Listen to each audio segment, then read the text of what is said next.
You are now tuned into Then Radio. If you enjoy our videos, we ask that you consider joining our Patreon to support our channel. Don't forget to like and subscribe so that you never miss a new video. We hope you enjoyed today's episode, and as always, thank you for watching.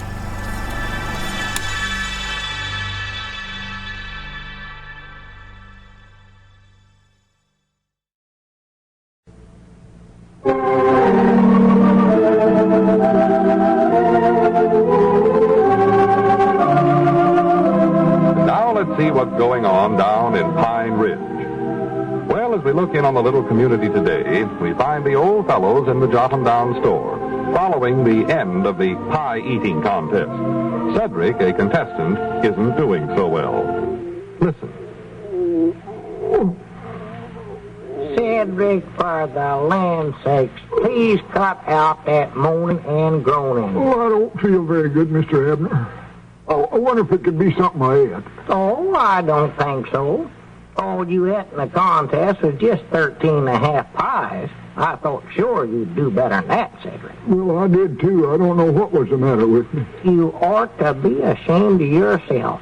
A big boy like you letting that little young'un, Duty Bates, beat you. Oh, I am ashamed of myself. Ashamed to pieces. Why, Duty beat you by a good pie and a half, Cedric. And I believe he could have ate more, too, if we hadn't run out of pies. That boy is a pie eater. Mr. Abner, I'd rather you just wouldn't talk about it. You don't know what a terrible blow this is to me. Oh, my stomach. Well, you better take some Alka-Seltzer, Cedric. Them will fix you up good. I just can't understand it. I'm good and well. I can eat more pies than that. Well, why didn't you do it then? You could have won yourself $10, Cedric. Oh, I don't know why I never. This looks like I ain't the eater I thought I was. This'll ruin my reputation. I ain't nothing but a has-been. Oh, now, Cedric, don't carry on like that. You'll get your appetite back again. This just weren't your day. It is, Abner, $40.50. That's how much I taken in on the pie-eating contest. You did? 80 people that come at you 20 cents a head, and 23 contestants at $1 apiece makes $43.50 all told. Have you got that much money there sure enough, Lum? Well, I've just got $33.50 left because I had to give $10 to Duty Bates for being the winner. Oh, yeah, that's right. Say, that reminds me. Yeah, I know. I still owe you the $10 I give out as first prize at the last contest I held. Yeah. And here it is. Oh, yeah. Okay. Can I keep it this time? Yeah. And you better get it home and into that sugar bowl as fast as you can so I won't bore it back again. That's what I've been trying to do for the last week, but I ain't been quick enough so far. Cedric, I told you to cut out that groaning. This is a store we're running down here, Cedric. We can't have you laying around here groaning and moaning. Scare the customers to death. They'll think this place in here is haunted or something. Why don't you go on home and do your moaning if you got to? I'm just too ashamed myself to get out on the street. Oh, well. I'm a disgrace, Mr. Abner. Law me alive. I don't think I'll ever be able to face my little chums again as long as I live. I might have to give up school altogether. Oh, Cedric, that's silly. The only thing it might say is that Duty Bates is in the 4th reader. Well, what has him being in the 4th reader got to do with it? Well, see, I'm just in the 3rd reader, so natural he'd have the advantage on me. You mean 'cause he's in a higher grade than you are? Yes, Mom. Well, yeah, but you're about 3 times as big as he is, Cedric. 4 times even. Well, we don't go by that over at school. You don't, huh? We go by age. Or no, that couldn't be it. Well, let me know. What do we go by? That's something. Don't know what it is. Do you, Lum? No, I got problems of my own to think about.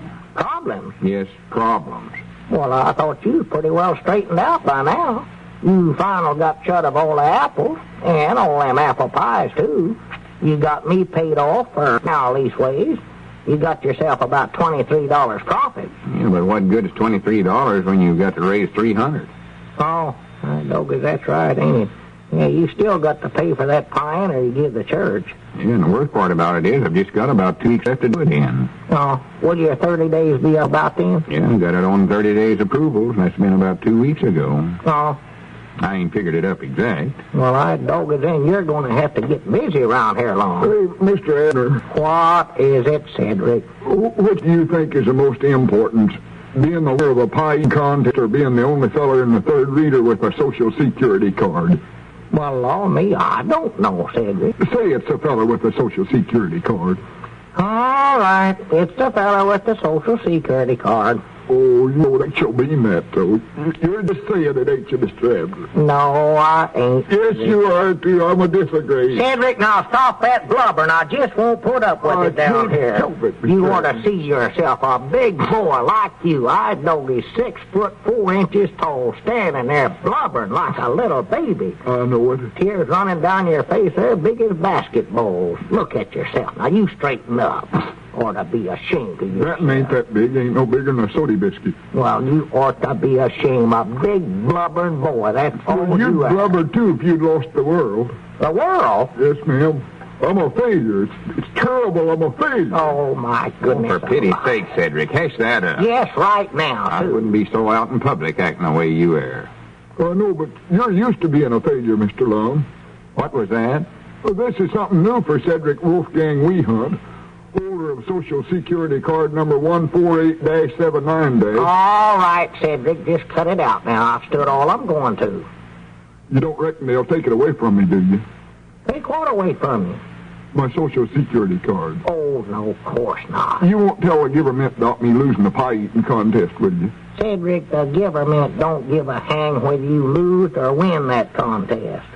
I still don't see how come they do lose that. Well, I can tell you never had enough. That's the whole trouble. Well, I know I can eat more pies than that, though. Just look at that stomach, Mr. Abner. I know. I've saw it before, Cedric. You'd surely think I could get more than 13 pies in there, wouldn't you? Yes, sir, to be honest, you would. You'd think you could get 80 pies in there. Well, then why didn't I? Why? Oh, there you go again. Now, pull yourself together, Cedric. We hunt. I won't You stand ain't for got it. nothing to bawl about, Cedric. Of course not. What if you was one of the foster childerses? Then you'd have something to cry about. Yeah, then the foster childerses. Why, sure. They had to move out of the Dixon place this morning, Lum. And they ain't got no place to move into, neither. Of course, it wouldn't be so bad if it was just him and his woman, but they've got them... Cedric, now, I've just stood enough now. You just dry yourself up there right now. Stop it. As I started to say, not only him and his woman, but they got them 3 young'uns. The twins, Hortense and Homer, and little Caldwell. They won't have no place to sleep tonight. No place. Poor little Caldwell, no place to sleep. Oh, my goodness alive. Poor little varmint. For the land's sake, Cedric, now don't get to crying about that, Little too. Caldwell out in the cold. Doggers, I wish now I hadn't bring it up. Well, I'm glad you did.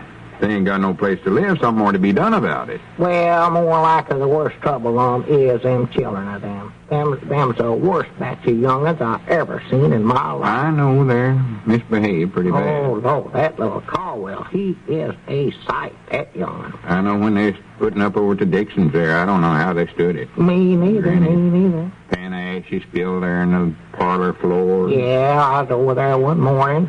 One of the young'uns had ripped open a soapy pillar there and had feathers, and then they poured molasses over one of the little twins and just feathered the molasses him till you couldn't hardly tell who he was. Well, little Caldwell had one of the chairs harnessed up, using it for a horse. Oh, yeah. Well, it's a wonder he never had the twins. Used to hitch them little twins up and set in a wash tub and make them pull him all around the place.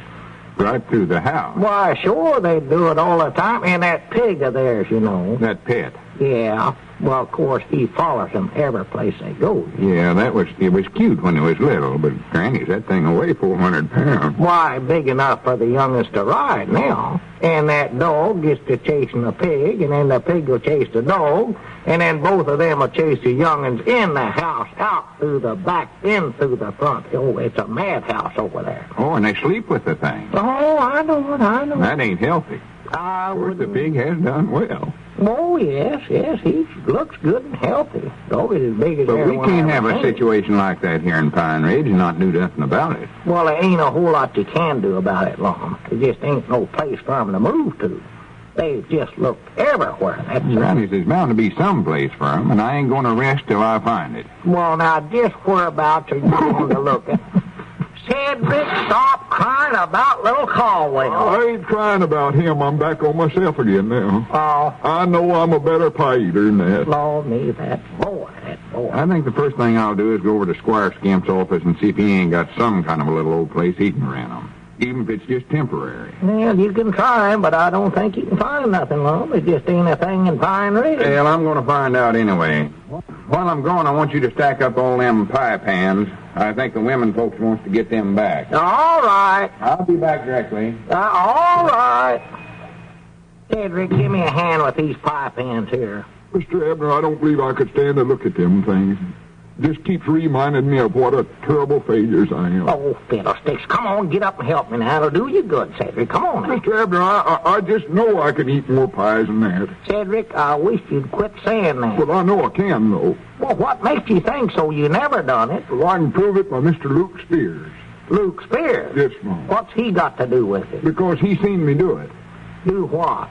Well, just for the contest, I done a little practicing down there at his lunchroom, and I sat there and ate 22 pies, one right after the other. 22? Just before the contest? Yes, Mom, I can do it when I'm practicing, looks like, but when there's money up, I can't get the pies down.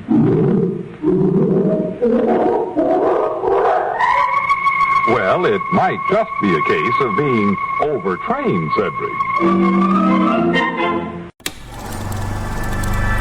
You are now tuned into Then Radio. If you enjoy our videos, we ask that you consider joining our Patreon to support our channel. Don't forget to like and subscribe so that you never miss a new video. We hope you enjoyed today's episode, and as always, thank you for watching.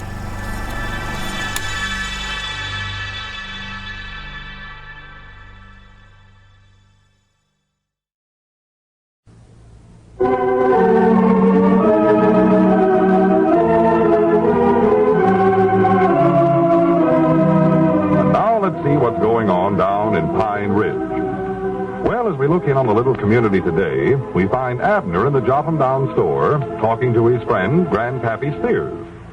Listen, I might not have heard you right, Abner. Did you say Lum went to the Ladies' Aid meeting? Yeah, that's what I said, Grandpa. He's over there right now, I reckon. Don't tell me he's joined that now. What will let Lum do next? Well, Grandpa, he ain't joining up with them. Just putting in his application, huh? No, he ain't even trying to get in the outfit. He just went over there to make them a little talk. Well, I don't believe they'd take him in no ways. That's mostly women. Fact is, it's all women. I know it is. Well, you better tell Lum then. Lum knows it too, Grandpa. I told you he just went over there to make a talk, a speech to him. See, he's trying to find a house for foster childers and his family to move into. They ain't got no place to live now, you know. They got kicked out of that Dixon place. Well, what's Lum doing that for? He don't owe them nothing, does he? No, he just wants to help them, so. Lum just that kind of a feller, likes to help folks. More than likely he figured out some way to raise that $300 by getting them a place. No, that ain't got nothing to do with it. Well, Lum still owes for that pioneer he give to the church, don't he? Yeah. He's got to pay that pretty quick, don't he? Well, it's due in a couple of weeks, I believe.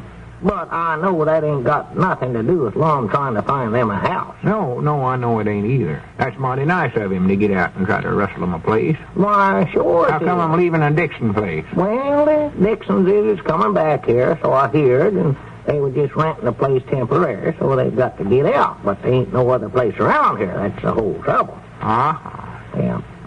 Well, what's Lum doing about raising that money? That's what I want to know. Money for the pioneer? Yeah. Oh, I don't know. I ain't talked much to him about it. It's his business. I don't want to be butting into his business, you know. Well, how's he aiming on getting the Childerses a house when there ain't a vacant place in town? I told you, Grandpap, that's what he's doing over at the Ladies' Aid meeting this afternoon. I don't get it. One minute you're talking about the Childerses needing a house, and the next minute you're talking about Lum making a speech over at the meeting, and the next minute you're talking about him trying to raise $300. If you would just stop asking so dead blame many questions, I'll explain it to you.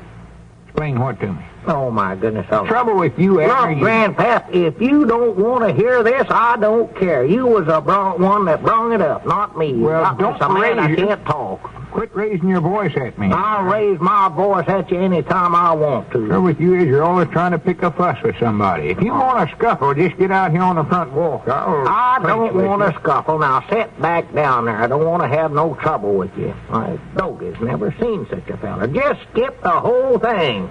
Got more important work to do around here to argue with you. Come down here, and I want to sit and visit with you, and you ain't here 5 minutes till you're trying to start a fight with me. All right, I'll shut up. Just stop a man from keeping up with his work. That's what you do all the time. Work? Work, yeah, I've got work to do. I'm supposed to make a display out of noodle soup. Out of noodle soup? Yes, sir. What in the world kind of a display can you make with that stuff?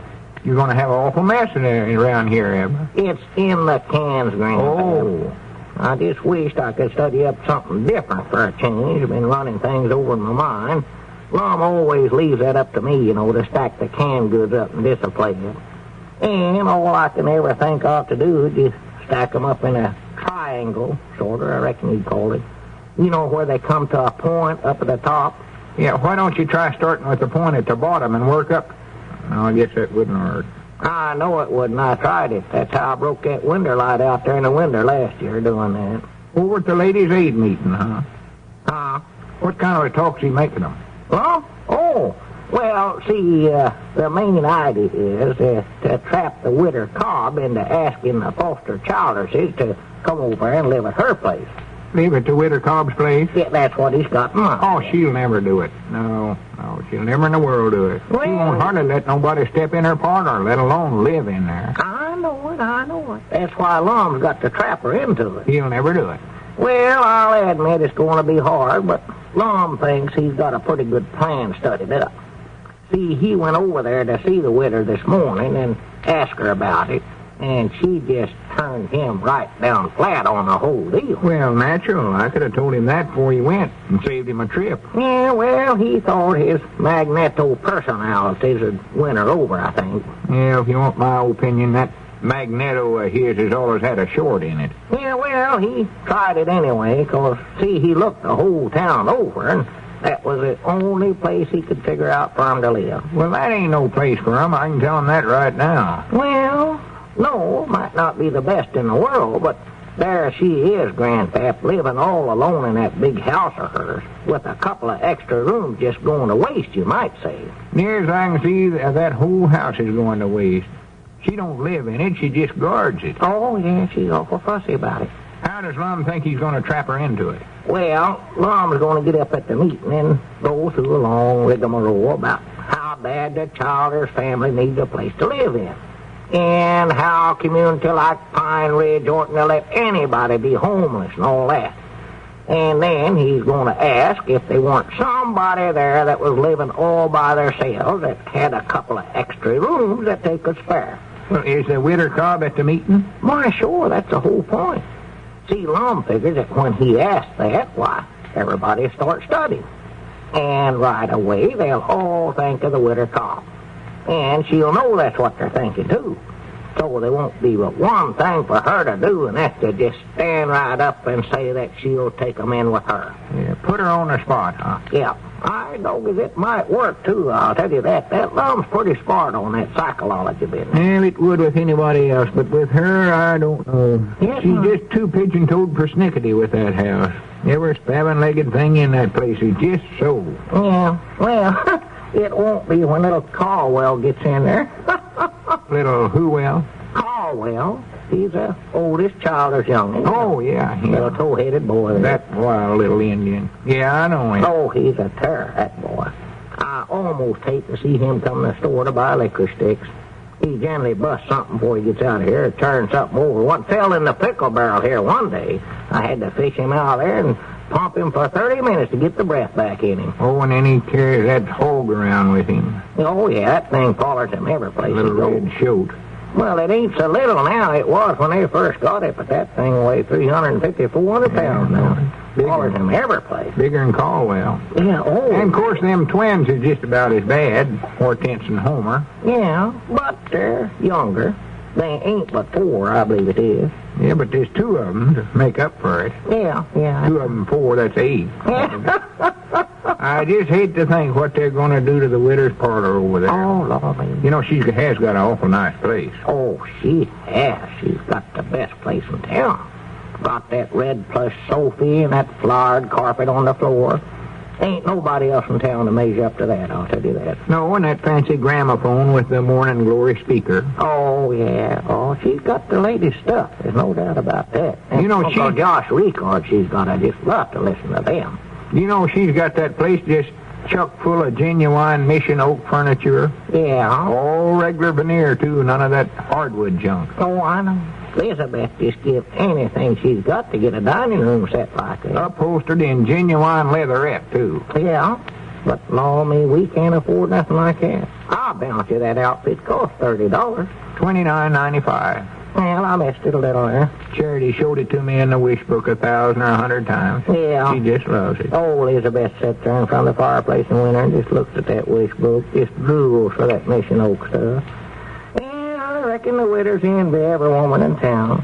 I know Elizabeth's always saying what good taste the widow has got. Always remark about them peacock feathers she's got crisscrossed on top of the picture she's got hanging in the parlor. Oh, yeah, that First is man, nice. I believe it was. That is nice. Elegant. Yeah. Oh, she's got it fixed up high class. There's no two ways about Well, that. take that stove she's got in the middle of the parlor. Yeah. She's got it polished up to where it looks like it never has been used, even. Well, I doubt if it has. I believe she'd rather catch a pneumonies than take a chance on getting any soot in that parlor. Well, Charity was over there one day. Wait a minute, there comes along. I can't hardly wait to hear how the widow acted when she seen she had to take in the childers. Bounty, she fainted. Oh, not her. Well, how'd the meeting go, Lum? Is everything settled now? Oh, yeah, it's settled all right. Well, good. See there, what'd I tell you, Grandpa? That's right, I just never figured she'd give in. What'd she say, Lum? Who? Widow Cobb. Oh. After you asked the women folks that question about who had a house all by themselves with some extra rooms, did the widow get right up like you expected? Yeah, she got up all right. My doggers, you sure had this thing figured out right, Lum. I've got to hand it to you. Yeah. What'd she say? Well, she said she knowed of just such a place. Said she thought the Childerses would be awful happy there, too. Well, bless her heart. And she said the name of the kind, wonderful person that owned this house was Lum Eddard. Bless her lips. Huh? Lum Eddard. And then they give me a rising vote of thanks and meeting adjourned. Well, Lum, you mean the Childerses is moving in with you? Homer, Hortense, little Caldwell, the whole kit and caboodle? The whole family. When will I ever learn to keep my big mouth shut?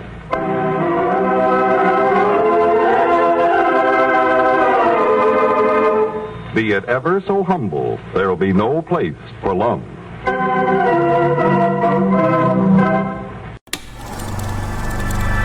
You are now tuned into Then Radio. If you enjoy our videos, we ask that you consider joining our Patreon to support our channel. Don't forget to like and subscribe so that you never miss a new video. We hope you enjoyed today's episode, and as always, thank you for watching.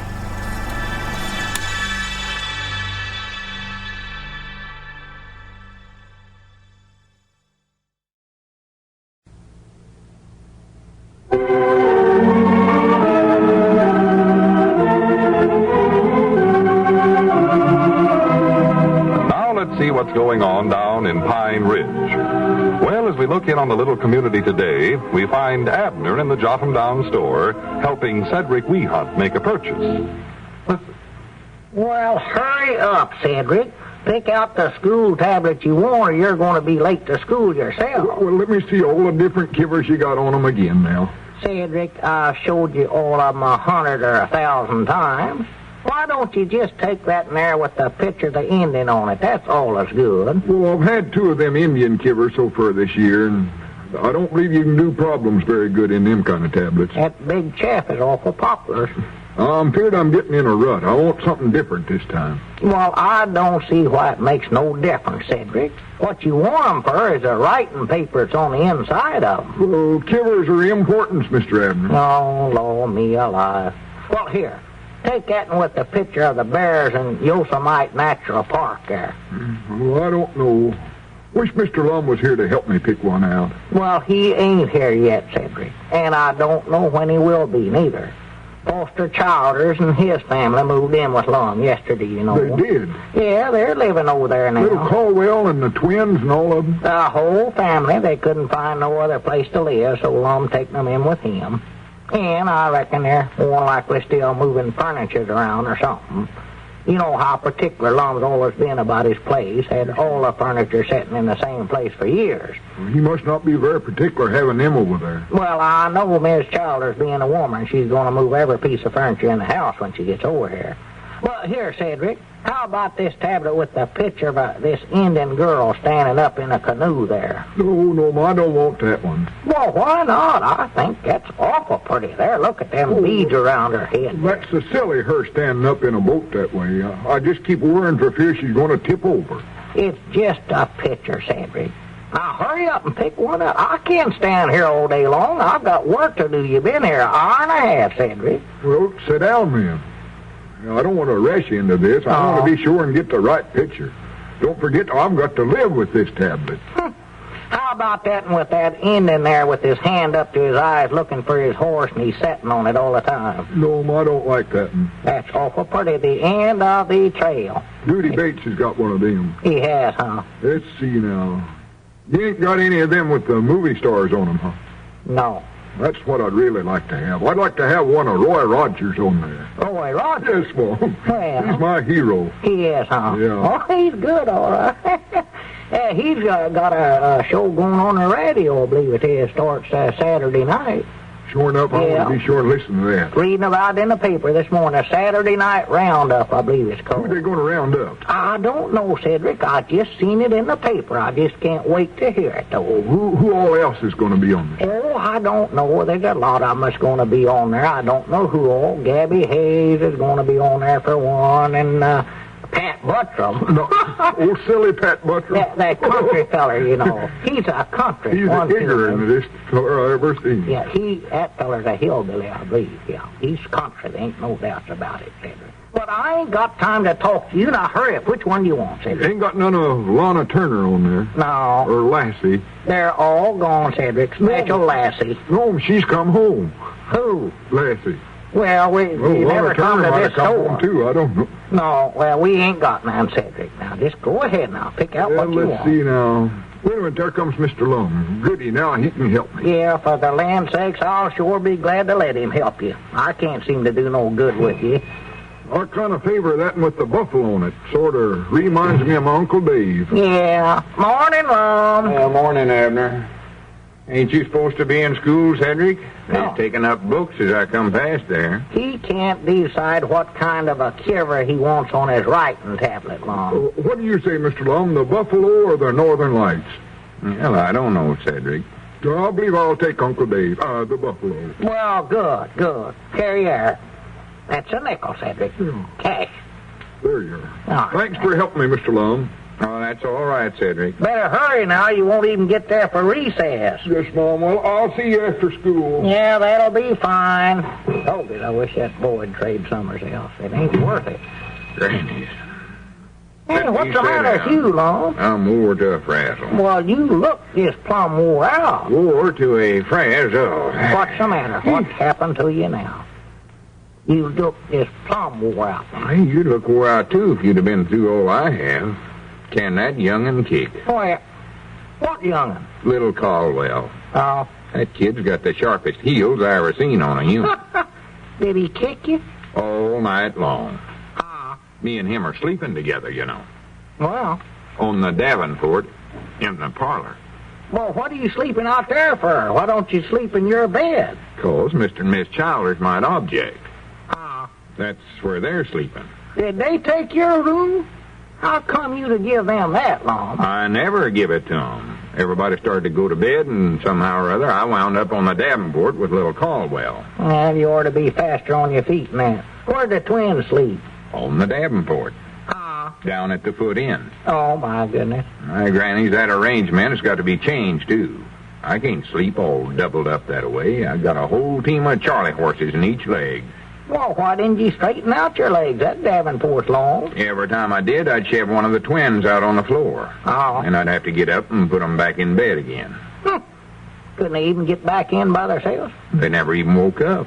Well, why didn't you just leave them there? No, I reckon that wouldn't be the thing to do. Liable to catch pneumonias. Why didn't they sleep in with their mom and papa? Well, Miss Chowder said they couldn't do that. She said that the twins generally had screaming fits or nightmares during the night, and it bothers their papa. Screaming fits? That's what she said. Did they have any last night? Yes. Oh. All night. Like they shattered the window panes. They had them, huh? Yeah, of course, I don't see how they'd even bother Foster. I don't see how he could even hear him above that racket he makes. Does he have screaming fits, too? No, but there is the snoringest one human that ever pulled on a nightshirt. Log cutter, huh? Oh, he really saws it. I thought he had strangled there a couple of times. Yeah, well, I've heard he's pretty good at that snoring. Oh, I could hear him clean through the walls. Yeah, well, your walls ain't so thick, Lum. Oh, it might not have been so bad, but Miss Childers is quite a hand at snoring herself. Offbeat. Offbeat? Oh, yeah. I laid there for hours hoping and praying she'd either speed up or slow down. It's enough to drive a man stark raving mad, crazy, insane. Yeah. Looks like she'd get on beat. Or to snore 8 to the knot, anyway. You must not have got no sleep at all, Lum. Much sleep. I didn't get none. Every time things had kind of quiet down, a little Caldwell let me have it again. Drive them heels of his right in my stomach. And that'd make me straighten out, and wham, there'd go the twins on the floor again. Well. Take me about 5 minutes before I could get my breath back to where I could get out and put them back in again. Oh, me. Abner, have we got any rope around the store? Rope? Now, Lum, you can't do that to yourself. I don't want it for me. I want it for little Caldwell. Lum, you can get thrown in a penitentiary for such as that. I ain't going to hang him. Oh? Just going to tie his feet together so he can't kick me so much. You ought to see the black and blue marks I've got. Well, if that's all you want it for, that's different, sure. You might tie the twins in bed, too, with it. Oh, I've got to get something to tie his feet together. You know anybody that's got any of them kicking straps they use when they milk cows? Hobbles? Yeah. Yeah. I think we got one over at the place. Yeah, that worked good. Yes, sir, it's a good idea. I'll bring that down at noon when I go home. And what can you do about that snoring now? Let's see. Nothing you can do about that except move to China. Oh. Abner, this can't go on no longer. I've got to do something about it. Well, what are you aiming on doing? Well, I don't know. One thing I ought to do is lawsue that dad-blame widder Cobb. She was the one that got me into this. Trapped me into it. Yeah, well, she wouldn't have, though, if you hadn't been trying to trap her into it, Lum. Well, that's different. You didn't have no right to turn the tables on me that way. I was the one that got the idea first. Yeah, well, they would have wrecked that nice place of hers, Lum. Well, what about my place? Well, on yours, my body won't be able to tell it's easy. I don't know about that. That place of mine ain't so bad. Leastways, it wasn't up until yesterday. How would you like it if a whole batch of... Wait a minute. How about letting them move in with you for a while, Abner? With us? You've got that attic you could fix up for them. No, Lum. There ain't no floor up there. They'd fall right through that thing. Well, just take some of them. No. We just ain't got no room at all. Well, just take little Caldwell. Caldwell? Oh, Lord, me, I'd rather have all the rest of them than him. I don't believe I'd wish that off onto you, no way. Well, you could at least take care of that pet pig of theirs. Is he over there with them? Oh, goodness, yes. Where did he sleep? On the Davenport. Now, Lum, don't tell me you stood for that now. Well, he's the nicest one of the bunch. I never objected to him. But you can't sleep up there, 3 young'uns and a 350-pound shoat, Lum. Well, he's the best behaved young'un they got. Well, do what you like. It's your business. I reckon you'll get along with him all right. Birds of a feather, you know. I've got to do something, though. I can't turn him out because there just ain't no place for him to go. Well, I know. There ain't a vacant house in the whole town. But I'm telling you, Abner, I just can't put up with this much longer. No. I'd build him a brand new house to get him out of there. Yeah. Let's see. What can you do now? Wait a minute. I might take the hog. What did I say? Did you hear what I said? No, I don't believe I did. Grannies, that's what I'll do. I'll build him a house. Build him a house? Well, how in the world are you going to do that? I don't know, but if that's the only way I can get away from little Caldwell, I'll do it. Now, where do you think you're going to get the lumber? Lumber? Yes, sir. I don't know, but Grannies, the Childers is going to have a new house if I have to gnaw the trees down myself like a beaver.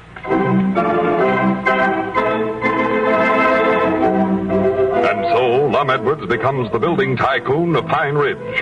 Don't miss our next episode and hear Mr. Edwards' imitation of a beaver.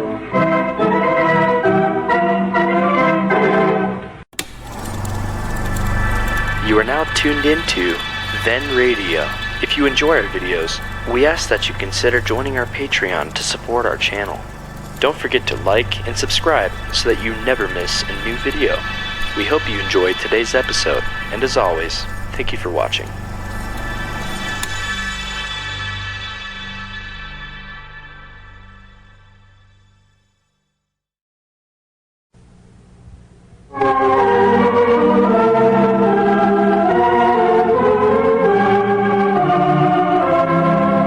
Now let's see what's going on down in Pine Ridge.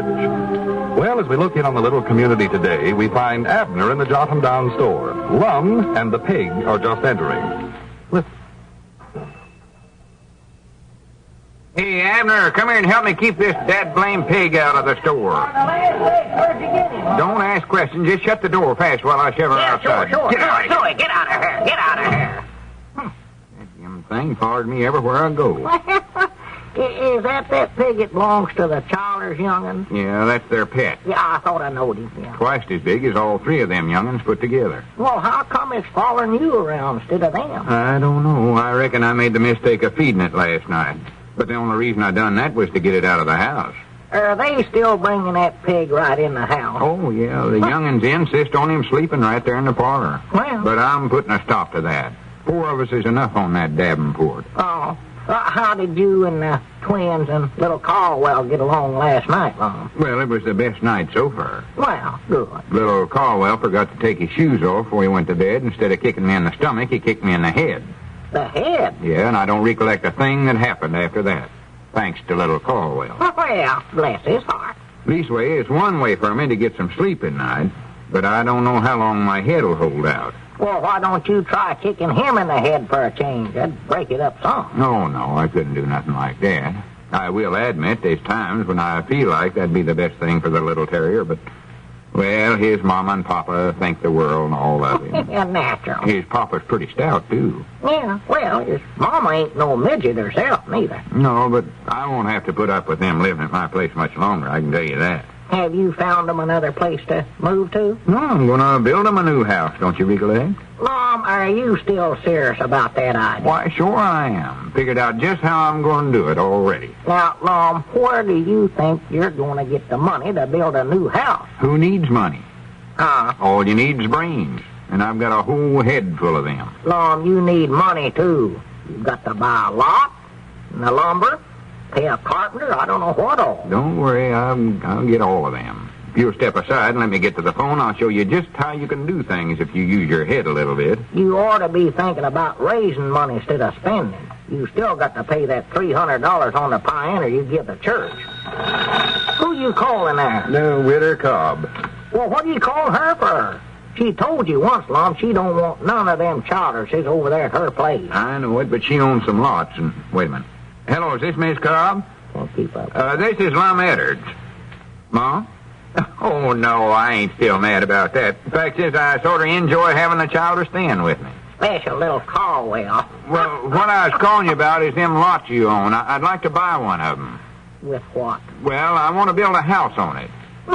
Yes, Ma? Couldn't build nothing. Well, now, that's what I wanted to talk to you about. I won't be able to pay you till the house is done and sold. Couldn't buy houses, say 10 cents a dozen. Well, I know it is, but that's the best kind of a deal I can make right now. Oh, yeah, I'm going to build right away. Oh, yeah. Yeah, the builder and the lumber and everything. That's super. Well, I was thinking of that corner lot right across the road from the Adams' place. Well, the house is as good as sold right now, and you'll get your money first thing. Yes, Mom. Yes, Mom. Yes. You will? I think Granny's good for you. How does he do it? Well, I'll be over later on today, and we'll draw up all the papers. No. Yes, Mom. Much obliged to you. Goodbye. Well, Abner, there's the lot. See how easy it is? Well, that sure is a new way to do business, I'll say that for you, Lum. Well, that shows what an advantage it is to have brains. Yeah. When did you get the lumber and the carpenter and all that, though? Well, that's something I got to check on right now. Check on it. What do you mean, Lum? Hey, Abner. Oh, Oh, what is it, Grandpap? There's a pig sitting on your front porch. Yeah, we know it. Does it belong to you fellas? No, just a friend of Lum. Oh, well, she's sitting on the porch. Thought you'd like to know. See you later. Much obliged to you. What are you going to do about that pig, Lum? Just let her follow you around everywhere you go? I don't know. I ain't got time to worry about that now. I've got to call up Hugh Garrett about doing the building. Well, why don't you call up Eugene Blevins? He's a heap better carpenter than Hugh. I know, but I got my reasons for wanting Hugh to do this job. See, him and Lester Parks. Wait a minute. Hello, is Hugh at home? Yeah, I'd like to speak with him. You see, Abner, Hugh and Lester Parks are mad at one another, so that's why I want him. Well, no, me, Lum. Lester Parks is a foreman at Walt Bates' sawmill. And if he's mad at Hugh, why, he sure ain't going to sell him no lumber. Well, you see, the idea's just a minute. Hello, Hugh? Lum Eddard. Oh, pretty good. Say, Hugh, how'd you like to build a house for me right away? Well, I've done got the lot, and... How's that? Well, that's what I was going to talk to you about. I'll get the lumber myself, and you won't have to deal with Lester at all. No. Well, just leave all that up to me. How's that? Well, now, that's something else I was going to talk to you about. You see, I'm a little short of cash right now, Hugh, and I'm going to have to ask you to wait till the job's done before I can pay you. A little short. Yeah, I know you've got to live, but here's what I'll do. I'll give you all the credit you want at the store here, and you won't get no bill till after you've been paid. How's that? I'm in on this. Well, good. It's a deal, then. I'll call you the minute we're ready to start building. Yeah, all right, Hugh. Goodbye. Well, there's my builder. Lum, where are you going to get the money to pay everybody if and when you get the house built, though? Well, I'm going to sell it to Foster Childers. Foster? He's got money. He ain't broke. No. The only reason he ain't bought a house is because there ain't one in Pine Ridge to buy. Hey, Lum.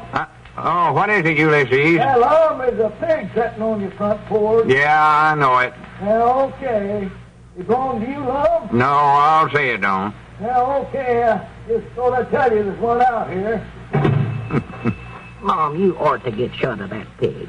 Folks are liable to think she's one of our customers here at the store. Yeah, I'll take care of that later. I'm too busy right now. Who you calling up now? Lester Parks, natural. Fella can't build a house without materials. You see, the way I've got it planned... just a second. Hello, is this the lumber company? I'd like to speak to Lester Parks. Oh, well, would you have him call me, call Lum Eddard as quick as he's free? All right, thank you. Lum, I don't think you'll ever talk Lester into waiting for his money like them others. Oh, I think he will. Oh, no, I've still got a couple of tricks up my sleeve. Fact is, oh, my goodness. Say, Lum. Oh, howdy, Squire. That Lum is a pig sitting on your front porch. Yeah, I know it. She belong to you? No, she don't. Oh, she doesn't, huh? No, she just followed me down here. Well, I just thought I'd mention it. I'll see you later. I wish folks would stop warting me about that pig. Well, I told you ought to get shut of her. Wait a minute, weren't that our ring? I think so. I'll get it. Might be Lester. Oh, yeah, boy. Hello, John. I'm downstairs. Oh, hello, Lester. Yeah, I want to talk to you about getting some lumber for a house I'm going to build. Here's where you get stopped. Well, I want to get started right away. Only trouble is, though, I won't be able to pay you till the house is done and sold. Well, it's as good as sold right now. And I've got the lot and the builder and the plans and everything. Only thing holding me up is the lumber. That Lum could sell electric fans to the Eskimos. Well, you can trust me, Lester. I've always trusted you here at the store. Too much. Fact is, you've got a bill here right now. It's about 4 months old. Longer than that. Yeah, you'll be the first one to get your money. Well, good for you. I knowed you'd do it. Yeah, I knowed I could depend on you. That takes surprise. Yeah, I'll let you know what we'll need right away. All right, fine. Sure much obliged to you. Goodbye. Granny, there it is. Abner, there ain't nothing can stop me now. I just can't believe you done it. But wait a minute, though, Lum. What if Lester and Hugh and the widder Cobb get to talking to one another and find out that you're working each one of them against the other? No. That's just it. They ain't going to get together. How do you know? That's what I've been trying to tell you. Hugh and Lester ain't speaking to one another. And the reason they ain't's on account of the widder. They was both courting her and then trying to cut the other out. Both of them made up a pack of lies about the other, and finally the widder got mad and quit speaking to both of them. You mean none of them ain't speaking? That's about the size of it. That shows you what you can do, Abner, if you've got brains. Well, I doggies, you sure figured this thing out. I'll say that for you. I never... Hey, Mr. Abner. Oh, well, you know what there, Cedric. Just don't mention it. All I want to do is ask you if you want to order a smoked ham or a side of bacon.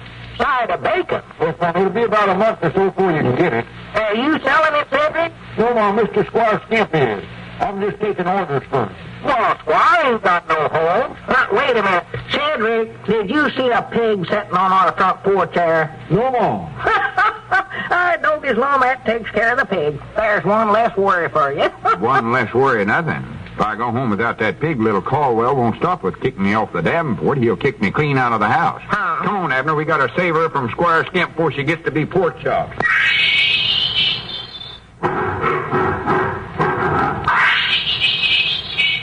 Well, if somebody doesn't squeal on Lum, it looks as if he'd get his house built.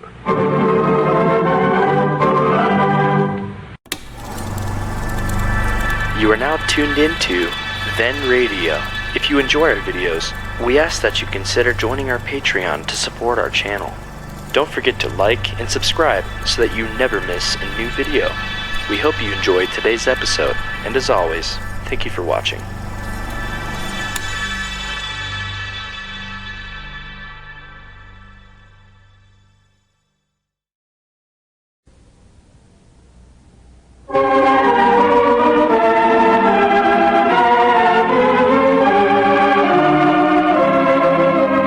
See what's going on down in Pine Ridge. Well, as we look in on the little community today, we find Lum in the Jotham Down store showing plans to Abner. Listen. Yep, there it is, Abner. Them's the plans for the house I'm going to build. Lord me, you got 'em drawed up already? Oh, yeah. Hugh Garrett went to work on them yesterday and give me a copy of them this morning. Well, I do. Oh, he's fast. Yeah, let me take a look at that. Yeah, sure. If I ever seen one of them. Get them on road here. Well, you're sure working fast on this deal, I'll say that for you. Well, I've got to work fast. I can't put up with the childish family living with me much longer, I can tell you that. No, that's bad. Yeah, there you are. What do you think of that for a house plan? Did Hugh draw that himself? Yeah, done good, didn't he? Yeah. Them are all the rooms there, huh? Yeah. Where's the roof? Well, it don't show there. Well, it's going to have a roof, ain't it? Oh, sure. This is just a bird's eye view of it. This is how it looks to a bird. Well, what do you care how it looks to a bird? Go to all the expense of having that drawn up so a bird can look at it. If a bird wants to build a house, let him draw his own plans. Well, Doggies. this is the way it'd look if you'd taken the roof off. Can you do that? Just take the roof right off? Well, you see... Oh, me, that don't sound like very good carpenter work to me, Lum. The roof comes off. What if a wind would come up, a cyclone? Glad you ain't building that thing next to my place. Hate to have a roof come sailing into the yard every time a little breeze come up. Well, Abner, the roof's going to be fastened on. Get better fasten it. Tie it down or do something. I told you ought to get Eugene Blevins to build this house instead of Hugh Garrett anyway. Well, Hugh's doing a good job, all right. I ain't worried about him. Of course, I will say there's one or two things in these plans that don't quite suit me. Besides the roof, huh? I mean, in the arrangements of the rooms. Well, what do you care? You ain't going to live there. The Childers is going to live in it. I know, but I want to get it right. Now, here's the main thing I don't like about these plans. Move your head a little on. The parlor's too big. Too big, huh? In the first place, I want to keep the size of the house down to where it won't cost so much. Huh? In the second place, they don't need that big of a parlor. They don't, huh? Now, I believe I'll just draw a line down the side of it here and cut it off about 2 or 3 feet. Is that 2 or 3 feet? From here to there? Yeah, rough speaking. My eyes must be bad. That don't look like more than a half an inch to me. Well, that's the way they figure these things out. A half inch to every 2 feet or something like that. Huh? They couldn't draw the plans as big as the house is going to be, silly. Couldn't get that big of a piece of paper. No, what's wrong with Yeah, that ought to do it. Now, the parlor just runs from here over to here. Yeah. What are you going to do with that extra space there? Huh? See, you got the parlor coming over to here, Lum, but the outside of the house is clean over to here. That's right, ain't it? Yeah, that's the outside. Let's see. Could be a hole, I reckon. It's sort of shaped like one. Yeah. What would you want a hall run along the outside of the house for? It would be kind of silly, wouldn't it? Besides, it don't go nowhere. Yeah, well, I reckon a feller could add on a room there so's the hall would have some place to go to. That would be better. Folks are liable to get lost in there, wandering backwards and forwards in a dead-end hall without no place to go to. Let's see. Worse than getting in a silo. Yeah, that's awful bad there. Open it up the other end if you're going to leave it there so Let's they see. walk out and think they've been to see you and leave all at the same time. You could put a room on right here. Yeah, and let the hall run into that. Yeah, that'd be a nice place to keep that pig of theirs. Be the only pig in Pine Ridge with a private hall. Well, that pig ain't going to stay in that house. I won't let them buy it unless they promise to keep her out of there. Well, I thought you sort of liked the pig. Sure looked like it the way you rushed out of here yesterday to keep Squire Skimp from making ham and bacon out of her. And I just done that to keep little Caldwell from making mincemeat out of me. Well, they could find some use for the room. Everybody's got relays. Extra room always comes in handy. Wait a minute. You can't put it out there, though. That'd put part of the room right out in the road. In the road? Yeah, see, that's kind of a small lot, and the road runs right along the side of it there. Oh, it does, huh? Well, maybe you'll just have to change the road then. No, you can't do that. Well, Lum, you can't have a road running through a bedroom that way. Wake up in the middle of the night, the team of mules loping by you. Doggies scare you to death. A hound dog trotting between the back wheels. Yeah, that would be Be bad. having night horses, mules both. About all we can do is put the extra room over on the other side of the house, over here. Over next to that dining room there? Yeah, How you going to get to it? The hall's clean over on the other side of the house. that's right, ain't it? Could have the hall run clean around the house, I reckon. Come in on this side and wind up on the other side of the house. No, looks like we'll just have to build another hall. This thing's going to run into more money than I figured it would. All them extras will take more lumber, and I don't know if Lester Parks will sell me any more. Well, he sure won't if he finds out Hugh Garrett's doing the building wrong. Well, if I can just keep them two being mad at one another to where they ain't speaking, I'll be all right. I don't know. Seems to me like it's a pretty risky way to do business. Trying to keep everybody mixed up in this from knowing who else is in on it. Well, it's the only way I could do it. As long as I'm having to build this house without a cent of cash.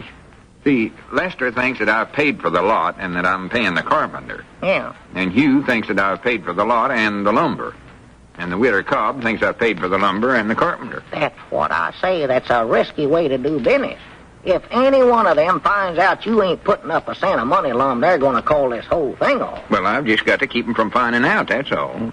But as long as they're all mad at one another, I don't think I've got much to worry about. Are you sure that the widder's still not speaking to both Hugh and Lester? Far as I know. I think maybe she knows I'm getting the lumber from Lester, because that's about the only place around here where you can get it. But I'm sure she don't know Hugh's the builder. He's the one she hates the worst, I believe. Yeah. Has she actually sold that lot to you? You said yesterday she hadn't signed no papers, Lum. Well, she still ain't, but she's going to, she told me. Oh. Said for me to go right ahead with it. And let's see here. I've got to figure out where to put that extra hall. You might could put it down in the cellar, especially if it ain't going to be used very much. No, that's no place for a perfect good hall. Halls has got to lead somewhere. Wait a minute, was that our ring? I don't know. The phone rang. I was studying this thing. Better see, I reckon. See where it was. Hello, jot 'em down, store. Lum Edwards talking. Could put it on the roof. Oh, how are you, Miss Cobb? Put the hall outdoors and let it lead to the barn. You could Well, that's good. come in hand in ring. Oh, yeah, the plans is all drawed up. Well, we're aiming on starting first thing in the morning. Talk to the builder. Oh. Well, Miss Cobb, why can't you just tell me what you want to say and I'll tell him? Huh? Oh, why, his name is, Don't tell her it's Hugh Garrett. his name is, Eugene Blevins, I think. Yeah, that's the time. Oh, he said he weren't, huh? Well, that's right. Come to think of it, he couldn't take the job after all. Too busy. That's big blabbermouth.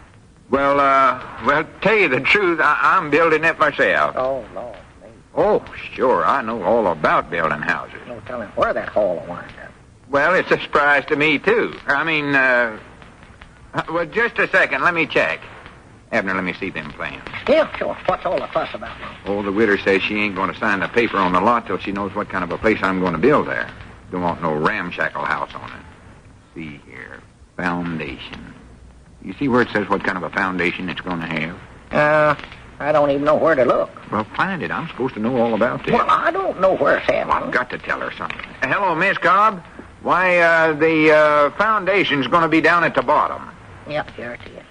Well, yeah, I reckon they are all is that way. That's why I decided on that. Just want to use tried and true ideas in this house. No flying-by-night scheme. Lum knowed right where it was at. There it is. Huh? Why, just a second. Abner, what style architecture would you say it's going to have? I didn't even know it was going to have one. Whatever they are. You got lots of holes in it. Hello. Why, it's going to have the regular regulation architecture. With a hole. Yeah, that's it. Spanish colonial. Oh, them are two different ones, huh? South Spain. Well, I might put in some of both. Buenos noches, you all. Mix them up, sort of. Yeah, give it a little bit of everything. Make it extra fancy. Well, just a second.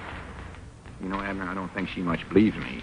Tell her about the holes. No, she wants to know about the studdings and the subflooring. What did it say about them there in the plans? Let's see. Here's that extra room sitting out here in the road. That got anything to do with it? No, Granny's, I can't make head and tails of this junk. Hello, Miss Cobb. Yeah, it's going to have both of them, sub-studdings and flooring. By the Lormy, and a pig.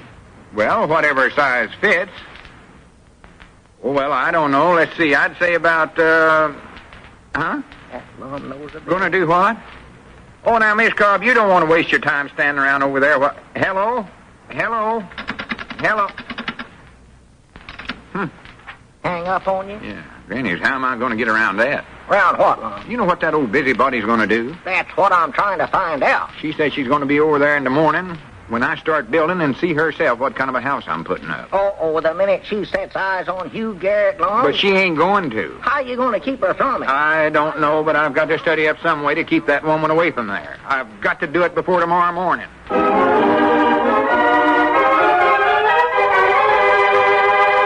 Well, here's a building problem that even the FHA has never thought of.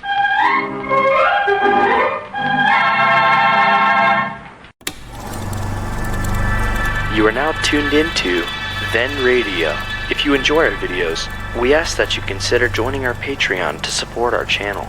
Don't forget to like and subscribe so that you never miss a new video. We hope you enjoyed today's episode, and as always, thank you for watching.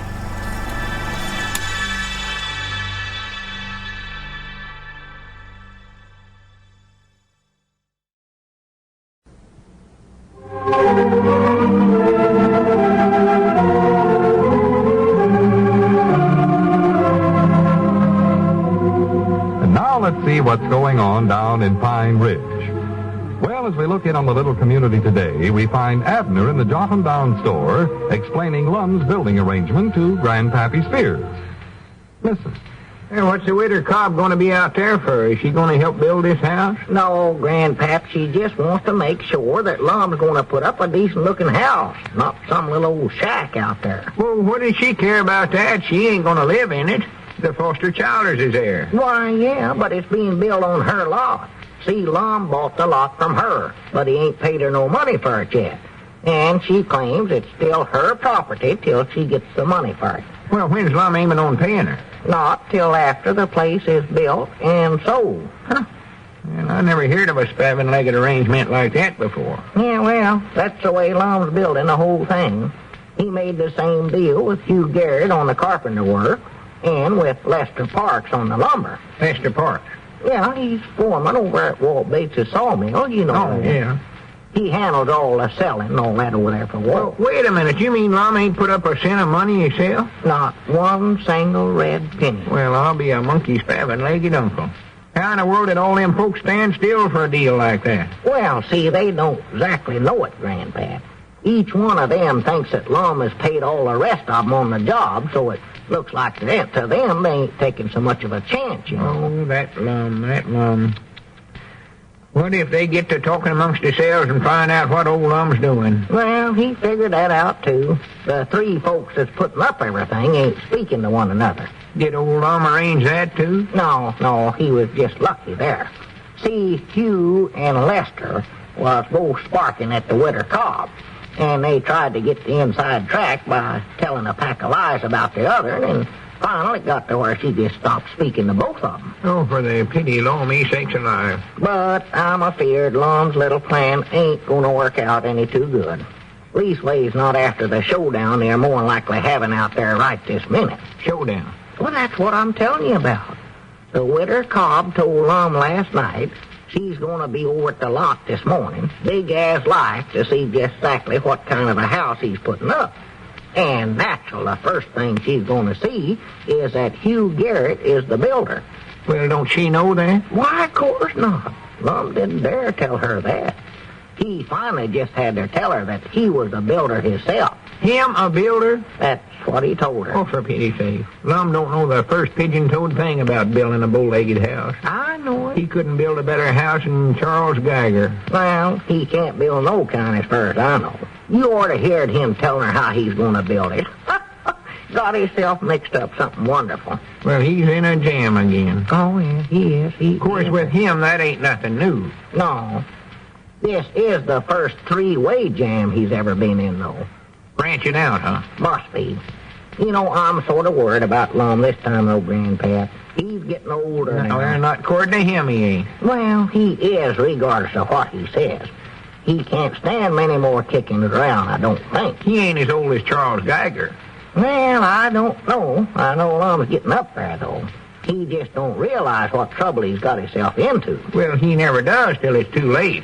Well, he claimed he's going to study up some way to keep the widder Cobb away from there this morning, but as far as I know, he never did do it.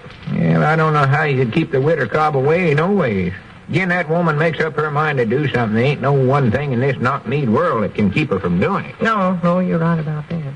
Charles Geiger couldn't keep her away from that. You don't know who Charles Geiger is, do No, and I don't want to, Grandpap. You're always bringing up some feller I don't know, and I try to explain something to you, and you keep telling me about him. I don't know him myself, but I read about him in the paper. All He was right. up in Canada summer. Just let it go now, if you want me to tell you about Lum. Go ahead. I just Proceed. want to tell you the main reason I'm worried about Lum is that, well, I'm just afraid something will happen to him, and I reckon I ought to be over there with him. Oh, no. You don't want to get mixed up in this. Liable to be some scuffling over there. Well, I know, but Lum might need me. I better go over there. Will you watch the store for me? I wouldn't do it if I was you, Abner. You're just asking for trouble. Well, Grandpap, they might have hit Lum. Might have knocked him down. He might be laying over on the cold ground unconscientious. You're breaking my heart. Yeah, you take care of things, Grandpap. I won't be gone long. Well, wait a minute, Abner. I've got to help poor old Lum, Grandpap.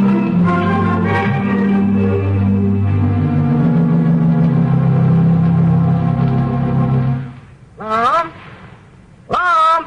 Doggies, they must have took him away. Lum! Hey, Lum! Yeah, here I am, Abner. Huh? Down here. Oh, my goodness, you're down. They got you. Are you hurt bad, Lum? I told you oughtn't to come over here. For pity's sakes, what's all the fuss about? Just take it easy now, Lum. I'll take care of you. Well, let go of me. Oh, that's right. I ain't supposed to move you, Emma. That's what the first aid book said. Don't move 'em. Throw a blanket over 'em. Give 'em artificial perspiration. I'll slap a splint on you, Lum. Ain't got no broke leg. Oh, well, thank goodness for that. Where'd they get you? In the neck? Just a minute, I'll put a tourniquet around it. What in the world's the matter with you, Abner? I'm all right. Well, what are you laying there on the ground for? I just measuring some of these rooms. Uh, The way Hugh Garrett's got 'em staked out here, they don't look right to me. They look kind of small. See, I figure I'm a little over 6 foot tall, and it's taken 1.5 of me to go from that wall there down to this corner. I don't care about that, Lum. Tell me about the fight. What fight? Well, there must have been one when the widder Cobb and Hugh Garrett got together. Which one of them hit you first, Lum? Abner, there weren't no fight. The widder didn't show up. She never. She said yesterday she's going to be here. I know it, but from the reports I got, the poor woman's sick in bed today. Sick in bed.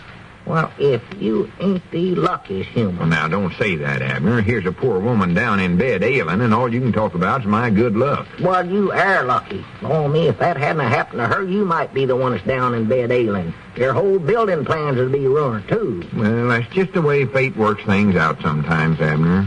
You oughtn't to sit around being glad about her misfortune, though. Well, maybe not, but you ought to be. If she had to come over here and found out that Hugh Wait a minute, Garrett... yonder comes Squire Skimp. Now, Oh. whatever you do, don't tell him nothing about this house deal I'm working. Well, what would he do about it? Well, I don't know. I just feel safer if he don't know nothing about it. Try to get him on some other subject if you can. Like what, for instance? Oh, just anything. Find out.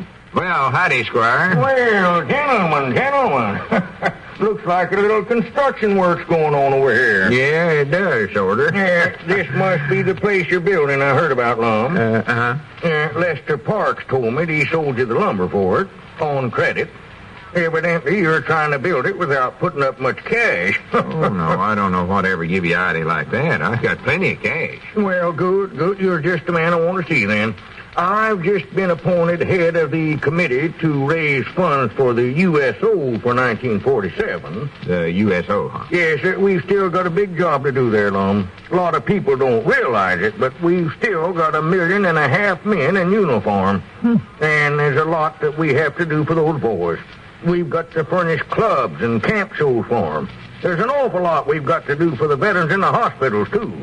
Oh, a big debt to those men. Yeah, you're sure right about that, Squire. I wish I had time to tell you some of the work that the USO personnel is doing in the hospitals to help those men in their struggle back to a normal life. Well, you don't need to sell me on that, Squire. I know. That's all right. I'm not going to ask you for a donation right now, Lum. But now, when you and Abner make out your check for the community chest this year, you better make them just a little bit bigger this time. You see, you can give to your USO through your community chest. That's the red feather. Yeah, Well, yeah. don't worry, Squire. We'll go the limit on that. Well, that's fine. By the way, did you know that the widow Cobb is ill? She is. You know that, Lum. Hey, Chef. I just stopped by her house to talk to her about the USO, and her neighbor, Miss Adams, is over there and told me Miss Cobb is having a very bad attack of hay fever. Well, I do know. I'm awful sorry to hear that.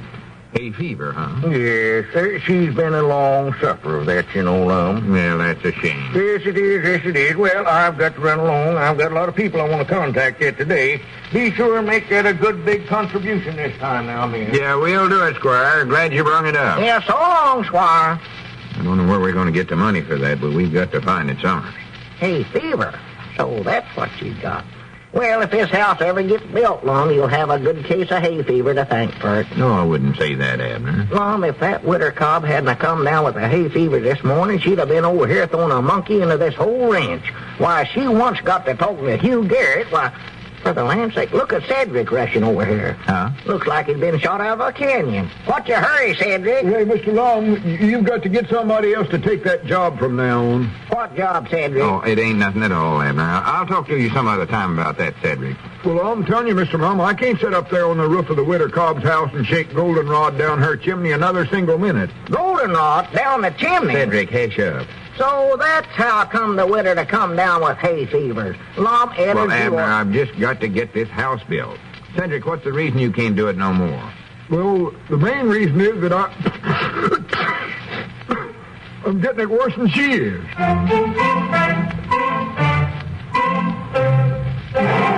Well, with Cedric allergic to goldenrod, what can Lum think up now to keep construction going smoothly?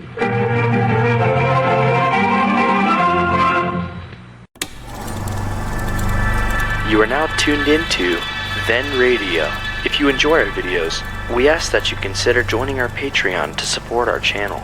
Don't forget to like and subscribe so that you never miss a new video. We hope you enjoyed today's episode, and as always, thank you for watching.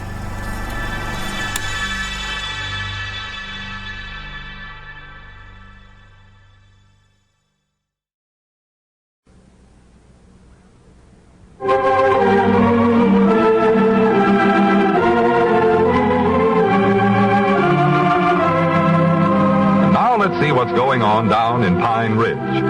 Well, as we look in on the little community today, we find Lum and Abner walking along the street, approaching the building lot. Listen. Well, come on, Abner. It's just a block out of your way. You want to see how much they got done on the house today, don't you? Oh, yeah, sure, Lum, but Elizabeth made me promise I'd be on time for supper tonight. The Quinces are coming over. Well, this will just take a second. We're practical there now, anyways. Well, Lord, me, they couldn't have got much done yet, Lum. They just started it yesterday. Well, he's got the foundation all poured and the front sidewalk. You can get a better idea of what size the house is going to be now. Did the widow Cobb show up today? No, she's still down in bed with the hay fevers. Well, And I figure by the time she gets up, the house will be far enough along to where it won't matter whether she likes it or not. yeah, Cedric must have did a pretty good job with that goldenrod if she's still sick from it. What if she finds out that you was the one that put him up to that, Lum? Well, she won't find out if you or Cedric don't tell her. You're the only two that knows it. And I've paid Cedric. How much did you pay him? Well, I ain't going to pay you, Abner, if that's what you got in mind. You can at least do that for a friend. Keep your mouth shut. Well, I just thought you were paying out money. I ain't. Oh, Well, here we are. What do you think of it? think of what? The house. I don't see it. Well, look down. You're looking up too high. Oh. I told you all I had done was poured the cement for the foundation. And the sidewalk here. Watch out, Abner. Don't step on it. Get back. That cement ain't dry yet. Excuse me. That is some youngin'. The minute you see some wet cement, you want to put your footprints in it. I never meant to do it on purpose, Lum. This ain't Grauman's Chinese Theater. Now watch what you're doing. I don't want nothing to go wrong with this house. I'll watch it. I want everything in this place to be as perfect as it can be. Because I'm sort of aiming on using this for a sample. A sample? Is that what that's going to be? Yeah, sort of. Well, we'll say, judging from the size of it, that's just about all you could use it for. Oh, well, it's going to look bigger than that when it gets done. You can't tell nothing about it this way. What'd you drag me over here for, then? Well, what I mean by sample is that I'm going to use it to show the other folks that I'm going to build houses for. Other folks? Yeah, that's my new idea, Abner. I'm going into the house building business on a big scale. Now, when did you get that idea? Oh, I don't know.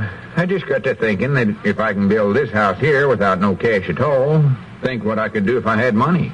I could build dream castles. Yeah, but where are you going to get this money, Lum? From selling this house here to foster childers. Natural. Well, Lum, out of that money, you've got to pay Hugh Garrett for the carpenter work, Lester Parks for the lumber, and the Widder Cobb for the loft. That ain't going to leave much for no dream castles. Cut it down to a dream shanty. Oh, no. I'm aiming on make myself a nice profit out of this. I ain't doing this just to get the Childers family out of my place. I thought that was the whole idea of this thing. Well, it was at first, but now that I can see what can be did, I granted I'm going to do it. Yeah. I've always wanted to get into some line of work like building houses. Something where I can, well, how would you say it? Something where I can make a lot of money. Well, that's a pretty good way to say it. Something where I can get myself on a good, firm footing. Get my feet on good, solid foundation. Solid foundation. Yeah. I granted now's the time a fella can do that in a building business. There's a housing shortage practical every which way you look nowadays. Yeah, but where are you going to get all the materials to build these houses with? There's a shortage of them, too, ain't there? Yeah, but I'll get around that some way. Eddards don't never let no little thing like that stop him. They don't, huh? You wouldn't think by looking at these few sticks and pieces of cement here that this is the first of 50 Eddards-built dream houses. Well, I don't know about that, but it sure looks like the first house that Hugh Garrett ever built. Doggone, what a mess. Well, Abner, I told you can't tell nothing about it the way it looks now. Look out, don't step on that sidewalk. Excuse me. Told you it ain't dry yet. Well, I never aimed on stepping on it. Doggone, on it. Don't be so clumsy then. 50 houses, is that how many you said you was going to build? That's my goal for the rest of this year, yes. I might overdo that, I don't know. You've done overdid it, if you want my opinion. Well, I tell you, Abner, the only thing for a man to do is to get his feet on a good, solid foundation. Get into some line of work where... Who's that fella coming over there this way? Huh? Ain't nobody I've ever saw before. You know who it is, Abner? No. Whoever it is, he's coming over here, though. Maybe the Widder Cobb sent him, Lum. Maybe she found out what caused her hay fevers this time. Now, don't go blabbing that all over. Yeah, howdy do, sir. You looking for somebody? Yeah, I'm looking for who's ever putting up this house. Well, what was you wanted with him? Why, Lum, you're the one. What'd you say, young fella? Well, nothing yet, but what I wanted to see him about is buying this house when it's done. I'm desperate for a place to live. Oh, I see. Well, I'm the man you want to talk to, but this house here ain't for sale. Well, I'll rent it then. I'll take a 3-year lease, a 10-year lease, anything you say. I'll pay the first and the last 6 months' rent right now. Just name your terms. Well, I'm sorrowful, but it ain't for rent, neither. This house is already spoke for. Yeah, they all are. Well, you can't blame a fella for trying. Thanks anyway. Well, just a minute now. I'm aiming on building some other places. You are? Hey, Lum, watch out there. I'll handle this, Abner. Oh. Yeah, I'm aiming on building, 40 or 50 houses in the next few months. Dream castles. Eddards is dream castles. How soon are you going to be needing a place? Well, I need one right now. Me and my wife are living with her folks over at Cherry Hill, and, well, they're all right, the finest people in the world, but I don't know, we We just got to get a place of our own. Lum, you better I watch it. told you to keep quiet, Abner. If we stay where we are much longer, the old lady's going to bust up our marriage. Not that she intends to, but she's a wonderful woman and all that, but she means well and... Oh, well, you know what I mean. Yeah, sure, I know. Lum, Abner, will you hash up? Can you sure enough build me a place? Well, I don't know why not. Well, by golly, as far as I'm concerned, it's a deal. And just to show you I mean business, here's $250. Well, here now. I don't want no money from you now. Well, that's a deposit. You take it. No, I don't want to. I don't know how much they're going to cost even. You can pay me when the time comes. Well, look, I ain't taking a chance. There's a couple of other fellas that said they'd build me a house and nothing ever happened. I want to make this definite. And I want to make sure I get the next house you build. There it is. It's yours. You can send me a receipt. My name's Ernie Duncan, and General Delivery Cherry Hill will get me. Well, if you insist on it. Lum, I think that... I'd better get your name as long as you're going to be my builder. Oh, yeah, well, my name's Eddards, Lum Eddards. And you can find me down at the Jot 'em Down store. Now, you come in first chance you get, and we'll start drawing up some plans. All right. And I'll be over in about a week, maybe less. And thanks a lot, Mr. Edwards. It's all right. Proud to do business with you, Mr. Duncan. See you in about a week. You bet. So long. So long. Well, Abner, now what do you think of my ideas? Looky there, $250 cash money. Yeah, but Lum, I think you Now, better... don't start throwing cold water on it right away. I weren't going to throw no cold water on nothing. I just wanted to tell you that if you want to get out of the spot you're in Don't now... worry about me. I can get out any spot, anytime, anywhere. Yeah, but Lum, you don't realize what... Hey, Lum. Who said that? Oh, well, howdy, Grandpap. Where'd you come from? Looking for Lum. I missed you over at the store. Closed up already? Yeah. What'd you want to see me about, Grandpap? Well, I started over to your place this morning with a letter for you, but somehow or other I got sidetracked down to the barber shop. Just now recollected the letter. Oh, well, give it here, Grandpap. Wonder if it's anything important. I don't know where it's importance or not, but I know it's bad news. Bad news? Oh, my goodness alive. How do you know, Grandpap? 'Cause it's from the mail order house, and they say if Lum don't pay the $300 on that pioneer right today, they're coming out here and haul it off. Oh, my goodness. This is due today. I plumb forgot about that. It is? Wait a minute. How'd you know what the letter said, Grandpap? Well, it sort of come unstuck. Unstuck? It Ain't never my done no fault such a if thing. they're using cheap glue nowadays. Grandpappy Spears, you're going to get yourself in trouble opening that government mail. Granny, now, Penitentiary. Or wait a minute. I can pay this. I've got $250 right here. And with the money I made out of all them contests, I can just make it. I'm going back to the store right now and get an envelope and well, for goodness sakes. Now, we better get going. Don't just stand there. That's about all he can do, Grandpap.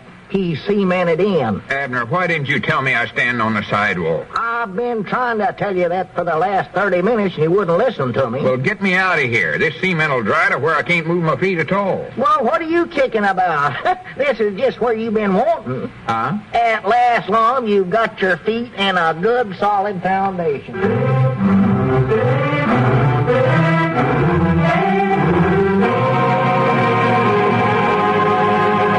And maybe you'd better stay right there, Lum, and not go throwing other people's money around.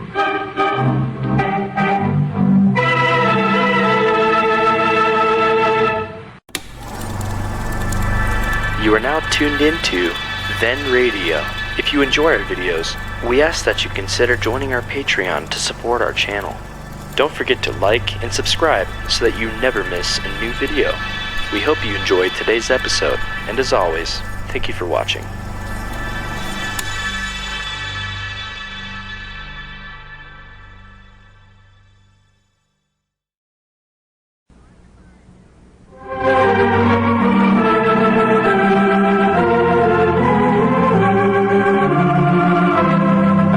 See what's going on down in Pine Ridge. Well, as we look in on the little community today, we find Abner in the Jot 'em Down store trying to get Lum away from a magazine. Listen. For the land's sakes, Lum, are you just going to sit there and read them magazines all day long? I need somebody to help me put up these grocery orders here. Yeah, sure. Be with you in a minute. That's what you've been saying all morning. Don't forget, we're still running a grocery store here, Lum. Yeah, sure. Be with you in just a minute. Well, get up from there and do something. Hey, Lum. Did you say something, Abner? I've been talking to you for 3 hours. What's that you're reading anyway? Honest Confessions? No, these are magazines on home building. Tells here how to read blueprints. How to read it? Yeah. Lum, you know how to read. I said how to read blueprints. Well, I don't see how it makes any difference what color the print is. You can read. Black, blue, pink, purple, yellow, Well, Abner, red, a blueprint. orange, lavender. Blueprints are house any, plans. That's what they call them. green, brown. House plans. Yeah, see here it shows what all these little markings mean. For instance, they use a circle for this and a cross for that, and I don't know what all. You use them to tell where the kitchen sink is and the bathtub and all that. Well, Lord me, I wouldn't want a house where you had to look at the blueprints every time you wanted to find a kitchen sink. Well, that ain't the idea. Over to our place, you just go out in the kitchen. There's a sink sitting right there, right over next to the stove is where it's at, Mom. You don't have to look around for it. Where was you aiming on putting the sink anyway? In the kitchen, natural. Well, I'm glad you changed your mind about that. Put it in a parlor, and the woman's going to get wore out running backwards and forwards twixt there in the kitchen. Of course, I reckon it would be nice for her when you have company. After supper, she could stand there in the parlor and visit while she's washing the dishes, I reckon. Well, Abner, any house I build is going to have the kitchen sink in the kitchen. Good for you. That's a smart idea. But the idea of these blueprints, oh, well, never mind. You wouldn't understand it no ways. Yes, I will. I know more about this than you think I do, maybe. I hope so. Facts is, I just give you a couple of good ideas there already. Well, one, at least, that and about the sink. Well, that's fine. Much obliged to you. Oh, that's all right. I'm proud to do it. Well, thank you. Don't mention. Yeah. Anytime I can help you with any of them little problems that comes up, old boy, you just speak right up. Don't you be bashful. Thank you very much. Proud to do it. All right, now, will you hush up and let me get back to my study in here? I've got to work out some plans for Mr. Duncan. Duncan? Yeah, that young feller over at Cherry Hill that I'm building my next dream castle for. You mean the one that gave you that $250 deposit? Yeah, I want to build him a real nice place. He's a nice feller. Yeah, he appeared to I be. liked him awful well. Wished he's my brother. He can't be too bright, though, or he wouldn't run around handing those $250 out to some feller like you. He knows what he's doing. Mom, did you actually take that $250 and pay it to the mail order house for that pioneer? Well, sure. The bill was due, and if I didn't pay it, they'd come out here and get the pioneer. I give that pioneer to the church, and I don't want nobody coming out here and repossessing it. Well, I know, but Lum, that weren't your money. That belonged to Mr. Duncan. Well, not exactly. He gave it to me to build him a house with. I'm just taking my profits in advance, you might say. Yeah, but what if you don't never get around to the building of that household? Now, what would ever put an idea like that in your head? I don't know, just popped in there. I'm in the building business now. Can't you get that through your head? Well, you sure ain't in the grocery business no more. I can get that through my head. Well, I'm gradual going to turn all that over to you anyway, Abner. Gradual? Yeah. I can see this building jump's going to take up all of my time. I'm going to have a lot of men working for me. Me, anyway. Fact is, I think I'll try to get Eugene Blevins to build the Duncan house instead of Hugh Garrett. Why? I thought you said Hugh's doing a pretty good job on this and that you're building for the Childers. Well, he is, but I don't know. He sort of gets mad over little things. Little things? Yeah. You call ruining that brand new sidewalk he put in little? Well, I never ruined it on purpose. He ain't got no sense of humor. If it's anybody's fault at all, it was yours for not telling me I was standing on the wet sidewalk. Lum, I tried to tell you what. And what's more, I ought to charge you for a new pair of shoes. You might not ruin my others when you pull me out of the cement. I never ruined no such a thing. You pull practically every one of the buttons off of them. Well, you never used them all anyway. Some of the buttonholes is all split out. Them shoes had a good 1,000 miles left on them.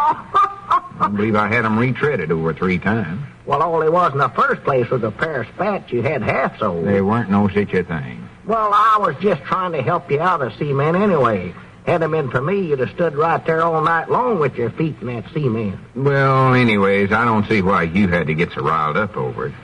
I know for sure I'm going to put Eugene on this next job. Well, Lum, don't you think you ought to get the one you're working on now built before you start trying to build another one? You know you might not never get this one done. Well, Why won't I? Well, for one thing, the widder Cobb's bound to get over that hay fever sooner or later. When she does, why, natural, she's going to start snooping around over there. And she'll find out the first thing that you're trying to build this house without putting up 1 cent of money. She'll get to talking to Hugh Garrett. No, she won't. I tell you wrong. I told you him and her ain't speaking to one another. And there comes a customer out there.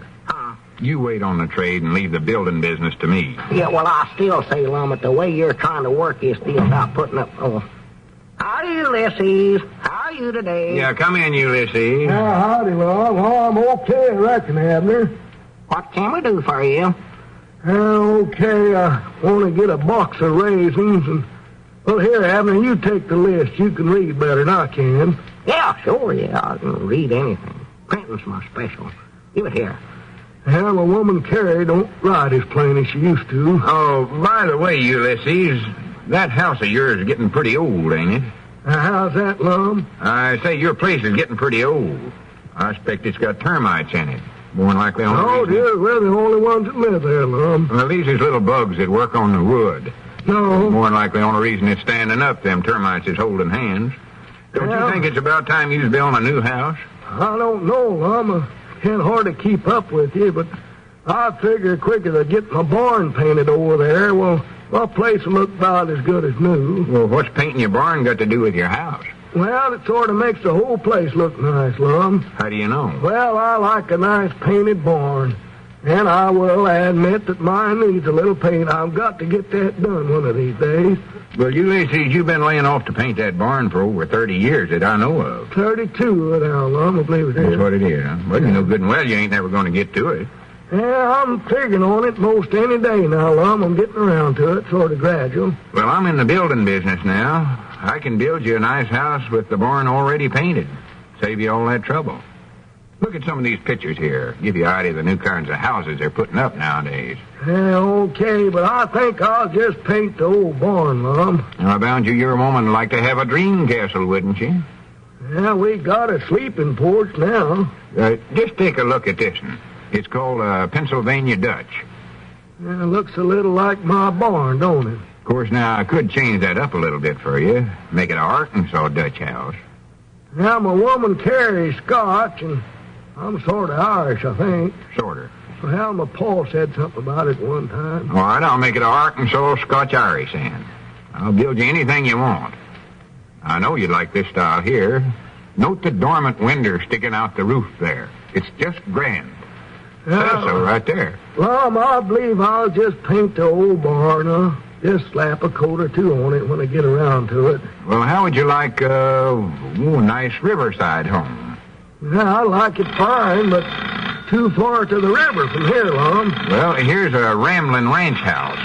Of course, I reckon you'd rather have something more stationary than something rambling around, something that'll stay put. Wouldn't have a ranch to put in it to build it no way, Lum. Abner, would you get the phone? Yeah, sure. Well, how about a Cape Cod house? Now, here's a good one, a French Provencal. Hello. Jot 'em down, store. Abner Peabody doing the talking. What's that, Hugh? She did. Oh, my goodness, they lie. Yeah. Yeah, well, just a minute. I better let you talk to Lum. What is it, Abner? Well, Widder Cobb must be over the hay fevers, Lum, because she's been over to your new house. Oh, my goodness. Did she talk to Hugh Garrett? She didn't just talk to him. She taken a shotgun and run him clean off the property. She did? Yeah, and now Hugh wants you to come over there and run her off the property. He thinks you own it instead of her. Granny's. Well, here, take a receiver. Talk to him. This is your dream castle, not mine. Yeah, well, let's see. I got to dream up something here to say to him. Go on, talk to him. He's waiting. All right. Sit down, Ulysses. Okay. Hello? Yeah, Hugh? Well, listen, Hugh, I'll explain to you about the property later on. But for the time being, what you better do is stand about a foot off the property line there. If she's got a gun, she might shoot, for she's got a right to hunt on that property.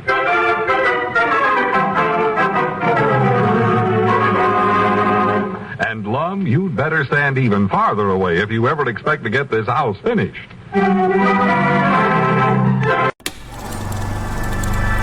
You are now tuned into Then Radio. If you enjoy our videos, we ask that you consider joining our Patreon to support our channel. Don't forget to like and subscribe so that you never miss a new video.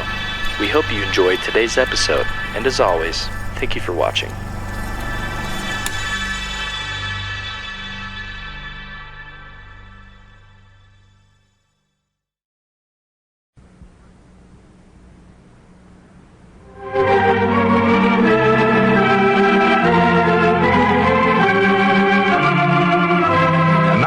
What's going on down in Pine Ridge.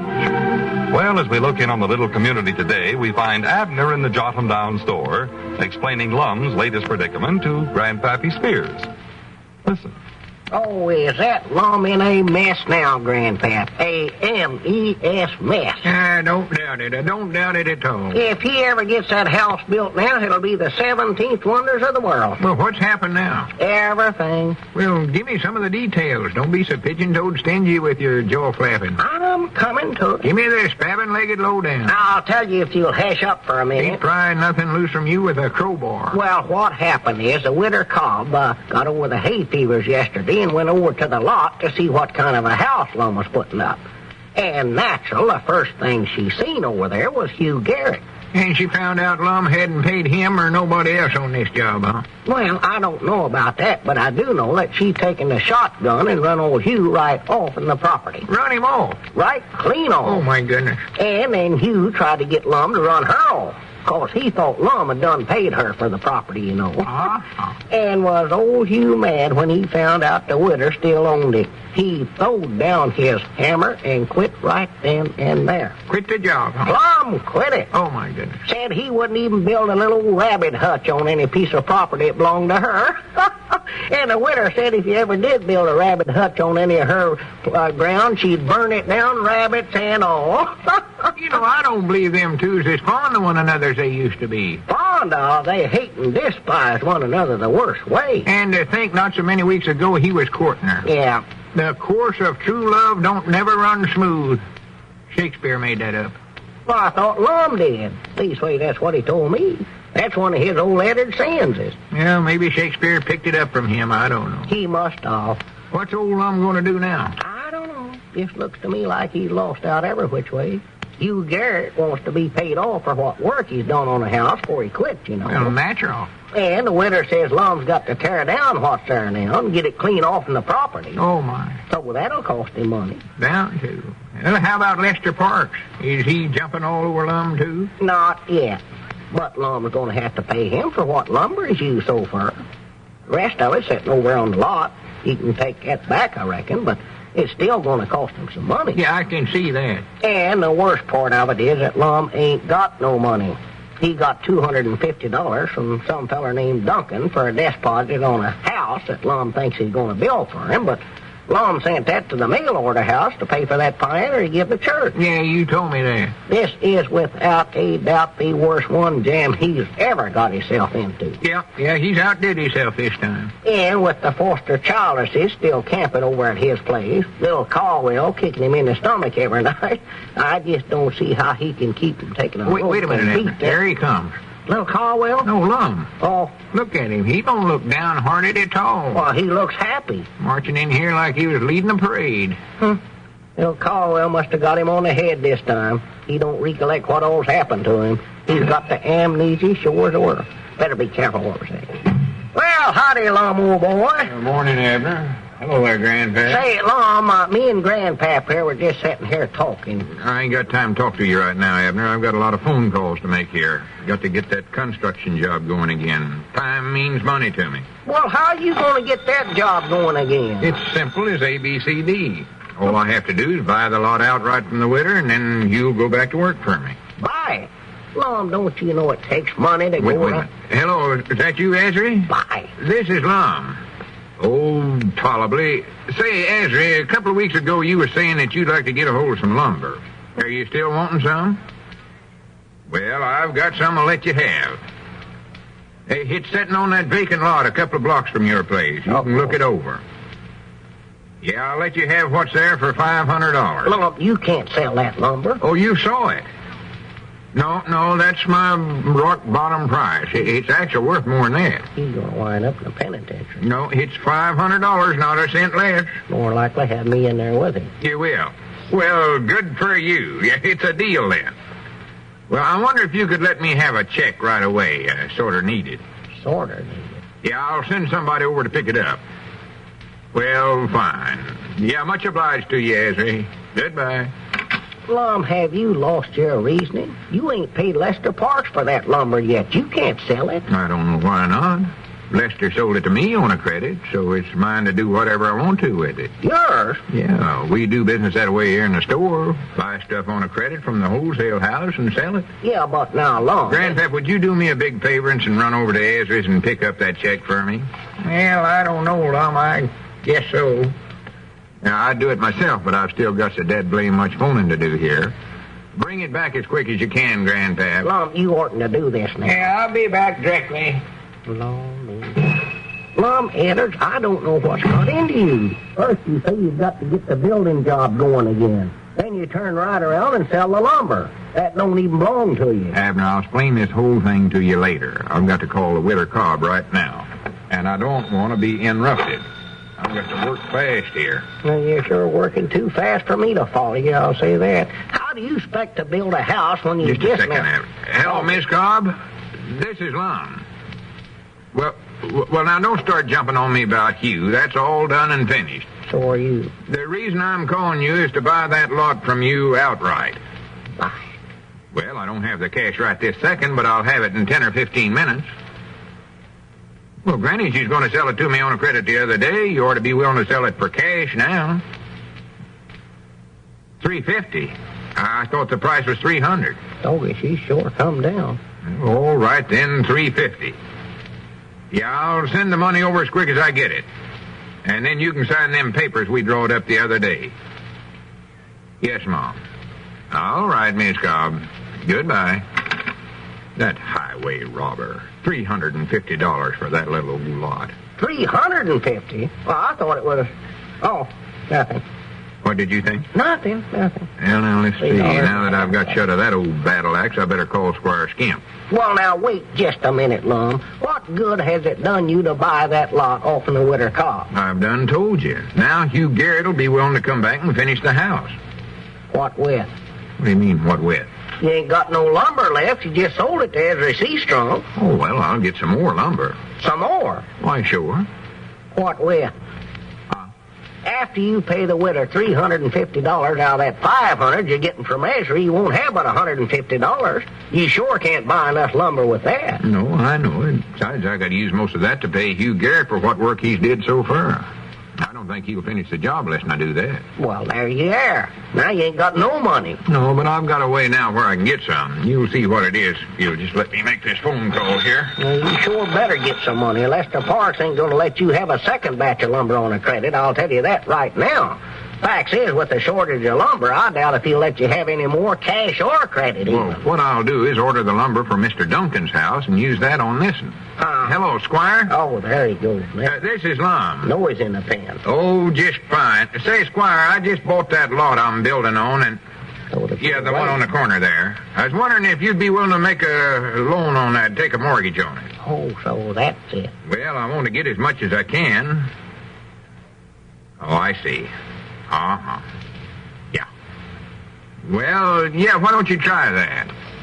Yeah, well, let me know as quick as you can, Squire, because I need the money. All right, fine. Goodbye. Is he going to give you a mortgage, or ain't he?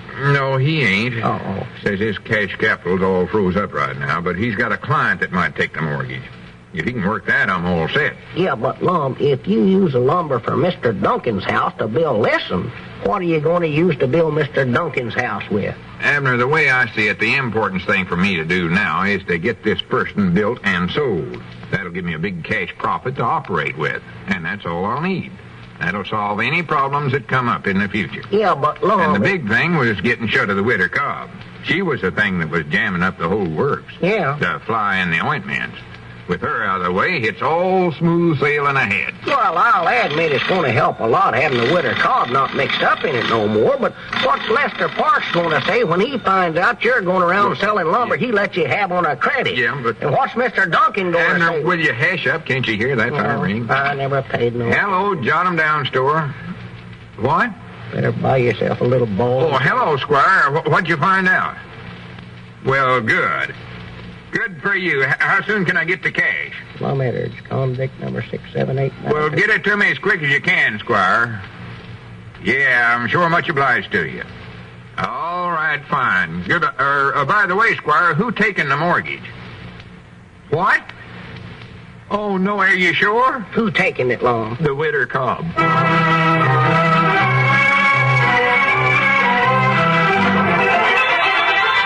And Lum is right back where he started, still on the merry-go-round.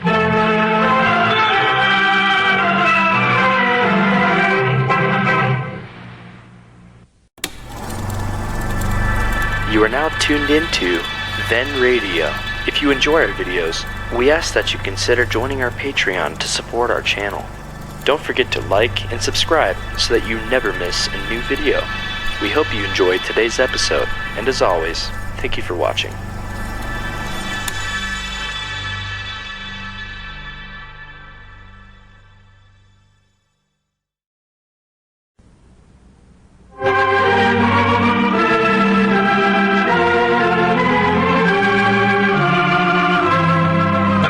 See what's going on down in Pine Ridge. Well, as we look in on the little community today, we find Abner in the Jotham Down store.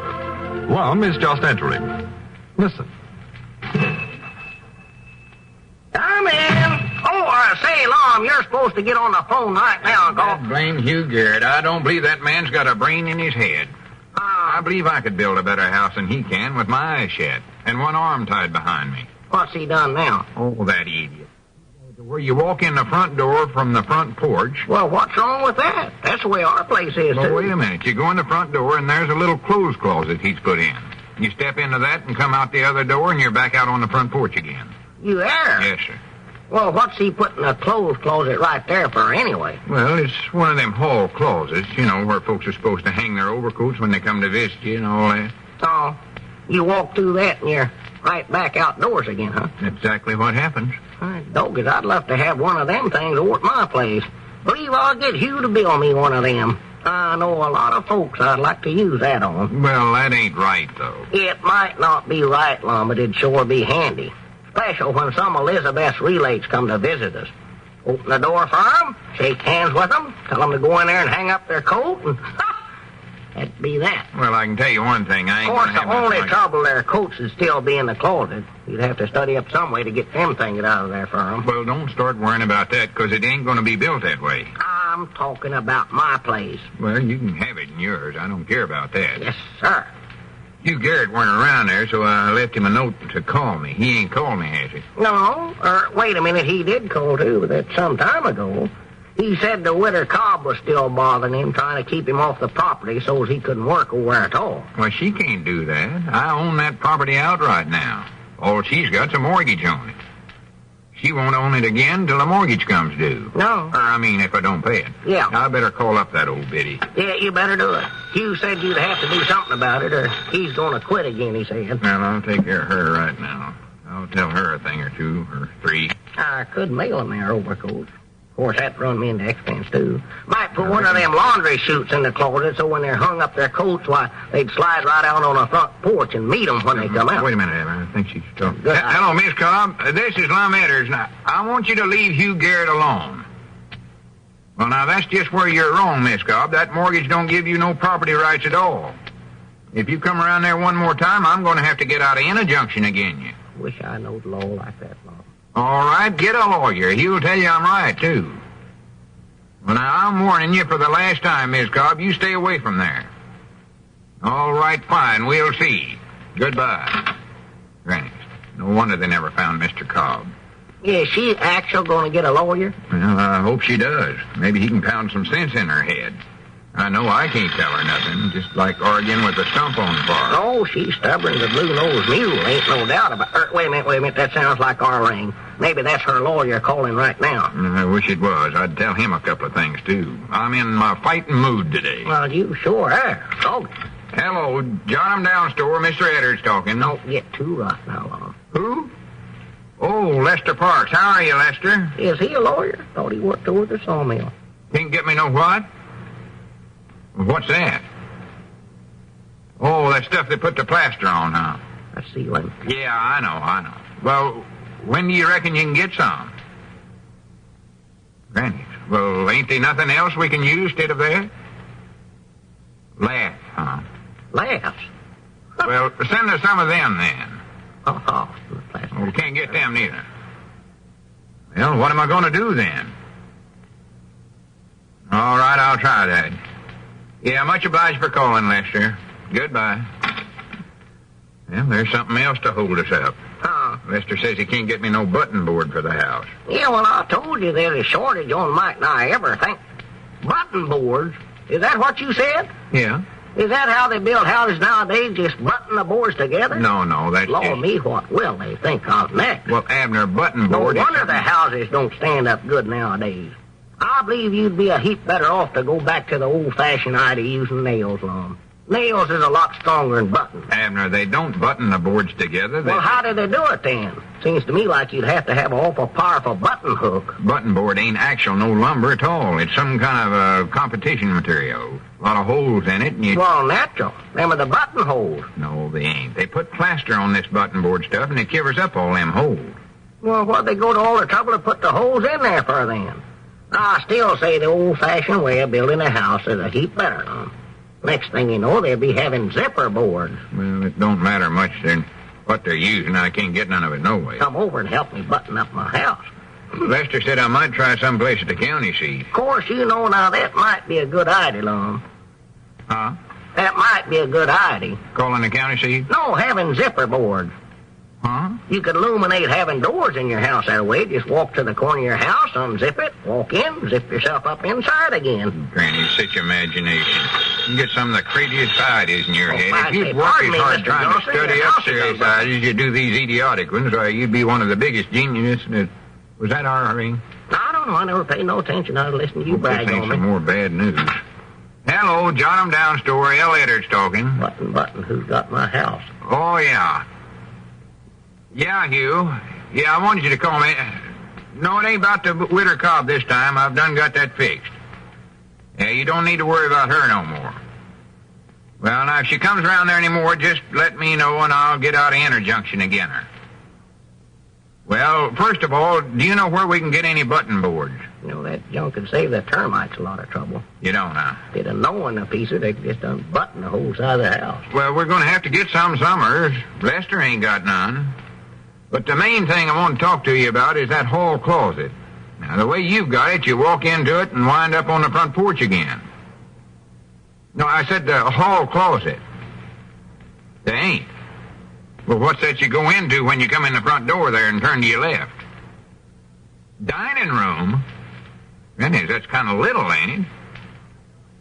Well, yeah, I told you to keep down the cost, but goodness, hey, they've got to have room to all sit around the table. The way you've got it, they won't be able to tip the chairs back after they've done it. That's where them zipper boarders come in handy. Well, I reckon it's too late to worry about that, but another thing you're doing wrong is making the stairway away yonder too steep. Why, that one right there in the hall in the middle of the house. It goes practical straight up. Might as well have a ladder. It's what? Shelves for the linen closet. Oh, well, I beg your pardon. Well, yeah. Uh-huh. I see. Well, I've got a whole list of other complaints here, but I'll talk to you about them later. How's that? What kind of complaints you got? Well, can't you make them fit some way? Can't I? All right, I'll call Lester and see what he can do about it. All right. Goodbye, Hugh. What's the trouble now, Lum? Oh, Hugh says that Lester sent all the window frames over, and not a dead blame one of them's the right size. Well, They're all wrong. well, I do know. Granny, I never knew there was so much trouble just building one little common, ordinary, everyday, run-of-the-mill house. No. I thought all you had to do was draw up some plans and build it and sell it, and that's all there was to it. But look at all the trouble I've had, and we ain't hardly got it started yet. Yeah, I told you sure having plenty of trouble, all right. I'll say that for you. I know it. Granny, I wanted to get home early tonight to listen to the radio. The radio? Yeah. How come? Well, Bing Crosby's on the air tonight. I want to be sure and hear it. Oh, is he on tonight? Yes, sir. Well, I don't want to miss that neither. You better come over to my place. Little Caldwell won't let you hear nothing over at your place. That's right. I'll come by there. Sure, come on over. Fact is, you can come and eat with us if you want to. I'll just have Elizabeth choke out a few more biscuits and lay an extra plate. Won't be no trouble at all. Got to get you straightened out first. I don't know whether I'll have time to come by there or not. No, you'll have to. Something will come up. Some kind of trouble. I don't see how anything else could possibly happen to make it worse for me, though. Well, no, I can't think of nothing. Leastways, not offhand. Let's see now. What else could happen to you? Well, don't try to think of something. Just answer the phone there. That was our ring, but I can't stand another single argument today. If that's Lester or Hugh or the Widder Cobb or her lawyer, tell her I'm out of town. Hello. Got him down, store. Abner Peabody doing the talking. Who? Oh, yeah. Just a minute. He's right here. I said I was out of town. It's all right. It's Gilroy Adams. Oh, it's different. Sure. Go ahead. Talk here. Take her easy. Hello, Gilroy, old boy. You're calling for who? Well, what does he want? Well, why can't I build a house? Oh, my goodness, I plumb forgot about that. Forgot about what, Lum? Gilroy's calling for W.S. Daniel, the state FHA inspector. Yeah? And he's just informed me that I ain't got no building permit. Well, Lum, you wanted to know what else could hamper your house building, and there'll be a few more little hurdles just as bad.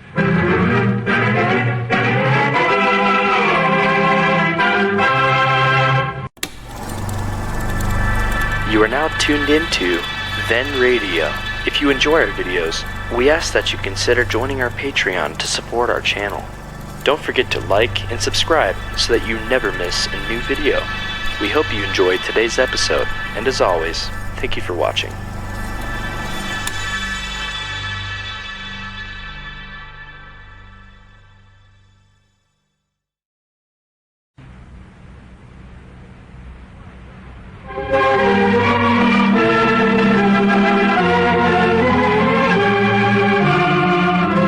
Let's see what's going on down in Pine Ridge. Well, as we look in on the little community today, we find the old fellows in the Jot 'em Down store. A customer is just leaving. Listen. All right, Miss Barton. Much obliged. Come in again. Lum, did you hear what she said about Miss Pomeroy? No, I hear her mention her name, but I never heard what she said. What was it? Well, sir, she's got some sort of a newfangled carpet sweeper in this morning. Broom, you mean? No, not according to Miss Pomeroy. It was a regular little machine with wheels on it of some kind. Got a long handle on it, and you just sort of push it around the room. You saw pictures of them in the wish book. Oh, yeah, sure. Carpet sweepers. It come in the morning from the mail order house. All the women folks in town's been over there looking at it, she said. Oh, yeah. Well, that's one thing you got to say for Earl Pomeroy. He is good to his woman. Yes, he is. Buys her all that new modern stuff. Oh, he's a good provider. There ain't no two ways about it. I hate to see it happen, though. Hate to see it. Why, sure. Now, every other woman in this town will think they got to have one, too. And that includes Elizabeth. And, Mom, I just don't believe in pampering them too much, you know. Yeah, a feller does have to watch that. Yeah, be nice to them, but don't overdo it. Did Gilroy Adams call me while I was over across the street getting the mail? No, he never. Ain't he got that building permit thing straightened out yet? Yeah, he issued me a permit, all right. And Hugh Garrett's back on the job, but Gilroy didn't know how much of a fine I was going to have to pay, and he's going to look it up. How much of a fine? Yeah, Gilroy said they had to slap a fine on me for starting to build without it. Oh, my goodness, they lie. Said he hated to do it, but that was the law. I hope it ain't going to be very much. Well, how come them to notice that you was building without no permit? I don't know, but I've got a suspicion that the Widder Cobb had something to do with it. She did, huh? Looks like that old biddy's just trying to make as much trouble for me as she can. No telling what she's aiming on doing next. I know what she could do. She could burn the house down. Well, don't go putting no ideas in her head. She's got enough of her own. It would be better, though, I reckon, if she'd wait till you get more of it built first. Granted, I can't let nothing else happen to that house. I've just got to get it done, Abner, and get them childishes into it and out of my place. If they have to live with me much longer, I'm going to go stark raving mad, crazy, insane. Well, sir, I was beginning to think you were getting used to that. Hadn't heard you. Stop. I think he's broke at least one leg on every piece of furniture I got over there. Well, and I don't dare say nothing to him. Every time I even as much as scowl at him, his mama and papa both give me that look. What look? Well, I don't know just how to explain it. Do they say anything to you? No, not a word. Just give me that look. Well, If they'd just say something, it'd be a lot better. Then we could get into a good argument about it and get things sort of straightened out. yeah, that's the way me and Elizabeth does. That's the whole trouble over there. Nobody says nothing. I don't know why it is, but they've got me to where I'm practically afraid to do anything around there. You'd think I was living with them instead of them living with me. Well, why don't you just stand right up and tell them that's your house? And get throwed out? Oh, no, sir. No, I've got to have a place to live, too, don't forget. Yeah, that's right, ain't it? Take, for instance, the radio. The other night they had some program on there, terrible thing. Some varmint was strangling a woman. Weren't fit to listen to. You weren't doing a good job of it, huh? I wanted to listen to the Alka-Seltzer news, so I went over and changed the station. And just as I sat down, that little Caldwell rest over there and turned it back on to that terrible program again. So then I started to get up to turn the radio back to the news, and I got it again. That look. What'd you do then? What could I do? Just sit back down in my chair and listen to the man strangle a woman. You mean just on account of the way they looked at you? Abner, I wish you could be over there some night and see that look they get in their eye. It's worse than if they had a bead on me with a shotgun. Well, I doggies, I wouldn't let some little old thing like that bother me. Oh, yes, you would. You just don't know.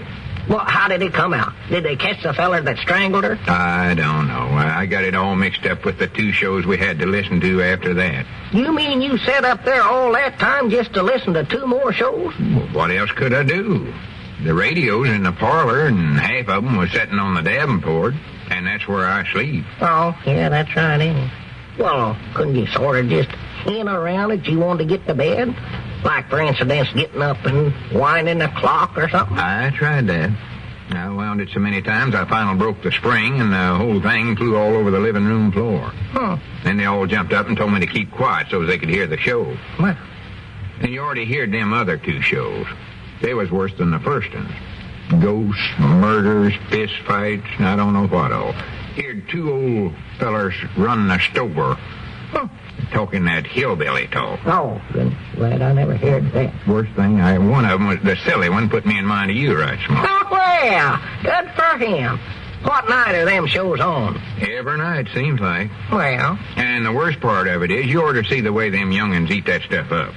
even them 2 little twins? Oh, they're the worst ones. And speaking of eating, that's all them 2 little ones do all day long. Good appetite, huh? Oh, my goodness, I've never saw them yet when they didn't have cold biscuit and jelly stuck in their face. Yeah, doggy, that is pretty good.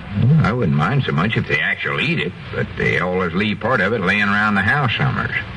Ants crawling all over it. I don't believe there's a single day since they've come there that I ain't sat down on a piece of biscuit and jelly. Well, you ought to be careful where you're set, Lum. You're going to starve them little young'uns to death. What flavor jelly is that to you? I don't know. You can't tell by sitting on it. Blackberry I like the best. That's the one. That's my favorite kind. All I can say is if I don't get that other house built for 'em pretty quick, I'm going to have to build one for myself with padded walls in it. Who's that coming up out there? Oh, Ulysses. You never knowed him. Yeah. Don't favor yourself. Well, Lum, if I was you now, I'd just set my foot down over there and just tell them what's what.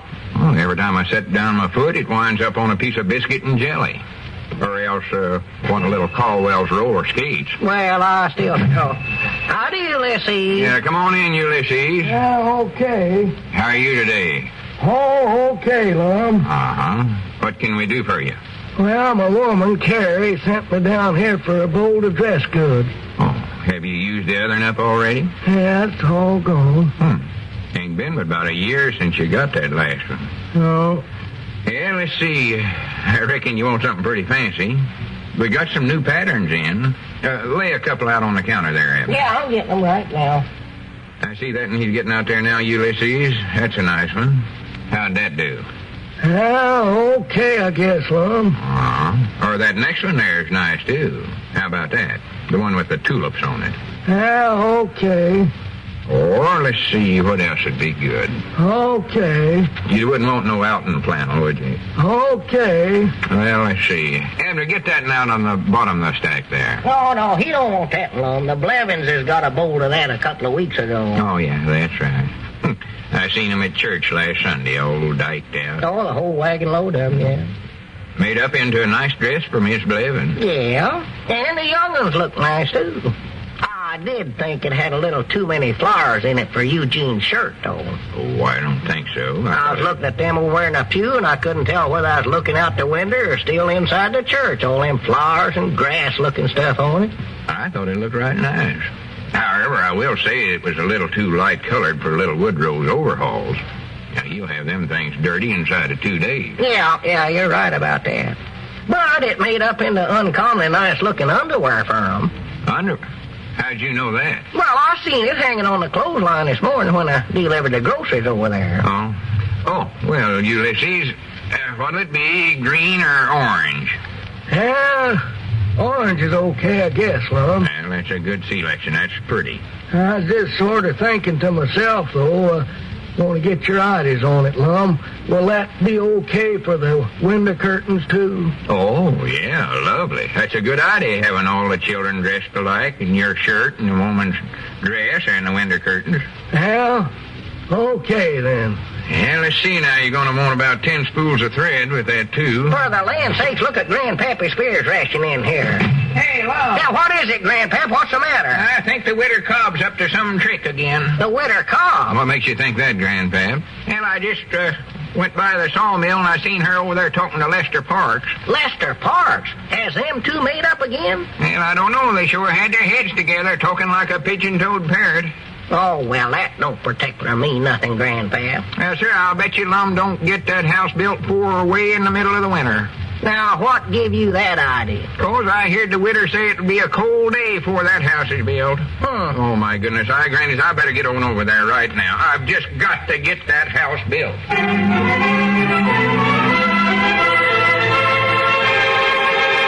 Well, now, just what is the widow up to this time?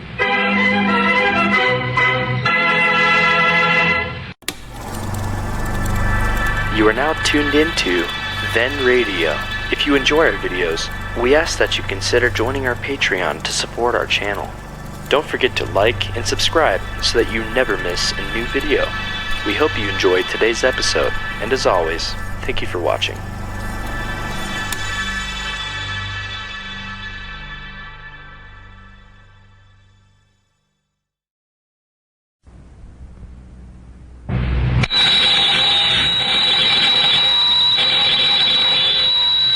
Granny's, Abner, I believe that's our ring. I dog it, Lum. I believe you're right. I'll see. Hello, jot 'em down, store. This is Lum and Abner.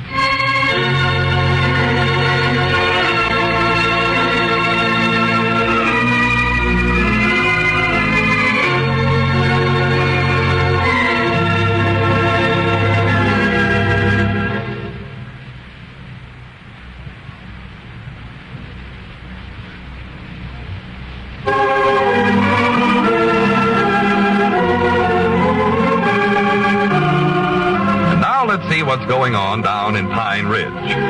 Well, as we look in on the little community today, we find Abner in the Jot 'em Down store talking to Mousy Gray. Listen.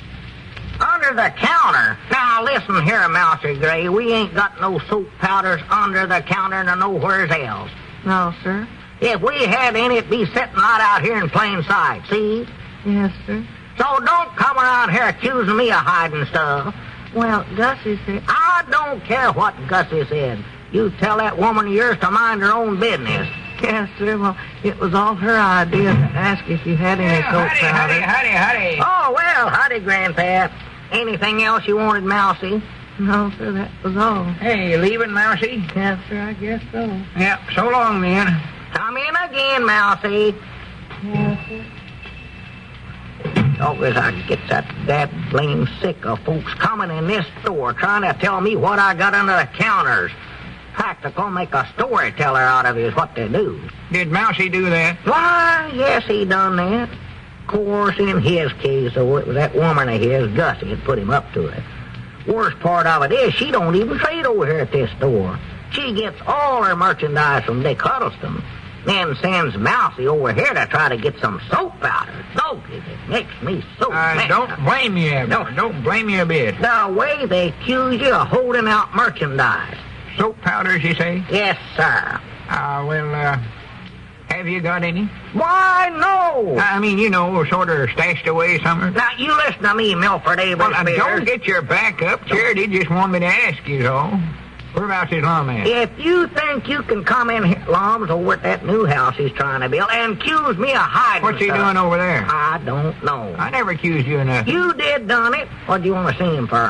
Who? Lum. I never wanted to see him. Just wanted to find out if he found out what the Widder, Cobb, and Lester Parks had their heads together about. No, he ain't found out nothing. He talked to Lester, tried to get some information out of him. Well, of course, he never come right out and asked him direct, of course. No. But he sort of, hinted around, Yeah. That Lum's smart that way. Yeah. Awful clever with that. Yeah. And what did he find out? Nothing. Oh. Lester wouldn't tell him a thing. Not nothing. All Lum knows is that he's having an awful hard time trying to get some plasterboard or something like that from Lester. And he thinks, of course, that that's some of the Widder's work, too. Oh, no doubts about it. That woman's out to stop him from building that house. Yeah. She won't stop at nothing. No. Not her. No, sirree, Bobster. Not her. Not the Widder Cobb. No, sirree, sir. No. No. Now, what does she want to do that for? That's what I don't see. It's just plain honerness, looks to me like. Well, maybe she figures that if Lum don't get the house built, why, he can't sell it, and he won't get no money, and then he can't pay off the mortgage on the lot, and then she'll get her money back. Why, that varmint. That lady varmint. Personal, I'd love to see Lum get it built. Well, I would too, Grandpap. But doggone, I don't know with all the trouble he's having. And what's worse, he's got Mr. Duncan on his neck now, too. Who? Mr. Duncan. That young fellow over at Cherry Hill that Lum promised to build a house for her. You know the one that give Lum that $250 deposit on it? Oh, him, yeah. Has he been over here again? Well, not right over here, no, but he called long distance a couple of times. Kept wanting to know if Lum had got his house started yet. Well, he ain't started yet, has he? Why, of course not. Lum can't do nothing till he gets this one built for the Childerses and gets some money for that. See, he's got to use that money to buy a lot to put Mr. Duncan's house on. Well, didn't Lum tell him that? Oh, Don't throw that over here. Of course not. Get out of the way, then. You stand twixt me and the stove all the time. You know that Lum as good as I do, Grandpap. He still thinks he's going into the building business and don't want to lose no customers. Why, he stood right there at the telephone and give Mr. Duncan the idea that he's ready to start on that house of his any day now. That sounds like him. Told him all about some fancy lot that he's getting for him. Oh, yeah, bought him the prettiest lot in Pine Ridge. And as far as I know, that Lum ain't even looked at no lot. Why does Lum do things like that? Oh, why does he do it? I just don't know. He gets carried away with himself. Always has to act like he's such a big businessman and all that, you know. Yeah. Of course, now, Lum means well, I know he does. And I believe he thinks he's actual telling the truth all the time when he gets off on them stores. But, doggone, how he can get carried away like that, I will never know. I know it. Well, howdy, Cedric. Oh, howdy, Mr. Abner. Hello, Mr. Grandpap. What can we do for you today, Cedric? Oh, nothing at all. Oh, all right, Cedric. As I was saying, Grandpap, every time. Wait a minute. What's the matter with Cedric?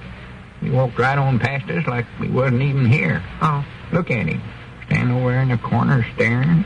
What's he doing? Oh, don't you know? Huh? Oh, I'll tell you about it later. No, sir, when that Lum gets to talking business to some stranger, Grandpap, you'd think he was a bank president or something. Squints his eyes up like he's studying all the time. I know. I saw him do that. Oh, yeah, he got that from the banker in there at the county seat. He tries to do the same way. You know, one time I heard Lum get on the telephone right here in this store. It was a long-distance call. Wait a minute. I think Cedric's talking to you. No, he ain't.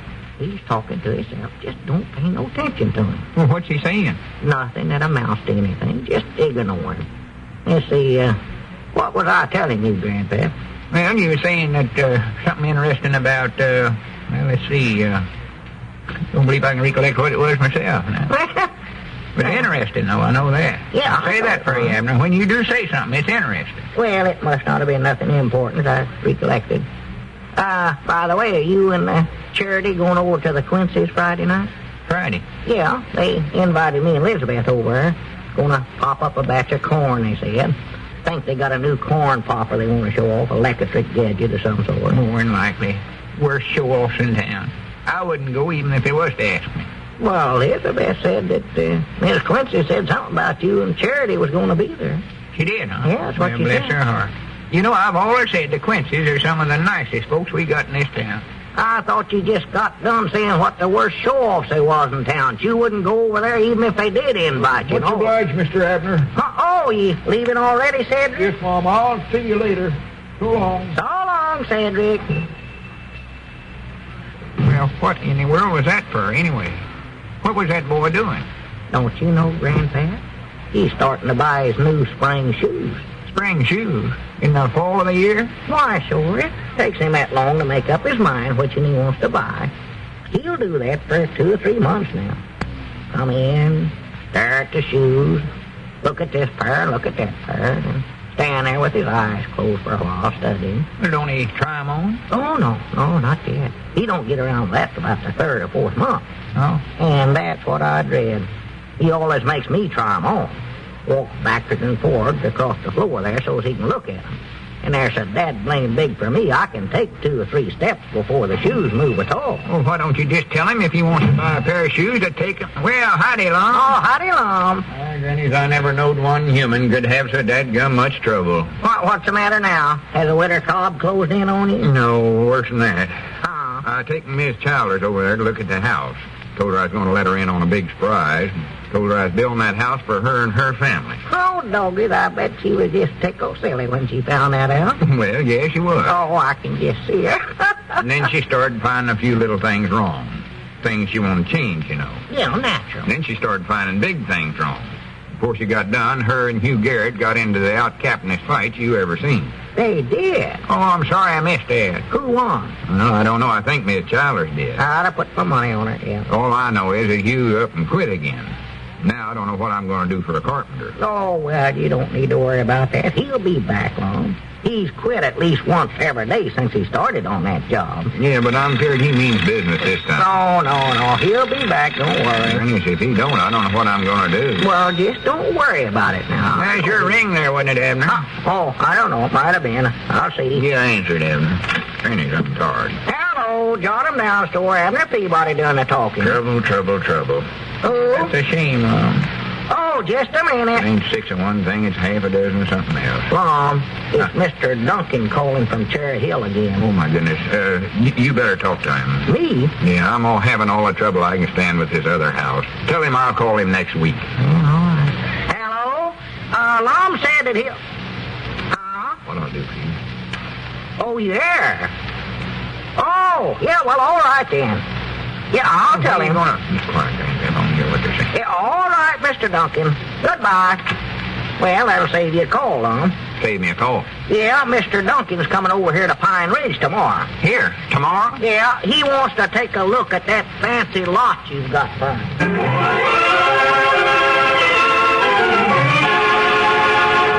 Well, Lum, looks like you're going to have to do some fast work between now and tomorrow.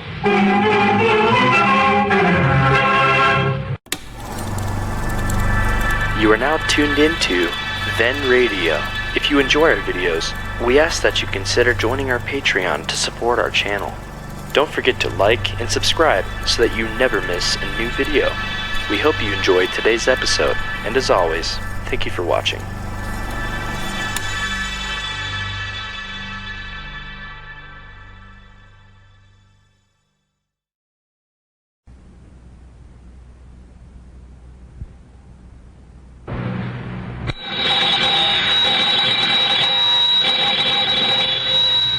Granny's, Abner. I believe that's our ring. Hi, Doggies Lum. I believe you're right.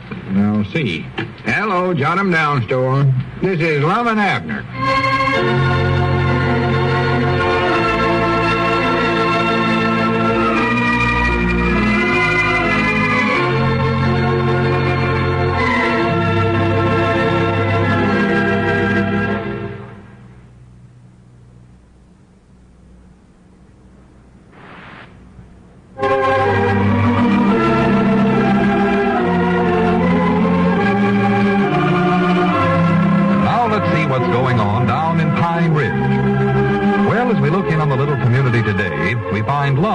Jotham Down store talking to Mr. Duncan. Listen. Yeah, well, we'll go over and look at the lot right away, Mr. Duncan, I think. Well, let's get going then. I'm anxious to get this thing started. Yeah, well, I'll tell you what, let's do. You go out and get in your car, and I'll be with you in just a few minutes. I've got a couple of other things I've got to take care of here first. Business matters, you know. Well, okay, but hurry up. I ain't got all day. Yeah, be right with you. Frank? Mom, what did you tell Mr. Duncan that for? You ain't got no lot to show him, and you know it. I know I ain't, but you heard what he said. He said he's got another fellow that'll build a house for him. So if I can get this and started for him right away, then he wants me to return that $250 deposit he gave me. I heard him say that, Lum. Well, I ain't got the $250 to give back to him. I had to pay that on that pianner I was supposed to donating to the church. Well, Lum, it just... The only thing I can do now is to try to stall him along till I can figure out some way to build him a place. Yeah, but now, what was the idea telling Mr. Duncan to go out there and get in his car, and then you'd go with him to look at this lot that you ain't even got? Well, I don't know. I just needed a few minutes to study. Lum. Collect my thoughts up together. I just couldn't seem to think at all with him standing there looking at me. Yeah, I could tell that. Well, now that he's out there waiting for you, and you've collected your thoughts, what are you going to do? I wished I knowed. Have you got any ideas, Abner? Don't look at me now. You got yourself into this. Yeah, I know. I can tell you one thing, though, Lum. You can't just leave Mr. Duncan sitting out there in his car forever. No, I reckon I could just pick out a spot somewhere around here and tell him that's it, but that'd be unhonest. Why, sure. And he's bound to find out that it don't belong to him, or you. Yeah, that's the worst part of it. What you better do, Lum, is just go out there and tell him that you ain't got no lot, and that you can't build him no house. No, wait a minute, then you'd have to give him back his $250. Well, wait a minute, I think that's our ring, Abner. Oh. You run out and tell Mr. Duncan that I'm tied up on the telephone for a few minutes. How do you know that's for you? Whoever they want, it's going to be for me, I can tell you that. Go on out there and tell him. Well, all right, I'll tell him. Hello, jot 'em down, store. Well, this is him, or me. Yeah, what is it, Miss Childers? Well, no, now, you can't change the shape of the room as long as the foundation's already in. No. But, yeah, you might be able to make a change like that, but it'd cost extra. Oh, no, now, don't you go over there and tell Hugh Garrett about it. Let me tell him. No, now, if you go over there, you'll get into another argument with him, and then you'll quit again. It'd taken me a whole hour to get him back on the job this morning. Yes, Mom? Well, I'll take care of him. Mr. Duncan said, excuse me. All right. Goodbye. Grannies, that woman ain't satisfied with nothing. Who? Miss Childers. Oh, She's thought up a whole lot more changes she wants in that house. changes, huh? You'd think she'd be satisfied with any kind of a roof over her head after being without a place for so long. Why, sure. Did you tell Mr. Duncan what I said? Yeah, and he said for you to either hurry up and show him the lot or give him back his money. Yeah, I figured he'd say that. He meant it, too, from the looks in his eyes. Wished I'd never went into the building business in the first place. That's what you get for trying to help folks. Yeah. Well, what are you going to do about Mr. Duncan, Lum? Yeah, let's see. Got to do something. Why, sure, he's going to come in here in another minute and demand. Oh, howdy, Grandpa. Howdy. Have I got big news? Big news? Yeah, you know, there's a feller sitting out in front of your store in a car. Oh, Lord me, we know that. That ain't no big news. Oh, well, that ain't my news, no way. You'll never guess what it is. Never in this world. Well, what is it? Never in this spavined-legged world will you guess it. All right, then, tell it to us. Doggies, it won't be news by the time you get around to telling it. Yes, sir. Who is that feller out in front? It's Mr. Duncan. Now, tell us what that big news is. What big news? I don't know. You said you come over here to tell us something great. Oh, yeah, I did. The Widder, Cobb, and Mr. Parks. Huh? That's who it's about. Oh. The Widder, Cobb, and Mr. Parks. That's who it's about. Well, what about 'em, Grandpap? I know now why they had their heads together the other day. You do? Yeah. Well, whatever it is, I don't want to hear it. Whatever trouble they're stirred up for me this time can't be no worse than what I'm into now, I'll tell you that. Abner, go out there and tell him to stop that honking. Tell him I'll be out pretty quick. Lum, you go out there and tell him yourself now. They've eloped. I went out there the last time. Well, it wouldn't hurt you to help me. Huh? Eloped? Is that what you said, Grandpa? They done it. You mean them two has got married, Lester Parks and the widow Cobb? That's what I said. Hey, Edwards, let's get going. Yeah, I'll be right with you, Mr. Duncan. You just wait out in the car and I'll be right with you. Well, that's what you told me before. I ain't got much more time. I've got to get back to Cherry Hill. Yeah, well, I won't be held up much longer. Got some business to finish up with Mr. Spears here, and I'll be right out. Okay, but be sure about it this time, will you? What's he chomping at the bit for? Where'd they elope to, Grandpap? When did all this happen? Who done the hitching? They eloped last night. Got married in Fort Smith, the way I heard it. Well, if that don't beat all. Lord me. Here, a couple of weeks ago, they weren't even speaking to one another. Yeah, well, that's love for you. Well, you know what that does to me, don't you? Just about ruins me. Why, Lum, I never knowed you was sparking at the widow Cobb. Well, I weren't, Sally. What I meant is it ruins me in the building business. Oh. With her married to Lester Parks, I'll never get another stick of lumber from him. Now I couldn't build Mr. Duncan a house, even if I did have a lot. Yeah, where did you hear about this, Grandpap? Charlie Redfield got it from Miss Foster, and she knowed about it 'cause Tom eloped along with him to be best man at the wedding. Well, I'll be a polka-dotted possum. I never would have thought it, never would have thought it. No, sir. Charlie says that Lester's going to sell his house and move in with the widder now. He is. Well, I don't know to blame him. Her house is 6 times as good as his, and I believe old Lester made himself a good deal. Wait a minute, did you say Lester's going to sell his place? According to Charlie. Well, when's him and the widder, Miss Parks, going to get back to town? They're back now. He had to get back to his job at the sawmill. Well? Grannies, let me get to that telephone. Abner, run out there and tell Mr. Duncan I'm tied up on the phone again. I ain't gonna do it, Lum. I didn't like the look in his eye when he stuck his head in the door here a minute ago. Hello, Lester? Well, congratulations, you old son of a gun. We'll have to go over and shiver him tonight. Yeah, just now heard about it. Well, you're a lucky man, Les. She's a mighty fine little woman. Well, say, Les, I hear you're aiming on selling your house. Old Battle Axe, what he started us out, don't you? No, I ain't in the market for one myself, but I know who is. Foster Childers. Foster Childers? Well, will you give them first chance at it? Well, good for you. What kind of a price are you asking for it? Mom's lost the spoke out of his wheel, sure as the world. Well, that sounds reasonable enough. Now, I'll have them get in touch with you right away, Les. All right, old boy. Goodbye. Just a minute, Lum. If the Childers is going to buy Lester Parks' place, what are you going to do with that house you're building for the Childers? That thing's half built now. Don't worry about that. Abner, will you go out there and tell him to stop honking that horn? Tell him I got one more phone call to make, and I'll be right with you. I told you, Lum, I ain't going out there and tell him nothing now, and I ain't going to do it. Go on, I can't No, sir, I won't do it. I won't do it. Ain't no use to argue with me about it. I'll tell you that right now. Well, Grandpap, will you go out there? Wait a minute. Hello, Miss Childers? Get me whipped. This is Lum again. You don't need to worry about them changes in that house no more. No, better than that. I've got you a place already built. Lester Parks' house. Uh-huh. Oh, you'll like it. And the best part of it is you can move in right away. Well, it'll cost you less than that than I was going to build for you. Uh-huh. Well, that's fine. Yeah, well, I tell you what you better do. You better call up Lester and close a deal with him right away before he sells it to somebody else. Yeah, I talked to him for you. Oh, not at all. I was just proud to do it. All right, Miss Chowder. Not at all. Goodbye. Now then, the next thing I got to do... Oh, the next thing for you to do is to get out of here, Lum, because here comes Mr. Duncan again. He don't look like he's going to fool around either. All right, Edwards. I've waited as long as I'm going to.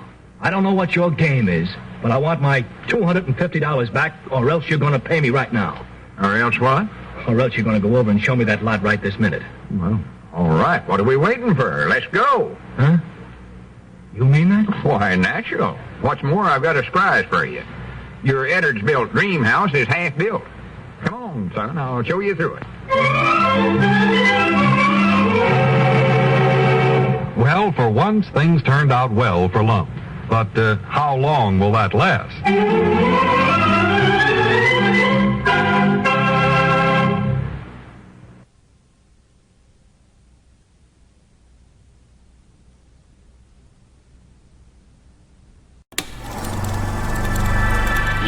tuned into Then Radio. If you enjoy our videos, we ask that you consider joining our Patreon to support our channel. Don't forget to like and subscribe so that you never miss a new video. We hope you enjoyed today's episode, and as always, thank you for watching.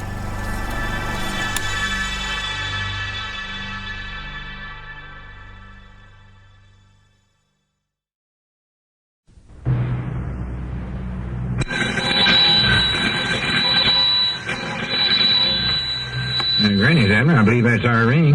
I doggies, Lum, I believe you're right. We'll see. Hello, jot 'em down, store. This is Lum and Abner.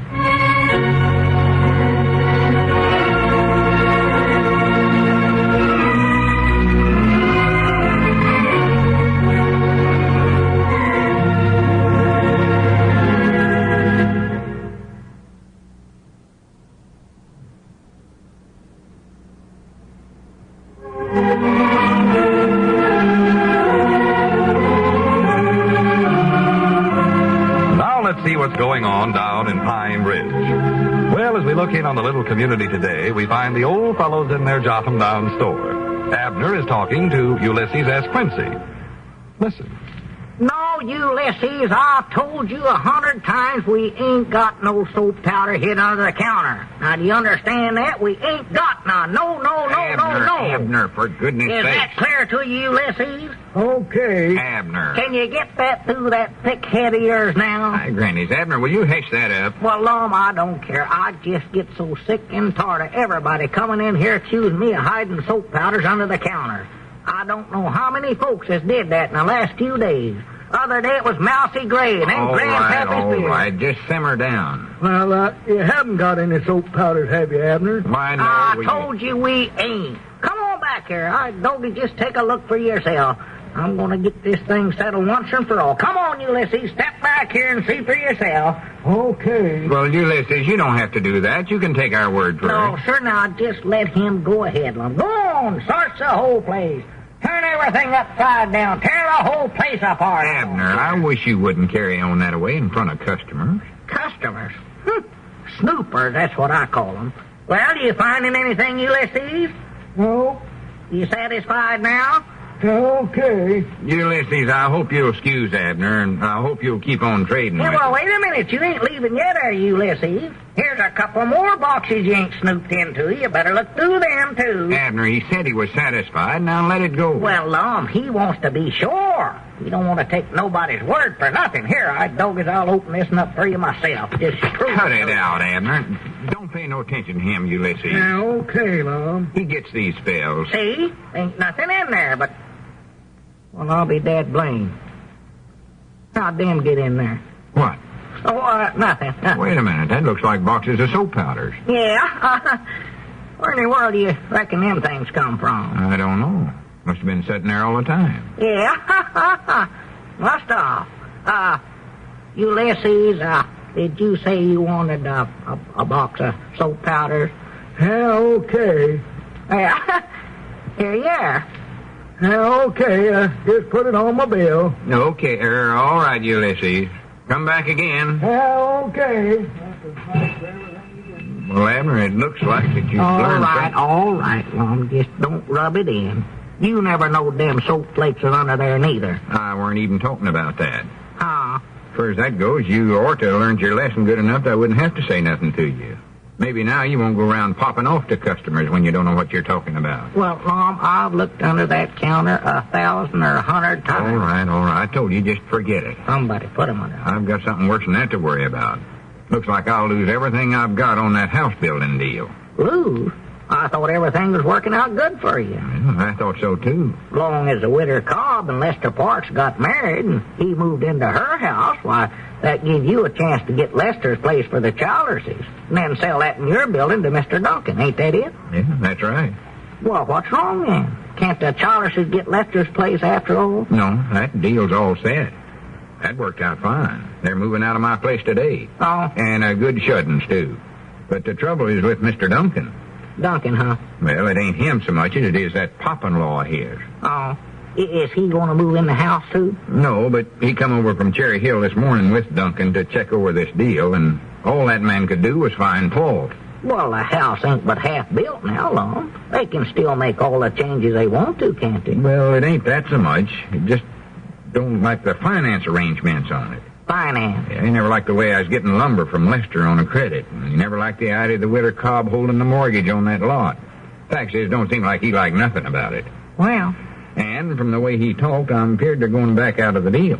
after he give you that $250 deposit the other day? Yeah, they seem to think it's worth that to get out of the deal. Well, that'll be all right. You get the place back, won't it? Well, I don't think so. Oh. I can't seem to get no more materials to finish the house with. Oh. And with the widder holding the mortgage on the lot, I'm just liable to lose that, too. Well, that mortgage ain't due yet, is it? No, but it won't be very long till it is, though. Just a short-term mortgages that they fixed up for me, her and Squire Skimp. Yeah. I don't know why I ever got mixed up in this in the first place. Well, I hate to be I told you so long, but I told you when you started out that you ought to be careful what you was getting into. But no, you was going to build a whole string of Edders-built dream castles. Yeah, I know I did, but I never picked... Wait a minute. Here comes Grandpap. Now, don't say nothing about this in front of him, Abner. Yeah, where's Duncan and his pop-in-law? They went back to Cherry Hill? No, they're down at Luke's lunchroom getting a bite to eat. Oh, they'll hate the town after Thinking it over, they said. Oh, howdy, Grandpa. Howdy. Yep, you hear the big news? You mean about Mr. Duncan's pop-in-law? About who? Hush up, Abner. Oh, what's your big news, Grandpa? Now, sir, you can send the airmail letter now for 5 cents. Think of it, 5 red cents, 1 nickel. Well, Lord me, we know that, Grandpa. 5 coppers. You can send the airmail letter to any little old corner in this country. Well, tell us something we don't know. All right, I will. Boulder Dam is celebrating its 10th anniversary. Well, what of it? It's the truth, Abner. I've been reading about it in the paper. I can show you the article. I never said it weren't true. Well, it is true, though. Why do you have to argue about everything first? I ain't arguing. You are, Duncan. I ain't no Least such little thing comes up and you have to argue about it. Lord. It's 10-year-old. They're having a big celebrate. Got the governors from 7 states there. Arizona and California, Well, Grandpap. Colorado and Nevada and New Mexico. Grandpap, we don't care. Utah and Wyoming. Oh, Lord. Everybody's there. Yeah. I bet you wish you was there yourself, Abner. Oh, I don't know whether to or not. I wouldn't want the particular stand around singing happy birthday to a dam. Abner, do you know that the intake towers of Boulder Dam are 395 foot high? I don't care if they're 2 million foot high. 395 foot high. Wish you'd fall off The on. intake towers of Boulder Dam. And the Arizona spillway is Grandpap, 600... will you hush that up? Here comes a customer. Now, just Oh, be that's quiet. it, Cedric. The Arizona spillway Howdy, Cedric. Howdy, Mr. Abner. Come on back. Mr. Grandpap. Howdy, Mr. Lum. Just go right ahead, Cedric. Yeah, what's he up to? He's in here to look at them shoes again. Oh, This is the second time he's been in today. 1, 2, 3, 4. 1, 2, 3, 4. Yep. Don't stare at him, Grandpa. Well, much obliged. So long, Mr. Lum. So long, Mr. Grandpap. So long, Mr. Abner. Yes, so long, Cedric. Come in again. what was he doing this time? You told me he always spends about 2 or 3 months trying to decide on a pair of shoes, but what was all that counting for? Oh, the counting that Cedric is doing? Yeah, that 1, 2, 3, 4. What was that? Oh, why, I reckon he's just counting the hooks on the shoes. Counting the hooks. Yeah, you know how a pair of shoes lace up part of the way, and then they got them hooks up the rest of the way you hook your shoestrings Yeah, I around. know what they are. Well, what's he counting them for? Well, I reckon he's just counting them to make sure that they're the same number on both sides, He's more likely got to worrying about it and just come in to check, see if they had 4 hooks on each side. Why don't he get button shoes? Well, he don't like button shoes, Grandpa. Maybe you can't count that high. Well, I think that's the trouble. He started out the other day and got up to 6 and then quit, said he wanted laces. Well, he can count to 20 with his shoes, though. Well, I don't know, Grandpap. I know he don't want button shoes. I've heard him say so. I recollect one year he come in here 3 times to measure the length of the shoelaces. Oh, he takes them out of the shoes and spreads them out on the yardstick there every time. See if they're both the same length. Yeah. Yeah, I think he just wanted to be sure he's getting his money's worth. Oh, sure, yeah. He goes through the out-capping his rigmarole when he wants to buy a pair of shoes. Now, he knows right now what pair he's going to buy. But he just wants to come in here and look over the whole stock, you know. Just cautious, huh? Yeah, yeah. Weren't that your ring, Abner? I don't know. It might have been. I never paid no attention. I'll get it. Yeah, go ahead. Cedric's awful protective of his shoes. Got 'em down, store. Elliot's talking. Somebody sold him 2 left shoes one time. Oh, yes, Mr. Duncan. Sort of got him shoe shy. Your papa-in-law wants to see what? He'd like to ruin his feet wearing them. Goodness, I don't even know what one is. And couldn't turn on it to the left. He'd have to walk clean around the block to get to where he's going. Why, no, I never filled out nothing like that. He'd skid and fall every time he'd start the wrong direction. Yeah, I'll hold the phone. Stumble. Goodness, that papa-in-law of his. How? I never filled out no application for a construction priority or nothing like that.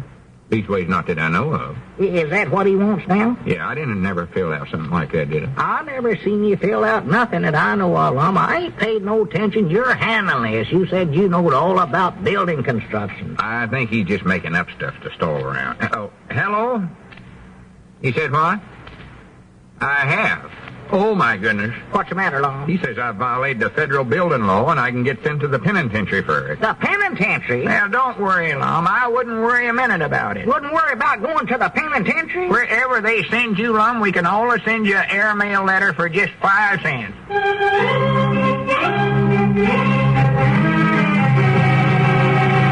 Well, Lum, how are you going to get out of this one?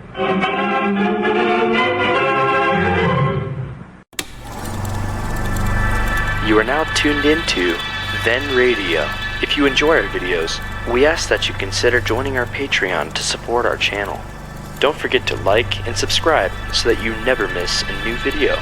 We hope you enjoyed today's episode, and as always, thank you for watching.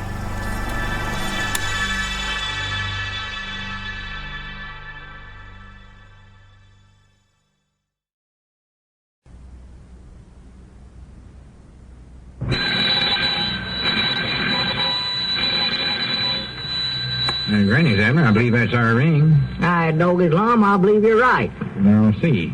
Hello, jot 'em down, store. This is Lum and Abner.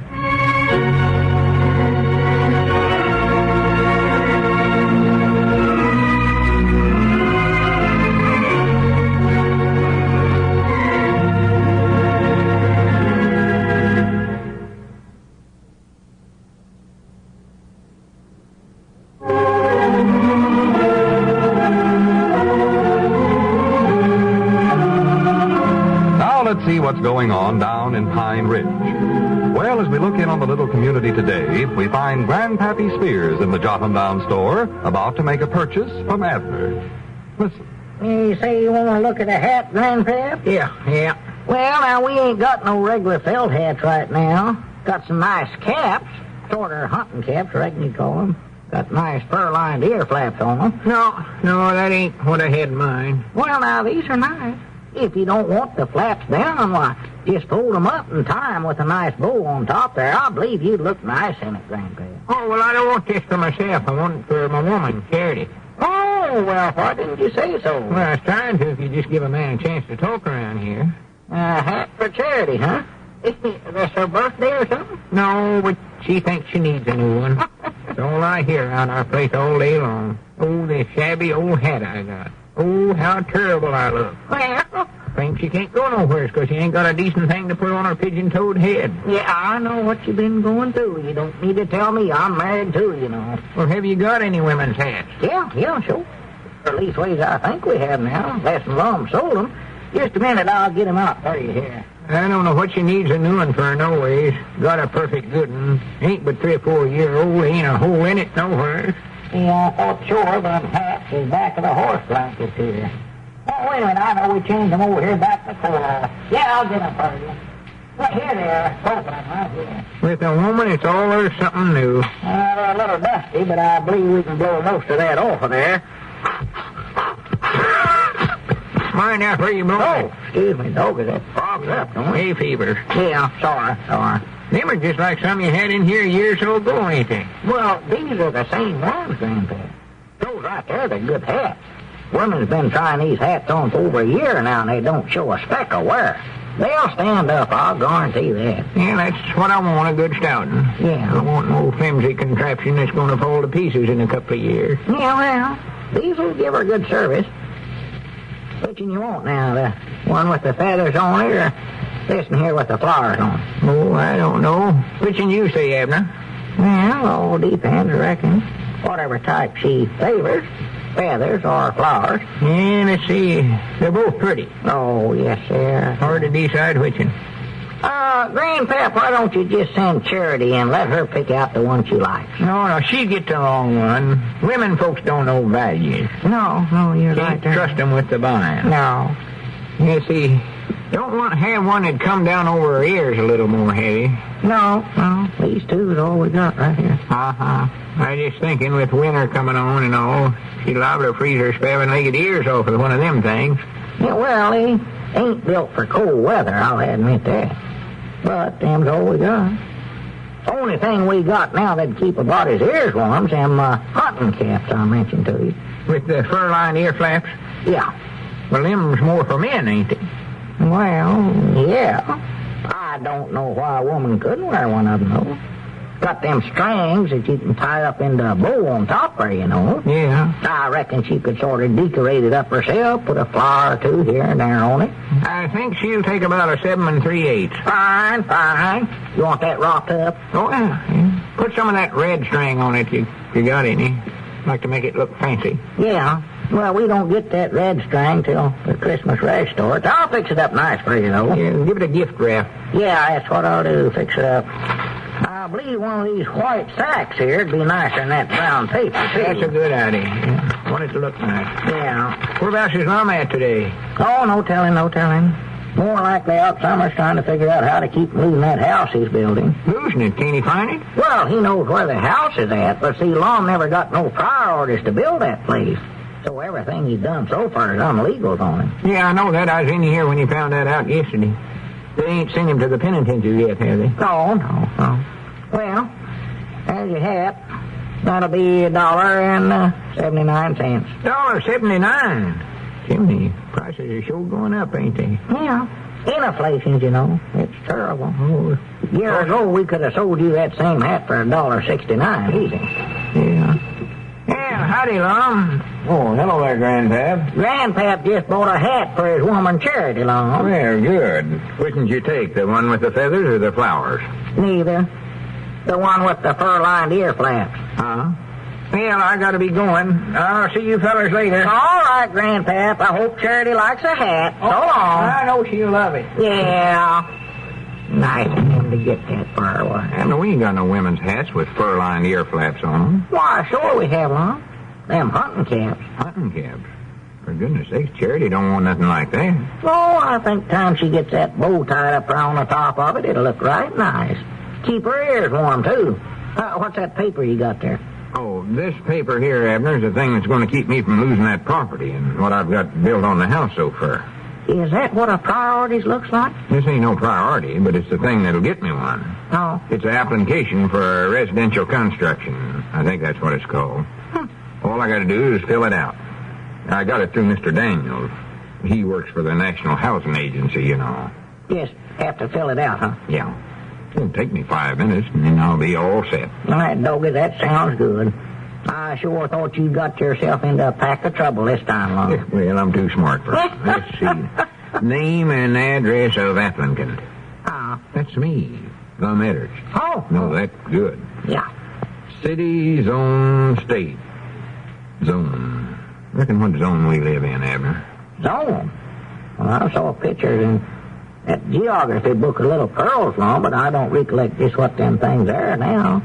Something like the torrid zone and the topics of coffee corn or something like that. I don't know. No, I don't think it means that. I think it's got something to do with the post office. Post office? Yeah, you know, that list of postal rates always gives different zones. The 3-cent zone and the 6-cent zone and all that. Oh, yeah, sure, yeah. I think I'll just put down the 3-cent zone and keep the cost down as much as I can. Yeah, you cut it half in two right there. The location of project. That's easy, right across the road from the Adams place. Better make that more definite. Direct across the road. That's better, yeah. And give street address if known, otherwise give legal description if available. Description. How would you describe me? Well, you're skinny. You're... Legal description, that is. Oh, legal description. What does that mean, Lum? I don't know for sure. How many times you been in jail? Well, I just got in there by mistake a couple of times. Almost got out. I ain't going to put that down, though. Well, hey, you might put down your justice of the peace. That sounds sort of legal. Yeah, that's a good idea. Put that down. Yeah. Justice of the peace. Tall, handsome, I smart. thought this was supposed to be legal. Yeah, that's right, Am. Yeah. Maybe I'll just let it go with justice of the peace. That's the safest thing. Put down that other stuff and they won't recognize you. They'll give that priorities to somebody else. Lot frontage. Yeah, That's the next thing here. Lot frontage. Oh, yeah, you got a lot of that. I wouldn't say it had a lot of frontage, would you? Oh, a lot? No, I wouldn't know. It's pretty narrow. Put that down. No, not a lot. Lot depth. Well, it's pretty deep. As far as I know, it goes clean down to China. Anybody knows that. They just want to get everything down black and ink, I reckon. I just put down very deep. Now, wait a minute. What's this stuff way down here, Lum? But wait, I want to get these other questions first. Yeah, but look what it said right here. Right here under type of structure. Conventional or prefabricated. No, I know it ain't conventional. The place ain't big enough to hold a convention in. Yeah, but I mean down here. Yeah, it must be that other, that prefabricated, whatever that is. I'll check that. Yeah, but under that it says single family, then two family, then three or more families without elevator. Without elevator? Well, that's plumb silly. I know good and well the Duncans ain't got no elevator. Why, no.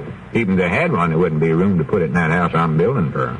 Of course, now it says three or more families. Maybe they all chip in by elevator. What they'd want with it, I don't know. Me neither. Be No. dangerous. Go right clean on through the roof. Why, sure, they look silly riding up to about a 6th floor in just a 2-story house. Lum, are you sure you're going to get that priority? Of course I am. All I got to do is fill this out. And I'm doing it, ain't I? Well, yeah. Where was I at? Single family detached. Well, they ain't detached. They're still married to one another. Oh, yeah. I'll put that down. Still married. Happy. That ought to help. You better say that they ain't got no elevator neither, Lum. Wait a minute. Well, howdy, Grandpap. What brings you back so quick? This hat you sold me. Huh? Charity says she can't wear it. She can. I told you so, Abner. A woman don't want nothing like that. Well, what don't you like about the hat, Grandpap? Them fur-lined ear flaps? Oh, no, she likes the hat fine. It's just a mite too small for her. Oh. She wants to know if you ain't got one just a little bigger. About a 7 5/8.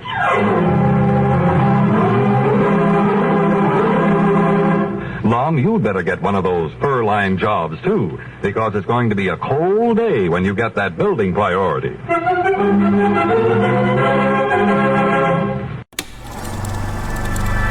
You are now tuned into Then Radio. If you enjoy our videos, we ask that you consider joining our Patreon to support our channel. Don't forget to like and subscribe so that you never miss a new video. We hope you enjoyed today's episode, and as always, thank you for watching.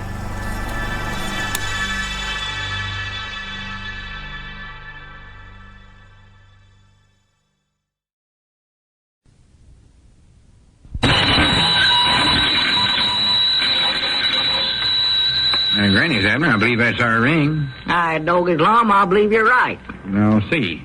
Hello, jot 'em down, store. This is Lum and Abner.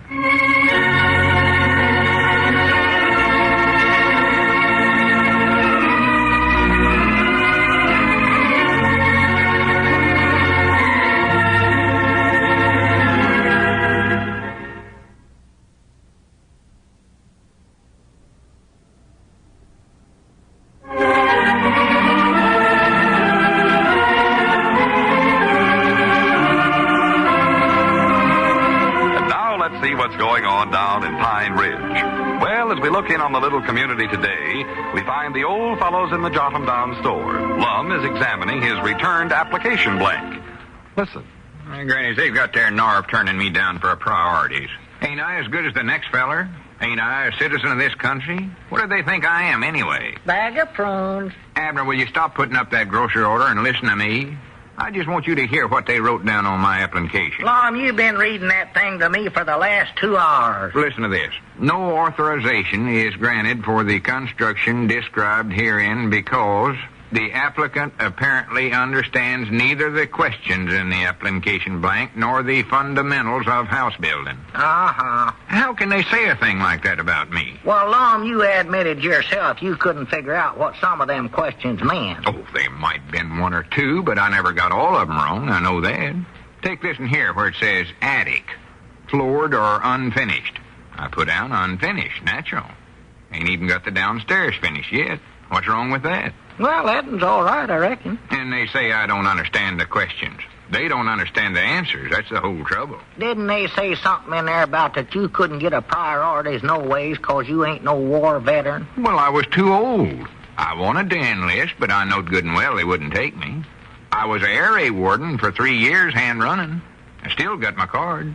Got my thumbprint right on it. I can prove it. Maybe you ought to have told them that. Oh, they wouldn't understand it. I've even got a picture of myself in my helmet and armband. Was standing there with my bomb shovel in one hand and a bucket of sand in the other. Is that the one Cedric Kodaked of you? Yeah, I was alerted 3 times in 1 month. Who alerted you? Well, once it was Mousy Gray. Oh, He yeah. thought he heard an enemy airplane going over, but turned out to be his woman, Gussie, snoring. Yeah, I recollect that. You woke up the whole town banging on that poison gas gong you fixed up.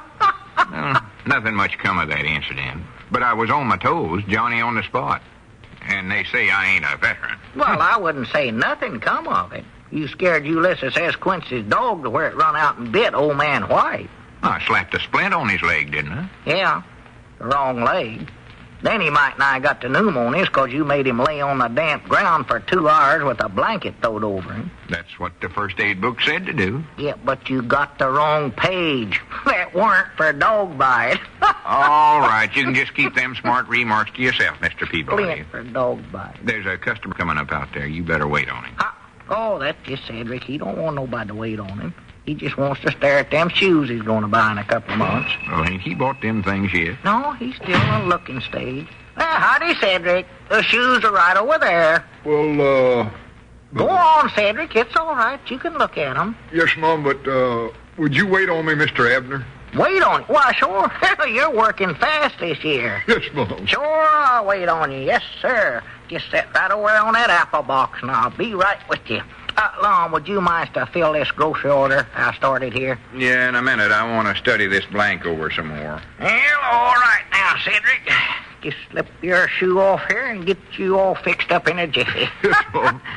Here, Cedric, put your right foot up here now. Oh, this one, Mom. Yeah, that's your right one now. How's your papa? Oh, he's all right, I reckon. Oh, what kind of a knot have you got tied in here anyway? Oh, well, you don't need to untie 'em. These shoes are split down the back. Just pull 'em off. Oh, I see. There. Come off pretty easy. Oh, doggies. I dropped that on my foot. Hate for that to happen. Cripple me up for 2 months. Have you got that little stick, Mr. Abner? Little stick. Yes, Mom. That thing you use to measure what size of a feller's feet is. Oh, well, I won't need that, Cedric. I know what size you take. 12.5 D. Well, wished you'd measure, though. I don't need to. Please. Cedric, it's a waste of time. Pretty please. Oh, all right, sit ya boy. Lum, where's that shoe measuring thing at we had around here? I don't know. Last time I seen it... Wait a minute, I got to answer the phone. It's around there, Summers. Hello, jot 'em down, store. L. Eddard's talking. Oh, how are you, Hugh? Gonna take a little time to find it, I reckon, Cedric. Yeah, I heard from 'em, but they said I couldn't get no priorities. No telling where we missed later. Oh, I don't know. Bunch of idiotic reasons. Where could that come Well, I can't help it, Hugh. I tried. Well, now, don't go putting all the blame on me. be? With a yardstick, that wouldn't miss it. I know I hired you to build a house, but the way things are now... Well, I ain't plumb give up on this priority thing. I'm going to take it up with the government in Washington or something. Well, now, listen to reason, Hugh. Oh, well, now, you can't do that. Lester Parks is going to do what? Well, that ain't the agreement I had with him, though. We'll see about that. Well, go ahead and do whatever you want to do. I'll take it up with my lawyer, if I can find one. Well, I'll do it. Goodbye. Grannies. Trouble, trouble, trouble. If it ain't 6 of one thing, it's a half a dozen of something else. Never rains but what it sprinkles. What's the matter now? Oh, Hugh Garrett says I hired him to build that house, and now that everything's held up, he's losing money and wants me to pay him right away. And on top of that, Lester Parks says he agreed to wait till the house is done before I paid him for the lumber. But now it looks like it ain't going to be finished, so he wants to be paid for the lumber we've used so far. Oh, Dovey, you are in a mess, ain't you? Money mad, that's what they are. Money mad, a whole bunch of them. Well, of course, you can't blame them for wanting to get paid. Hey, so Mr. long. Abner, ain't that the measuring stick behind the coffee grinder there? Where's it? Oh, yeah, that's it. Yeah, I get Them it. varmints. Wished I could think of something smart to do right now. Yeah, that's just what we was looking for. Now, put your foot up there again, Cedric. No, the other one. Now, let's get that dead blame thing measured. Just hope this thing's long enough. Hold your foot steady, Oh, Cedric. yes, Mom. I'm just wiggling my toes. Well, don't wiggle your toes. 12.5 D. 12.5 D, huh? That's what it is, 12.5 D, just like I said. Well, that must be my size then. 12.5 D. Of course it is. Is that what size my old shoes was? Yeah. 12.5 D. Yeah. And what size did my foot measure out to? 12.5 D. Of course, that was in my stocking feet. Well, natural, that's the way you're going to wear your shoes. That's the way you always measure. Well, I believe that's the size I ought to get then. You think so, huh? Yes, Mom. Yeah. See that black shoe you got sitting right there? Yeah. Have you got that little rascal in a 12.5 D? Why, of course we have. We always order one pair of them in 12.5 Ds, just special for you. That's the pair sitting right there. I can't get them in the shelf. Will you measure my foot just one more time, Mr. Abner? Now, listen here, Cedric. Abner, will you get the phone? Huh? That might be somebody I don't want to talk to. Did you see who it is? Oh, yeah, all right. Excuse me just a minute, Cedric. Got to Yes, answer the phone here. Hello, jot 'em down, store. Abner Peabody done the talking. Who? Oh, yeah, just a minute.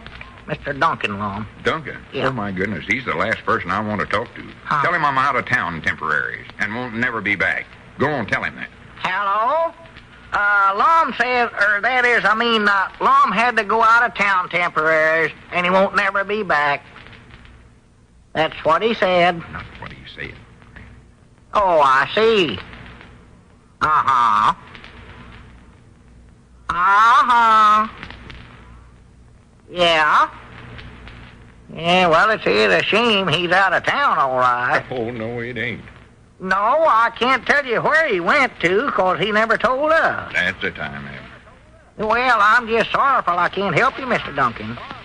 All right, goodbye. All right, goodbye. Thank you, Abner. You done good. Oh, that's all right. Well, let's see. You all set here, Cedric?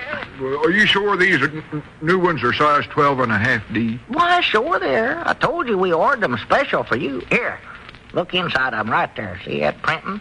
Says right there, 12.5 D. Yes, Mom. What's them other figures in there for? I don't know. We never pay no attention to them. We just go by the size, Cedric. Well, I believe them are my size, all right. Of course, there. You want to try them on now? Oh, no, Mom. I don't want to try them on now. You don't? No, I'm just looking. Ah. Well, much obliged to you. See you fellers later. Yeah, all right. That don't beat all that. Hey, Cedric, just a minute. You forgot your other shoe here. He's gone, that boy. He'll be back. Going out of here on one shoe. What was Duncan going to do, lawsuit me? No, he said he's just sorry he can't get a hold of you. Yeah, I can imagine. See, he said he'd found out as long as he is a veteran, why he can get a priorities and a GI loan, too. So he wanted to take that place over that you're building and pay you $1,000 for your interest in it. Yeah, well, he can just take his idea. Pay me $1,000. For goodness sakes, Abner, why didn't you tell me? Well, how could he? You was out of town. Of all the idiotic. Get him on the phone again. Call him right back. Well, I don't know where he's calling from. Call him, Summers. Call him anywhere. Well, don't tell me. Let go of me, Lum. I'll call Hey, him. Mr. Abner. What Mr. Abner. do you want now, Cedric? I believe I'll try them shoes on after all. I might be needing them sooner than I thought I was. I was just noticing out there. This and on my right foot's getting so thin, I can even feel the rocks when I walk on them. Well, they haven't got time to bother with shoes now, Cedric. There's $1,000 at stake.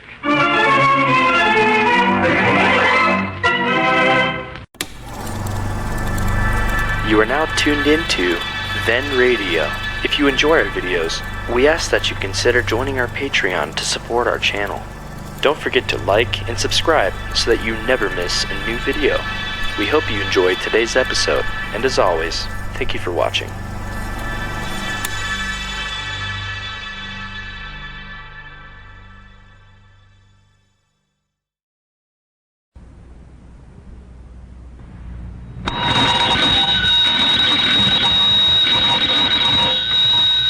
Granny's, Abner. I believe that's our ring. I doggy Lum, I believe you're right. Now, see. Hello, jot 'em down, store. This is Lum and Abner.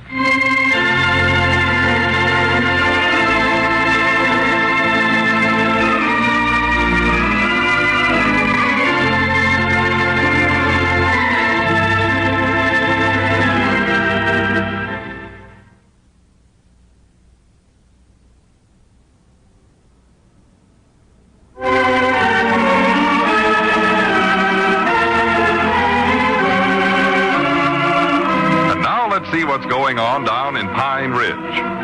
Well, as we look in on the little community today, we find Lum in the Jot 'em Down store still moaning to Abner about his missing the Duncan phone call. Listen.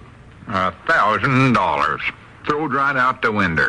And you done it, Abner Peabody. Well, now, Lum. Stood right there at the telephone and told a man that wanted to give me $1,000 that I'd left town for good. Lum, I was just telling him what you told me to tell him. That was your own idea. I never told you to say that to anybody that wanted to give me $1,000. Lum, Eddard, you told me to tell Mr. Duncan. All right. Just forget it. It's done been dead.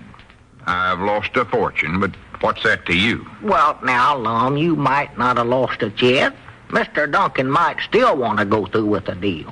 He'd have called me by now if he did. Maybe not. I've tried to call him every place I can think of, and I've left messages for him to call me back, but I ain't heard from him yet.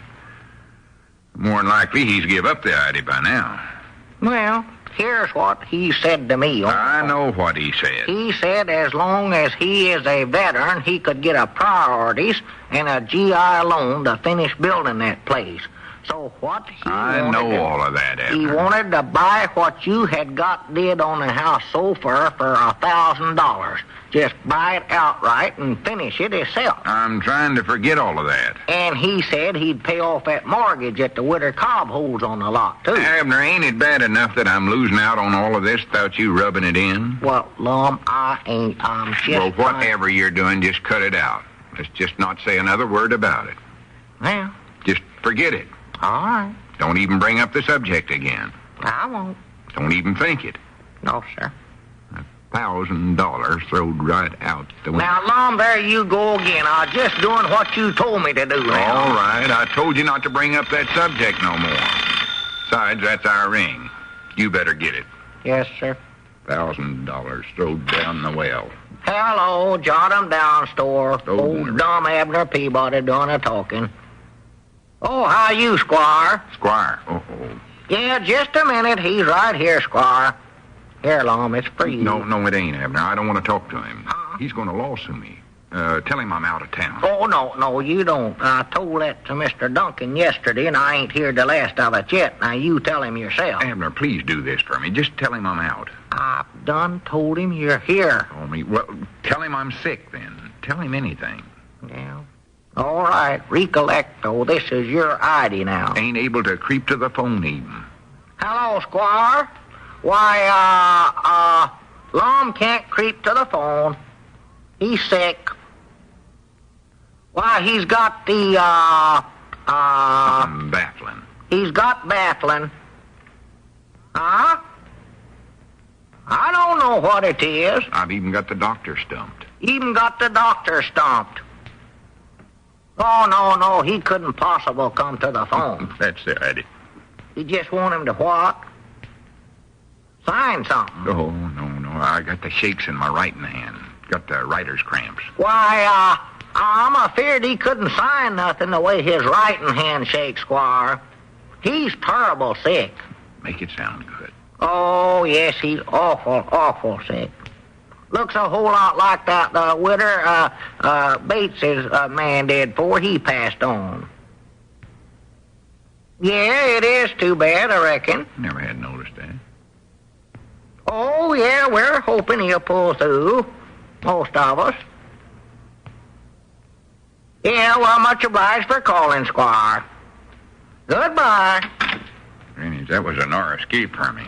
Well, what's Squire Skimp suing you for, Lum? He ain't mixed up in that house deal. No, but Hugh Garrett said he's going to get a lawyer and lawsuit me. And this morning I seen him talking to Squire, so I know that's who he was getting to handle his case for him. Oh, I see, yeah. Hugh thinks I ought to pay him for a carpenter work that he ain't even did yet. He does. Abner, if I ever get out of this thing alive, I ain't never going in the building business again, I'll tell you that. You ain't, huh? Oh, no, I wouldn't even undertake to build a birdhouse. Well... Not even if the bird come to me personal and offered me $12 million, I wouldn't do it. Oh, well, it wouldn't cost that much to build a birdhouse, surely. And I doubt if any birds got that much, don't we, Lum? Facts is, the only bird I ever knowed that had any money at all was that parrot that Sister Simpson used to have. Parrot? Yeah, you recollect that parrot she had over there. She put pennies in a little piggy bank for it, but every bit of that went for crackers. I don't think the bird actually laid up a cent. Well, I never meant that literary. He was an awful spendthrift. Polly wants a cracker. Polly wants a cracker all the time. He was cracker happy, that bird was. I sure enough looked like the widder Bates's man did before he passed on. That gray-green look. Mom, you don't look well. I'm going to be honest. Where did you catch that bafflings, do you know? I don't feel good, tell you the truth. You don't look a bit good neither. I'll tell you that. If I'd known you had bafflings, I'd have made you stay home today. That stuff's dangerous, whatever it is. Yeah, it's that building business got me so worried. Yeah, it must be. If any human come to me and asked me to build my house, I'd throw him right out in the road. Well, the way that other deal turned out, I don't believe you got much... Oh, well, howdy, Grandpa. Howdy. Well, how's Tricks? Who? Yeah, what do you know, Lum? Oh, not much, Grandpap. How are you? You're just a feller I want to see, Lum. I think I can throw a good thing your way. Friend of mine's moving to Pine Ridge. Big doctor. Want you to put up an office building for him. You mean big one? All right, Grandpap, you can stop right there. You said you'd kick the first 1 inch of that out in the road, Lum. You want me to hold the door open for you? No, never mind. I wouldn't build nothing for nobody. I thought you was in that business now. He is. Up to his neck. He's trying to get out of it. Yeah, my friend wouldn't need too big of a place. Just need one room for his and one for his consolation room and another one for his examination room. That in order to be big enough to seat a cow or two. Seat a cow? Sure. Doctor's got to have a place for his patients, ain't he? Does he take cows, too? Oh, yes, that's the bulk of his business. Huh. Best pigeon-toed veterinarian in this part of the country, if you want my opinions on it. Oh, he's a vet, huh? Oh, why, of course he is. Been practicing over there at Mount Ida for at least 20 years. Practicing for 20 years? Yes, sir. What's the matter? Couldn't he get the hang of it? Oh, he's a good man, Abner. Doc Withers. Doc Withers? Oh, everybody knows him in Mount Ida. Oh. And you'll have to start building right away, Lum, because he's going to be here next week. Well, it don't matter to me when he's coming, because I ain't building nothing. I'm done with the business for good. Wait a minute. Look out there. Squire Skimp's heading over this way. Oh, my goodness. You better lay down and make out like you're sick after all that junk you had me tell him on the phone. Yeah, Fact is, I believe you are sick. You better lay down anyway, Lum. Glad of the chance. Throw one of them horse blankets over me and get shut of Squire just quick as you can. Tell him I'm too sick to talk. Yeah, sure. I'll take care. Go ahead. Get over there. Jimmy, it's too bad my friend Doc Withers ain't here. Now, while he's a veterinary, I'm sure he could do Lum some good. He's awful smart. Yeah, start groaning, Lum. Here he comes. Start groaning. Oh, me. Well, howdy, Squire. Well, hello, Abner. Howdy, Grandpap. Just thought I'd drop in and see how the patient is coming along. Oh, well, he's worse, I'm feared, Squire. He's had an unlash. Well, that's a shame. How are you feeling, Lum, old boy? I don't believe he can even talk, Squire. Worst case of baffling I ever seen, I do believe. Well, he certainly does look bad, I'll say that. Huh? Yes, he does. Just nothing but skin and bone. Well, don't you think that he could set up just long enough to sign a couple of papers here, Abner? Oh, no. He's still got to shake something wonderful. Show him how your hand shakes, Lum. The writing hand. Yeah, all right. See there, Squire? Why, that's your left hand, Lum. Oh, well, that shows you right there how sick he is, Squire. Can't tell one hand from the other. I'm feared you better wait on them papers, whatever they are, for a week or so, maybe a month. Well, I doubt if Mr. Duncan will wait that long. Duncan? Thought Hugh Garrett sent you over here. No, it was Mr. Duncan. He had to go to Little Rock to arrange for a building priority, and he asked me to try to close this deal with Lum. Wait a minute, you... Now, don't get excited now, Lum. He's reconsidered and raised his offer to $1,500 for your interest in the property. $1,500? Hey, Granny's, where's them papers you won't Hey, sign? Lum, get back down there. You're a sick man now. I've just recovered. Get out of my way, Abner. Where do I sign, Squire? Well, now, here's the first place right here where the X is, Lum, right there. $1,500 profits on a house I never even finished building. Think what it would be if I... Wait a minute, Grandpap? Yeah? Tell that friend of yours I'll build him any size building he wants. L. Eddard's Contractor. Be careful, Lum. That fire you're jumping into is a lot hotter than the frying pan you've just gotten out of.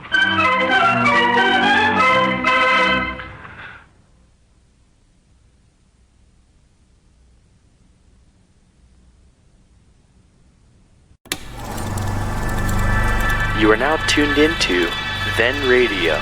If you enjoy our videos, we ask that you consider joining our Patreon to support our channel. Don't forget to like and subscribe so that you never miss a new video.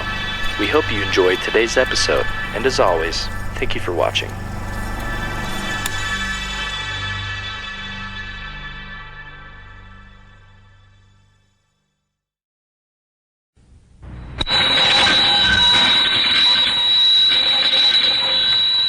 Granny's, Abner, I believe that's our ring. I doggies, Lum, I believe you're right. Now, see. Hello, Jot 'em Down store. This is Lum and Abner.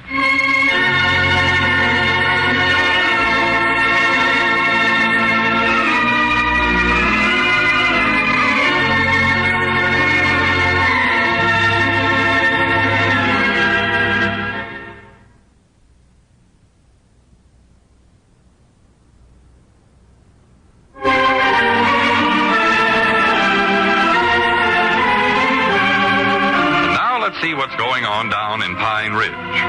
Well, as we look in on the little community today, we find the old fellows and Cedric in the Jot 'em Down store. A customer is just leaving. Listen. Yeah, much obliged, Jimmy. It's C-Strong. Come in again. Well, all right now, Cedric. I can take care of you again, I reckon. Sorry I made you wait so long. Oh, that's all right, Mr. Abner. Miss C-Strong always wants to buy so that blame much stuff. You must think that's all I've got to do is just stand around here waiting on customers. Yes, Mom. So, well, what do you think about the new shoes now, Cedric? Well, I don't rightly know. They look all right, don't they? Yes, Mom, look kind of big, though, I'm feared. Well, naturally they do. They're 12.5 Ds. But that's the size you always take. Yes, Mom. Well, I'll tell you, walk across the floor once more, Mr. Abner, and let me see how they look in action. Cedric, I'm tired of walking around in these shoes. Why don't you try them on yourself? You're the one that's going to buy them, not me. Well, I don't believe I'll try them on today, Mr. Abner. I'll come back tomorrow or sometime. I want to think it over. Yeah, sure. Think it over. Don't strain yourself, though. No, Mom. Don't want to rush into this, you know. No, of course not. Don't rush into nothing. Donkeys, wait 10 years, I don't care. Wish that boy'd hurry up and buy these shoes. He's going to wear me plumb out this year, just sure as the world. I got blisters on my feet now from parading backwards and forwards in front of him this morning. Just look at the size of them things, Lum. How's that, Abner? I could slip a watermelon in each shoe and never even know. Lum, are you listening to me? Huh? What in the world are you studying there anyway? Been sitting at your desk for 2 hours just staring at it. Just look at that, Abner. Pay to the order of Columbus Eddards $1,500. Lum, are you still carrying that check around? $1,500. Pay to the You order better put that of... thing in the bank before something happens to it. You're going to wear the ink right off of it reading it so many times. But just looky there, Abner. So much money they can't hardly get it all wrote in that little space there. No. Now, that's what I call a check. Yeah. A check. Well, it ain't gonna do you no good just sitting there looking at it, Lum. Well, don't you worry. I'm going to do something with it. I'm going to use it for capital stock. What? Get into some new line of work. Uh-oh, here we go. That is, if I can find the right thing. Abner, what do you think a good thing would be to go into right now? No, I don't know. Walt Bates was saying the other day that the Army is a good thing to go into. The Army? That's what he said. Well, the war's over. Yeah, well, Walt said this was a peacetime Army, and it's a good thing to go into now because they're learning them all kinds of new scientific stuff, he said. Said when a feller joins up now, why, he's more of a scientific than he is a soldier. Well, I'd be good at that scientific stuff, I know that, but I ain't sure that that's the sort of thing that fit me. No. Come to think of it, they want smart young men. Well, I ain't so old. I weren't thinking about that part of it, Lum. Well, now, if you're talking about if I'm smart or not, I just want to remind you that I was smart enough to make $1,500 out of a house I never even finished building. And right here's the check to prove it. Well, you won't have it long after your friend there gets in here. Who do you mean? Grandpappy Spear. See him heading over this way? You know what he's coming over here for. Find out about that fine big office building you're going to put up for that doctor friend of his. Grannies, I wished I'd have never told him I'd do that. I tried to tell you not to. But the minute you got that $1,500 in your hand, you was off again, getting them big ideas. Well, I thought I could build a big office building, but then I got to checking around and found out I couldn't get no materials or no priorities or nothing. Now I don't know what to tell Grandpap. Yeah, you've got a few more minutes to study up what you're going to tell him, because he stopped out there talking to Ulysses S. Quincy.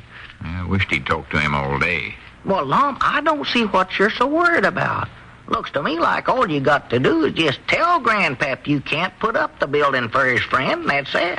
Well, I don't dare do that, though. If I tried to back out of that and like I told him I'd do it, you know what'd happen. Right away, he'd insist that I go through with it. You know how stubborn-headed he gets. Oh, he's stubborner than a blue-nosed mule, yeah. He'd more likely want to lawsuit me. No, what I'll have to do is be awful careful how I tell him. Lead up to it gradual. I'll have to handle him with gloves on.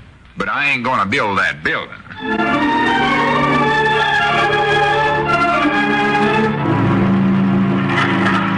And that's just the way it stands, Ulysses. I hate to go in there and tell Lum that my friend don't want no big office building after all. Just want some little place to begin with. Okay. But I know what's going to happen the minute I tell him that. He'll say I done made a deal with him and insist on putting up the building. You know how stubborn-headed old Lum is about such things. Liable to take me to court over it. Yep. Yeah, got to be awful careful how I tell Lum the deal's off. Got to work up to it gradual. Handle him with gloves on. Yeah, okay. Yeah, I better get in there and tell him before he starts digging the foundations. Wish me luck, Ulysses. Yeah, okay, Grandpap. Yeah, see you later, Ulysses. Yeah, okay. Yeah, howdy. Oh, well, howdy, Grandpap. Seen you out there talking to Ulysses. Yeah, sure is an interesting feller to talk to. Yes, he is. Leastways, you don't never get in no argument with him. He'll okay anything you say. Yeah, what can we do for you today, Grandpap? Got a horseradish? No, I didn't really want to buy nothing today, Abner. Just wanted to talk to your friend, Doc. Yeah, sorter. Well, I guess Lum wants to talk to you about it, too. Don't you, Lum? Oh, sorter, I reckon. Yeah. The fact is, Grandpap, I've been doing lots of thinking about that office building. Well, before you go any further, Lum, there's something I want to say. You know, we talked about putting up a 2-story building. Yeah, I've been thinking about that, too, and I was just wondering if a 2-story building would be the right size for your friend. Well, no. To tell the truth, I don't believe so. Well, I didn't think so, neither. No, facts is, Lum don't even think he can put I'll up... handle this, Abner. Of course, now, if you think it's going to be too much trouble to build this place... Oh, no, it's not that. I said I'd build it so you can count on me. Of course, now, if you don't think you want to go through with it... Oh, no. I said Doc's going to need a place, and he will. But I just thinking if you're going to have lots of trouble getting materials and all that... Oh, nobody can get materials. Are you trying to get out of this, Grandpap? Oh, no. Now, don't get me wrong, Lum. Don't think that. Too bad. Well, I just thought maybe this Doc Withers wasn't going to move here after all, or something like that. No, he's coming.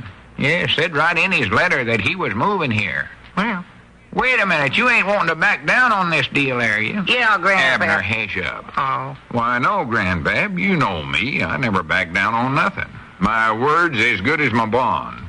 Well, what was that you started to say about a 2-story building not being the right size? Well, I just thought that maybe we were to make this a 4-story building. 4-story building? Well, what's the matter? You think that ain't big enough? No, it's big enough. Almost, anyways. On second thoughts, he might even be able to squeeze by with a 3-story building. Grandpap, you're sure you wouldn't want to cut this thing out altogether? Oh, no. Now, better make it a 5-story building. 5? Doggies, that Doc Withers must be aiming on doctoring them by the herd. 5 stories, huh? Of course, now, Lum, if you don't think you can get the materials for that size building... Oh, don't worry about me. I can get the materials. Make it 6 stories if you want to. I don't believe he'll ever get a cow to walk up to the 6th floor, no matter how sick she is. Well, to be honest, Lum, I believe 6 stories is a little higher than Doc would want to go. Well, look, Grandpap, if you don't want to go into this, all you got to do is say so. Oh, no, you don't. I weren't boring yesterday. Make it 7 stories. 7 stories. Well, Grandpap, let me make a suggestion. Oh, no, now, don't say nothing more. Let's settle on 7 stories. I'll discuss this with you some more tomorrow. I'm getting out of here. Well, here, Grandpap, come back here a minute now. No, well, I say I'm ready to leave. Grandpap, now, Lum don't act... Hey, wait just a minute. Let him go, Granny. I've had all the Nara escapes I want for one day. Nara escapes? Well, sure. Didn't you see him trying to trick me into saying I wouldn't put up that building so as he could take me into court for breaching the contract? I was just too smart for him. That's all it saved me. Yeah, but, Lum, how in the world are you going to put up a 7-story building when you told me you couldn't even put up a 1-story one? I don't know. Maybe by the time his friend moves to Pine Ridge, things will have loosened up to where I can get materials again. Wonder when that Doc Withers is aiming on getting here. I don't know. Grandpap's still out in front there talking to somebody. You want me to ask him? Yeah, it might be a good idea to know that. See just how long I've got to work on this thing. Yeah, you ought to know that. I'll find out from him. Just a minute. Hey, Grandpap. When's Doc Withers going to move to Pine Ridge? Huh? Uh-oh. What'd he say? He says the Doc will be here Monday. Monday?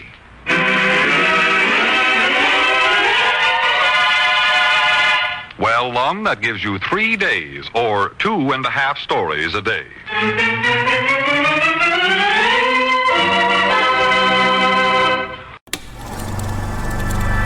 You are now tuned into Then Radio. If you enjoy our videos, we ask that you consider joining our Patreon to support our channel. Don't forget to like and subscribe so that you never miss a new video. We hope you enjoyed today's episode, and as always, thank you for watching.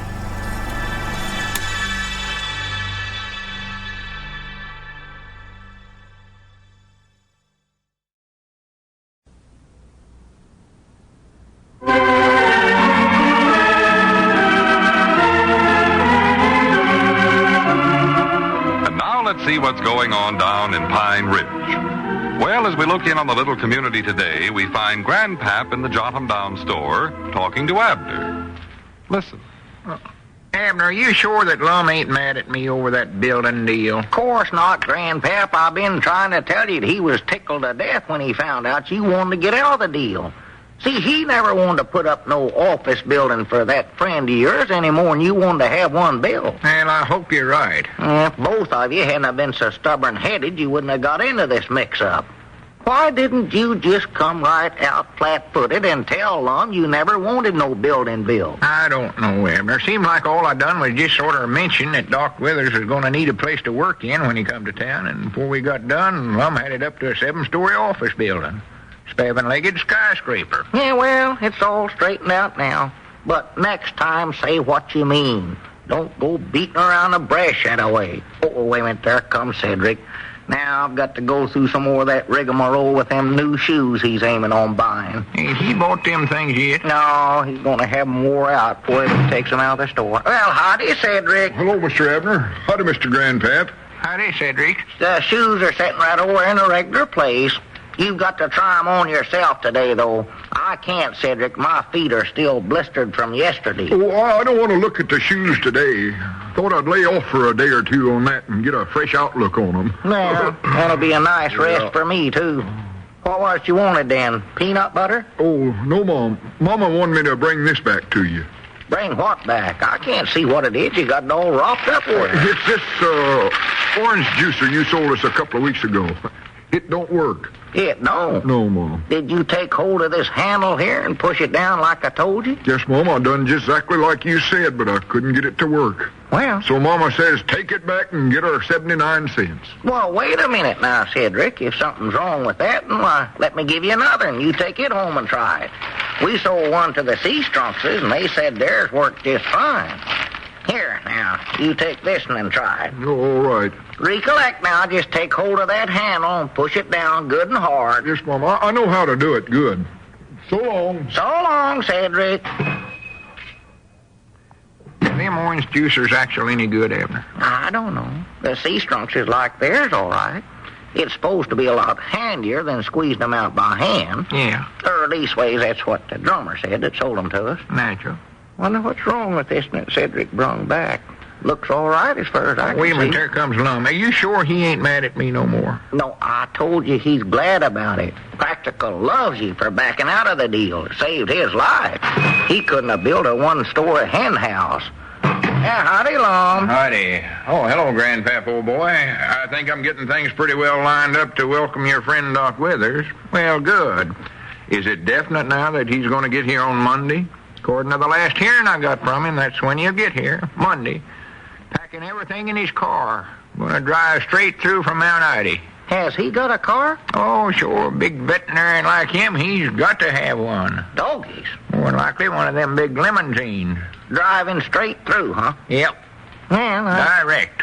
Just hope he ain't going to be tuckered out after a trip like that for all the things that Lum's planning for him. You know, that's a good 27 miles from Mount Ida. Well, he ain't going to have to do nothing. Just sit there and listen to my welcome speech and all that. That's what I say. Feller has to be in pretty good shape to listen to one of them speeches of yours, Lum. Well, I'm going to cut it short. Won't run over half, 3/4 of an hour. Well, you won't need more than one pitcher of water in that case. Whereabouts we going to hold this thing? Down at Luke Spears' lunchroom, like you said over the telephone? Yeah, I just been down talking to Luke, and he's going to lay out an awful fancy spread for us. Well, it better be fancy. You know, Doc Withers ain't no little old two-bit veterinary. He's doctored some of the best-knowed hogs in Arkansas. Well, don't worry. I told Luke to give us the very best thing he's got on the menu. You mean the hot roast beef sandwich? You bet your life I do. Don't. And what's more, he's promised to squeeze the mashed potatoes in a big letter W on every plate. W? Sure. For Doc Withers. Is that how you spell Doc? No, Withers. That starts with a W. Oh, I was going to say Doc spelled D-O-K. I think it's a D. Yeah. What else have you got lined up for him, Lum? Well, let's see. We got to make this big now. You know, Doc's had his name in the Veterinary's Journal I don't know how many times. Yeah, you told me. He's wrote in lots of letters to him asking different questions, and they always print them. Well. Put his name right in there in black and ink. Huh. Oh, he's a brilliant man. Knows of veterinary business from A to X.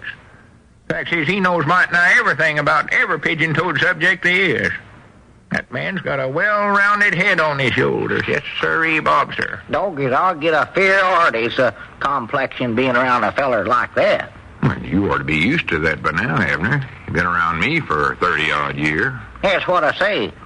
Well, you don't need to worry about that, though. Doc ain't a man that throws his smartness in your face like Charlie Redfield does. I can't hardly wait to get them two together. It's going to do me good to see old Charlie have to take a back seat now. I want to see that myself. Well, what else you got lined up for him, Lum? Well, for one thing, I've got him a guest card at the Pine Ridge Athletics Club. That'll be nice. Yeah, just what does that entitle him to now? Well, you know what it says on them blotters they had printed up.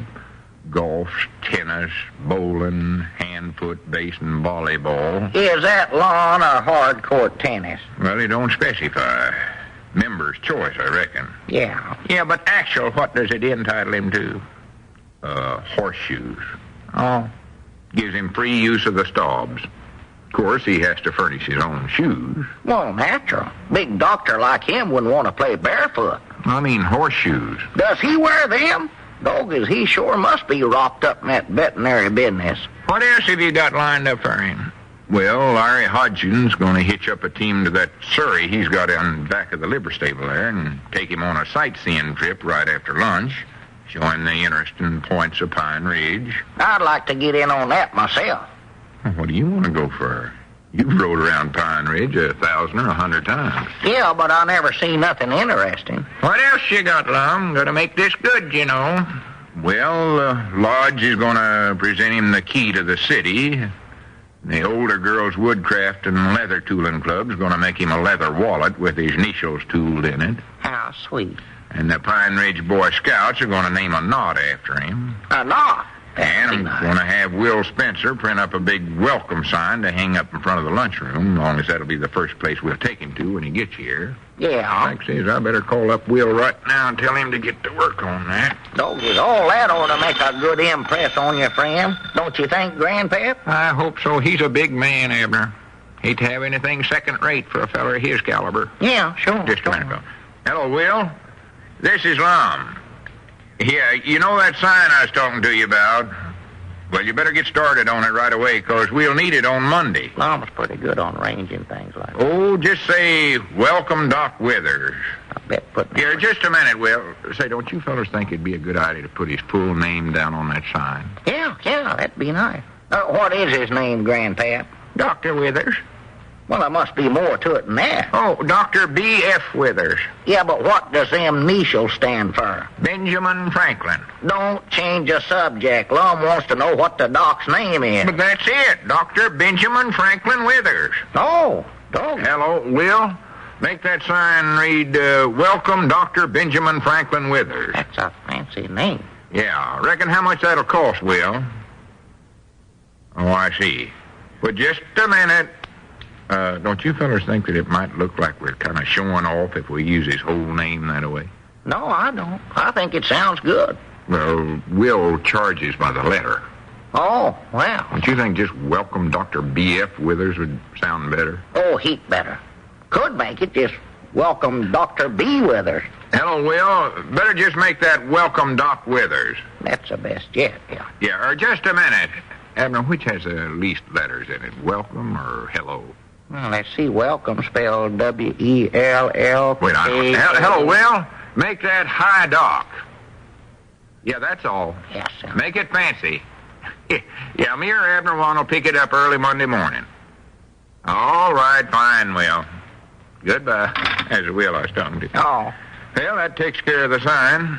Now then... wait a minute. There comes Cedric again. He's got that orange juicer with him. Them things must be defective. Well, what's the trouble with them? Well, Cedric brung one back a while ago, so I give him another, and then... what's the matter, Cedric? Wouldn't this one work neither? No, Mom. I pushed that little handle down 100 million times and couldn't get a drop of orange juice out of this doggone juicer. Well, maybe the oranges you was using weren't no good. Well, I pushed the handle down...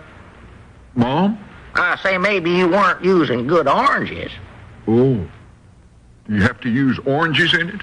Why, sure. Well, here you can have the thing then. That thing's a fake. Huh? Anybody can get juice out of oranges. That mama of mine's pretty smart. She said I'd been skinned when I brung it home the other day.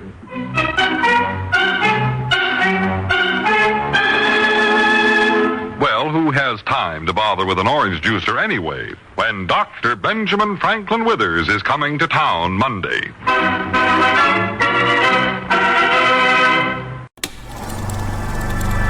You are now tuned into Then Radio. If you enjoy our videos, we ask that you consider joining our Patreon to support our channel. Don't forget to like and subscribe so that you never miss a new video. We hope you enjoyed today's episode, and as always, thank you for watching.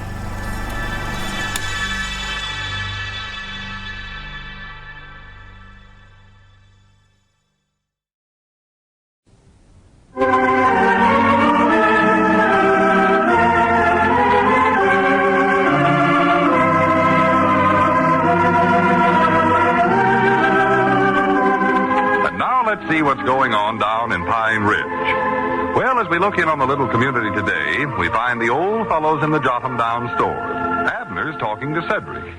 Listen. No, Cedric, you can't try on them shoes you're aiming on buying, 'cause we're closed today. Well, I just want to try one of them on to see if they squeak.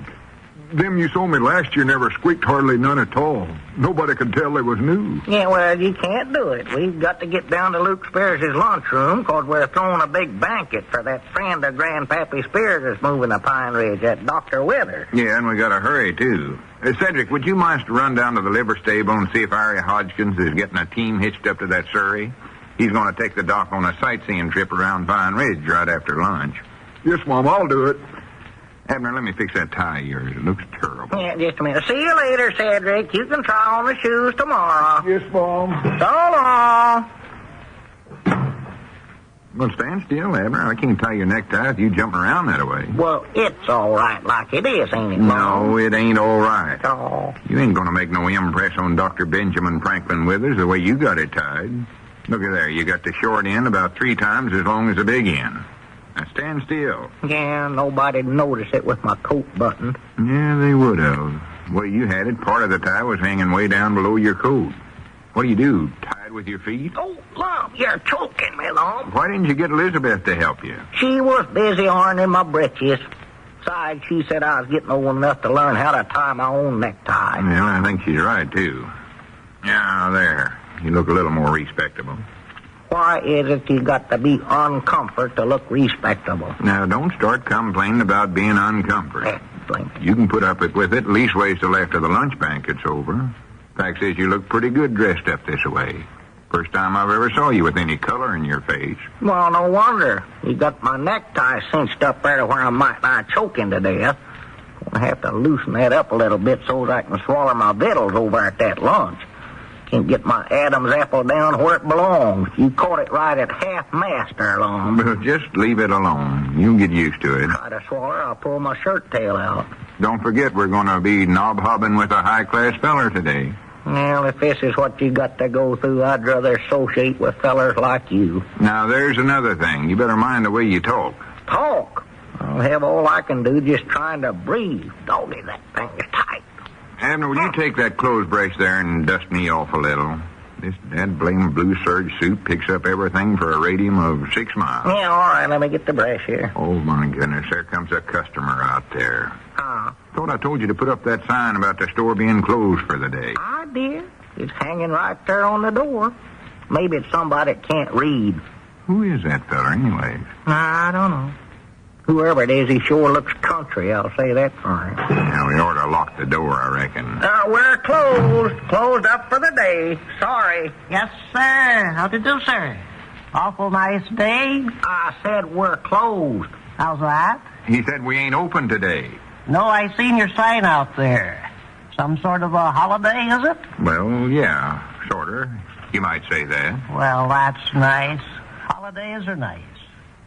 I wonder if you'd mind if I'd use your telephone? Well, I reckon it'd be all right if you'd make it short. Much obliged. We can't sell you nothing, no. The phone's right over there. Hurry up, Abner. Start brushing. Yeah. Believe I'll need a little dusting off, too. Do you know how to work the telephone? I doubt it. How's that? I say, do you know how to work the phone? Oh, yes. I was just looking for the fellow's ring. I wrote it down on the back of a letter. Got it here somewhere. Billfold. Postcard. Don't brush so hard, Abner. You're going to knock me over. Oh, excuse me. You ever been to Boise, Idaho? No, I ain't. Nice place. Wait a minute. You ain't aiming on calling somebody in Idaho, are you? No. Local fella. Just run across this postcard I got from a friend of mine lives in Boise, Idaho. The card shows a view of the main street of Boise, as seen from the north end. Yeah, let's see it. Let me see it. Abner, just ignore him. Oh, there you are. That's looking south. Well, The main street of Boise, Idaho. It's either looking south or west. I've never been there myself. Yeah, well, you better get your phone call made and get out of here. We're in a terrible rush today. Looking west, I believe. West or south. Ever been there? I told you no. Nice place. Abner, stop gawking at that postcard and get me the shoe blacking. oh, yes. Say, I'm not interfering with your plans, have I? If you've got something to do, just go right ahead and do it. All I want to do is make one phone call, and I'll be on my way. Well, why don't you do it then? You're sure you don't mind if I use your phone? No, go right ahead. But just make it snappy. Yeah, make it snappy. Here's a shoe blacking, Lum. Good.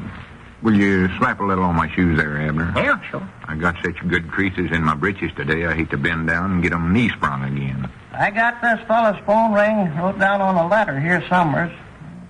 Well, who is it you wanted to call? Maybe we can help you. Oh, here it is. Here it is. I found it. Oh, that's a funny thing. I mean, I looked at that a half a dozen times. Good to see you. Yeah, that's awful funny. Abner, don't get that blacking all over the buttons. Oh, excuse me. They were supposed to be pearl gray. Wait a minute. Don't get up. Stay bent over that way. Well, now, Lum, I never meant to do it. I ain't going to kick you. I just want to comb your hair a little better. Oh. What'd you use to part it with anyway? Egg beater? Hello? More people talking on this contraption. Hello? Well, the line's busy then. Don't you know nothing? I wish you'd get up. The line's busy. Abner, hold your head still. I can't part your hair with you twisting around that way. Oh. That's the trouble with phones. They're always busy. People will talk on them. Oh, what are you trying to do? Pull my hair clean out, Lum? I won't make much of an impress on that fella if I have to keep my hat on all during the banquet. I know if a man wants to pull all of his hair out, every stick of it. Huh. Lived in Chadron, Nebraska. Story is that he done it with just an ordinary pair of pliers. Had his own tool shop. There, you look a lot better now, Abner. Well, Story is that he done it despite his wife. Said she spent so much money on her hair. Say, I'm not bothering you fellas, am I? As soon as I get this call through, I'll be on my way. Well, I don't know about you, but we're on our way right now. Come on, Abner. We got to hurry or we're going to be late. Yeah, we better be getting down there. I'm getting hungry, too. You fellas going someplace? Are we going someplace? We're just going to a banquet for the biggest man that ever hit this town, that's all. Well, you probably want to get started then. Here, I'll try to get my phone call through again. No, there ain't time. We've got to lock up the store right now. Let him make the call. If we don't, we'll be here all day long arguing with the old wind. Listen, we're leaving. Just be sure you lock the door when you go out. The key's in the door. Yes, I'll do it. I'll lock it up. Come on, Abner. Ain't you feared he'll take something on it? No, he's harmless. I doubt he's got enough sense to believe it. Hello? Oh, hello? Oh, who is this? Well, I want to talk to your husband. I'm Doc Withers. Dr. Benjamin Franklin Withers from Mount Ida. Yeah. Well, I know I'm late. I had a little car trouble on the way over. I'm at a store of some kind. Been trying to call you, but the line was busy. You said I'm supposed to meet you where? Oh, wait now. Let me get that name straight. Luke Spears Lunchroom. Ooh, going to have eats, huh? Well, good. I'll get right down there.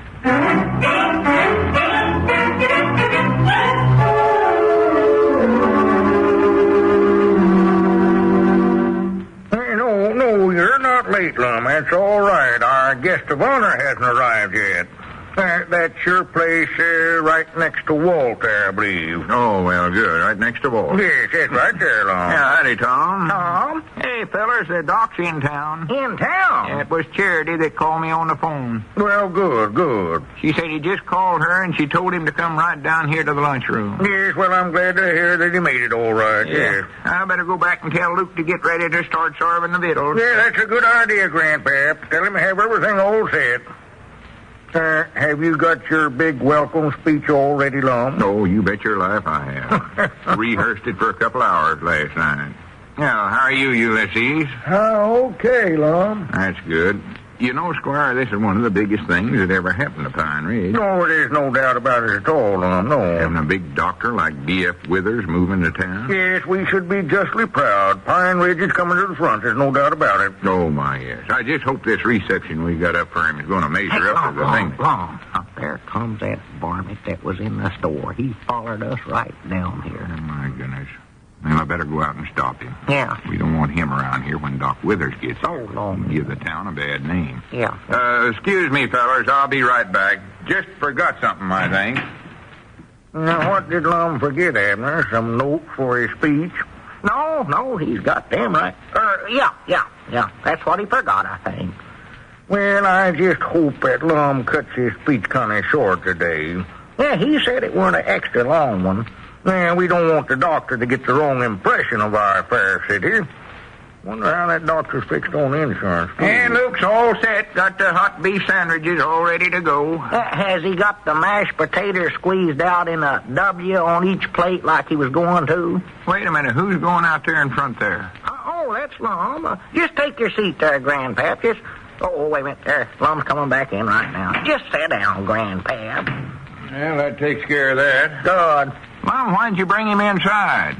Who, that old feller I was talking to? We don't want him in here. Why, that's the doc. That's Dr. Benjamin Franklin Withers from Mount Ida. Dr. Withers? It is. Oh, my goodness. What if I did? What did you do? I gave him 35 cents and told him if he's hungry, he'd have to go around to the kitchen and eat. Told him there was a private banquet going on in here just for us big businessmen.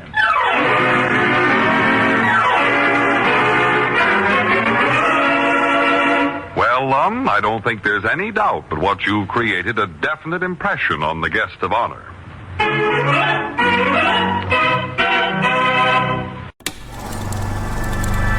You are now tuned into Then Radio. If you enjoy our videos, we ask that you consider joining our Patreon to support our channel. Don't forget to like and subscribe so that you never miss a new video. We hope you enjoyed today's episode, and as always, thank you for watching.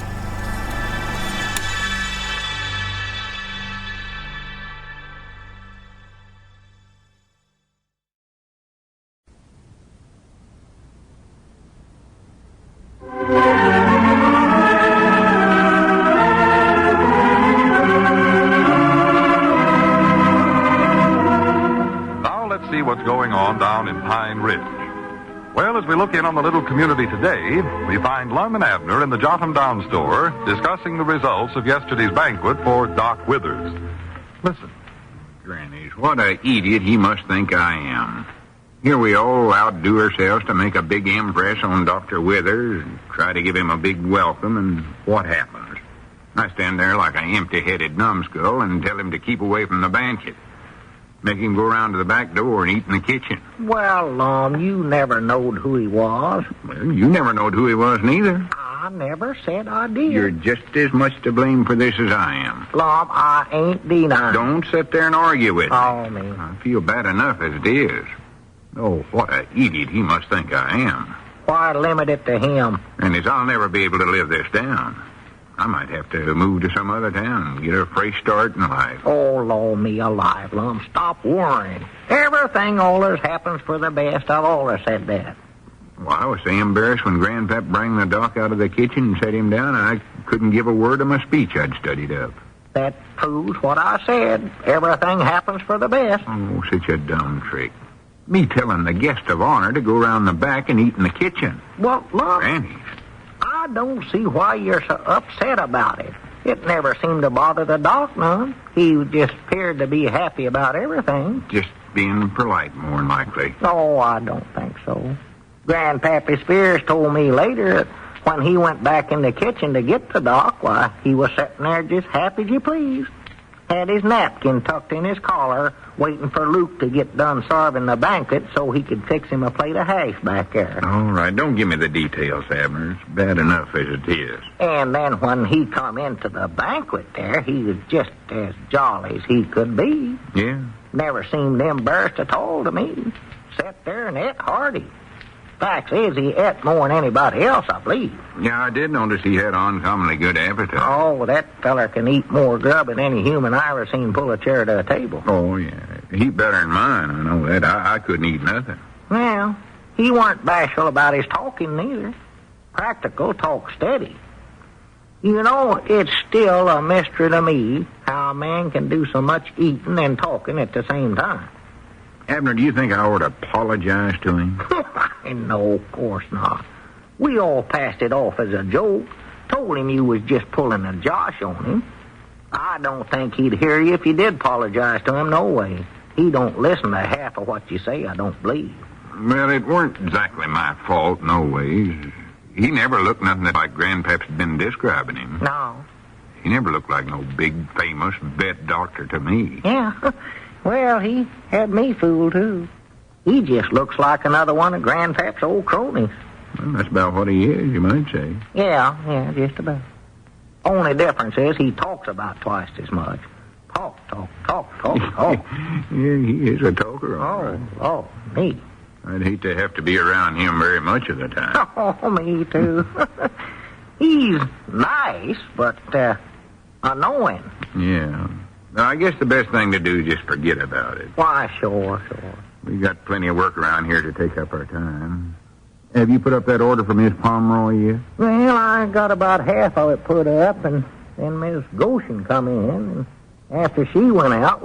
wait a minute. There they come. Who? Grandpap and Doc Withers. See them coming up out there? Goodness gracious. Better tell them we're extra busy today, or we'll never get shut up. Yeah. Be polite about it. Oh, well. Well, hello, Grandpap. Howdy. Howdy do, Doctor. How are you today, Doctor? Well, sir, I'm feeling first rate. Me and Milford been talking over old times, discussing common acquaintances, one thing and another. You know how a couple of old codgers will do when they get together. Yeah. Yeah. Doc here's sort of looking around town for a place where he can set up his office temporary. I knew Milford when he didn't have a nickel in his pocket. Has he got one now? You ain't got any idea where you might find an office, have you, Lum? Well, I don't know, Grandpap. How big a place do you reckon you'll need, Doc? Oh, he don't need much of a place, Lum. No, I don't need much of a place. Just a little cubby hole where I can hang my hat, do most of my work out in the field. Wouldn't need a place no bigger than, say that room you got back there. The feed room? Yeah, well, let's see. Where could you find a place like that? Irie Hodgkins got a lot of room in that liver stable of his'n, but there ain't no floor in that. No, and I'd be trying to get him to doctor the horses for free all the time, too. Yeah. That's just about the size of that room there. Just a cubby hole. It'd be funny if I just moved right in there. Yeah, that would be funny. Oh, would you hate that? Having an old nuisance like me around, putting in my 2 cents worth all the time. It'd be awful. I wonder if Mose Moots uses that back room over there at the barber shop. No, come to think of it, Dad Foss is living in there. Yeah. Squire Skimp might know something. I doubt it, though. I could run a desk in there right into that window you got back there. Well, we sort of need that space for the feed sacks. Oh, I wouldn't worry too much about that. The kind of patience I have ain't awful particular. I do most of my work out in the field. All I need is a cubby hole. I wonder if Walt would have any extra room out there at his place. Walt Bates? It's kind of far out. Yeah. Of course, if you're going to be doing your work out in the field anyway... You can pile them sacks someplace else. What'd you say the rent would be on that? Well, I don't know. I ain't even thought about it. Well, it ain't for rent, no ways. All he needs is just a cubby hole. Yes, when you come right down to it, that's all I need, some little old cubby hole. Milford's right. I do most of my work out in the field. You say $10 a month? Well, I tell you, Doc, you see, that room is You get awful tired of having an old nuisance like me around. If you don't want me in there, just say so. Speak right up. You think about $10. Well, I don't know, Doc. You see, actually, we need I that don't space. think $10 is too high. Do you, Milf? No, I think that's right reasonable. You'll be out in the field most of the time anyway. Well, if that's your price, I'm willing to agree to it. I'd rather not sign a lease, though. Your word's good enough for me. Yeah, you don't need to worry about them. They're honest. I'll vouch for them. Oh, I don't know. They look like a couple of crooks to me. Oh, so cut it out now, Doc. You fellas will die laughing with Doc around. He gets some awful good. Well, I have my serious side, too. But I think a little humor now and then is good for the soul. A little laughter now and then relaxes the muscles of the stomach. I've always advocated that with animals. If only they could laugh more. I was calling on a patient of mine one day. It was a roan. Well, maybe more of a sorrow.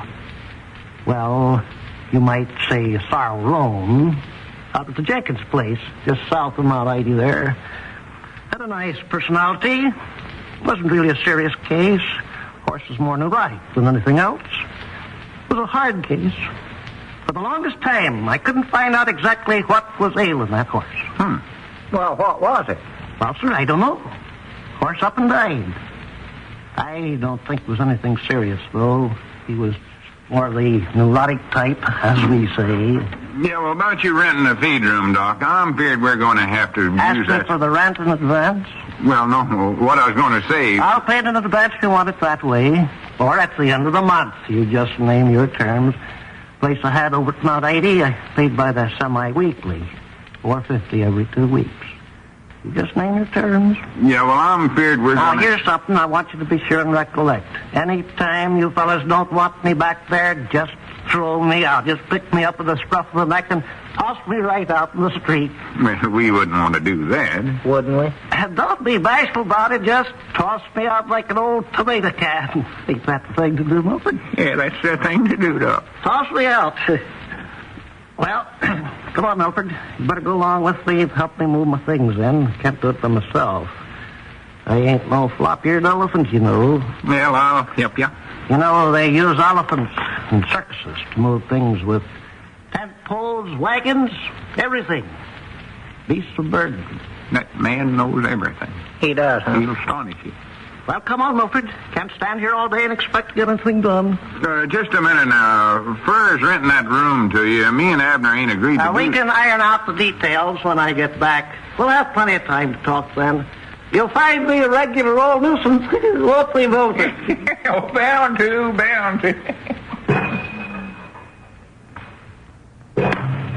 Well, doggies. How do you like that? Granny.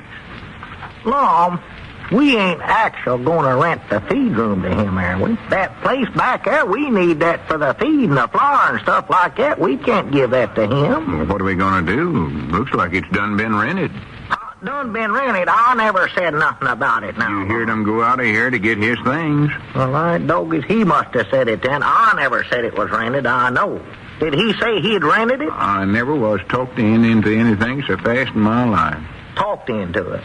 You know, Abner, I don't know what makes me feel this way, but I've just got a hunch that Doc Withers is going to be a nuisance.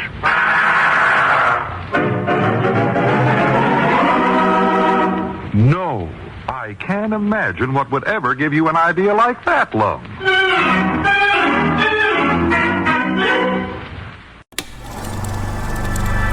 You are now tuned into Then Radio. If you enjoy our videos, we ask that you consider joining our Patreon to support our channel. Don't forget to like and subscribe so that you never miss a new video. We hope you enjoyed today's episode, and as always, thank you for watching.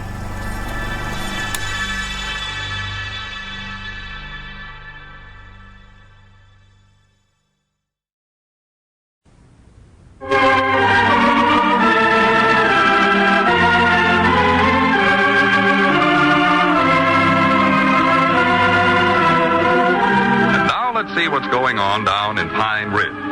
Well, as we look in on the little community today, we find Lum in the Jotham Down store talking to Squire Skip. Listen. All right, Squire, anything else you want now? No, I believe that's all, Lum. Razor blades? No. Mike, give me a can of tobacco, though. I am getting a little old on that, I believe. Yes, sir, you bet. Uh-oh. What was that? Sounded like glass breaking. Oh, that was the Doc. The Doc? Yeah, Doc Withers. Oh. He's back there in the feed room. That's his office now. It is.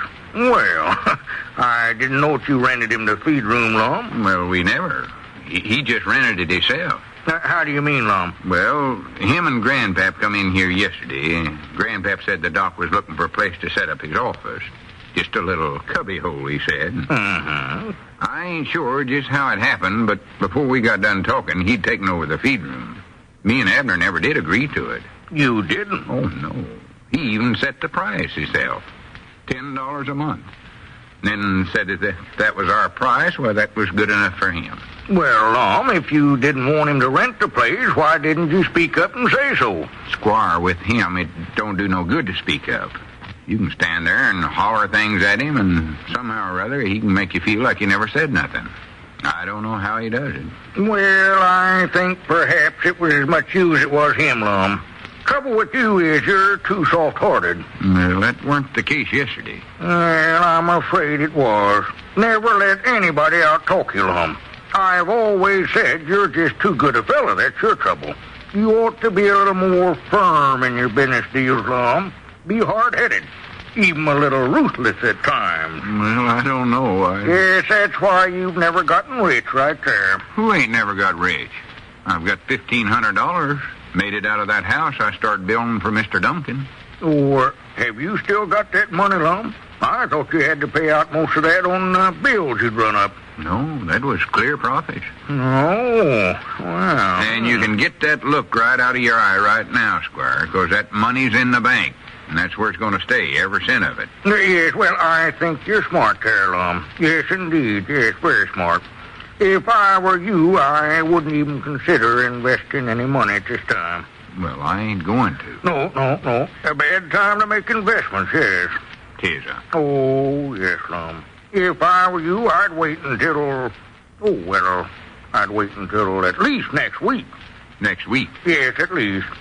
Come to think of it, I have a few things myself coming up next week that you might be interested in, too, Lum. Of course, I don't know whether I'll be able to work you in on them or not. Closed stocks, you know. But I'll certainly try. I'll make a note of that right now. Well, I'm sure I wouldn't be interested, Squire. Yes, I'll do my best for you, Lum. I'll do my best. Certainly will. Say, what's Doc Withers doing back there, Lum? Oh, he's fixing up his office. Fixing it up? Yeah. Sounds more like he's tearing it down. He's setting all these bottles of medicines out on the shelf back there. Sounds to me like he's dropping most of them. I hope he don't get hurt with flying glass. No. Wonder how he's fixed for accident insurance. Or, for that matter, any kind of insurance. Perhaps I'd better go back and ask him. Just for his own protection, you know. Well, you can ask him, but I doubt if you ever get an answer. Well, you don't need to worry about that, Lum. You just have to know how to handle his type. Well, I wish you luck, Squire. If you can sell him, you're good. I'll sell him, don't worry. Just leave my groceries on the counter there, Lum. I'll get them on my way out. I beg your pardon. Oh? Oh, how do you do, sir? Come right on in. Watch out for the broken glass on the floor there. I just dropped a bottle of medicine on the floor there. Old Butterfinger me. I don't know how it happened. I was just setting the bottle up on the shelf there and slipped right out of my hand. Oh, Butterfinger.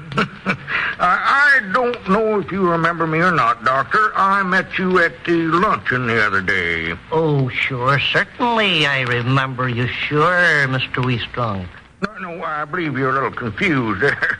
You've got Mr. Weehunt mixed up with Mr. Seastrong. However, my name is Squire Skimp. M.K. Skimp, Real Estate, Bonds, and Insurance. Carry an awfully good line of insurance. Oh, Butterfingers. That's 2 bottles I have dropped today right on the floor. Crash place. Yes, that's too bad. Yes. You say you're in the insurance game, Mr. Seahunk? Yes, I am. Oh, that's nice. Well, I can make good money in the insurance game. I knew a man, friend of mine. He went into the embalming game. Yes, well, that's fine. By the way, Doctor, how is your insurance program? Do you feel it's adequate? He was a mighty good embalmer. Took a 3-month course.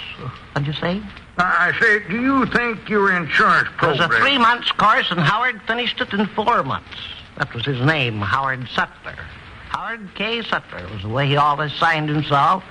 Never would tell what the K stood for. Some outlandish name, no doubt. Yeah. Well, that was the way Howard always did things. Always willing to do that little extra bit that spelled success. The others made it in 3 months. Not Howard. He took 4 months. Wanted to get everything there was to get out of embalming. Yes. Well, now, we have a policy. That's right. That was Howard's policy. That little extra bit.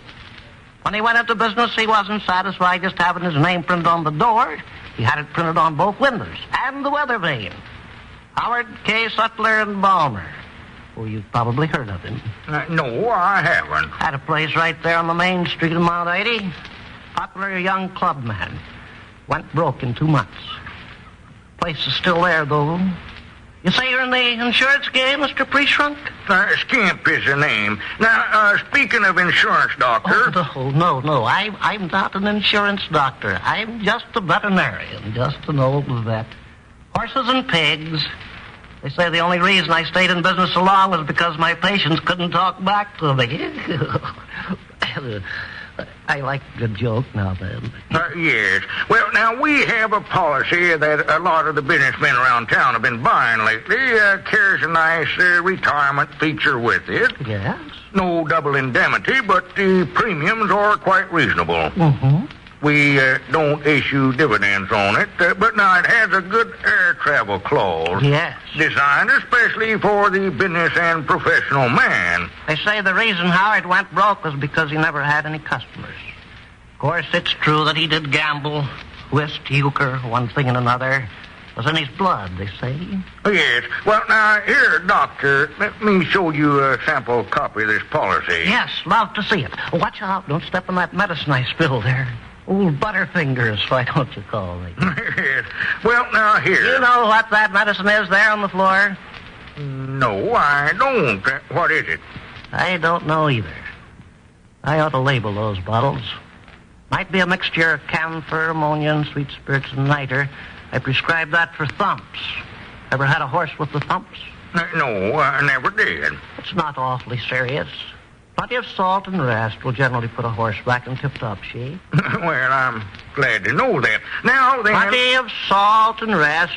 It's generally just the result of overwork and hard driving in hot weather. Symptoms: violent beating or throbbing in the flanks, palpitation of the heart.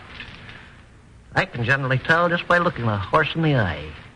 This is the policy, yes. Now, you see this clause here? Tell a lot about a horse by looking him in the eye. Let me see your eye a minute, Mr. Seahunk. Doctor, I'm trying to show you this policy. Oh, yes. Well, if that horse of yours has any more trouble with the thumps, just give him plenty of salt and rest. This is an insurance policy, you say? Yes. Now, one of the main features...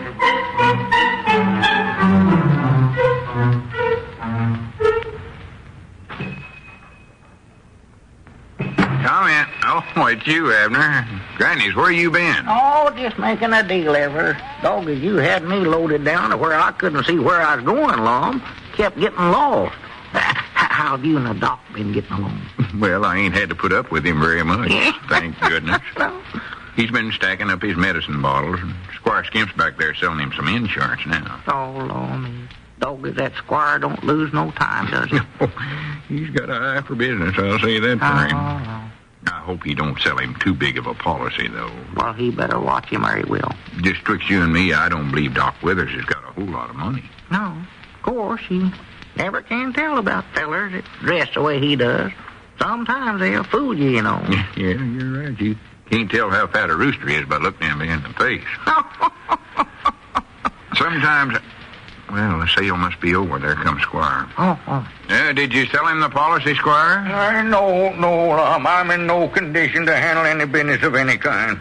I've got to get right home and take it easy for a few days. Well, wait, Squire. You're forgetting your groceries. Lum, you'll have to deliver those for me. I'm just not able to do it myself. And you better throw in a 10-pound sack of salt, too, Lum. Salt? 10 pounds? Yes, Lum. That's what I need. Plenty of salt and rest. What's the matter? Are you sick? Sick? Why, man, I just found out I've got the thump.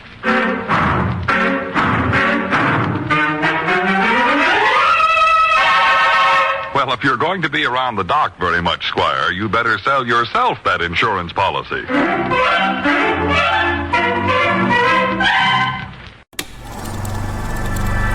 You are now tuned into Then Radio.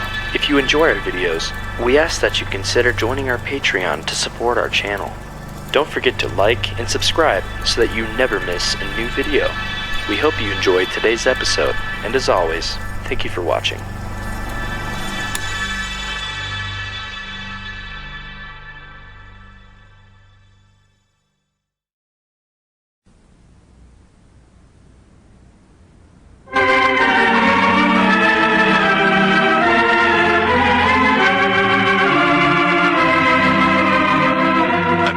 See what's going on down in Pine Ridge. Well, as we look in in on the little community, we find Lum in the Jotham Down store talking to his partner, Abner. Listen. Abner, will you watch the store? I think I'll go out and eat. Already? Well, it ain't but about 11 o'clock. Well, I thought I'd go home this noon instead of going down to Luke Spears' lunchroom. Well, don't you punish yourself enough eating breakfast and supper at home, Lum?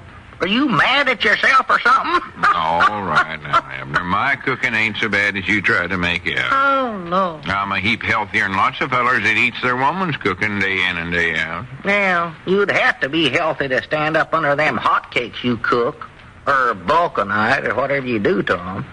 Lum, you must have some awful good reason for not going down to Luke Spears' today. Now, what is it? Come on, tell me. Well, to be right honest, I'm just sort of trying to get away from Doc Withers for a few minutes. Get away from Doc Withers? Shh, not so loud. Huh? I want him to hear me back there. Oh, no, he's still busy stacking up them medicine bottles of his, and he can't hear you. You know, he's actually an awful nice feller, Abner. Friendly as can be. Yeah. But I don't know. Sometimes you just feel like you have to get away from him for a few minutes. Talks so dead blame much. Yeah, he's a talker. Interesting, though. Every day he follows me right down to the lunchroom and talks steady all during the meal. Well, Hardly gives you a chance to tell Luke what you want to eat. well, I think it's just 'cause he likes you, Lum. Oh, I know he means well and all that, but, well, another reason I want to eat by myself today is 'cause I've got some thinking to do. Thinking about what? One thing and another. Money and stuff like that. Wait a minute, you don't mean that $1,500 you got in the bank, do you? Well, sorter. Now, Lum, you know what you said you was going to do with that. Leave it right there in the bank. That's what you said. Leave it right there in the bank. Yeah, but Abner, I can't never get rich just leaving that money set there. When Squire Skimp was in here yesterday, he got me to thinking about investments. You ain't going to let Squire invest it for you, are you? Oh, no. Well, I was going to say... I'll do the investing myself. Natural. Well, just don't let that Squire Skimp get his hands on it. He ain't so smart a business head as he always tries to make out. Look what happened to him yesterday. He come in here to talk Doc Withers into buying some insurance, and instead of that, Doc talked Squire into thinking that he had the thumps. Yeah, I was pretty surprised at that. Squire's general so level-headed about things like that. Thumps is something horses get, sort of like the hives. Yeah. Well, that Doc Withers, Lum, he gets you so mixed up you don't know whether you're a horse or a human or what you are. He sure must have done a good job on Squire. I hear today that Squire's still in bed eating salt by the spoonful. That's what Doc said was good for the thumb. Plenty of rest and salt, he said. First thing you know, old Squire will start whinning. Believe I'll get him a nice pair of blinkers for Christmas. Here, a new feed bag. Yeah, with salt in it.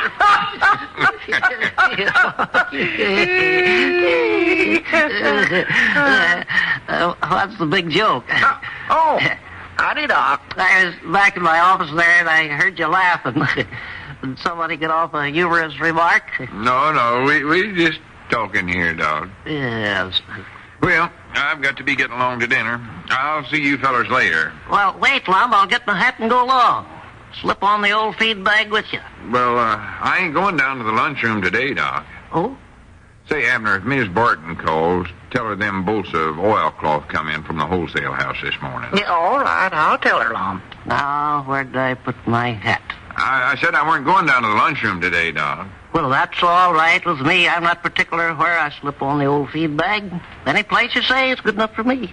Abner, did I wear my hat this morning? I believe you had it on when you come in. Is that it sitting on the coffee grinder there? Oh, yes. Been a bear that bit me. Well, let's be on our way, Lum. If anybody calls me, Abner, tell them I'm not here. Doc, I'm going to eat at home today. Oh, at your home? Yeah. Well, you wouldn't want me tagging along, then. I thought you was going to eat in some restaurant. No. You wouldn't want me tagging along. Is your wife a pretty good cook? Why? Mom ain't got no wife. Oh, that's too bad. What happened? Nothing happened. That's why he ain't got a wife. No, I'm a bachelor. Abner was the one that's married. Oh, I see. You're the married one. Yeah. Well, that's nice. Marriage is nice.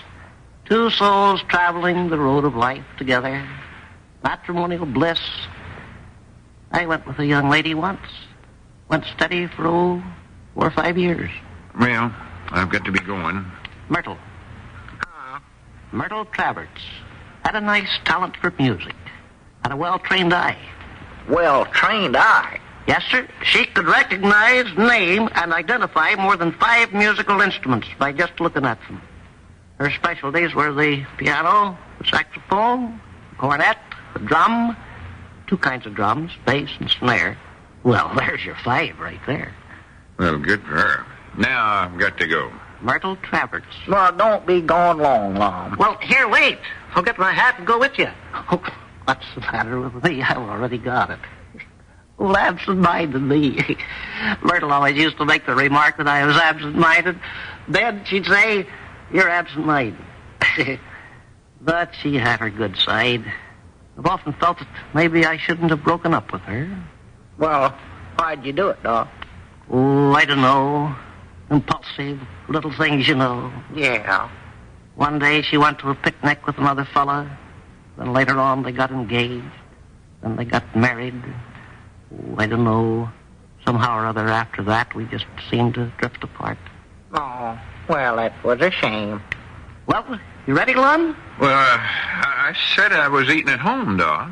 Well, if you don't want me tagging along, just don't hesitate to say so. I'll get in there and eat you out of house and home. Well, it's kind of for a piece over to my place. Be closer for you, just run down to the lunchroom. Sounds like he's trying to get rid of me. Don't it, Abner? Oh, no, I wouldn't say that. Hardly. Us old bachelors got to stick together. Ain't that right, Lum? Yeah, that's right, Doc. Birds of a feather. Well, come on, Lum. If anybody calls for me, Abner, tell them I'm not here. Yeah, sure, yeah. Yes, sir, Lum. Birds of a feather. I treated a bird once for over 4 months. A white-legged hen. Tried to hatch out a golf ball. Give it a bad inferiority complex.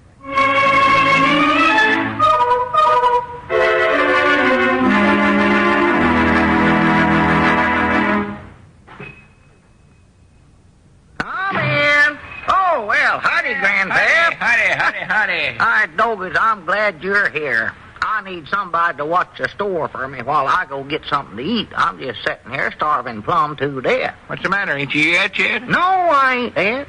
Lum was going to get back early, but, Lord me, he's been gone might nigh 2 hours now. 2 hours? Yeah. Must have worked up a fair appetite today. Well, he went home today instead of going down to the lunchroom, 'cause he wanted to be by himself and do some thinking, he said. Well, no wonder it's taking him so long. Then, Doc Withers sort of invited himself to go along with Lum. Well, that was nice. Or wait a minute. You mean Doc's going to have to eat Lum's cooking? It was his own idea. By Jiminy, he's my friend, Abner. You can't do that to him.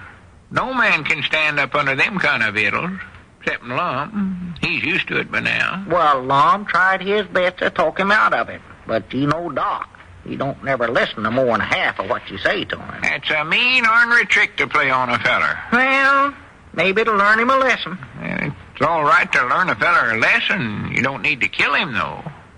What's Lum cooking for him? Hotcakes? Natural. About all he knows how to cook. Oh, me. My goodness gracious. Stack of them things and double up a pigeon-toed goat. Well, he asked for it. I better get over there. Poor Doc's more'n likely laying on the floor, stretched out, writhing in agony. Oh, no, it ain't that bad, Grandpap. You try to exaggerate everything. Hi, Doggies, wait a minute here. What's the matter? Maybe that's what's taking them so long. You might be right at that. I know I'm right. Here I was the one that urged Doc to move to Pine Ridge. Told him what a wonderful place it was to live. Better get on the phone, Abner, and call him. Well, I don't want to be... Wait a minute. There comes Lum right now. The Doc ain't with him, neither. Huh? That must be what happened, all right, Grandpap. Oh, me, I ordered told him to stay in Mount Ida. Well, he'll get over it. Blame myself for this. Oh, well, don't worry. Howdy, Lum. How's he feeling now? I ain't got time to talk now, Abner. I've got to get another sack of that pancake flour and get back over to the place. Pancake flour? Yeah, I've got to cook the Doc some more hotcakes. Some more? You mean he liked them? Oh, he said they was the finest he'd ever had. Huh? And what's more, he likes my cooking so much he's going to eat with me every day now. He's boarding with me.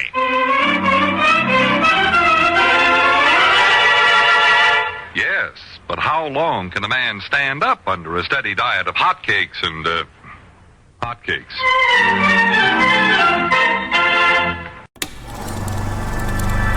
You are now tuned into Then Radio. If you enjoy our videos, we ask that you consider joining our Patreon to support our channel. Don't forget to like and subscribe so that you never miss a new video. We hope you enjoyed today's episode, and as always, thank you for watching.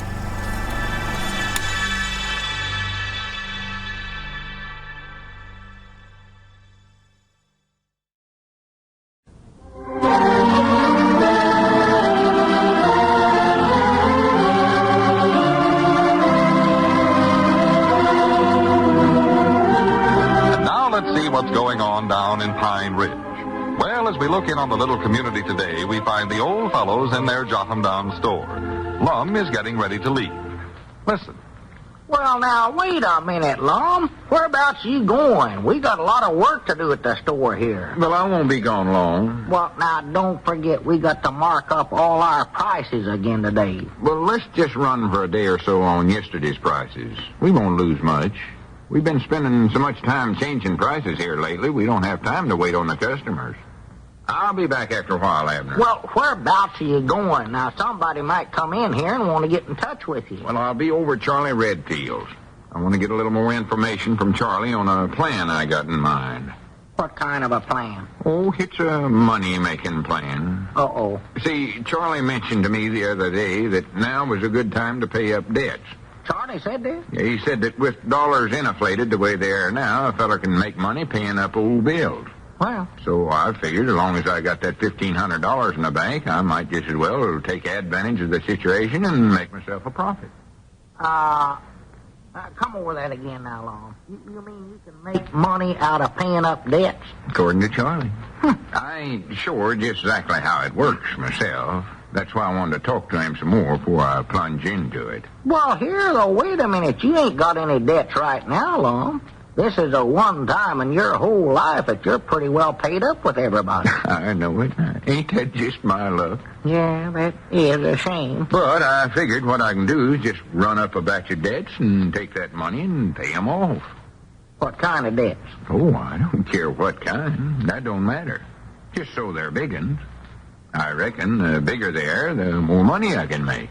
Yeah, that sounds reasonable. Well, I better be getting on over to Charlie's. Lum, ask him if there ain't some way I can get in on that, too. Elizabeth's got a couple of $100 saved up in the sugar bowl. All right. And say, if Doc Withers asks where I'm at, tell him that you don't know, and I'm going to be over at Charlie's till after dinner. I'm getting tired of cooking for him every day. Well, you ought to be proud that Doc wants to eat with you, Lum. I bet he's the only human in the world that ever went back to your place for a second go at them hotcakes you cook. Wait a minute, just a minute, Lum. There comes Cedric Weehunt. I wish you'd stayed just long enough to wait on him. Oh, well, you can take care of him, Abner. Yeah, I don't know whether I can or not. He just might nigh drove me crazy trying to buy them new shoes. He's worse this year than he's ever been. If he'd just come right out flat-footed and buy 'em, I wouldn't care. But all that monkeying around he does, don't he? Well, just ignore him. That's the only way to take care of him. I'll see you later. Easy to say that. Oh, hello there, Cedric. Go right on in. Abner will wait on you. Oh, me. Yes, Mom. Oh, hi, Mr. Abner. Howdy, Cedric. You want to try on them shoes? They're sitting over in the usual place. I ain't got time to be bothered with you today, Cedric. I'm awful busy. Oh, well, I won't be no bother to you. I want to buy 'em today. Yeah. Well, just go ahead and look at 'em. You want to buy 'em? Yes, Mom. Outright? Yes, Mom. I want to put 'em on today and wear 'em. Well, I doggies. Now I've heard everything. I thought we still had a couple of months to run yet. Well, I did too, but something special has came up, and I need 'em right away. Well, come on here, then. Let's get 'em on you before you change your mind. Sit right down there on that apple box, Cedric. Yes, Mom. This is funny. Yeah, it's the happiest day of my life. Sure going to be a good feeling to get up in the morning and come down to the store here and not have to look forward to this. What is this special thing that's came up, Cedric? Well, Mr. Grandpap said I could meet him today. Meet who? Dr. Benjamin Franklin Withers. Oh, ain't you met him yet? No, Mom. But Mr. Grandpap said I could come right over here and meet him if I wanted to. And I sure do. Boy. Well, on me, Cedric, you could have come over here and met him any day. Well, I didn't want to do it till I got my new shoes. I wanted to look my level best for him. Natural. Mr. Grandpap says he's the smartest man in the whole world. Is that so? Well, he's pretty smart, all right, Cedric. Hold your foot still so that I can get this shoelace tied here. I'm just wiggling my toes. Well, don't do it. Hold still, Cedric. Do you think he'll like me in my new shoes? Oh, he's bound to. I'm sure glad to finally see him on you. I know that. What do you think he'll say about them? Oh, I don't know, Cedric. More likely say they look nice. I'll die if you don't notice them. I'll just die. Yeah. Well, there you are. Stand up now, Cedric. No use asking if they fit. You've been trying them on for a month and a half. Reckon I ought to roll up my overalls so he can see them good? No, Cedric. He'll see them all right. Walk across the floor there once. Yes, Mom.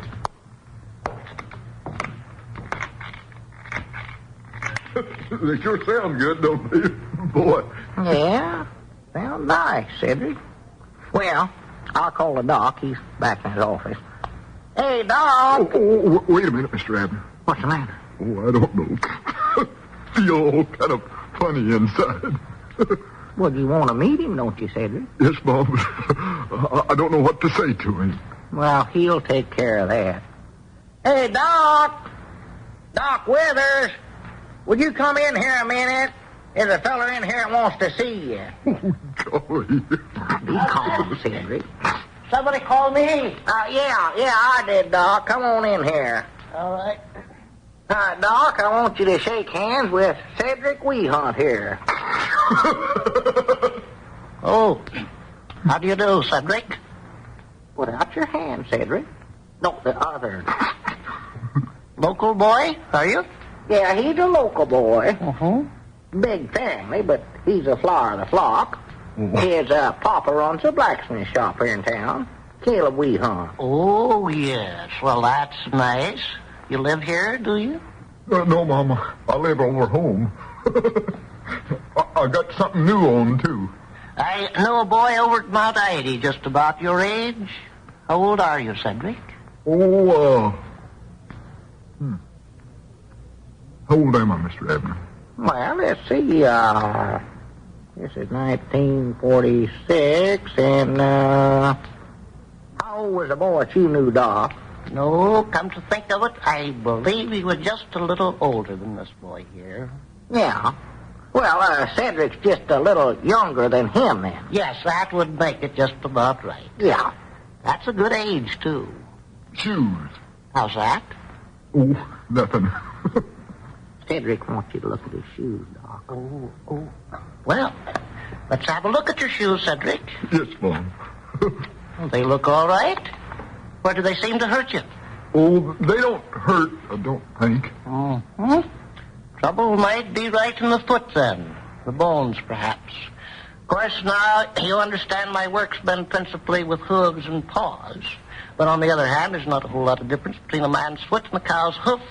Both serve the same purpose. Smart. Means of propelling the body in a forward motion or backward. Slip off your shoes, Cedric, and we'll have a look. Yes, Mom. Well, now, wait, Cedric. Doc, you've got the wrong idea about this. How's that? I say you got the wrong idea about Cedric's shoes. Yes, well, it's possible. People will insist on wearing the wrong kind of shoes. Vanity, pride, one thing and another. Yes. Let me see that shoe, Cedric. Well, listen, Doc. Yes, looks all right. But there must be something wrong. You wouldn't be having all this trouble with your feet. Where there's trouble, there's bound to be a cause, I always say. These might be too stiff for you, Cedric.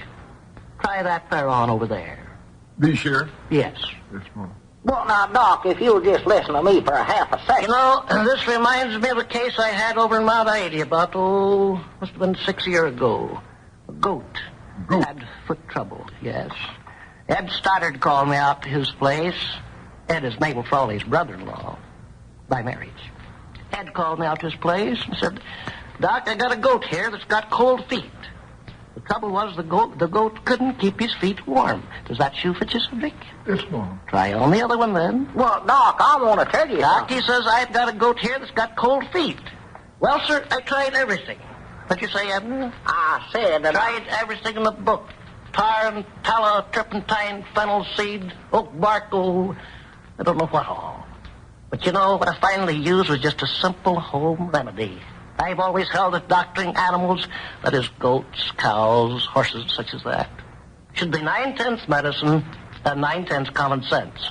Stand up, Cedric, and walk around. Yes, Mom. Common sense, did it. A simple home remedy. All I did was get the goats some easy slippers. 2 pair, set for the front and back. Fleece lined. Forget now just what size. Didn't really matter a whole lot, though. We had to tie them on. How do those feel, Cedric? Well, they feel pretty good. Sure they do. That was your whole trouble. Them other shoes never did fit you. You wear those you've got on. You'll be a lot happier. Yes, Mom. Try 'em out for a while and come back and see me in a week or 10 days. Yes, Mom. Well, I'm sure much obliged to you, Mr. Doctor. It's all right, all right. Well, here, wait a minute, Cedric. Hey, Cedric. Dad blame you, Doc. The goat died the following day. Started to eat the slippers off his feet and choked to death. Ed started his out, Mabel Frawley's brother-in-law. I don't care who he is. Do you know what you just did to me? How's that? Here I worked for 2 months selling Cedric some new shoes, and you sent him out of here with his old shoes back on. Now I've got to go through the whole dad blame thing over again.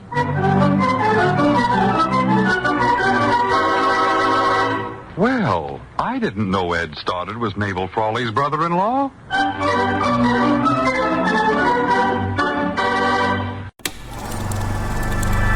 You are now tuned into Then Radio. If you enjoy our videos, we ask that you consider joining our Patreon to support our channel. Don't forget to like and subscribe so that you never miss a new video. We hope you enjoyed today's episode, and as always, thank you for watching.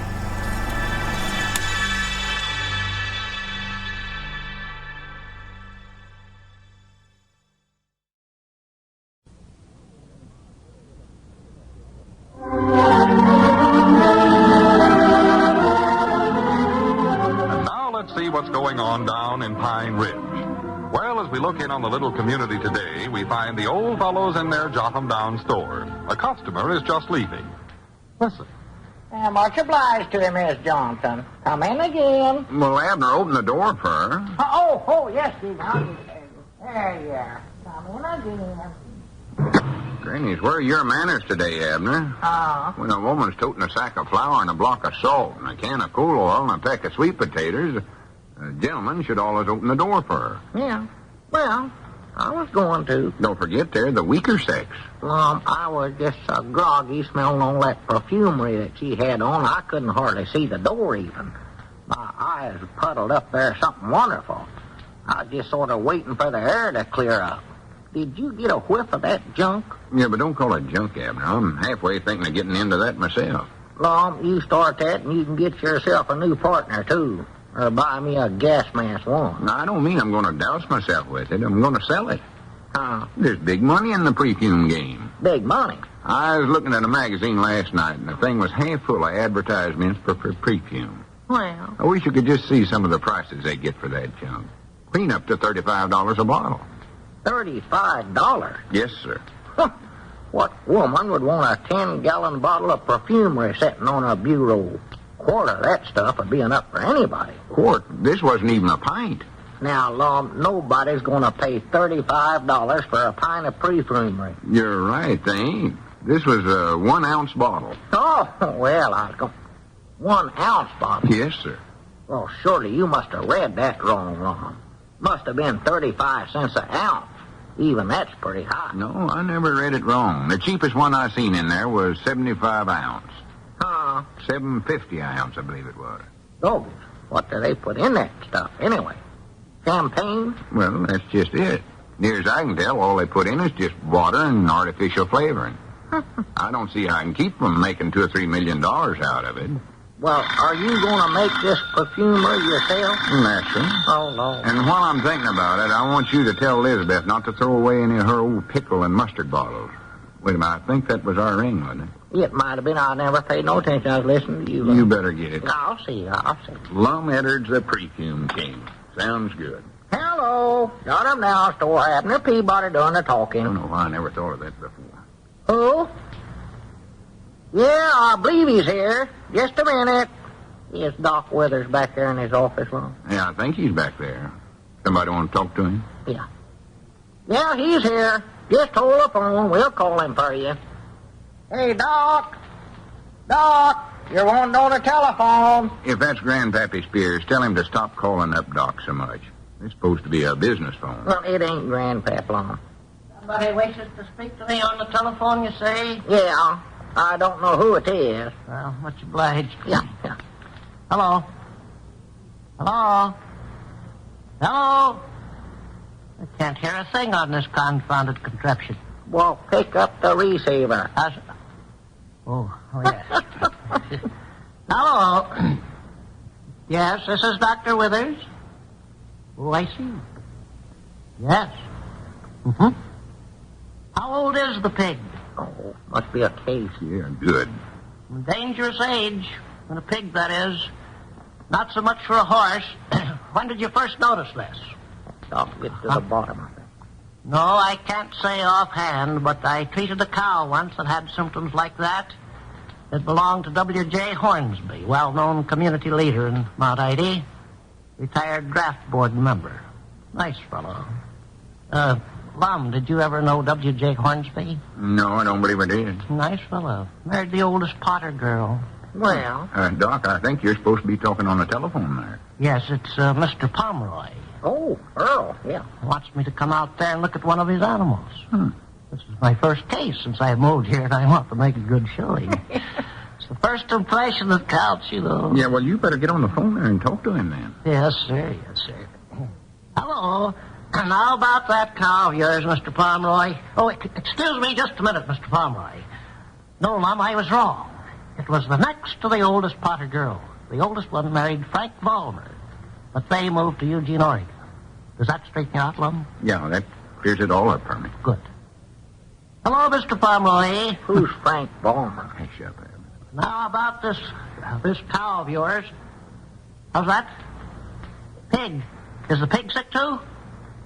Must be something contagious. Excuse me, just a minute, Mr. Pomeroy.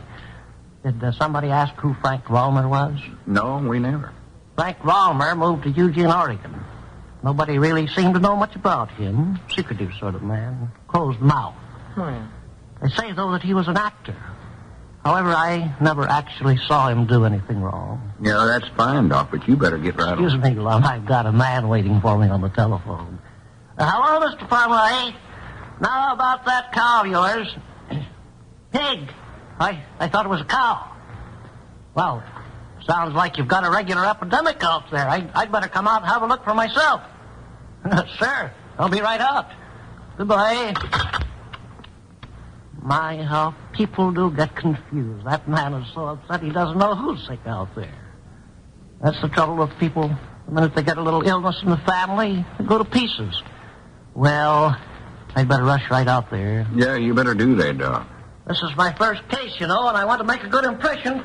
Watch the office for me, will you? Yeah, we will. Granny.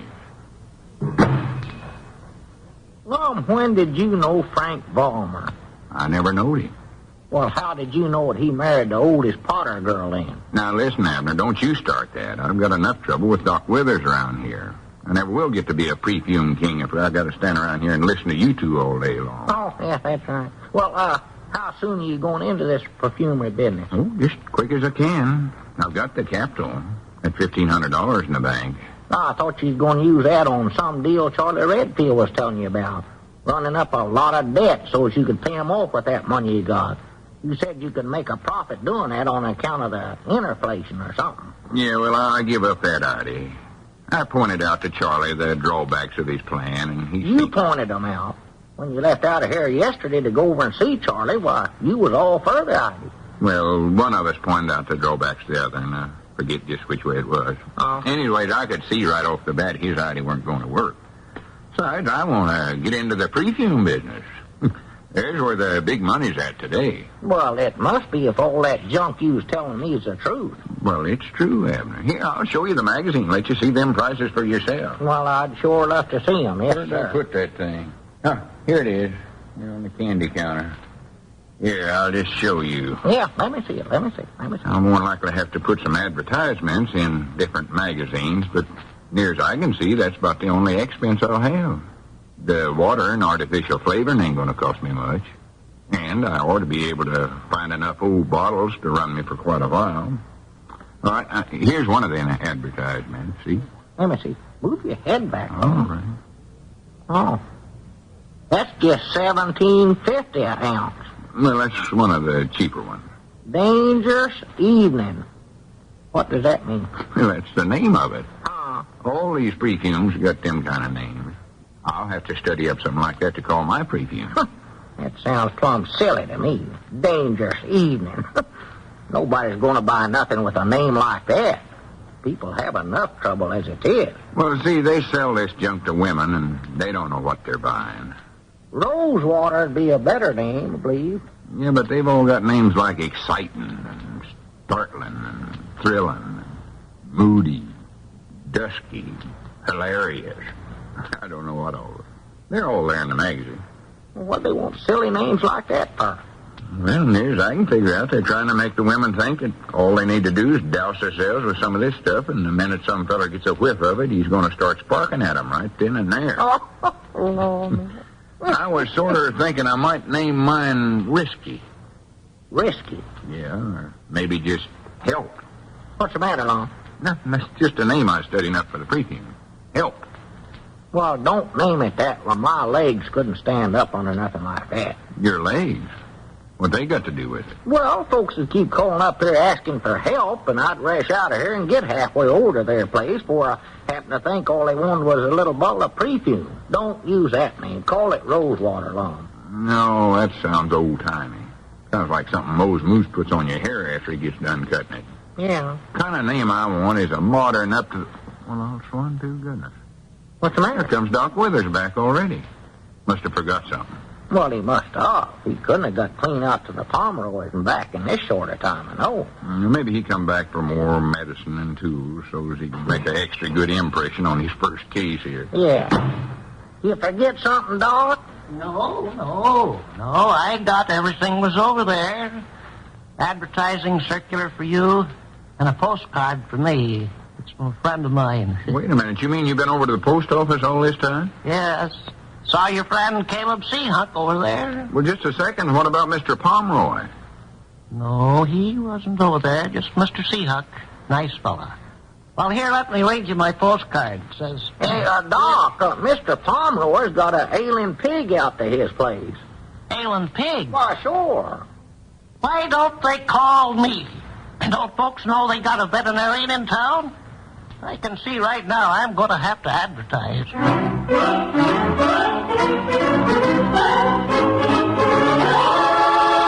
Yes, sir, you can certainly see that Doc Withers is anxious to get off to a good start with his Pine Ridge practice.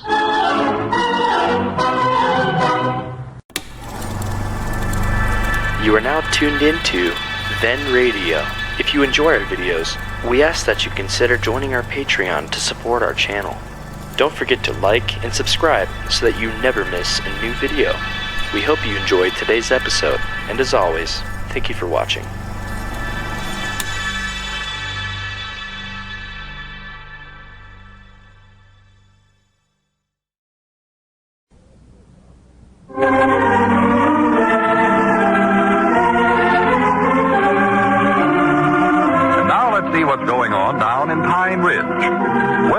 On the little community today, we find Abner in the Jot 'em Down store waiting on Grandpappy Spears. Listen. No, I'm sorrowful, Grandpap, but we just happen to be out of that imitation maple flavoring. Anything else for you? Yeah, I just studying. Seemed like Charity told me to get something else. I don't know what it is now. Let's see. Lord? No. I know what it was. Rack rake. You mean rick-rack? Yeah, rick-rack, rock, rick, whatever it is. She wants 4 yards of it. All right. What color? Oh, I don't know. White, I reckon. Well, it comes in other colors. It's red, yellow, green. Green's pretty. All right, make it green. We're out of that. You know, I think yeller. I don't care. All right. Wait just a minute. I believe I sold the last of that to Miss Blevins. Well, red then. Red, huh? Yeah. I believe we're out of that too, Grandpap. How about white? That's a nice color. That's serving. No, I don't much think Charity'd like that. I better try and get it over at Dick Huddleston's store. Yeah, well, maybe better. Don't want you to go out of here with something you don't want, anyway. No. Please, customers, is what we want. I better be on my way. Oh, say, whereabouts is Lum at? I'm supposed to give him a message. Well, I don't know for sure. I think he's over at his place, reading a book on perfumery. Yeah, well, when he comes reading a book on perfumery. Yeah. He's going into that business now, you know. Going to make that perfume you up or bottle it or whatever you do to it. Lum, you? Yeah. He's got that $1,500 in the bank, and naturally, he's anxious to use it, you know, get into some new line of work or something. Yeah, but the perfume business, me sakes alive. Well, I don't know nothing about that stuff. Well, he'll learn. He's pretty smart, you know. He's got a brain up there in his head. I don't care what anybody says. And this might be a pretty good idea, too, Grandpa. Don't sound any too bad to me at all. All he's got to do is just mix up some water and artificial flavor and slap a fancy name on it. He's in business. I think he's aiming on calling his, what did he say now, help, I believe he said. Help or risky or something like that. You ought to see the prices they get for that junk. Out cappingest things I've ever seen. Oh, I know. It's expensive, that perfume. No. A few years back, I bought a bottle of it for Charity for her birthday, and the pigeon-toed thing cost me $1.50. $1.50? Yes, sir. Weren't no bigger than a bottle of root beer. Well, that must have been quite a few years back then, because now they're getting $20 and $30 for a bottle, about the size of a snuff box. Oh, sassy frack. Well, it's the truth. That junk has went up something wonderful. Must be getting scarce. Well, I don't know. Inflation, I reckon's what it is. I don't get away with there comes Lum. You just ask him if that ain't so about them prices. Oh, him or nobody else can make me believe nothing like that, He can show you where it says it right in a magazine in black and white. Hey, Lum, come here a minute. Yeah, hello there, Grandpap. How are you? Oh, pretty good, Lum. Say, before I forget it, Lum, I'm supposed to give you a message from Doc Withers. Well, wait a minute now, Grandpap. Let's ask him about them prices. Message from Doc Withers. Yeah, he's out to the Pomeroys doctoring a hog of theirs, and he finally got out there, huh? He was supposed to go over there yesterday. Fact is, he'd taken his doctor's satchel and went out of here, and then must have forgot where he's going, because he went over to the post office instead and got a postcard that come in the mail for him over there. Yeah, and then he spent the rest of the day reading that card to us. Never did get out to the Pomeroys. No. I hate to say it, Grandpap, but I'm afraid the doc's a little absent-minded. He's out there now, though, and he wanted me to be sure and tell you not to worry, because he'd be sure and get over to your place in time for supper. For goodness sake. He said not to worry, because he'd be there. I don't doubt it at all. Couldn't get shut of him with a 10-foot pole. Well, I've got to be running along. Well, here, wait a minute. Don't you want to hear about them perfumery prices? No, I ain't got time now, Abner. I got to get over to Dick Huddleston's and buy some Rick Rock. See you later. Yeah, all right. So long. Stubborn-headed old varmint. Lum, he wouldn't believe that you was going to get them high prices for your perfumery. Well, I ain't so sure about that myself now, Abner. I've been over at the place reading up on how you make that stuff, and there's more to it than I ever allowed there was. You mean there's something else to do besides mix up water and that artificial flavor? Well, near as I can figure out, they don't even use water. Well, even if they just use straight flavoring, Lum, you can still make a big profit. Flavoring, that just runs about 15 or 20 cents a bottle, don't it? Well, they don't seem to use that neither. Well, law me. What do they use? Yeah, I don't know. It's all pretty complicated. Well, one thing I found out, might nigh all of them use something called ambergrease. What kind of grease? Well, it ain't regular grease. Well, I wouldn't think so. You sure you weren't reading how to make cold cream? I know that stuff's pretty greasy, Lum. No, this was perfume. The stuff I'm talking about spelled Ambergris. Kind of grease you're talking about spelled Grwese. It is, huh? Yeah, and they get it from whales. From whales? Yeah? Well, that just shows you how little a feller knows. Many buckets of that stuff that I've carried home and never knowed I was toting a whale along with me. Ambergris? No, that's what's made from whales, huh? Oh, sure. And the whales sell it? No, silly. Doggone, I'd love to see that. See a whale reach in his little pocket and make change. I know damn whales was big, but I never knowed they was smart, too. Don't hardly seem possible. Well, it ain't. Huh? It's just something they take out of the whale. The book said it was a waxy substance, and they use it in making perfume. Oh. It's expensive, but you gotta have it. Uh-huh. So it looks to me like the first thing a fella's got to do if he's going into the perfume business is get himself a whale. A whole whale? Did you ever hear of anybody buying half a whale? No, I don't. Well, come to think of it, I never heard of anybody buying any kind of a whale, whole or half. But, Lum, why couldn't you just buy this whale grease or whatever it is? Well, you could, I reckon, but the way it costs, some feared it'd run me into too much money. Would, huh? No, it seems to me like it'd be a whole lot cheaper to own your own whale and raise your own ambergris. Yeah, well, there's reasoning, ain't no doubt about that. Illuminate the middleman. Yeah. Only trouble is, though, where in the world does a fella keep a whale? Well, let's see now. Where would be a good place around here? Ought to have a little water in it, I reckon. Oh, yeah, you got to have water. They're seagoing animals. Yeah, have to have water for that spout they make, too. Yeah, but it's no use even thinking about it. Wouldn't want a dry whale, I know that. Fella couldn't keep no whale around here. It'd be too dead blame big. Yeah.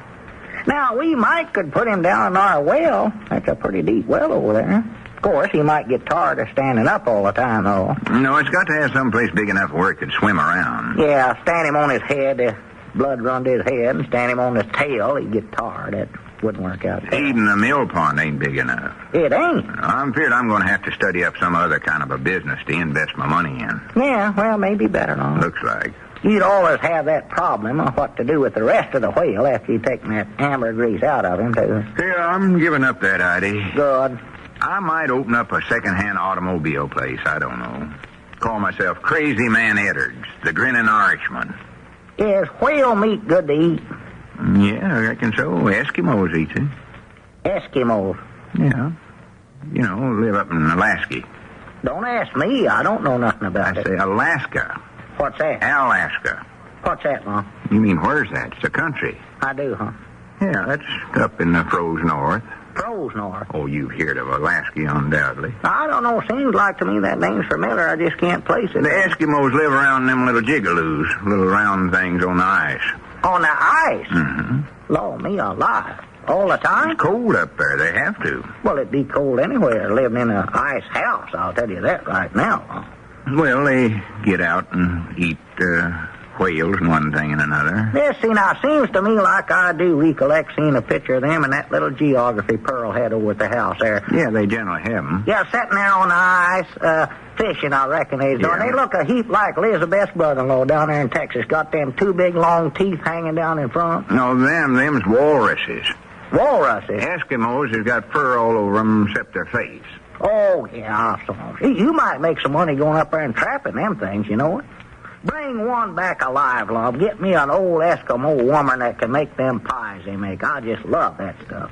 Well, I ain't got time to talk about that now. I wouldn't have no time to be running backwards and forwards to Alaska all the time. They'd cut my profits down too far. Oh, well, of course, I reckon you could sell it to the folks around here. And it might be good. I don't know. Folks might like it. Might be a nice change to have. You know, with meat prices the way they are now, it might not be such a bad idea. Why, of course not. No, that sounds pretty good to me. Boiled whale, turnips, or baked whale and sweet potatoes sounds pretty good. Or, dog is a whale sandwich. I could eat one of them right now. Sandwich? Yeah, a little cheese, a little onion on there. Goodness, I believe I'm getting an idea. Huh? I thought I'd already give you one. Yes, sir, I've got it, Abner. How would you like to take over my perfume business? What are you going to do? I'm going to be busy operating my new string of sandwich stands. Sandwich stands? Yes, sir. Folks are always looking for something new. Well, I've got it. Whaleburgers. Whaleburgers? Granny's Abner, this might not be the best idea I ever had, but it sure is the biggest one. Why, sure, that's a whale of an idea. Yes, and all you have to do now, Lum, is find a whale.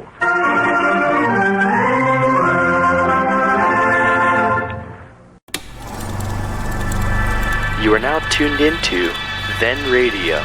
If you enjoy our videos, we ask that you consider joining our Patreon to support our channel.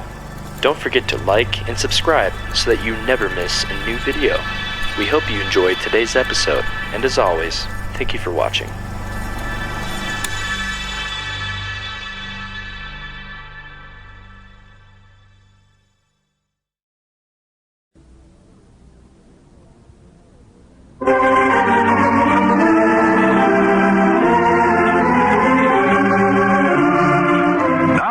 What's going on down in Pine Ridge. Well, as we look in on the little community today, we find Lum and Abner in the Jotham Down store discussing Lum's new business venture.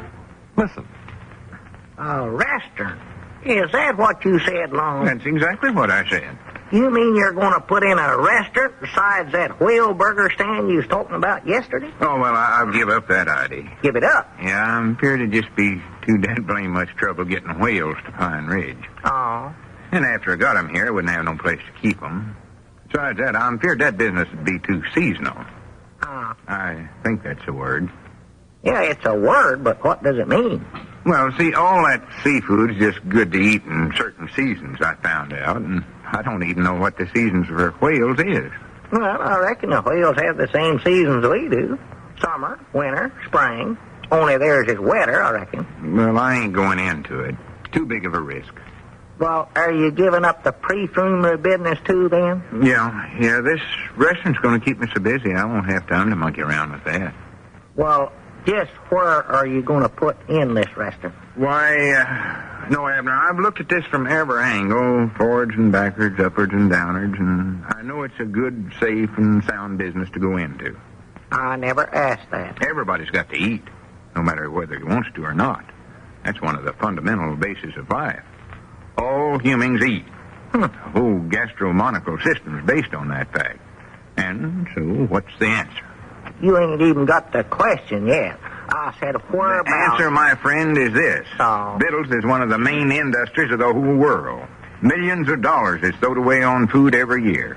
So that's why I'm going into the restaurant business. Yeah, but whereabouts are you going to put it, Lum? That's what I'm trying to find out. Yeah, well, I'm glad you brung up that subject, Abner. I was wanting to discuss it with you. Now, listen, Lum Edders, I can tell you right here and now, you can't put it in our house. Elizabeth will never stand for it. Well, I wasn't even aiming on that. That idea is out. O-W-T Well, out. calm down. Don't talk so loud. Calm out. Here comes Doc Withers. You don't want him to hear you hollering around this way. Well, you can't do it, Elizabeth. I'll throw you right out in the road. That's what Good morning, Doc. Good morning, Lum. Nice day. Morning, Doc. Good morning.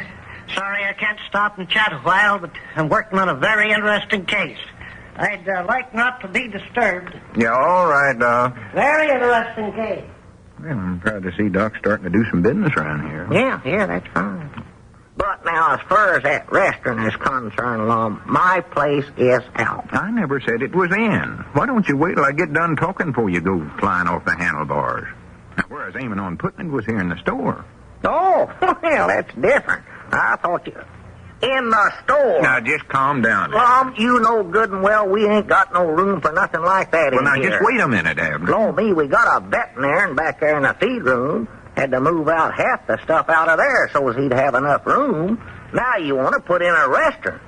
What's that going to do to the Jot 'em Down store? Well, just let me explain. What it'll do is just squeeze the store right up through the ceiling. That's what it'll do, right over the prices. Abner, I ain't going to need much room for this restaurant of mine. But, he said. All I'll need is just part of the front there. Just room enough for a lunch counter and a few stools and a stove, an icebox, and a place to wash dishes, a few little things. That's all, huh? That's all. No, sir. Now, Abner. No, sir. I'm going to pay you rent first. No. Rent? Pay you whatever you ask, if I agree to the price. You mean you'll actually pay me cash money every month? Well, every month or every 2 weeks, whatever we decide on. Yeah, let's see. How about $100 a month? $100 a month? Or every 2 weeks, whatever we decide on. No. Now, that's plumb out of line, Abner. Doc Withers is getting that whole feed room back there, and all he's paying is $10 a month. Couldn't ask me $100 for that. We couldn't. Well, sure. I'm in on this, too, you know. I'm half owner of the Jot 'em Down store, so I get half of any money we take in on it. Oh, yeah, that's right, I guess. Fact is, I've done talked this thing over with myself, and I agreed to it. You did. I told me that all I'd have to do is just check with my partner. You did, huh? Say, pardon me for interrupting you, fella. Oh, yeah, what is it, Doc? When I came in the store and went back to my office, did you notice if I had a goat with me? A goat? Medium size, brown collar. No. As far as I recollect, you was by yourself. Uh-huh. He had a slight limp. No, didn't see him. I'm sure I'd have noticed him if he'd been with you. Yes. Oh, well, I'll look around. Much obliged. Yeah, that's all right, Doc. A goat? How about $50? No, that's still too high. You're going to bankrupt me before I ever get started in business. The price I sort of discussed with myself was $20.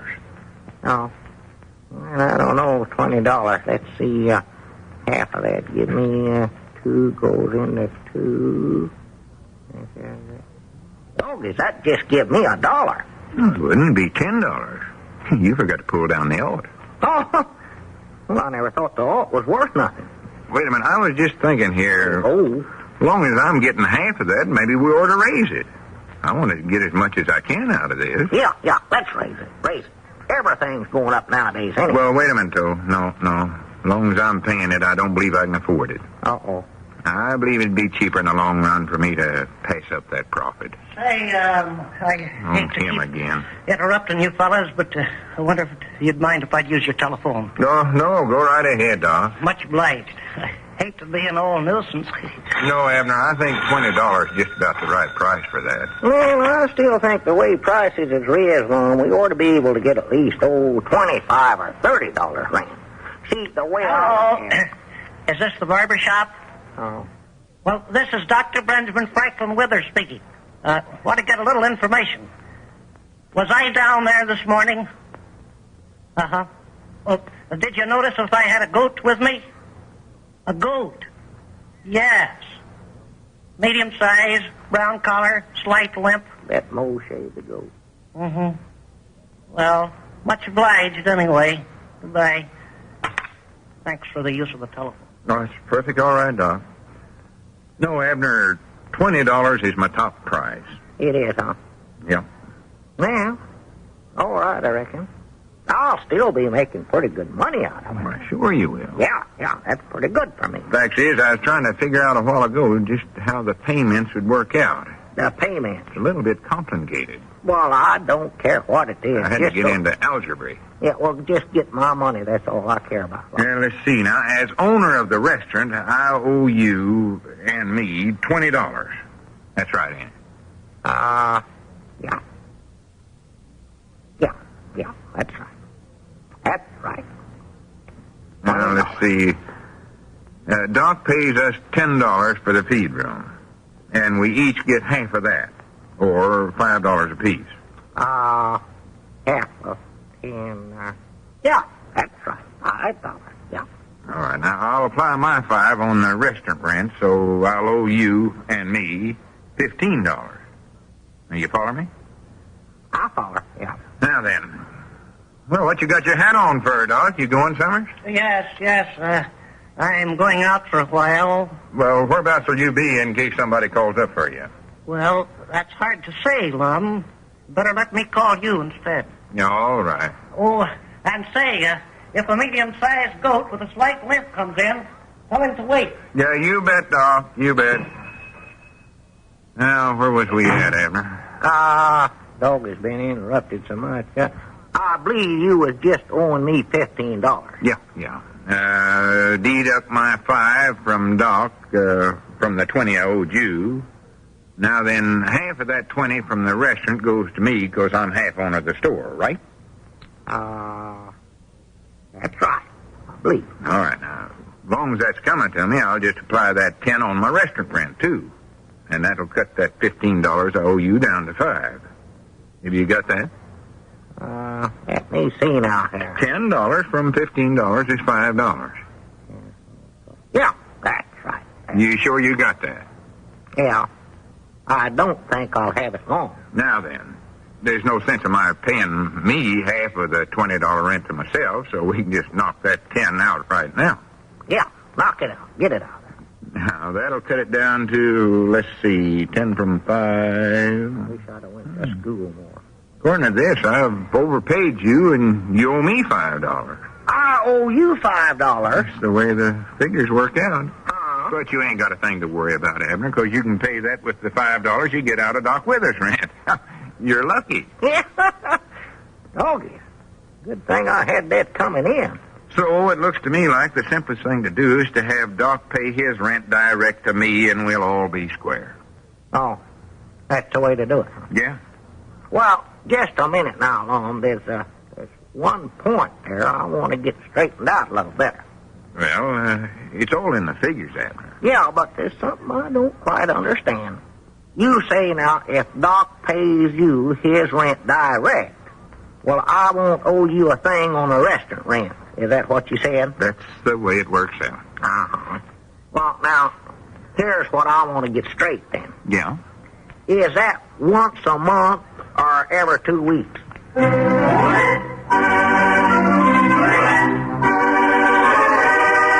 Well, that depends on the length of time, Abner.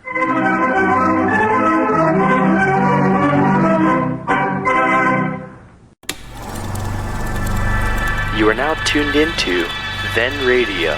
If you enjoy our videos, we ask that you consider joining our Patreon to support our channel. Don't forget to like and subscribe so that you never miss a new video. We hope you enjoyed today's episode, and as always, thank you for watching.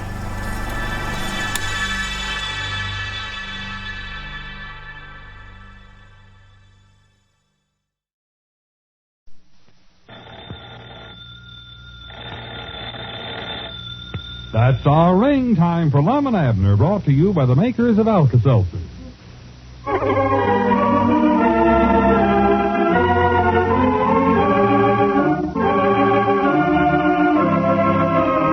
And now let's see what's going on down in Pine Ridge. Well, as we look in on the little community today, we find Cedric Weehunt running the Jot 'em Down store for Lum and Abner. He's answering the telephone. Listen. Hello? Hello? Jot 'em Down store, and I'm Cedric Weehunt. Oh, no, Mom, Mr. Lum ain't here. No, Mom, Mr. Abner ain't here neither. I'm watching the store for 'em. Oh, they went to the county seat to buy some junk for a restaurant that Mr. Lum's going to start up. Oh, yes, Mom, I can take your order, I think. All right. Pound of prunes. Yes, Mom. How do you spell that? Well, wait, ain't much use me putting it down no way. I can't read my own writing. Wait a minute, though. The prunes is right here where I can reach them. I'll just set them out here. Yeah. Now, what else do you want? Dozen oranges. Just a minute. I don't believe I can reach them. Yeah, how about a can of beans? They're right in front of me here. Oranges, huh? Well, just a minute. Maybe I can get Mr. Doc Withers to help me. Hey, Mr. Doc. Can you come here a minute, Mr. Doc? Yes? Just hold on the line, Miss Goshen. Did you call me, Cedric? Yes, Mom. Miss Goshen's on the phone here giving me a grocery order, but I can't reach the oranges from here. Would you hold on to the receiver while I get them? You say Mrs. Goshen is giving you a grocery order? Yes, Mom. Here, take the receiver. Yes, all right. Hello, Mrs. Goshen. This is Dr. Benjamin Franklin Withers speaking. Now, just what seems to be the trouble? Oh? Oh, I see. Well, just a minute, Mrs. Goshen. Cedric, what Mrs. Goshen wants is a dozen oranges. Yeah, well, I'm getting them. Hello, Mrs. Goshen. I think it's all straightened out now. The boy just got a little confused. What kind of oranges did you want, Florida or California? Well, the main difference is Florida oranges come from Florida, and the California oranges come from Arizona, I believe. Now, I could be wrong about that. Well, now, just a minute, Mrs. Goshen. Cedric, what kind of oranges do we have? Oh, I don't know. Just oranges is all I know. They're yeller. If you're going to run a business, you've got to know your merchandise, Cedric. Just hold the phone a minute, Mrs. Goshen. What does it say on that box the oranges are in, Cedric? Mom? Isn't there some printing or some kind on the box there? What does it say? Oh, it says, Stacy Brothers woolen underwear. Men's. Long. Red. My, such a way to run a business. Hello, Mrs. Goshen. Could you call back in a few minutes? The boy seems to be confused. How's that? Oh, just plain oranges? All right. About how many? All right. Just a minute, Mrs. Goshen. Cedric, Mrs. Goshen wants a dozen oranges. Oh, well, I know it. I got them right here. Well, what about the underwear? Mom? Well, wait. I'd better get you straightened out again. Hello, Mrs. Goshen. The boy's forgotten what size underwear you said. Oh? Well, just a minute. Cedric, what's the matter with you? Mrs. Goshen didn't order any underwear. She never. If you ever expect to be a businessman, you've got to keep your ears open. Yes, Mom. Be alert at all times. Know your merchandise like a book. Yes, Mom. But don't worry. It takes time to learn all these things. I made a lot of mistakes when I started in business. We're all human. We are. Hello, Mrs. Goshen. Sorry about the delay, but this is the boy's first day on the job, you know. Bound to make a few mistakes. But don't worry. We'll send your underwear right out. Now, what size was that again? You don't want any? Well, it's your privilege to change your mind. Ask her if she still wants the prunes. How about some nice prunes, Mrs. Goshen? Nothing. Well, thanks for calling. In case you need anything anytime, just give us a ring. The boy will take care of you. Oh, by the way, Mrs. Goshen, you haven't noticed a medium-sized goat out by your place, have you? Slight limp, brown collar. Mm-hmm. Well, much obliged anyway. Goodbye. Well, Cedric, there you are. Where? You lost the sale, but don't worry too much about it. Try to profit by your experience. Think over your mistakes and learn something. Yes, Mom. Do it right now. Sit right down on that chair. Name over the various mistakes you made in trying to negotiate that sale. Go on. Name them over. Well, let's see. Mistakes. This is a very good exercise. Builds moral character. I spelt prunes wrong. I know that. All right. That's one. Then let's see now. Then I called you. All right. That's two. Then, You see how simple it is, Cedric, when you just stop and think things through carefully? Now you can see what you did wrong, can't you? Yeah, I'm beginning to, I believe. You're a bright young boy, Cedric. I am, huh? You can catch on to these things. It just takes time. I recollect when I was just a young buck starting out on the road of life. Oh, yes, I made mistakes, too.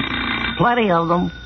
Takes time. Excuse me, Mr. Doc. I think that's the store's ring again. All right, now go ahead and answer. Just lift the receiver right up and talk right into the phone.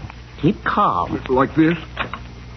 That's right. Hello, John, I'm down store. I'm Cedric Weehunt. Very good. You're learning. Who? Just takes time. Oh, yes, Mom. Just a minute. He's here. It's for you, Mr. Doc. Just keep calm. Keep your ears open. It's Mr. Johnson. He wants to talk to you. Who, me? Oh. All right, then. Now, here's how we do this, Cedric. You hand the receiver to me. That's right. Yes, Mom. I'm catching on, ain't I? You're a bright young lad. You'll get over making these mistakes. Hello? Yes, this is Dr. Withers. Oh, yes, Mr. Johnson, the goat. Yes. Well, now, I'll tell you, Mr. Johnson, certain complications have come up which I didn't expect. Mm-hmm. No, nothing serious, but I'm just afraid I won't be able to return the goat to you for a day or two. Oh, no, I can find the symptoms all right. Finding those isn't my trouble. Well, don't worry, Mr. Johnson. I'm doing everything I can. Yes, sir. Goodbye, Mr. Johnson. Cedric. What's the matter? Did I make some more mistakes? No, you did fine. But I was just wondering, in your travels around town, various places you go to, have you noticed a goat? No. Medium size, brown collar, slight limp. Medium size? Yes. Brown collar? Uh-huh. Slight limp? That's him? No, Mom. Yes. Well, maybe something will turn up. Yonder comes Mr. Lum and Mr. Abner back from the county seat. Look at the mud all over my car. They must have drive it through a cloud bust. Well, it's been raining pretty hard all afternoon. That steady precipitation, you generally get mud. I hope they ain't ruined my car. Well, welcome back. Wet enough for you? What a trip, what a trip. Did you have to get out and swim after? No use talking to him, Doc. He won't get no answer. Why, what's the trouble? Oh, he's sulking, I think. Gets mad over the least little thing. Acts like a young'un. Look at him, going over there and sitting down in the corner. Well, what happened, Lum? Oh, I think he's mad because one of us had to stand out on the running board and work the windshield wiper on the way back from the county seat. And it turned out to be him. I see. When he first got out there, he kept hollering and kicking and talking. And all of a sudden, he stopped and he ain't said a word to me since. Oh? Not speaking, huh? Not a word. Well, he'll get over it. Sulking, no doubt. What's Mr. Abner writing over there? Huh? Look at him. Write something down and tears it up, and then write something and tears it up again. And there's no telling what he's doing. Resigning, more than likely. I don't know. Well, Lum, how did you do on restaurant fixtures? Did you buy a whole carload of them? Yeah, I done pretty good, too, I think. I went to some big surplus outfit store, and they sold me a complete outfit. I don't know exactly what all's in it. They said it was complete, though. And they're going to send it out. Well, that's nice. Say, you didn't happen to see a goat along the road anywhere, did you? What'd you say, Doug? Hey, here comes Mr. Abner. He's holding out that piece of paper he's been writing on. Medium-sized, brown collar. Well, what is it, Abner? Dad, blame it, speak up. I'm getting sick and tired of the way you've been acting. What's eating you anyway? I think he wants you to read that paper, Lum. Oh, all right. Give it here. Sich huskin' shuckings. What does it say? It looks like Larry somebody wrote down here and then scratched out. And then it says... Well, what are you pointing at, Abner? You mean read on the other side? Oh, well, here it says... I can't spell what it is I've got, but whatever it is, I've plumb lost my voice. Why, he must have stood out in that rain till he's got laryngitis. Laryngitis? Well, for goodness sakes, Abner, why didn't you speak up and say so?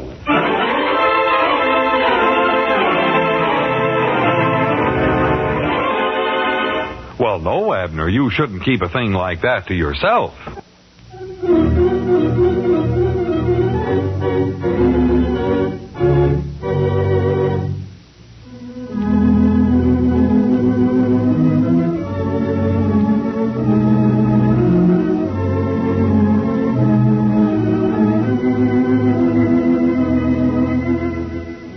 Listen again every weekday at this time for Lum and Abner Down in Pine Ridge, brought to you by the makers of Alka-Seltzer and One-A-Day brand vitamins. Gene Baker speaking.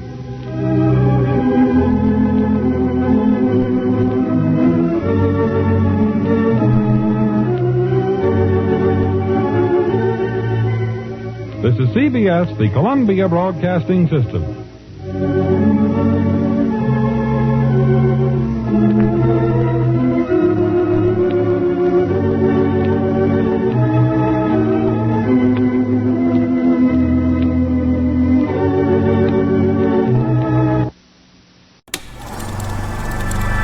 You are now tuned into Then Radio.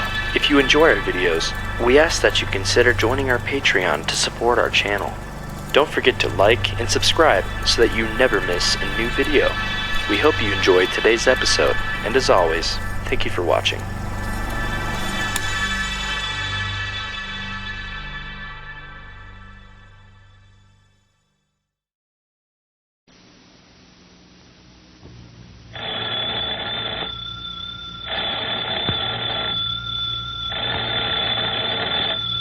That's our ring time for Lum and Abner, brought to you by the makers of Alka-Seltzer.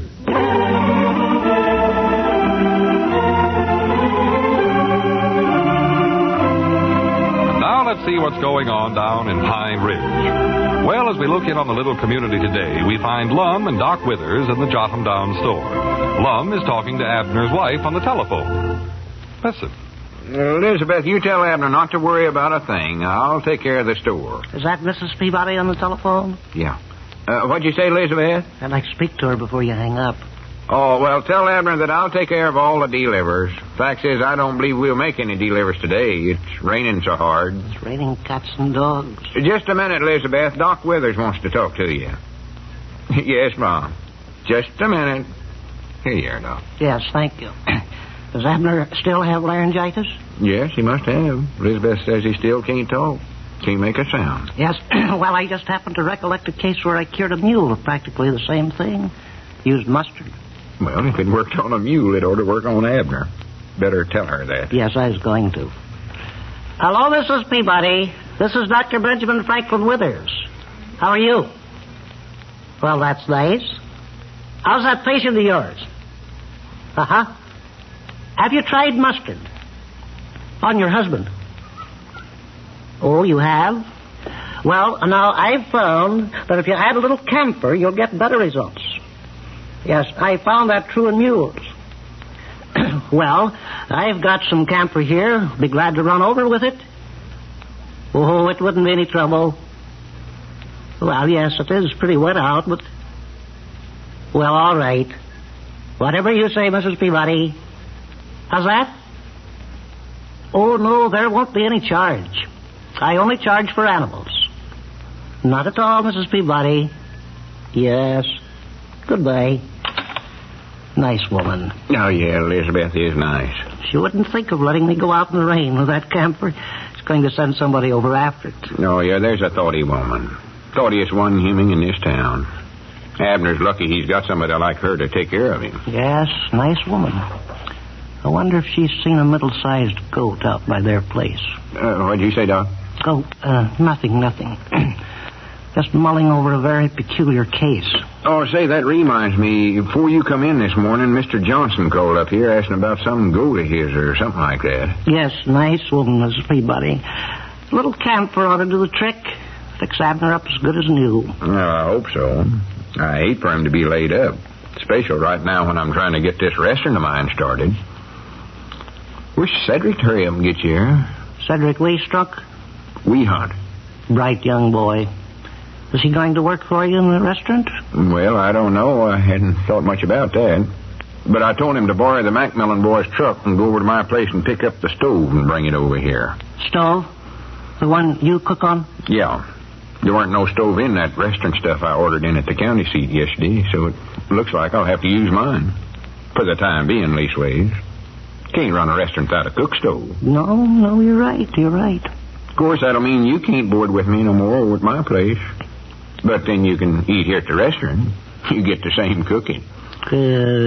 Same price? Well, no, I reckon I'll have to raise it a little on you, Doc. I'll have more overhead here, you see. Yes, you take business and you're bound to have overhead. Of course, it'll save you that walk over to my place 3 times a day. You'll more than likely make up the difference on the shoe leather, you see. There was a nice restaurant over at Mount 80. Respectable eating establishment. High class. It was called Tom and Minnie's. It was run by a man named Tom and his wife. Her name was Irene. Irene? Yes, Irene Butte. Her name was Paisley before she was married. Rather stout woman, good-natured. Made a trip to Buffalo, New York when she was only 11 years old. Also went to Niagara Falls. Stood under the falls in a rubber suit. Had neuritis on and off ever since. Well, just a minute. Who was Minnie? How's that? You said the restaurant was named Tom and Minnie. Yes, that's right. Located on the main street of Mount 80. Featured chicken fried steaks. High-class place. No doubt you've eaten there. No, I never, but I still don't see why they named it. Granny's, wait a minute. There comes Cedric in the truck. Well, it's possible you didn't eat there. They were closed up by the Board of Health in 1931 and again in 1937, I believe. I was a little afraid Cedric might got stuck somewhere in all this mud. But it looks like he got through all right. Oh, Cedric's a bright young boy. He'll get that camper through to Mrs. Peabody. He's the kind of a boy you can depend on. Well, he ain't the one Elizabeth's sending after the camper. He's hauling my cook stove over here. Oh, I see. Well, I hope you can find somebody to send over here for the camper. Hey, Mr. Lum, I got the truck all right. You better come out and help me bring the stove in. Hello there, Cedric. Yeah, all right, Cedric. Come on, Doc. You'll have to hold the door open first. Yes, sir. Better get a raincoat on, Mr. Lum. It's raining pretty hard. I don't think I'll need one. Won't take but a minute. We'll hurry. Wait a minute. Where's the stove? Mom? I see the truck out there, but there ain't no stove in it. Well, I'll be doggone. I thought I forgot something. Well, if that don't beat all. Did you drive over to my place? Yes, Mom, I know I done that. Yeah, I'll go back over and get the stove right now. Yeah, you better. And don't forget what you went after this time. No, Mom, I won't. You still want me to hold the door open? No, you can close it now, Doc. Granny's that boy. Sometimes I don't know what to think about him. Cedric, you mean? Yeah. Yes, he's a bright young boy. He is a little forgetful, though. Little forgetful. Yes, he drove off and forgot the camphor after all. Oh, me. I told you he weren't the one that's coming after the camphor. He's getting my cook stove for me. Oh? Well, who is coming after the camphor, then? I don't know. You was the one that talked to Elizabeth. Yes, I talked to her. She said she didn't have any camphor at the house to use on Abner. She didn't want me to go out in the rain because she'd send someone over after it. Nice woman. Yeah. You know, she reminds me a whole lot of Irene Butte. Same type of woman, same coloring. By the way, what does Mrs. Peabody look like? You mean you ain't never saw her? Never saw who? Irene Butte? No. Saw her 3 times a day for 15 years. That is, except the years 1931 and 1937. She and her husband ran a restaurant, not 80. A place called Tom and Minnie's. Put out a good chicken fried steak. Ever eat there? I told you no. Well, it was closed for a while. Maybe you just missed them. What year were you there? Look, Doc, in the first place, I ain't ate at no restaurant in Mount. Well, I swan to goodness. Look who's coming up out there. How's that? It's Abner. He oughtn't to be running around this kind of weather. Him having the laryngitis. He's liable to catch cold. Yes, he shouldn't be out. Come in here, Abner, you idiot. What's the matter with you anyway? Yes, Abner, you shouldn't be out in the rain. Why are you doing this? Wait a minute, no use talking to him, asking him questions he can't answer with that laryngitis. I still think you're an idiot, though, Abner. What's that you got there? Oh, no. Well, good. Let's see here. You better stand closer to the fire, Abner. Says, Dear Dr. Withers. Oh, this is for you, Doc. Oh? It's printed. Granny's. Can you read it? Such big writing. Must have thought we'd hard of hearing. Please give Abner that bottle of camphor and send him right home again as it is raining. Yours truly, Miss Peabody. Oh, well, that's different. Get the camphor, Doc. Yes, you bet. I'll get it right away. I think I can find it. Doc will get it for you, Abner. And recollect now, you go right straight home like Elizabeth says. Man, your condition's got to be a little careful. If you don't, you ain't going to get your voice back again very quick, I'll tell you that. Facts is, if I was you, Abner... Here we are. Camphor. Now, you tell Mrs. Peabody... Well, look who's coming in. Hey, Mr. Lum, somebody come here and help me with this stove. It's heavy. Just a minute, Cedric. Granny, Cedric, you oughtn't have toted that in here by yourself. You ought to call me. Let's see, I will have to put that down, Summers. Well, you can't put it there by the door. It'd be in the way. Yeah, it would be in the way there. Let's see, Cedric. Maybe we better set it back in the feed room. Be in your way back there, dog? I don't think that there's room back there. Where do you keep the pancake flour here, Lum? Well, that's on the shelf there. Wouldn't it be handy just to have the stove near to the pancake flour? Well, yeah, but it ain't room back at the counter there for it. Well, couldn't get in around it when it's burning. Let's see. Would be handy there, though. You got to hidey. Just a minute, Cedric. Yeah, just a minute, Cedric. Got to figure this thing out. Might put it up there in the front window. Wished I knowed for sure where I was going to put the stools at. Then they could watch you making the pancakes. Granny's, that's a good idea. Set her right there in the front window. Of course, you'd have to fix that broken pane. Well, we could fix that. Put a sign on there. No, I don't think that would be the place. I'm going to have to practice flipping them pancakes in the air, too. I think you ought to put it back toward the back until you have practice. What do you think, Abner? Oh, I forgot it. You can't talk. Granny.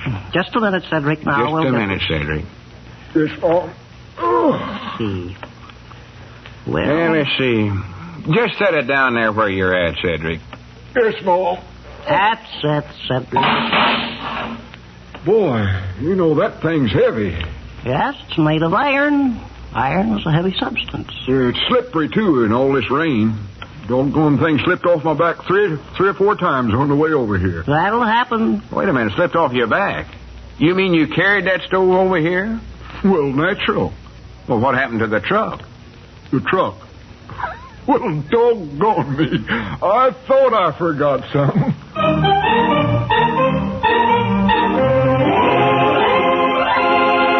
Well, we're all human, Cedric. We can't remember everything.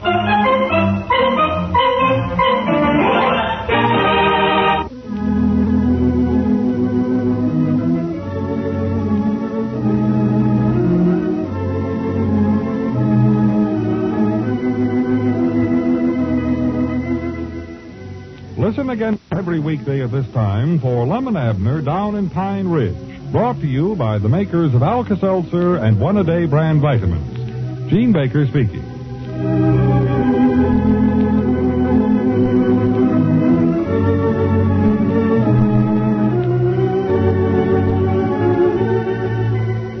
This is CBS, the Columbia Broadcasting System.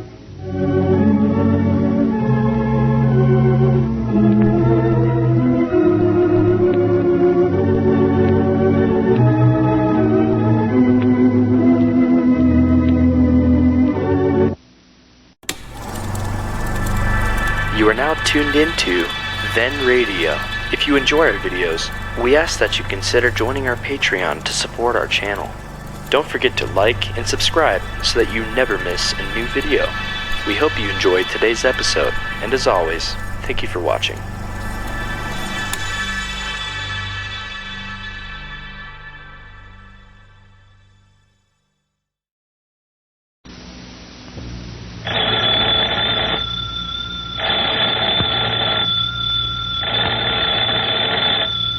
That's our ring time for Lum and Abner, brought to you by the makers of Alka-Seltzer.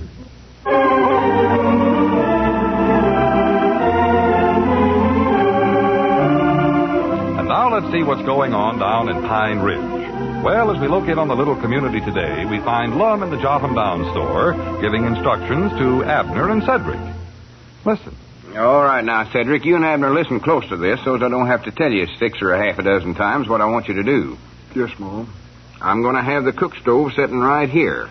So that means we'll have to have a hole in the wall up near the roof for the stovepipe. Right about there. You see? Yes, Mom. All right, Abner, you don't need to write yes down on that slate you're carrying around. All you have to do is nod your head and I'll know what you mean. Grannies, I'll be glad when you get over that laryngitis and get your voice back again. Hey, Lum, I've got something here I want to show you. Well, just a minute, Doc. I'm busy. You'll be interested in this, Lum. Yeah, well, just a minute, Doc. Now, that ladder there is pretty heavy, so I think, Cedric, you better hold it while Abner climbs up and saws the hole in the wall. Yes, Mom. Here, I'll help you fellas move the ladder over this way about a foot. I want to be sure and get that hole cut just in the right place. Doing a little carpentry work, I see. All right, now. That's it. That's good. My, that's a heavy one. All right, Abner, here's the saw. You get on up there and start working. You hold the ladder steady, Cedric. Yes, Mom. I got a good grip on it. Well, what's the matter, Abner? Don't you want to climb up there? No, don't bother to write on that dad-blame slate of yours. If you don't feel good enough to get up there, just shake your head no. Grannies, I wish you'd run out of chalk. Seems like all I've did today is read them messages you've been writing. All right, let's see it. What have you got down there this time? I can't climb the ladder 'cause you've got it setting on my foot. Yes, I thought that ladder was a little higher on one side. Well, don't just stand there, Cedric. Lift the ladder up so he can get his foot out. Yeah, that's better. All right, now here's the saw, Abner. Better get up there and start working. And don't take that slate with you. Can't saw and write at the same time. Don't jiggle the ladder, Cedric. Oh, no, Mom. Little carpentry work, eh, Lum? Yeah, I'm trying to get things in shape for my new restaurant. That's nice. Got to figure out where to put all that restaurant fixtures I ordered at the county seat. They ought to be getting out here any day now. Yes. What was it you wanted to see me about, Doc? See you about? Oh, yes. I ran across something that'll interest you. I brought some of my other things down to my office this morning. Pictures, diplomas, one thing and another. And I ran across this. Well, I don't see nothing. Oh, that's funny. I must have left it back in my office. Now, just a minute. I'll run back and get... Grannies, I wish that phone had stopped ringing. I ain't got time to bother with grocery orders. Hello, jot 'em down store. L. Eddard's talking. Who? Oh, yeah, just a minute, Mr. Johnson. He's in his office. I'll call him. Hey, Doc, hurry up. You won't on the telephone. Here, Lum, I found it for you. You'll get a big kick out of this. Here, take it. Oh, well, good. That's Mr. Johnson on the phone there. Oh, much obliged. Hello. Yes, this is Dr. Withers. Oh, yes, Mr. Johnson. Well, now I'll tell you. I'm still having trouble tracking down certain features of the case. And when I find that, I'll be in a better position to tell you what's the matter with your goat. Oh no. The goat's not dead. At least I don't think it is. Well, no. What I mean, Mr. Johnson, is that, just don't worry. I'm going to have to try something I've never resorted to before. I'm going to call in some outside help. And I think this will help me locate my, trouble. Yes, I will. All right. Goodbye. Lum, where do you go to put an ad in the Lost and Found column? Well, you can just give it to Squire Skimp. He sends in items all the time. He'll take care of it for you. Why, have you lost something? Well, it's hard to tell. Well, Lum, what do you think of it now that you've had time to examine it? Well, it's pretty good, but what is it? Why, it's a picture of my graduating class, vet college. Oh, kind of dim, ain't it? Well, it was a night school. Oh, I see. Taken right in the classroom by time exposure. On indoor photography, they use what they call time exposure. That's Emery Burnbolt on the end there, to the left. Nice fellow. Yeah, well, much obliged for letting me see this, Doc. I better get back to work. I thought you'd be interested in seeing this. Emery was a brother of the photographer who took that picture, George Burnbolt. You probably didn't know George. No, I never. Nice fellow. Yeah, well, I've got to get... Emery wasn't a student in the college. He just came along with George, so we let him get in the picture. Awfully nice fellow. Let's see now. If I have the stove over there where they're working, then I ought to have the lunch counter run along here, I reckon. How's that? I said if I have the cook stove... That's Emery on the end, and next to him is the... Well, do you see that fellow next to Emery there, Lum? Doc, I've got quite a bit of work to do today. Take a good look at him, Lum. Yeah, well, all right. You know him? No, I'm feared I don't. Who is he? Well, I don't know either. He was some friend of Emery's, came along with him. Thought you might have run across him in your travels. No. He photographs well. Wait a minute, Doc. If Emery there weren't in your school and the feller next to him was just a friend of his'n, that don't look like much of a graduating class. Near as I can make out, there's just 3 fellers in the picture. Yes. Can you pick me out in there, Lum? Well, it'd have to be one of these fellers. What's that? Oh, I see. Hey, Mr. Lum, the hole's done cut out. Oh, that's it. Yeah, I could hear it hit the floor. Now, the next thing to do is to run the stovepipe up through there. You'll have to get some wire and fasten it good and tight. Yes, Mom. Does the hole look all right to you, Mr. Lum? Yeah, that's... wait a minute. No, that ain't big enough. That stovepipe will never go through there. Won't, huh? The hole might be too small, Lum. Granny's, Abner, why didn't you measure it before you cut it? No, now, don't come down and write me an answer on that slate. Just stay up there and saw a bigger hole this time. Yeah, saw a bigger hole, Abner. Granny's, the only way you can get anything done right is to do it yourself, looks like. Cedric, see that he measures it right this time. Yes, Mom, I will. I believe that if he makes a bigger hole, that'll do the trick, Lum. Yeah, let's see. What was I doing now? Oh, yeah, figuring out where I want the lunch counter. Yes. Well, here, Lum. Take another look. Don't give up so easy. Give up? Try again. Pick me out in the picture of my graduating class. Oh, that. Want me to get you my magnifying glass? No, I won't need it. As long as there's just 3 in the picture, that must be you right there. It's so dim, though, I can't hardly recognize you. I thought you'd say that. No, that's W.T. Fetley. I am standing right behind him. You can just see the tip of my ear there if you look close. Oh. Should have a magnifying glass. W.T. Fetley was the owner of the building where this picture was taken. Man of considerable means. Was born in Vermont. Was he a veterinary student? Oh, no. No. He was a man 60 years old. 61. Well, just a minute here, Doc. That was some time ago, of course. He's considerably older than that now. Was you the only student graduating from this vet college? Oh, no. There were 2 of us, George and myself. George? Yes, George Burnbolt. You don't see him there because he was taking the picture. a time exposure. I thought you said he was a photographer. Yes, he was. One of the best in the business. Worked his way through the vet school with his photography work. Made the highest grades in our class. He now runs a bakery in Minot, North Dakota. Bakery? Yes. I haven't heard from George in, 6 years. Last time I heard from George... Lum, I'm not keeping you from anything, am I? Well, to be honest, Doc, I do have a lot to do around here if I ever expect to get my new restaurant opened up. Yes, probably got 1,001 things to do. At least that. So if you'll just excuse me, Doc... I'll bet you wish I'd stop talking. Oh, no, it ain't that. It's just that I'm sort of working against time here. Got to get all this stuff done. Yes, I know 1,001 things to do. Well, I won't bother you anymore. I'm going to put this picture up on the wall of my office, so anytime you want to come in and look at it, don't be bashful. No, I won't. Much obliged. Let's see now, what was I working on? Oh, say, Lum, before I forget it, you asked me when was the last time I heard from George? I did. I haven't had a letter from him in 6 years.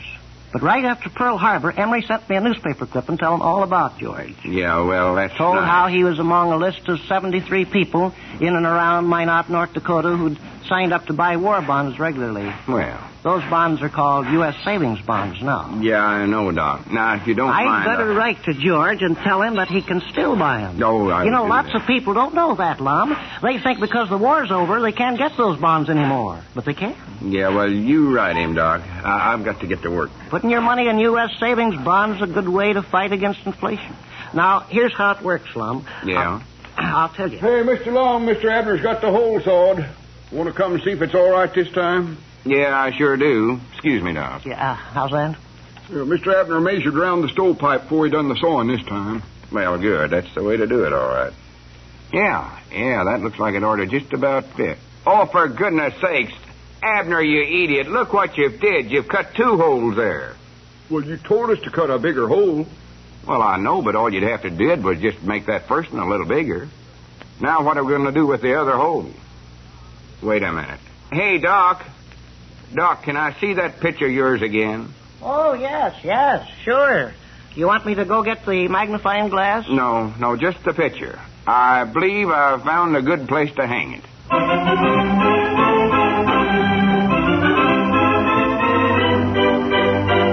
Better check with the graduating class first. George might object.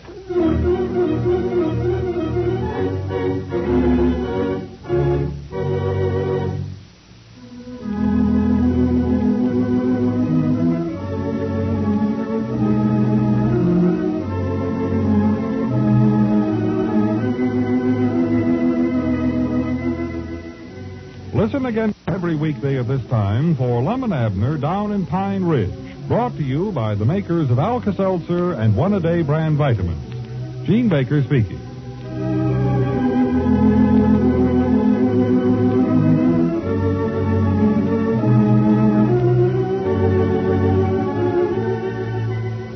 This is CBS, the Columbia Broadcasting System.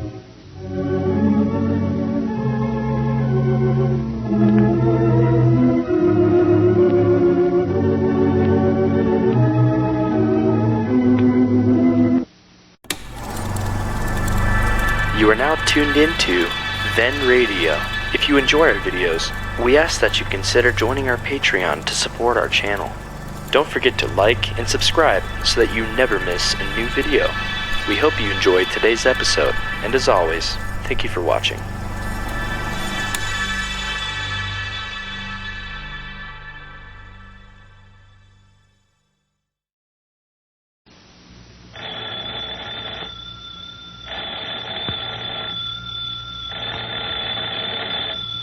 That's our ring time for Lum and Abner, brought to you by the makers of Alka-Seltzer.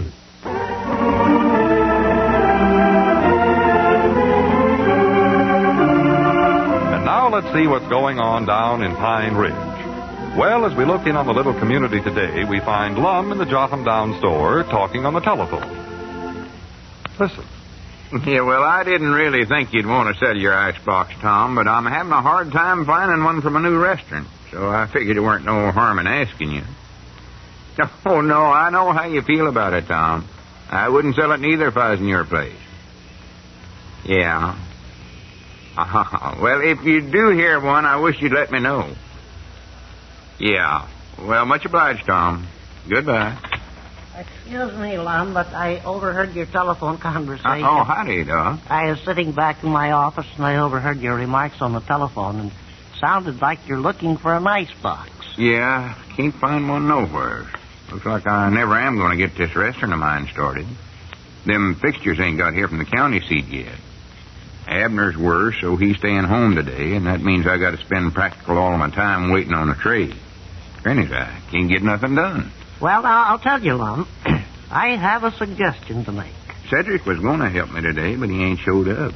Yes, Cedric's a bright young boy. I don't know why I always have to have so much trouble. Well, now, I'll tell you, Lum, about that icebox.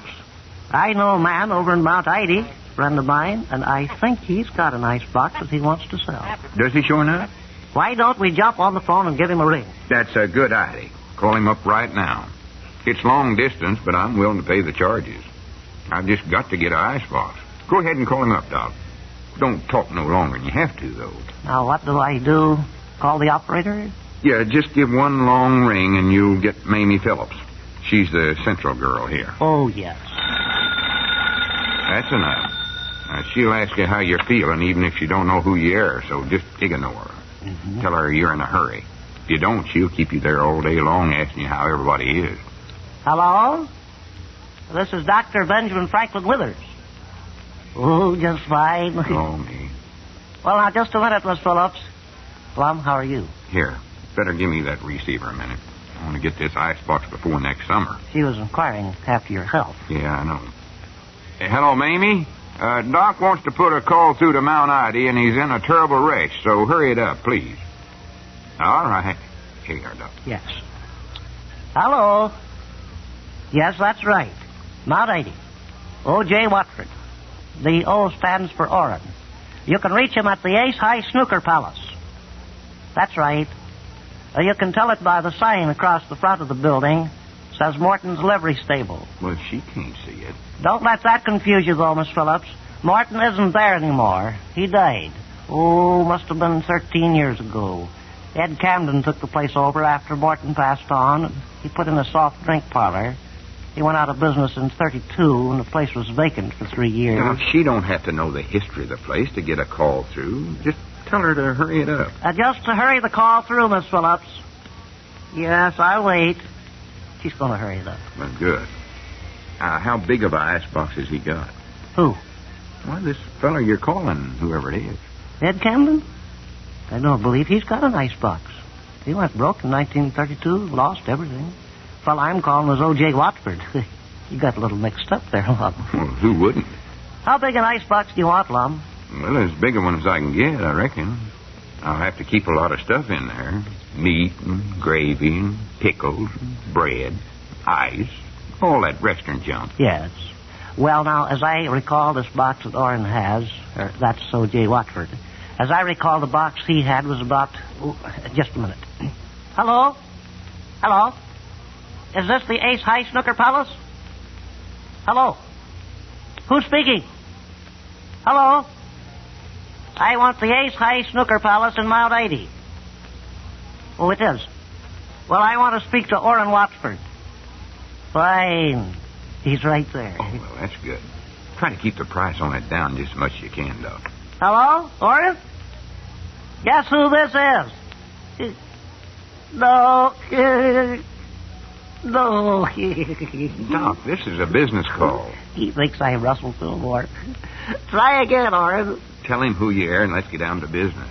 No, you're way off. This is Ben. Doc Withers. Yeah. Oh, yeah, sure. Sure, I'll wait. What's the matter now? He wants to make another shot. He doesn't want to hold up the game. Oh, for pity's sakes. Orrin's left-handed. Nice fellow, though. Yeah, well, look, Doc, Hold on a minute, Lum. Hello, Orrin. How's that? The side pocket? Which side? Doc, this call is costing me money. Well, listen, Orrin. What I called you about is an icebox. How's that? Oh, sure, put him on. Well, what do you know about that, Lum? Ralph Conway is there. Well, I don't care who's there. Just find out about the icebox and hang up. Ralph's been away for about 4 years. Orrin says Ralph wants to say hello to me. Well, that's fine, but we... Hello, Ralph. Okay. He's putting Orrin back on. Oh, thank goodness for that. That's the first time I've talked to Ralph in 4 years. It's good to hear his voice again. Hello? Who is this? Oh, well, how are you anyway, Orrin? Well, that's nice. Oh, about the same. Ask him about the icebox. Who? Sure, put him on. Now, wait a minute, Doc. We sure picked a good time to call. Charlie Button just dropped in. Charlie runs the Mount Ida Milk Depot. Nice fella. Doc, I ain't no millionaire. This call's going to cost more than the icebox. Hello, Charlie? I can't hear you. I say I can't hear you. What'd you say? Oh, hello. Bye. That was Charlie Button. Well, for goodness sakes, get Orrin back on the phone and ask him how much he wants for that icebox. While I can still afford it. Yes, I'll ask him. Hello, Orrin? Oh, what is it, Ralph? Ralph? How'd he get in again? He must not have went to the foot of the line. Why, certainly I'd love to talk to him. Now, hold on here, Doc. This has went too far. That Ralph thinks of everything. He wouldn't want to meet a nicer fella. What's he thought of now? Just a minute. Hello. How are you? Well, that's nice. Just a minute.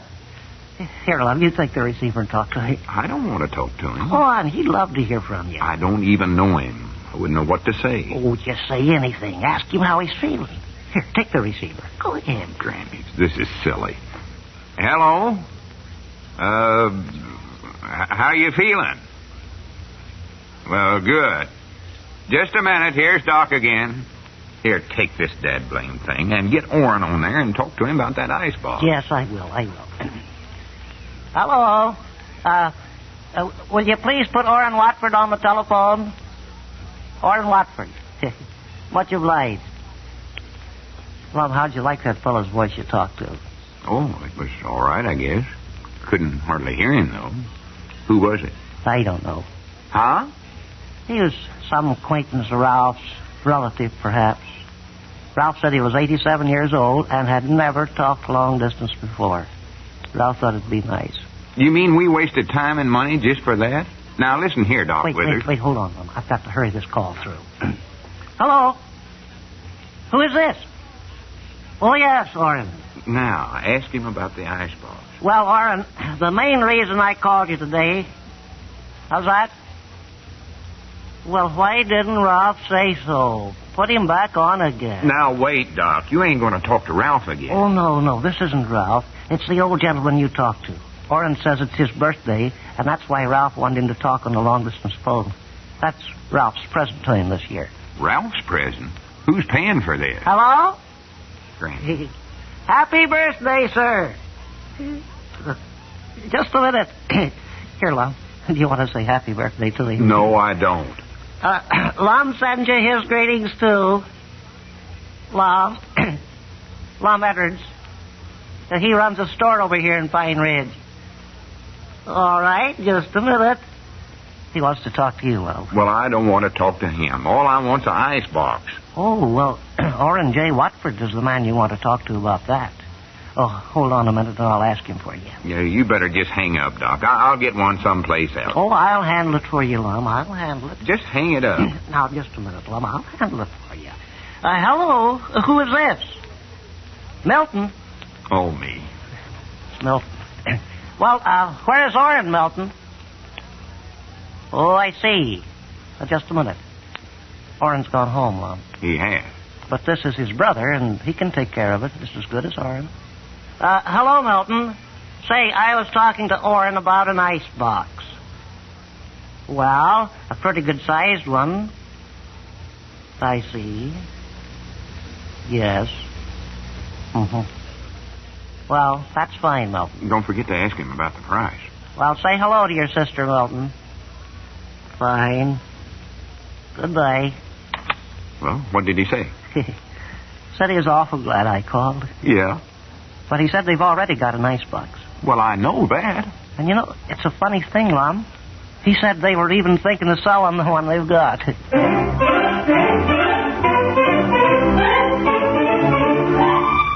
Yes, well, a fellow will run into coincidences like that.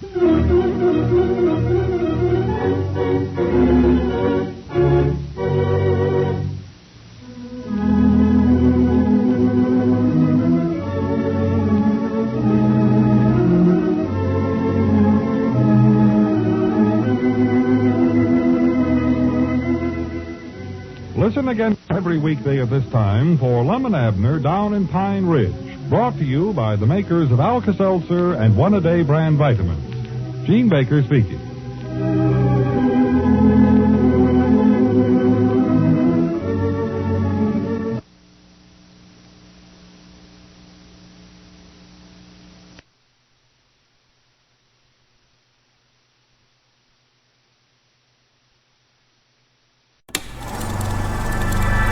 You are now tuned into Then Radio.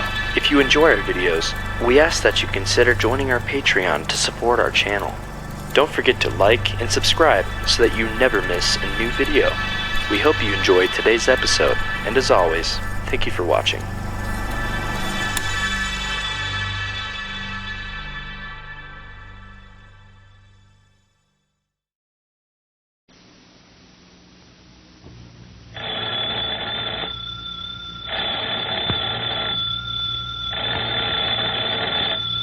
That's our ring time for Lum and Abner, brought to you by the makers of Alka-Seltzer.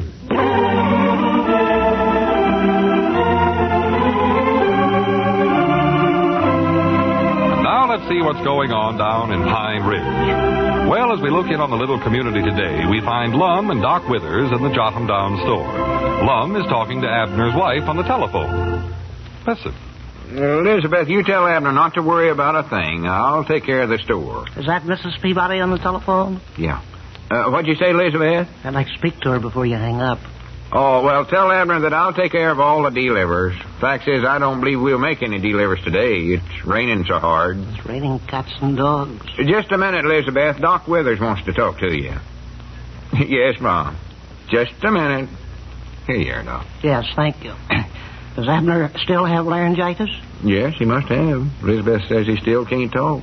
Can't make a sound. Yes. Well, I just happened to recollect a case where I cured a mule of practically the same thing. Used mustard. Well, if it worked on a mule, it ought to work on Abner. Better tell her that. Yes, I was going to. Hello, Mrs. Peabody. This is Dr. Benjamin Franklin Withers. How are you? Well, that's nice. How's that patient of yours? Uh-huh. Have you tried mustard? On your husband? Oh, you have?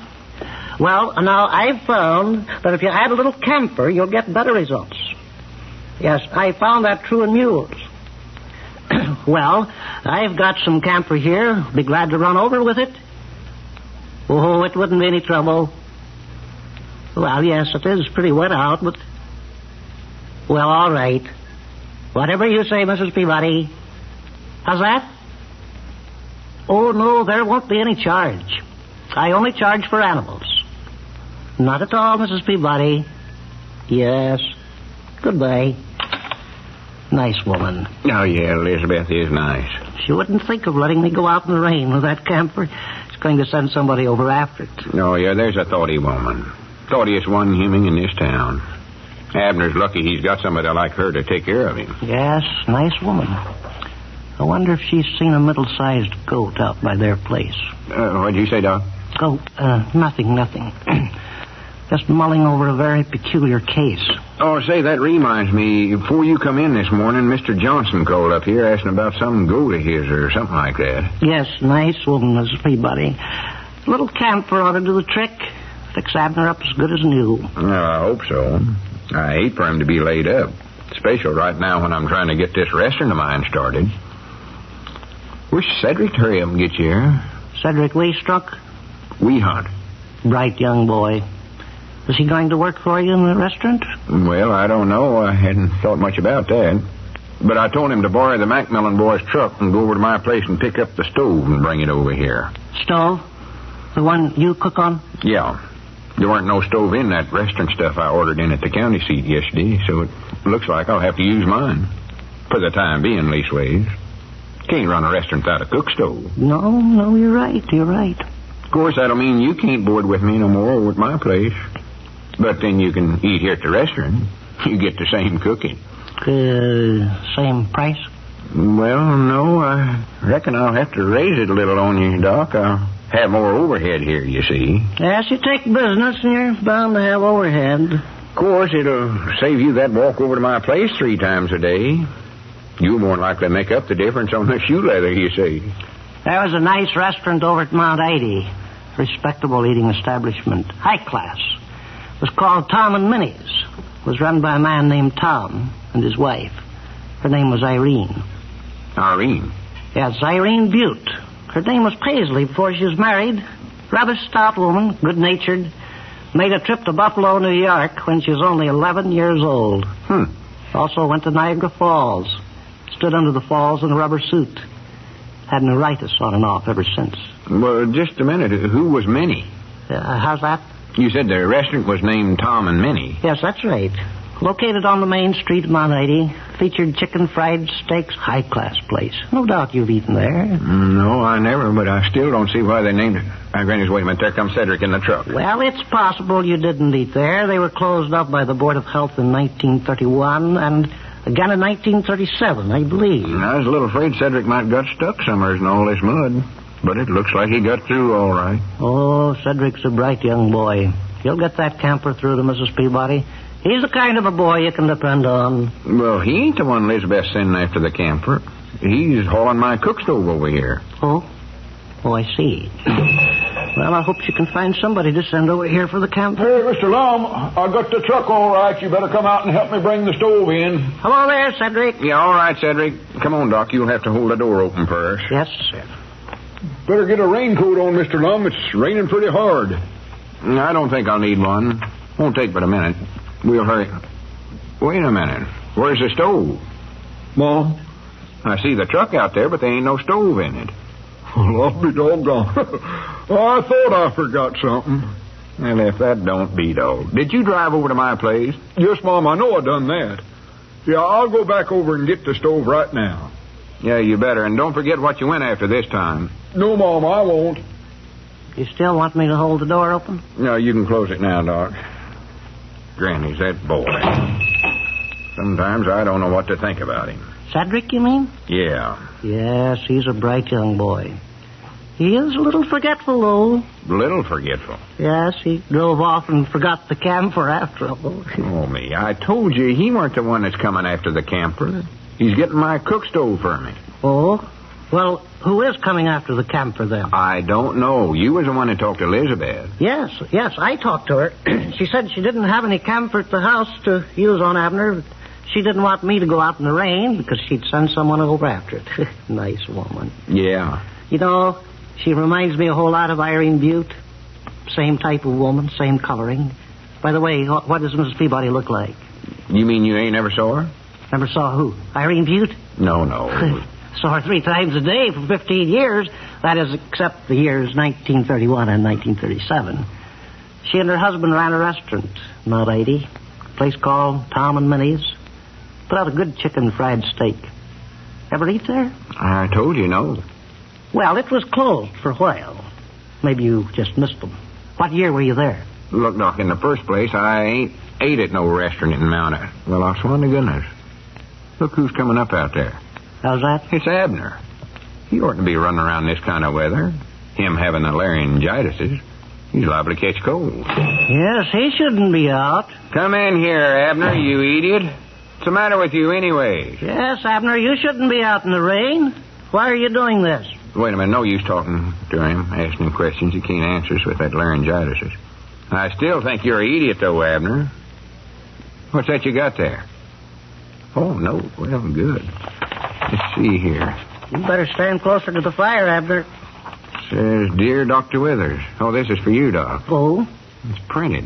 Granny's. Can you read it? Such big writing. Must have thought we was hard of hearing.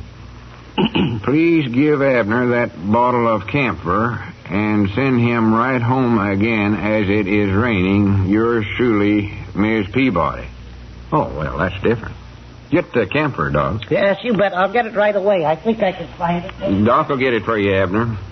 And recollect now, you go right straight home like Elizabeth says. Man, your condition's got to be a little careful. If you don't, you ain't going to get your voice back again very quick, I'll tell you that. Facts is, if I was you, Abner... Here we are. Now, you tell Mrs. Peabody... Well, look who's coming in. Hey, Mr. Lum, somebody come here and help me with this stove. It's heavy. Just a minute, Cedric. Granny, Cedric, you oughtn't have toted that in here by yourself. You ought to call me. Let's see, I will have to put that down, Summers. Well, you can't put it there by the door. It'd be in the way. Yeah, it would be in the way there. Let's see, Cedric. Maybe we better set it back in the feed room. Be in your way back there, dog? I don't think that there's room back there. Where do you keep the pancake flour here, Lum? Well, that's on the shelf there. Wouldn't it be handy just to have the stove near to the pancake flour? Well, yeah, but it ain't room back at the counter there for it. Well, couldn't get in and around it when it's burning. Let's see. Would be handy there, though. You got a hidey. Just a minute, Cedric. Yeah, just a minute, Cedric. Got to figure this thing out. Might put it up there in the front window. Wished I knowed for sure where I was going to put the stools at. Then they could watch you making the pancakes. Granny's, that's a good idea. Set her right there in the front window. Of course, you'd have to fix that broken pane. Well, we could fix that. Put a sign on there. No, I don't think that would be the place. I'm going to have to practice flipping them pancakes in the air, too. I think you ought to put it back toward the back until you have practice. What do you think, Abner? Oh, I forgot it. You can't tell. Granny. Just a minute, Cedric. Now, Just a minute, Cedric. This all... Let's see. Well, let's see. Just set it down there where you're at, Cedric. Yes, Mom. That's it, Cedric. Boy, you know that thing's heavy. Yes, it's made of iron. Iron is a heavy substance. It's slippery, too, in all this rain. Doggone thing slipped off my back three or four times on the way over here. That'll happen. Wait a minute, slipped off your back? You mean you carried that stove over here? Well, natural. Well, what happened to the truck? The truck? Well, doggone me. I thought I forgot something.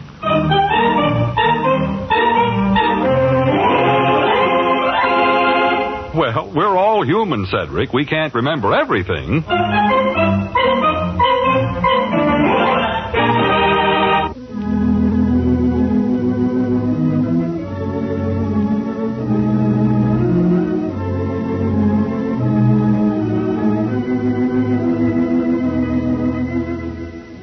Listen again every weekday at this time for Lum and Abner Down in Pine Ridge.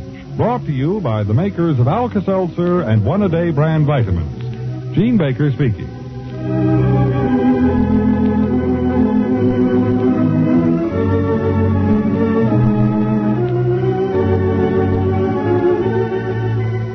This is CBS, the Columbia Broadcasting System.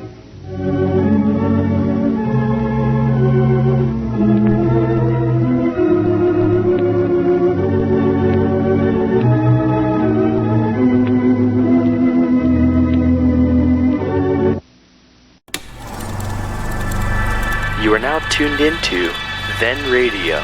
If you enjoy our videos, we ask that you consider joining our Patreon to support our channel. Don't forget to like and subscribe so that you never miss a new video. We hope you enjoyed today's episode, and as always, thank you for watching.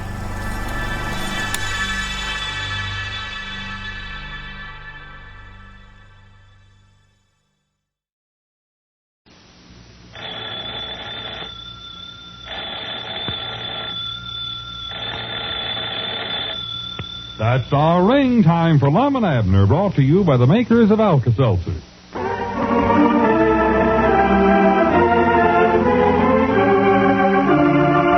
now let's see what's going on down in Pine Ridge. Well, as we look in on the little community today, we find Lum in the Jotham Down store talking on the telephone. Listen.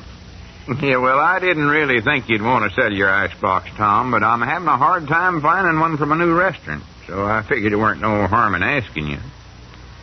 Oh, no, I know how you feel about it, Tom. I wouldn't sell it neither if I was in your place. Yeah. Well, if you do hear one, I wish you'd let me know. Yeah. Well, much obliged, Tom. Goodbye. Excuse me, Lum, but I overheard your telephone conversation. Oh, howdy, Doc. I was sitting back in my office, and I overheard your remarks on the telephone, and it sounded like you're looking for an icebox. Yeah, can't find one nowhere. Looks like I never am going to get this restaurant of mine started. Them fixtures ain't got here from the county seat yet. Abner's worse, so he's staying home today, and that means I got to spend practical all of my time waiting on a trade. Granny's, I can't get nothing done. Well, now, I'll tell you, Lum. I have a suggestion to make. Cedric was going to help me today, but he ain't showed up. Yes, Cedric's a bright young boy. I don't know why I always have to have so much trouble. Well, now, I'll tell you, Lum, about that icebox. I know a man over in Mount Ida, a friend of mine, and I think he's got an icebox that he wants to sell. Does he sure enough? Why don't we jump on the phone and give him a ring? That's a good idea. Call him up right now. It's long distance, but I'm willing to pay the charges. I've just got to get an icebox. Go ahead and call him up, Doc. Don't talk no longer than you have to, though. Now, what do I do?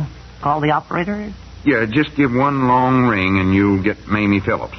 She's the central girl here. Oh, yes. That's enough.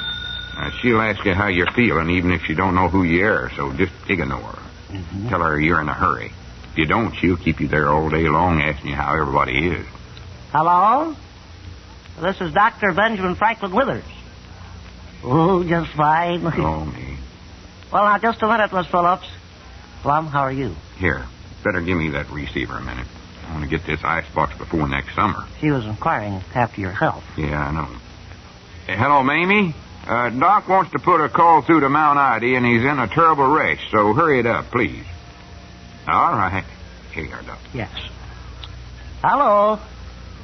Yes, that's right. Mount Ida. O.J. Watford. The O stands for Oren. You can reach him at the Ace High Snooker Palace. That's right. You can tell it by the sign across the front of the building. It says Morton's Livery Stable. Well, she can't see it. Don't let that confuse you, though, Miss Phillips. Morton isn't there anymore. He died. Oh, must have been 13 years ago. Ed Camden took the place over after Morton passed on. He put in a soft drink parlor. He went out of business in 32, and the place was vacant for 3 years. Now, she don't have to know the history of the place to get a call through. Just tell her to hurry it up. Just to hurry the call through, Miss Phillips. Yes, I'll wait. She's going to hurry it up. Well, good. How big of an icebox has he got? Who? Well, this fella you're calling, whoever it is. Ed Camden? I don't believe he's got an icebox.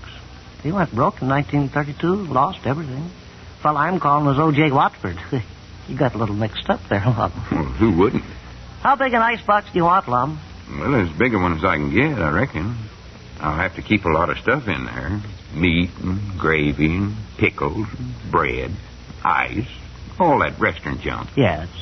Well, now, as I recall this box that Orrin has, that's O.J. Watford. As I recall, the box he had was about... just a minute. Hello? Hello? Is this the Ace High Snooker Palace? Hello? Who's speaking? Hello? I want the Ace High Snooker Palace in Mount Ida. Oh, it is. Well, I want to speak to Orrin Watford.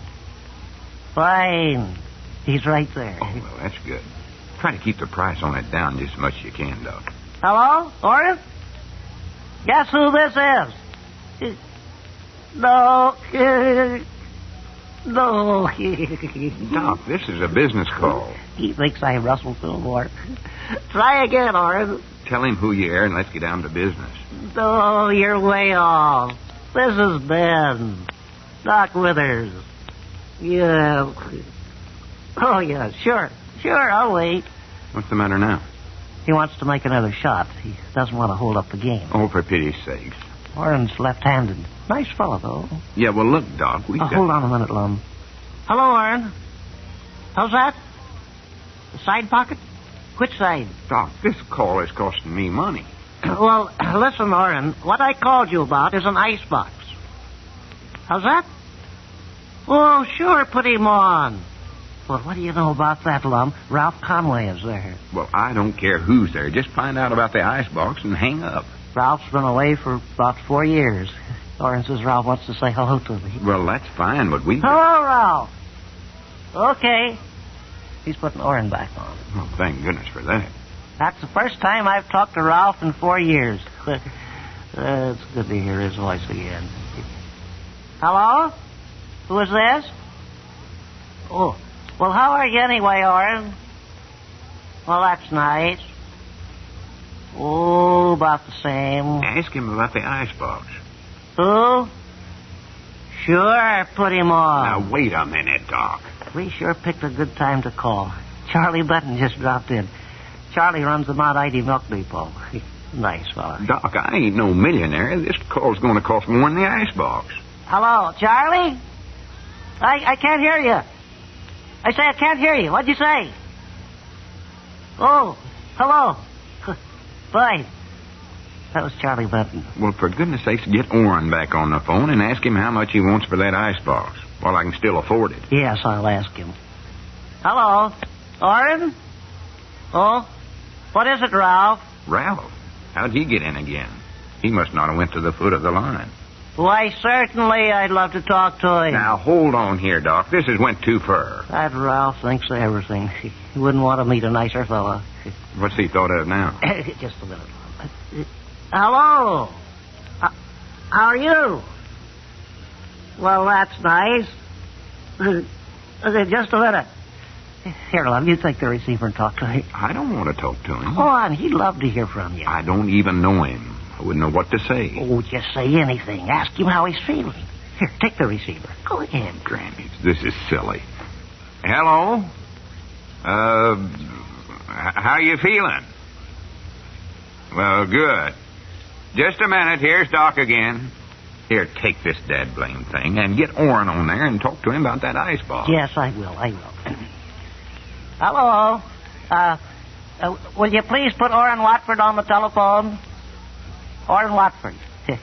Much obliged. Lum, how'd you like that fellow's voice you talked to? Oh, it was all right, I guess. Couldn't hardly hear him, though. Who was it? I don't know. Huh? He was some acquaintance of Ralph's, relative, perhaps. Ralph said he was 87 years old and had never talked long distance before. Ralph thought it'd be nice. You mean we wasted time and money just for that? Now, listen here, Doc Withers. Wait, hold on, Lum. I've got to hurry this call through. Hello? Who is this? Oh, yes, Orrin.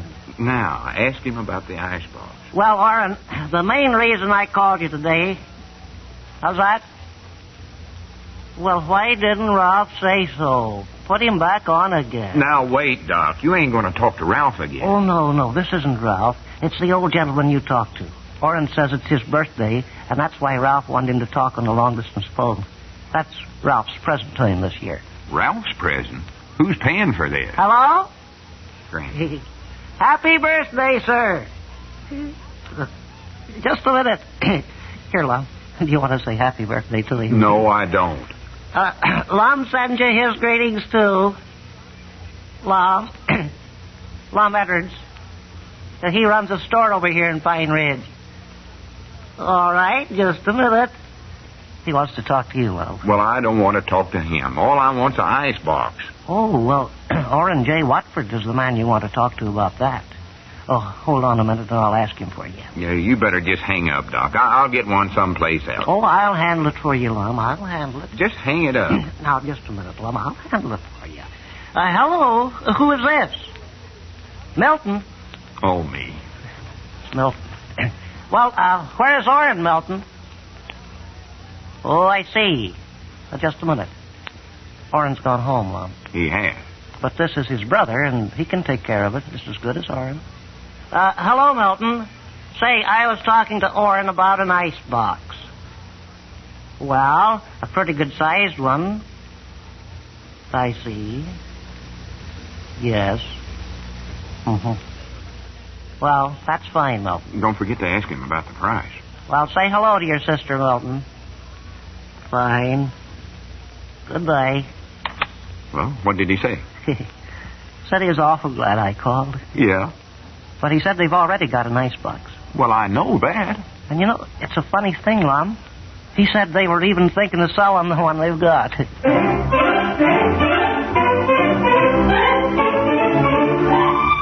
Yes, Well, a fellow will run into coincidences like that.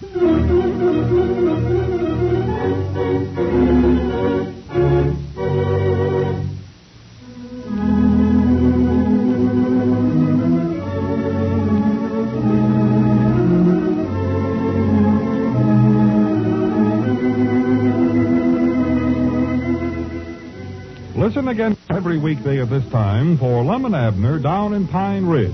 Brought to you by the makers of Alka-Seltzer and One-A-Day brand vitamins. Gene Baker speaking.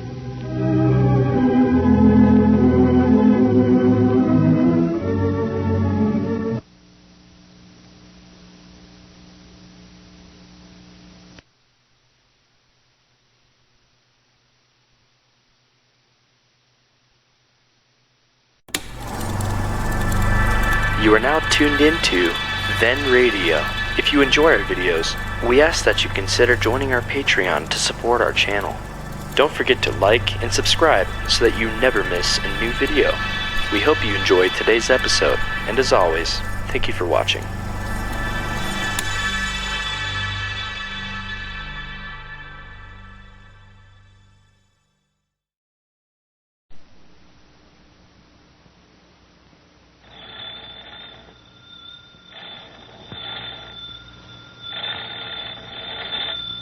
That's our ring time for Lum and Abner, brought to you by the makers of Alka-Seltzer.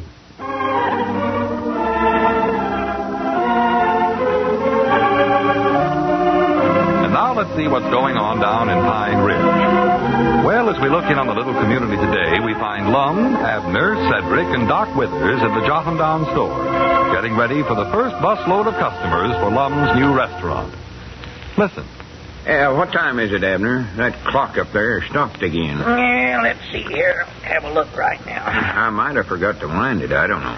It's, 11:44. 44? Yep. Granny's the bus is due in here in 11 minutes. Supposed to hit Pine Ridge at 11:55 sharp. Yeah, we gotta hurry. Well, everything's all set, ain't it? Well, Grandpap ain't here yet. Oh. I told him to be over here not later than 10 o'clock. Reckon where that varmint's at. I don't know. There ain't a bit of telling about him. I told him I'd give him 5 free meals for helping us out today. Well, that's more than likely why he's staying away. Maybe he's been delayed for some reason or another. Yeah. Well, we're never going to be able to handle this bus crowd if we don't have all of our men here. Now, I've figured this out to where each feller's got one certain job to do. And if one of them ain't here, that ruins the whole assembly line. It does, huh? Breaks the chain. Yes. Just like that old lettered saying, a chain is no stronger than its missing link. I've put a lot of time and thought on this thing, and I'm working it just like them big automobile companies. Yeah, I've noticed you've been over at your desk figuring everything out. Oh, I've got it studied right down. Everything is took care of. Well, I'm took care of. You spent enough time making me practice what to do, I know that. Well, whereabouts is that dad-blamed grandpap? But wait a minute, Lum. I bound you I know just about what's happened. What? Well, maybe his nephew, Luke, heard that Grandpap was going to help you today, and he won't let him come over here. You know, Luke's awful mad about you getting this bus stop over deal when he weren't able to do it for his restaurant. Yeah, I know he is. He told Charlie Redfield that the main reason he was mad 'cause a man of your intelligence outsmarted him. Well, he ought to be mad at Doc here, then. Doc's the one that gets all the credit for putting through this bus deal. Oh, I couldn't say that. Well, if your old friend Beanpole Atkins hadn't have turned out to be president of the bus company, I don't think we'd have ever got it. Yes, Beanpole's a nice fella. Ambitious. Did I ever tell you about the time Beanpole lost his tennis shoes? No, and I ain't got time to hear it right now, Doc. Quite a humorous anecdote. Now, let's see. We better figure out just how we're going to do this in case Grandpap don't show up in time. Yeah. Cedric, do you think you could handle any extra work? Well, I don't know, Mr. Lum. I'm going to be pretty busy washing dishes there. Yeah. Well, don't you think you could dry 'em, too? That was supposed to be Grandpap's job. Well, I just don't know, Mr. Lum. All I've had time to learn is just washing them. Yes, bright young boy, Cedric. Well, we've got to get somebody on that drying job because we ain't going to have enough dishes to go around. Well, don't be looking at me. I ain't going to have no time to dry dishes. I got to wait on the tables here. There's bound to be at least 25 people on that bus, and we've only got 12 plates and cups. Yeah, and we got to feed them pretty fast, too, as long as this bus has just got a 15-minute stop over here. Yeah, that means we got to serve might nigh 2 customers a minute. Well, wait a minute, Lum. Maybe two of them could eat off the same plate. He lost them right during a basketball game. It was in the second half. Mount Ida was leading 17-41. Oh, hey, Mr. Lum, there comes Mr. Grandpap.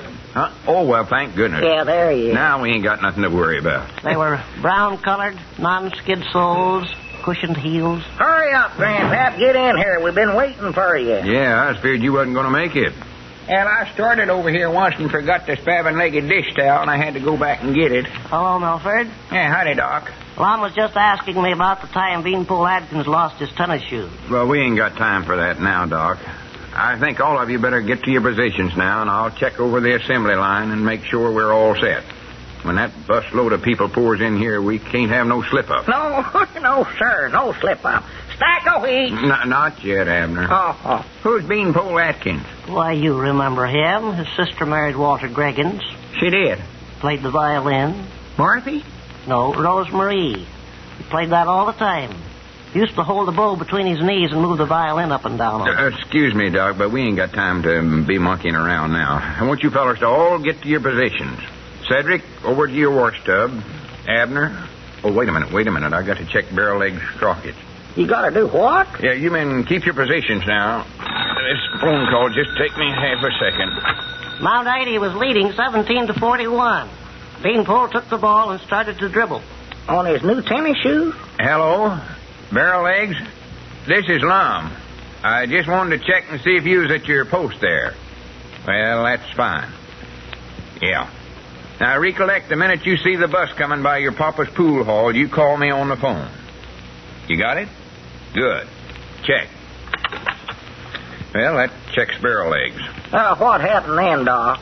Well, Beanpole dribbled around the left tackle, leaped high in the air to score a basket, and got his arm caught up there. All right, men. Now, we've just got a few minutes left, so I want you all to check over your equipment and see that everything's in tip-top shape. Yeah, well, just a minute, Lum. We don't want to leave Beanpole hanging up there in that basket. Did they ever get him down, Doc? Abner. Oh, yes. They tried to continue the game, but there was some feeling that he was obstructing the basket. The score was now 29-32. I thought one of the teams had 41. Well, that was earlier in the game. Oh. So then? Doc, I'm sorry to interrupt this interesting story, but that bus is going to be here any minute. Yeah, it might not do. All right, let's see now. Grandpap, you get over next to Cedric there. That's right. Better stand a little closer to the wash tub there so you can grab the dishes faster as Cedric washes them. Okie doke. Doc, you get back of the counter there twixt Abner and the wash tub. How's that? I say get back of the counter, just this side of Cedric. Oh, yes, Cedric, bright young boy. Well, they got a stepladder and put it up near Beanpole. Hurry up, Doc. Get back there. All right, now, everybody stand at attention. Attention? Yeah, stand up straight. Your hands down to your side. All right. I want to see how you look. Yeah. Face this way, everybody. All right, now. Smile. Well, more than likely, be such a crowd in here, they won't notice you anyway. All right, at ease. The stepladder belonged to Follett Wilcox. Milford, you remember Follett. Doc, would you haste that up? I'm nervous enough as it is. Yes? Now then, where was we? Well, do you, Grandpap? Do I what? Recollect Follett. Follett Wilcox was a man 47 years old. He was the one that sold Walter his violin. Oh, Bessie's uncle. Oh. Sure. Whatever become of Bessie? Well, Sir Bessie started out to a quilting bee one night in 1923, I believe. Granny, if you fellas don't hash up and concentrate on your work, we ain't never... Hey, Lum, that's our ring. Oh, my goodness, that must be Barrel Legs. Yeah, must be. Stack of wheat, Hello, jot 'em down, store and restaurant. Make it 2. Yeah, Barrel Legs. Passing your place now, huh? Check. Roger. Thought it was Barrel Legs. Check and Wilco. This is it, Yeah, man. no. This is the 0 hour. Huh? The bus is past the pool hall. Everybody get set now. I'll give you the final rundown. Head waiter. Check. Head dish remover. Check. Head dishwasher. Check. Head dish dryer. Check. I know. Get ready. Here they come, Lum, right there. Steak a whack, sir. Whack a steak, sir. Dad blame it, pancakes.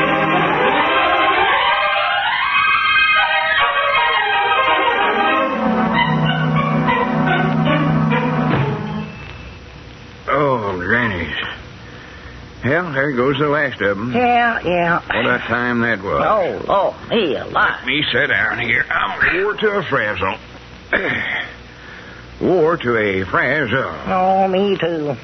If I'd have had to lift one more plate of them pancakes, I'd have fell flat on my face. Here, Cedric, take this seven-legged dish towel. It's twice as wet as that dish rag you've been using. Hey, who threw these weenies in my dishwater? Huh? Them ain't weenies, them's your fingers. Well? I told you had that dishwater too hot, Cedric. Granny's there's the hardest 15 minutes I ever worked in my whole life. But we sure done a good job. Yeah. Served every single one of the passengers and got them back on the bus. Did I make a pretty good waiter? Oh, you done good. I was slinging that stuff out there. Did you see me skid them dishes? One end to the other of that counter. Oh, everything went off like a clockwork. Oh, I made that one old woman there jump clean off the stool when I throwed the knife and fork down in front of her. Well, everything worked out fine. Not a slip-up. No. Never forgot nothing. No, sir, not a single thing. I doubt if they can pull that hill over at Acre, no. What's the reason? Well, I bet they ate over a ton of them pancakes, And it was then that Beanpole lost his tennis shoes. Mount Ida pushed back into the lead. Abner, how many customers did we have? Did you keep track? Well, I ain't for sure. I believe it was 27. 27? Yeah. Oh, that's wonderful. Let's figure up and see how much profits we made just for the fun of it. Yeah. Let's see. 27 orders at 30 cents a plate. Yes, that was it. 27 to 30. Mount Ida in the lead. Hush up a minute, Doc. 7 times no is... Wait a minute. Oh, stop that bus. What's the matter, Lum? Tell them to wait. Help. Well, what's the matter, Lum? You're blue in the face. You never forgotten that one of your own pancakes, did you? No, worse than that even. I'm ruined. Just flat ruined. We appointed everything but a cashier. Huh? We forgot to collect. We let that whole bunch walk out of here without paying a cent.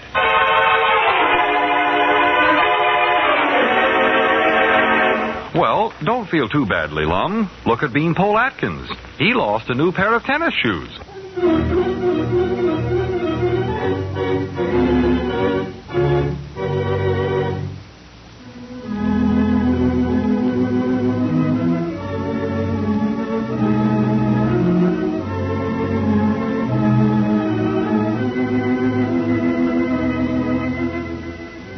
Listen again every weekday at this time for Lum and Abner Down in Pine Ridge. Brought to you by the makers of Alka-Seltzer and One-A-Day brand vitamins. Gene Baker speaking.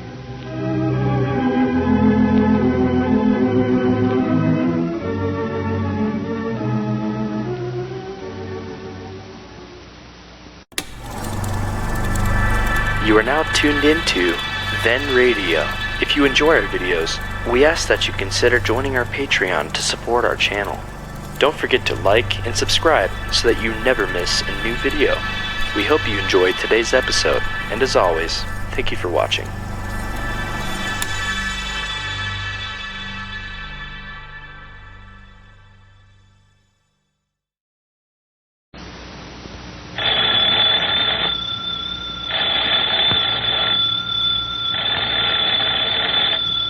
That's our ring time for Lum and Abner, brought to you by the makers of Alka-Seltzer.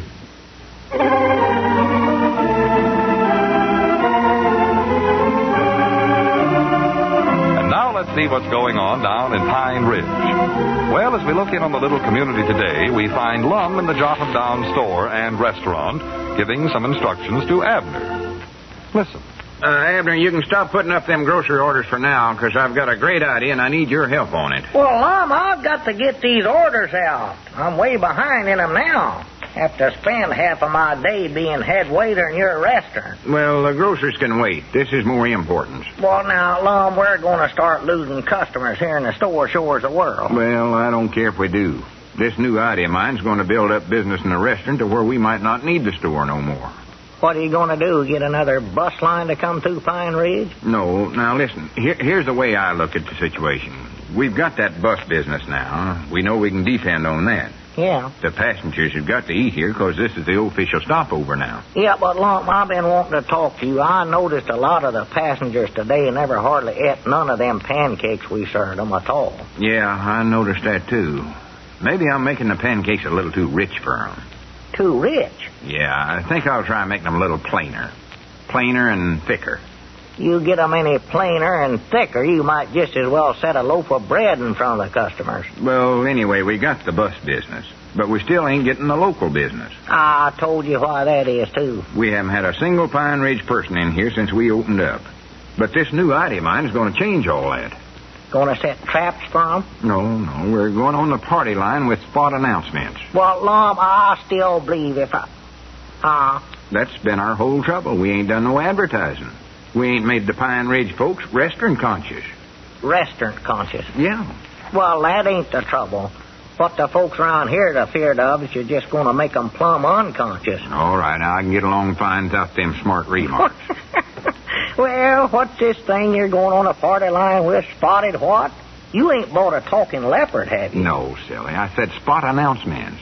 You hear 'em on the radio all the time. Advertisements. You must listen to 1,000 of them. Well, I don't know. I heard a program the other night. They had a parrot on it that talked, but I don't believe I ever heard no leopard. Well, I ain't said nothing about leopards. That was your idea. Well, I don't know no other spotted animals.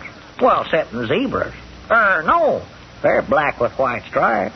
White with black stripes. Well, which is that, Lum? I don't know and don't care. No, well, I don't reckon make no difference except another zebra anyway. I said spot announcements. That's them little announcements they give on the radio every hour, and half hour, and 15 minutes.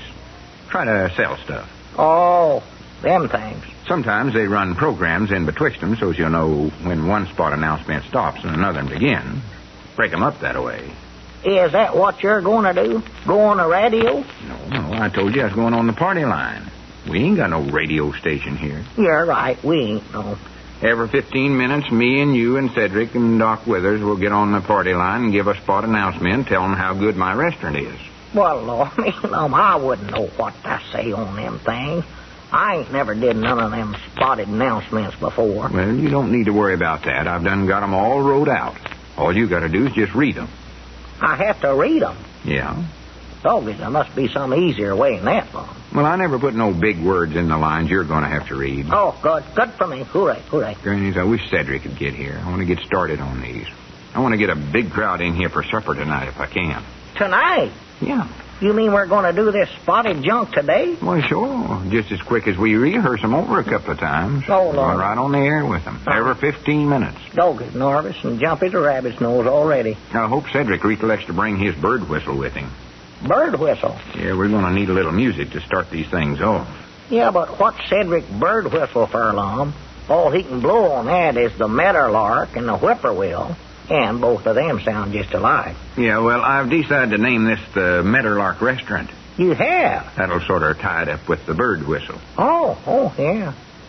I don't believe you're going to get many meadowlarks to eat them pancakes of yours, old. And if they did, they couldn't fly off. I'll tell you that right now. You know, Abner, I hate to brag on myself, but I believe I got these things worked out pretty good.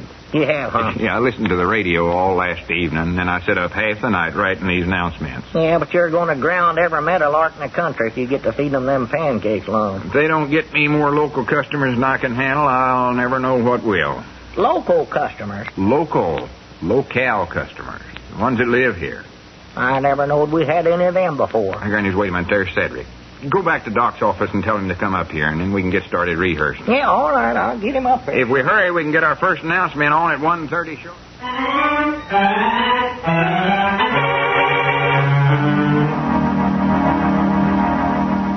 All right, fellas. I think we got them down pretty good now. Yeah, come on over here close to the telephone. We'll go on the air. Yeah. Come on, Cedric. Come on. Don't be nervous now. I'm scared to death. Cedric, now. Come on, step up here now. I'll ring the fire alarm, get everybody on the line. Yeah. Fire alarm? My, it's too bad there has to be a fire just when we're getting ready to broadcast. What's burning? Well, Doc, that's just the way we make a public announcement here in Pine Ridge. Quiet, everybody. That ought to give them enough time to pick up the receiver. Yeah, sure. Stand by, fellas. I hate to miss that fire. Hello, everybody. There ain't no fire. This is just Lum Eddard's, cook in chief and owner of the Pine Ridge's newest and latest eating place, the Whaleburger Restaurant. Go ahead, Cedric.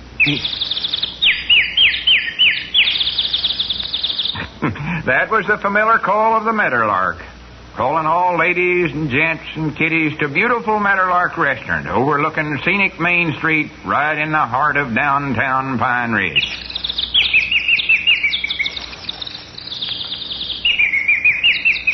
Folks, have you ever heard the following familiar scene take place in your home? All right, Abner. Step up here. Yeah. Oh, Gwendolyn, my dumb wife, what have you did? You have burnt the pork chops that we was going to have for our supper tonight. Do not scold me, George. I am but yet a young bride. Not now, Cedric. Cedric. Well, do not worry, Gwendolyn, my darling. Throw the pork chops away and we will eat downtown. Oh, but they ain't a decent place to eat in this town. What? Have you not heard of the new Meadowlark Restaurant? All right, Cedric, now. Well, all right. Never mind. Yes, folks, if you've burnt your pork chops, come down to the Meadowlark Restaurant where you get the finest victuals you ever drawed a chair to. For good eats, it is the Meadowlark. Remember the name, spelled N-A-M-E. Tune in again in 15 minutes. Well, that went pretty good. Yes, now we'd better find out where that fire is. You're too late with that now, Cedric. This one's all over.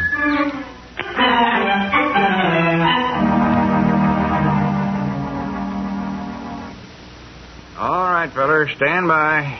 Here goes the next one. Well, wait just a minute now, Lum. I don't believe I can do another. My voice, it just might not gave plumb out on me. Well, you can do one or two more. We've just did 13 so far this afternoon. You can do one more, undoubtedly. I've got 20 of them wrote up. I'm getting my laryngitis is back again, I'm fearing. Well, leastways do this one. It's just a short one. It's one of them where we give the time. No, we never did find out where that fire was. I hope it was nothing serious. You better get your bird whistle ready there, Cedric. Hello, folks. Here we are again, bringing you the correct time from the courtesy of Pine Ridge's Victual Haven, the Meadowlark Restaurant. When you hear the sound of the Meadowlark, it will be exactly, step aside, Doc. I can't see the clock. How's that? Wait, Cedric, not yet. Abner, what time's that clock say? Oh, let's see, the big hand's on 9. Just a minute, folks. Meadowlark's having a little trouble. No, Cedric. I believe that clock stopped, Lum. Oh, my goodness. Why don't you call Western Union, Lum? They keep a fairly accurate check on the time. Abner, look at your own watch. No, that's no good. That's 5 minutes past. Oh, wait a minute. Here comes Grandpappy Spears. Maybe he's got a watch. Oh, yeah. Hey, Grandpap, you know what time it is? Oh, yeah, it's about 4:45, I believe. Howdy, Mo. Good. Hello, folks. When you hear the sound of the Meadowlark, it will be exactly 15 minutes to 5 o'clock. Well, go on, Cedric. Oh? Blow the whistle. Oh. Better make that 14 minutes to 5. Thank you, folks. We'll be with you again at 5 o'clock. Lum, my voice just won't hold out for another one of them. Well, maybe we've did enough anyway. If the folks in Pine Ridge don't know we've got the world's best eating place by now, they never will. And doggies, they are, too. Grandpap, did you hear any of our spotted announcements today? No, I never, Abner. I've been over watching the fire. The fire? Yeah, the switchboard over at the telephone office shorted out and caught on fire at noon, and every spavined-legged phone in town's been dead all day.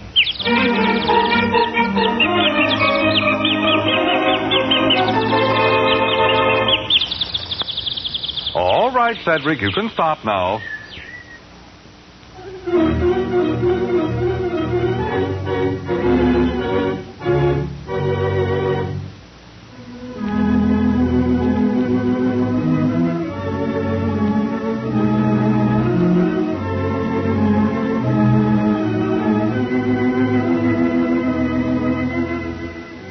Listen again every weekday at this time for Lum and Abner Down in Pine Ridge. Brought to you by the makers of Alka-Seltzer and One-A-Day brand vitamins. Gene Baker speaking.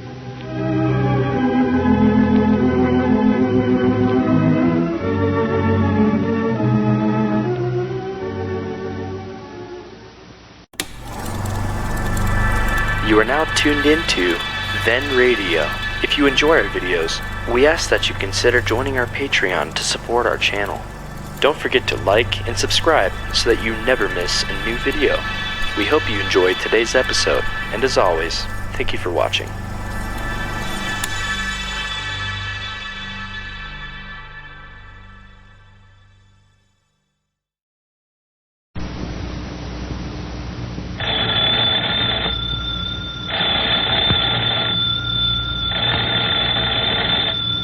That's our ring time for Lum and Abner, brought to you by the makers of Alka-Seltzer.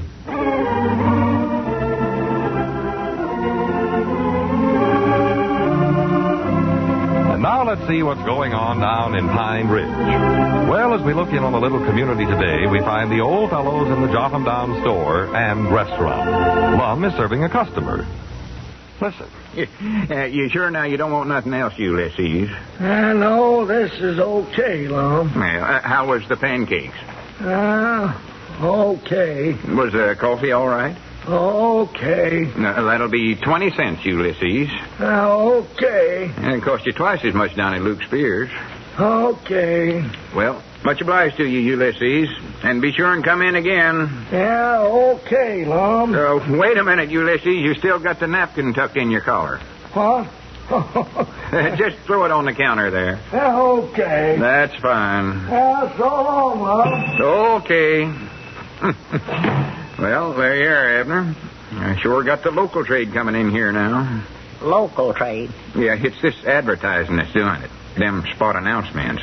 You don't call Ulysses S. Quincy local trade, do you? Why, sure he is. He lives in town and Ed here today. That party line's just as good as a radio station. Oh, it's the handiest thing in the world to call folks' attention to something around here, I'll say that. Just as good as a radio station. Well, sure. Lots of folks listen to it all day long, you know. Why, yeah, the women folks around here, they just sit there all day. Widow Abernathy, you know, she's got some kind of a war contraption rigged up and got the phone receiver hooked right up to her ear. Sits there and knits and darns and shells peas and one thing and another. Does embroidery. Oh, well, Elizabeth sits there and gets all the gossip in the whole community on that party line. Sure, you ring that thing and everybody in town has got a phone listening. Ain't no doubts about it. Oh, it's just working fine. It's the greatest idea I've ever had in my whole life. Yeah, but, Lum, don't be bragging on the local folks coming in, 'cause Ulysses never aimed on eating here.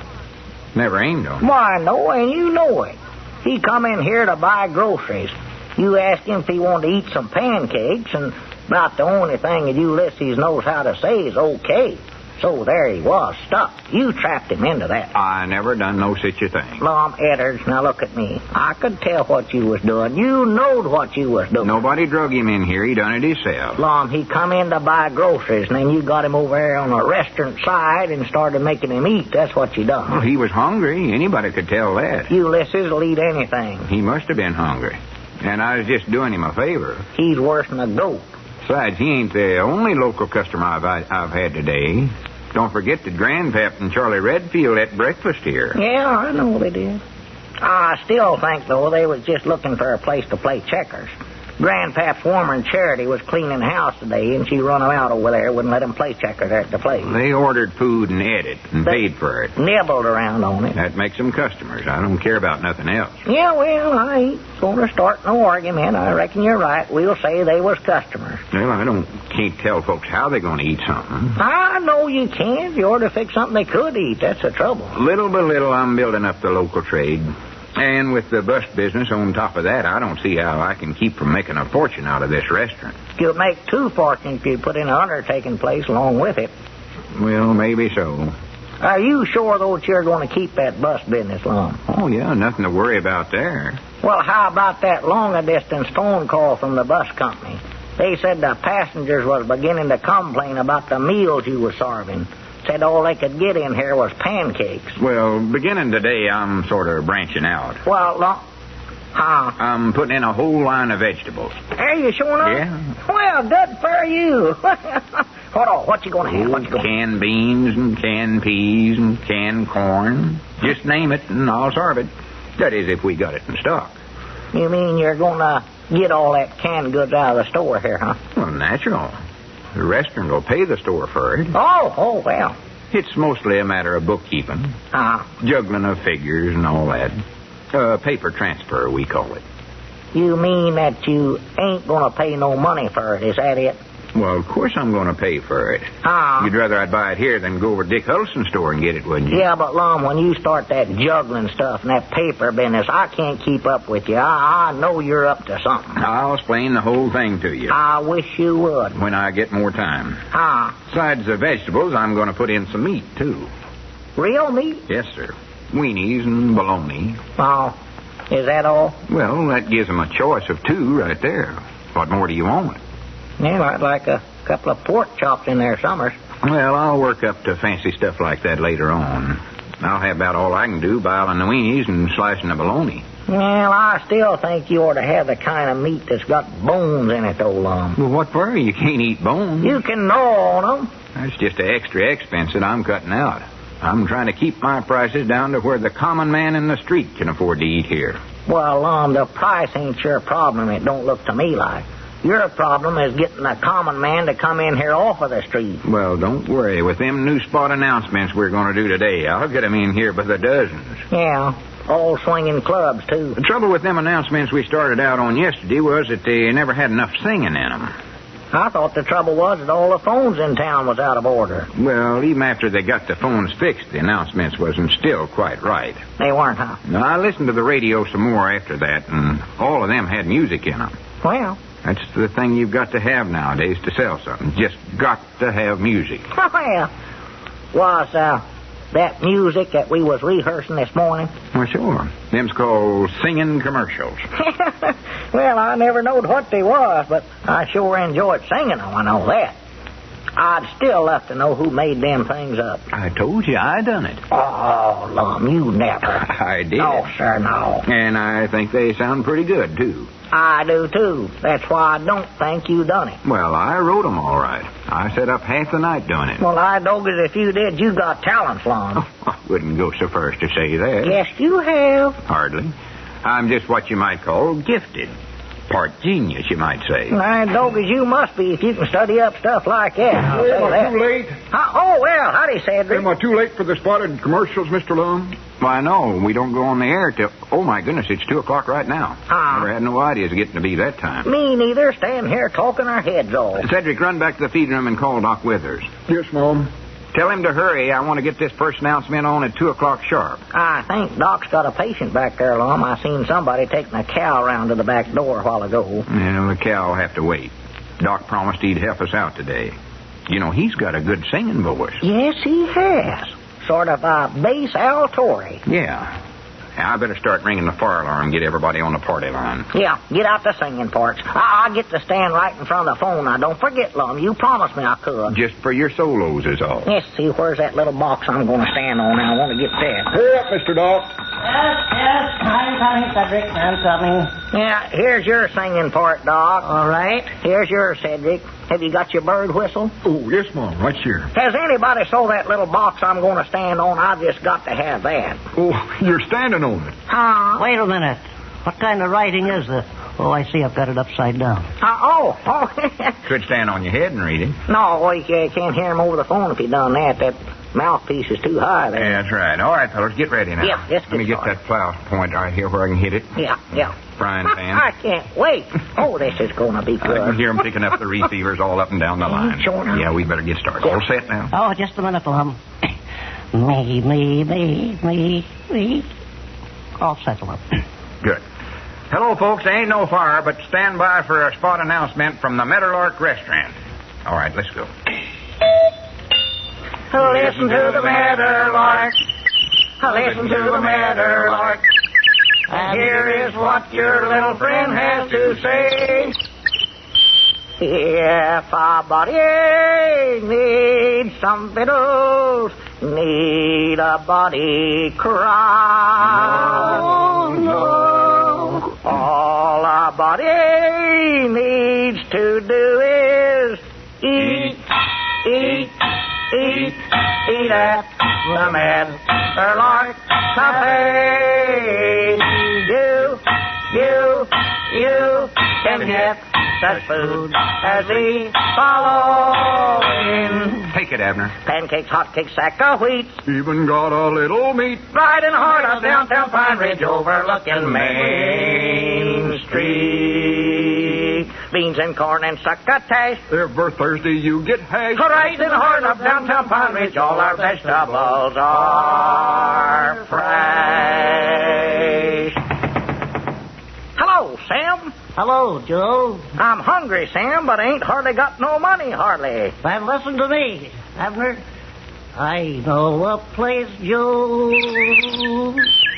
where prices are low, where folks in the know always go to the Meadowlark Restaurant. Thank you, folks. That's all for now. Granny, that's the best thing I ever heard in my whole life. Oh, that's done it. That's If done that don't bring in the customers, I don't know what will. Well, I was sure good. How was you, Doc? Oh, fine. Well, I'd better get back to my patient. Yeah, be back again at 3 o'clock, Doc. We're going to do these every hour on the hour sharp. Oh, yeah. I tell you, Abner, there's nothing like music. No, good music. Come right down to it. Music can do a better selling Wait a minute. Weren't that our ring, Lum? Well, you get it. I'm going to write up some more of these musical things. Hello, Jot 'em Down store and Meadowlark Restaurant. How's that? Oh, doggies, Lum, it's long distance. Look, Grannies, I wonder who that can be. Hello? Hello? What? Huh? Oh, just a minute. Lum. Yeah? Do you know a feller by the name of Petrello?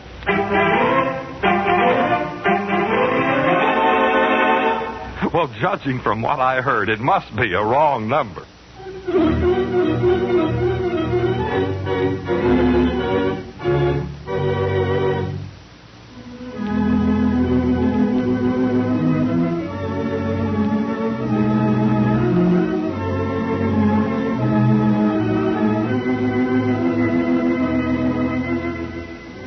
Listen again every weekday at this time for Lum and Abner Down in Pine Ridge.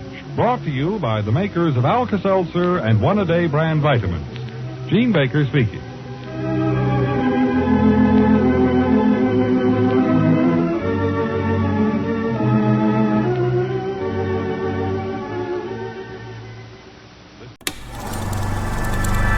You are now tuned into Then Radio. If you enjoy our videos, we ask that you consider joining our Patreon to support our channel. Don't forget to like and subscribe so that you never miss a new video. We hope you enjoyed today's episode, and as always, thank you for watching.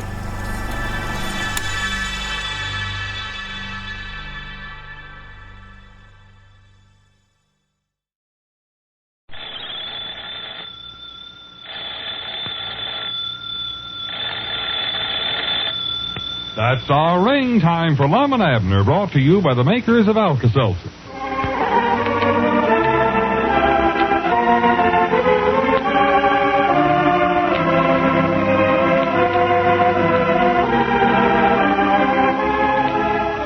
And now let's see what's going on down in Pine Ridge. Well, as we look in on the little community today, we find Lum in his restaurant reading a book. Listen. Lum. Abner, for goodness sake, can't you leave me alone? Can't you see I'm reading here? I doggies, Lum, if you ever expect to make a success out of the restaurant business, you're going to have to do something besides sitting around here reading novels all day long. I ain't reading no novel. Yes, you are, too. I seen the name right on the front of the book there. What you ought to be doing, Lum, is working on your menus. The bus company is still complaining about the meals you're serving. Well, that's just the reason I'm reading this book. Well, now, what good is that going to do you? What you ought to have is a cookbook instead of that adventure story. Adventure story? Why, sure. You ain't fooling me a bit, Lum Edwards. I told you I seen the name right on the cover. Adventures in, some fern land. I didn't get the name of it. That's good eating. Well, wherever it is. Well, it ain't no place. Well, they hardly ever are, Lum. Them writers that write that junk, they just make up places. Like at their Alice in Wonderville and Wizard of Ooze. Them ain't real places, you know. They ain't. Well, I don't think so. Well, for your information, Abner, this ain't a story at all. It's wrote by a feller named Duncan Hines. Hines? Don't even know him. Polk County man? No, according to the book, he lives in Bowling Green, Kentucky. Oh? Anyway, this feller goes all over the country eating in restaurants. Well, he must have quite an appetite. Well, that ain't it so much. He's just interested in eating. Well, who ain't? Well, I mean, he's made a sort of a business out of it. Oh, just like me. When I sat down to eat, I don't like no monkeying around. Well, you don't understand. He does it professional. Well, I ain't exactly no amateur at it myself. You set a plate of cold coon and collards in front of me, and you better step back. Abner, will you hush up? Huh? What this feller does is put out a book listing all the places he's ate in. He does? Well, I could do that, too. The Spearses, Quincy's, or the Pomeroy. I mean in famous restaurants. What he does is put down the ones he gives a recommend to. I ate out to the Johnsons' place one night, too. I wouldn't recommend it, though. Them soda biscuits she makes will stay with you for days. Yeller as a pumpkin. And about the same size. He's ate in every state in the country. Who has, Mr. Johnson? Oh, Duncan Hines. Oh, well, I was going to say, old man Johnson ain't been out of the county, let alone out of the state. Well, I never meant him. With that mail-order upper plate he's got, he couldn't eat his way through Hatfield down here. Abner, do you want to know anything about this book I'm reading? Why, sure I do. All right, then. Keep that big mouth of yours shut. Huh? Now, this Hines feller has made himself famous. Well. And I guess you might say he's made a lot of restaurants famous, too. Just by giving them a recommend in this book of his. Well. He tells here the best things these restaurants are, so I figured I ought to be able to get some pretty good ideas about how to build up my menu. That ought to keep the bus company from complaining, too. Yeah, it ought to, yes. You see, this feller's a regular authority on it. He knows might nigh everything there is to know about eating. Yeah, well, I know right smart about it myself, too. For instance, I know that if you mix your peas with your mashed potatoes, they won't roll off your knife. Well, now, listen, Abner. That way you don't have to chase them all over the plate trying to scoop them up, neither. And another thing. All right, Abner. If you mix butter with your syrup, it stays on your bread a heap better. Abner, them ain't the kind of things he knows. Well, Doggers, I better be telling him some things then. Where'd you say he lives? I don't know. Bowling Green, Kentucky, I think. Well, if he's going to be taking supper out all the time... Abner, will you hush up? You want to hear about this book, or don't you? Why, sure, yeah. All right, sure. then. Keep quiet and just listen. Thought that's what I was doing. Go ahead. I'm listening. Well, anyway, in reading over this Wonder book... if he knows about chucking a handful of crackers in your soup. Abner. It makes it a heap easier to handle. Don't spill half as much that way. You don't, huh? Oh, no. It's neater. Now, Lum, there's one of the first things a fella ought to know if he's taking supper out. Be neat. That's interesting. For instance, when you butter your bread and fold it over, why, be sure and get the edges of the bread even. Uh-huh. Don't have one corner sticking out. No, wouldn't think of it. It just ain't neat. Of course not. And if you spill something on a tablecloth, just sort of gradual, ease your saucer over it right away. That's how you do it, huh? You have to be a little sly about it. Point at something on the wall and get them to turn around, and while they're looking, well, just slide your saucer over the spot, and they'll never see it. I never knowed I knowed so little about eating. Yeah, well, there's a lot to learn. Of course, I've been at it. Well, I've been eating for all my life, I reckon. Yeah, I've put in some time in it. Yes, sir. Let's see, now, there's some other things I know, too, that be... Never mind, I don't care nothing about it. Lum, now, you want to know these things. You might be invited out someplace sometime, and you want to know how to act. Now, here's another idea. Put the buttered side of your bread down if eating on a slanting table. That way she'll never slip off the tablecloth. That's a good idea. Yeah, I've found that awful handy. Over there at Ulysses S. Quincy's, you know how that kitchen floor here sort of sways? Yeah. Well, you put just a plain piece of bread on the tablecloth over there to slide right back in your lap. I don't aim to eat over there. Well, no, but if you did, Lum, Mr. Hines might be eating on a slant table sometime. You can't tell. Well, you tell him about it. Yeah, I will. That's what I'm talking about. And when you're eating corn on the cob, gnaw in a direct line. Keep the roll straight. Straight, huh? Yeah. I must recollect that. Of course, that is if you ain't handicapped like little Bueller Bates. Bueller Bates? Yeah, with them buck teeth of hers, she can't gnaw in a very straight line. She cut some unusual designs there, too. Oh, undoubtedly. Bless her little heart. She could eat corn on a cob through a picket fence anyway with them teeth of hers. And now, when you're eating pork chops, Lum, don't never pick the bone up with your bare hand. Don't do that. No, gracious. Always wrap your napkin around it first, and then pick it up. Well, Special when you're away from home. I see. Just recollect, be neat. That's what you want to do. Always be neat. Yeah. Now, another thing. When you go to somebody's place, when you pour your coffee out in a saucer, don't never blow on it. Don't blow on it? Oh, gracious, that's the worst mistake you can make. That ain't nice. Oh, no. Fan it with your hat's what you want to do. I see. And another thing, always pull a chair out from a table for a woman. If you pull it out far enough, that gives you a chance to get set down and get your favorite piece of chicken before they can draw up to the table. And don't ever reach with your bare hand out in the middle of the table for something either. Don't do that. You'll bring back a nut. Oh, look at them fork marks I've got in my hand right there. Who done that, your woman? Well, her family. I made the mistake. We was there for Thanksgiving dinner, and I sat, tucked my napkin in. That's another thing. Don't tuck your napkin into your collar. Tie a hard knot around the back of your neck so it won't slip. Good. Now, are you done now?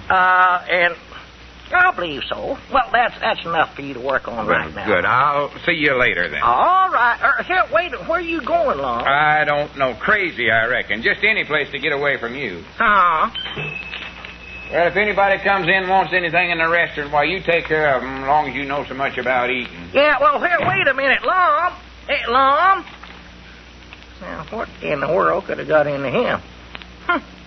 Well, I hope he recollects most of that stuff. Just wanted to help. Howdy. Oh, hello, Grandpa. Hey, what's the matter with Lum?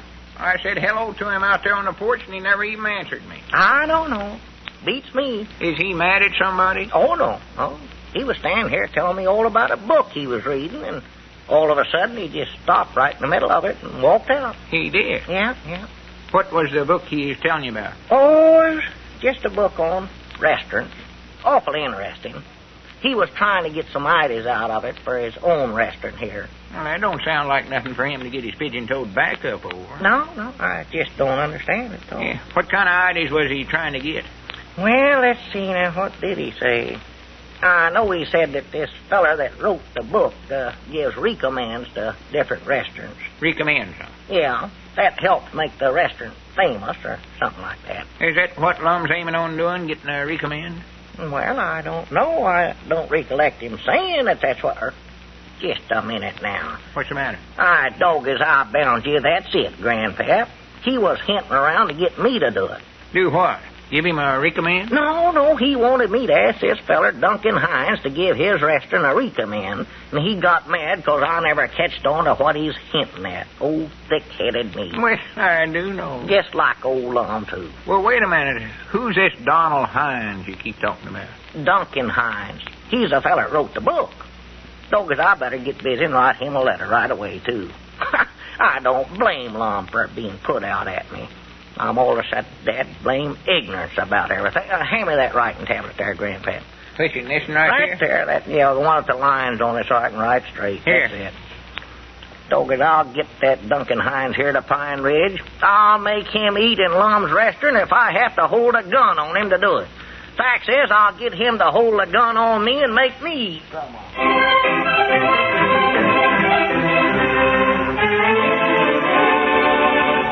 Well, if Mr. Hines accepts this invitation, he's in for an entirely new kind of taste thrill.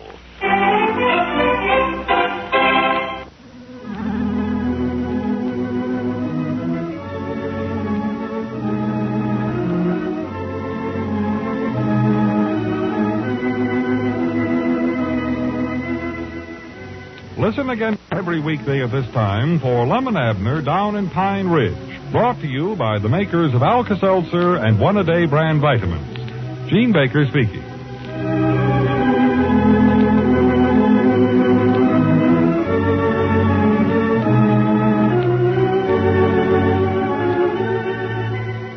This is CBS, the Columbia Broadcasting System.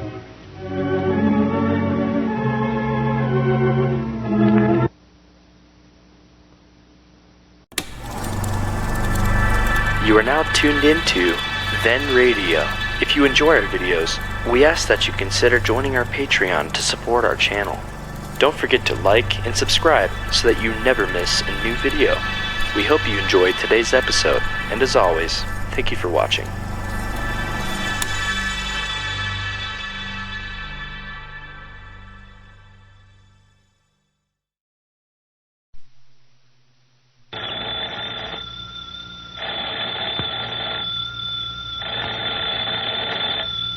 That's our ring time for Lum and Abner, brought to you by the makers of Alka-Seltzer. And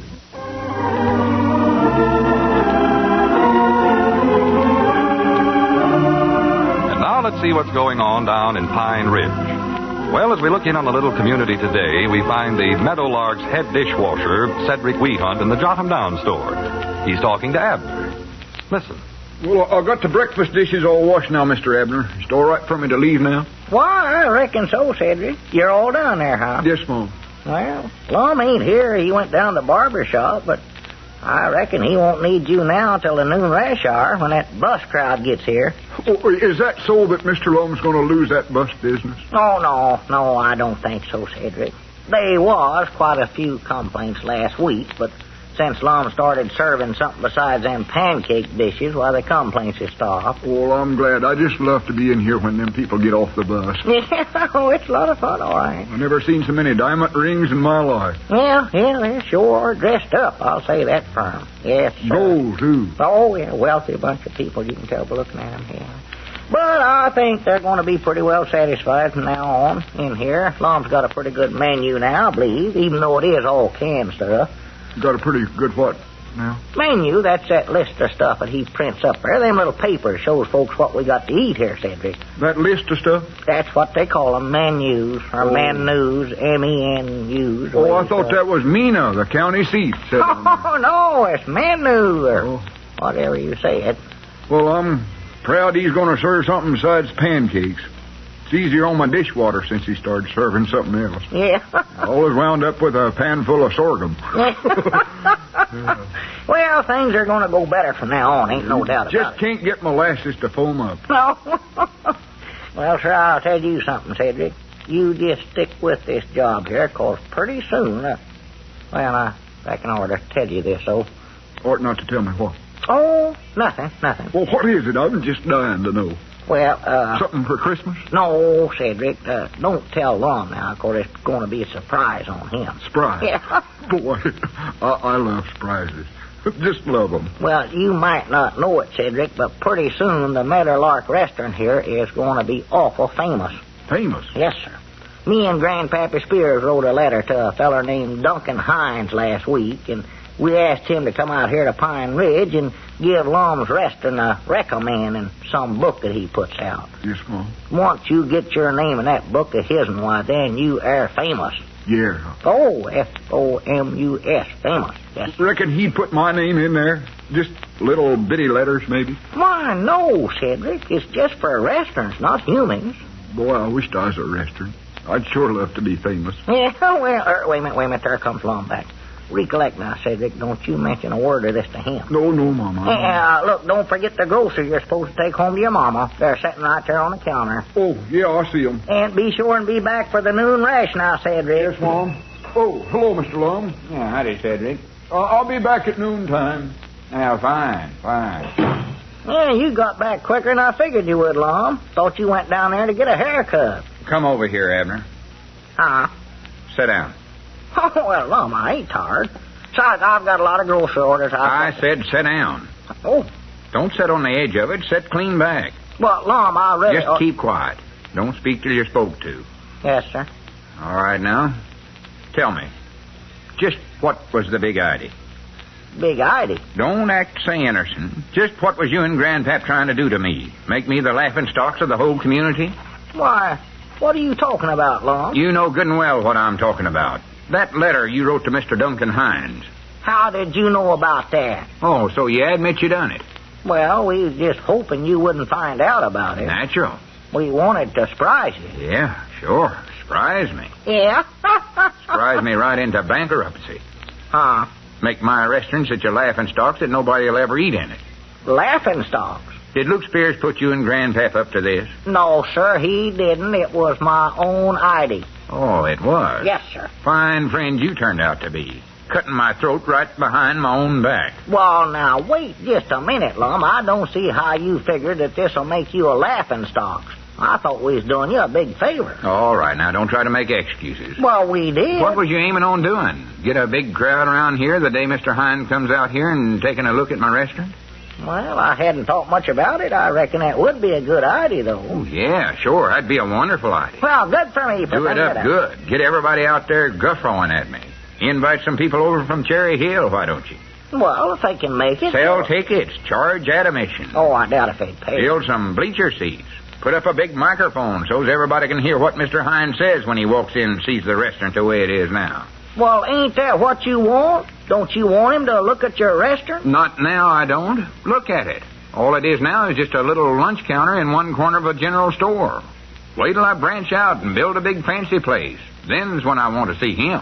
Well, Lum. I'd be embarrassed to death to have him walk in here. I'd be humiliated, mortificated. Well, I thought he was coming in here to eat. Way I understand it, he don't care what a place looks like, long as the victuals is good. Well, there's that, too. Whilst I'll admit my cooking's getting better, I ain't got it to where I can exactly brag on it yet. Leastways, not to a man like Mr. Duncan Hines. Why not? Well, don't you know, he's a gourmet. He is? Well, I'm sorry, Lum, I never knowed it. Well, don't you know what a gourmet is? Well, no, but he looked all right in that picture. Well, this goes to show you just can't tell it. Abner, a gourmet is a feller that's an expert on good victuals. A regular authority on it. That's what he's famous for. Oh. I think it's a French word. It is. I see. Gourmet. Yeah. I better recollect that, just in case I ever meet up with the Frenchman and take supper with him. Gourmet. How do you spell that, Lum? Well, G-O, starts with a G, I know. Oh. G-O, wait a minute. Don't change the subject. Just exactly what was the big idea you and Grandpap writing that letter? Well, now, Lum. What did I ever do to you? Lum, we never... I'm a good mind to take you by the nape of the neck. Pardon? Hello, Doc. Do you mind if I use your telephone? No, go right ahead, Doc. Professional call. Yeah, fine. Well, Lum, me and Grandpap never meant to do nothing that'd make you a laughing stock. Just let it go for now, Abner. Nice day, isn't it? Oh, yes, sir. Wonderful day, Doc. Nice weather. Balmy. In a foggy sort of a way, yes. Say, suppose there's something the matter with this phone? I don't know. Sometimes you have to ring twice. What's the matter, Doc? I hear a lot of clicking noises. Clicking? Uh-huh. Oh, that's just folks lifting up their receivers up and down the line. They always listen in every time you call anybody. Hang up on them. That'll fool them. Now ring them again. Oh, they'll be mad as they can be. Say, is there a party on this line that has a baby that has the colic? Yeah, out the Bateses, yes. I heard this morning I was listening in to their young'uns down with the colic. I never knowed that. Yeah, I was hearing them talking. Called the doctor this morning. Natural, I listened in. Must be serious. Yeah. Now, I think I hear somebody stirring up a fruitcake. A fruit? How can you tell they're stirring up a fruitcake? I hear the nut meat sitting on the side of the crock. Oh, here he is. Huh? Hello, is that you, Mr. Johnson? What the world's he talking about? I don't know. Well, this is Dr. Benjamin Franklin Withers speaking. Stirring up a fruitcake. Yes? Well, I've got your goat here in my office. How's that? You got that goat for a patient again? Yeah, he's had him back there all morning. No, he seems to be getting along all right. But I wanted to ask you if you've been hearing a peculiar noise inside the goat. You haven't, huh? Well, I can best describe it as a sort of a ticking noise. You haven't, huh? Well, I don't think it's anything serious. I'll check with you later, Mr. Johnson. Yes. Goodbye. Much obliged, Lum. Not at all, Doc. Say, by the way, do either of you have the correct time? Time? Yes, I seem to have mislaid my watch. Oh, it's about 20 minutes after 10, Doc. Thank you. Nice weather we're having. Yes, it is. Foggy. Let's see, where was I at now? Oh, yeah. I'm a good mind to take you by the neck and what was I going to say there? And mop up the floor. Mop up the floor. Well, now, Lum, just a minute. You little varmint, sneaking around behind my back, pulling a stunt like that. Lum, would you listen to me for just a minute? Just let me talk a half a second. All right. We thought we was doing you a favor when we wrote that letter. Honest, we did. We wouldn't have wrote no letter to nobody if we hadn't have thought it'd have helped you. Well, after this, you check with me before you go doing me any favor. All right, all right. I don't know why I put up with such a thing. Oh, goodness. The only thing that'll save you is if he decides not to come. Not to come? And there's a pretty good chance he won't when he sees the kind of a letter you and Grandpap must have wrote him. Well, it was a pretty good letter if I do say it myself. Wrote it with ink, even. That's my best. We told him what a wonderful place the Whaleburger Restaurant was, and used a lot of that fancy stuff that you put in them spotted announcements we was using. Oh, my goodness. Right in the heart of downtown Pine Ridge, overlooking Main Street. Oh, me. We done it up good. Well, you better set right down and undo it. Huh? You write him another letter and tell him the whole thing was a mistake. Well, now, wait a minute. There comes Grandpap right now. Oh, well, good. He can just help you write it. Well, if you want us to, we'll write it, but I'll tell you Hey, this. Abner, it's come. It's here. Huh? I know I oughtn't have read the telegram, but What telegram? Oh, that one from Mr. Duncan Hines. Mr. Duncan Hines? He says he'll be in Pine Ridge next week, and he'd be glad to stop in at the Whaleburger Restaurant. He did? Oh, Lum, now, wait a minute now, Lum. Let's talk this over. Lum, look out. Help, Grandpap. Well, it looks like the floor is going to get that mopping after all. And it'll be nice to have the place clean for Mr. Hines.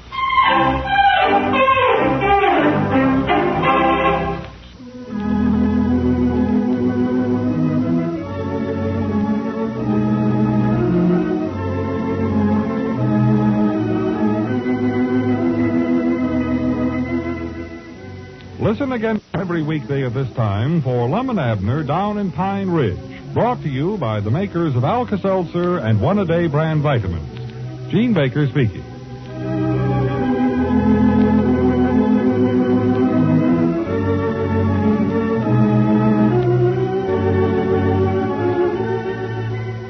This is CBS, the Columbia Broadcasting System.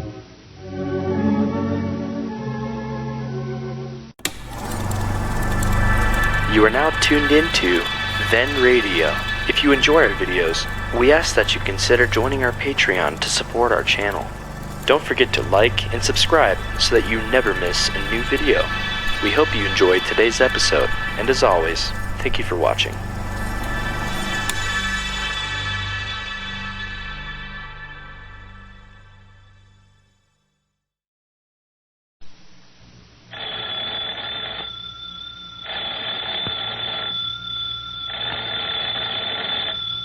That's our ring time for Lum and Abner, brought to you by the makers of Alka-Seltzer.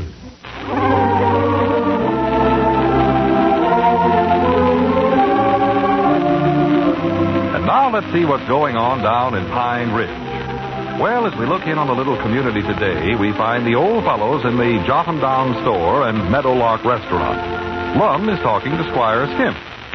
Listen. Yeah, Squire.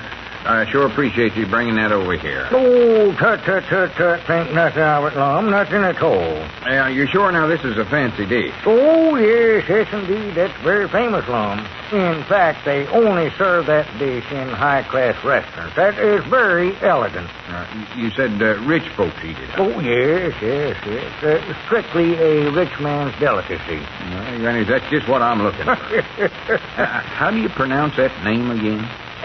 Crepe Suzette. Grapes Suzette. But you'll never know how much I appreciate this, Squire. That's all right, Lum. I'm always glad to help out a friend. In fact, I'd stay and help you make it, but I've got a prospect waiting for me at my office. His wife got a carving set for her birthday, and I think I can sell him some accident insurance. Well, I hope you have good luck with that now, Lum. No, don't worry. I will. As long as I got that receipt to go by. That's all I need. Thanks again, Squire. Not at all. So long. Abner. Look, I don't want to be disturbed for about a half hour or so. Well, Lum, when are we going to practice up on this restaurant talk I got from Willie the Boodler? I told you once we don't need to bother with that. Well, now, you want to make a big impress on Mr. Duncan Hines when he gets here next week, don't you? Yeah, but that junk you got there ain't going to impress him none. Well, Willie said it would. He said all these things that he wrote down on this list for me was real, genuine hash house lingo. I believe that's what he called it. Well, the Meadowlark Restaurant ain't no hash house. Well, Willie said it was. He ought to know. He works in lunchrooms all over this country. In between jails, that is. I don't care where he's worked. Just listen to some of these, Lum. Draw one, hold the cow. That means a cup of coffee without no cream in it. Abner, I don't want to hear no more of them. Now, 2 cackles and a grunt. That's ham and eggs, Lum. for pity's sake. 2 hen house apples. Leave their eyes open. That's eggs straight up, you know. For pity's sake. Scrambled eggs. Just wreck 'em. 2. I've got to get to work on my specialty. Specialty? Yeah, in looking over Mr. Hines' book again, I found out that might nigh all of them restaurants he gives recommends to has got some specialty they're famous for. So that's what I've got to have. Well, I reckon that's a good idea. Just what do you mean by specialty? Well, near as I can figure out, that's something that you can cook up that tastes different than it does anyplace else in the world. Well, you've done got that. Them pancakes of yours never tasted like any I ever ate any place in my life. Well, thank you, Abner.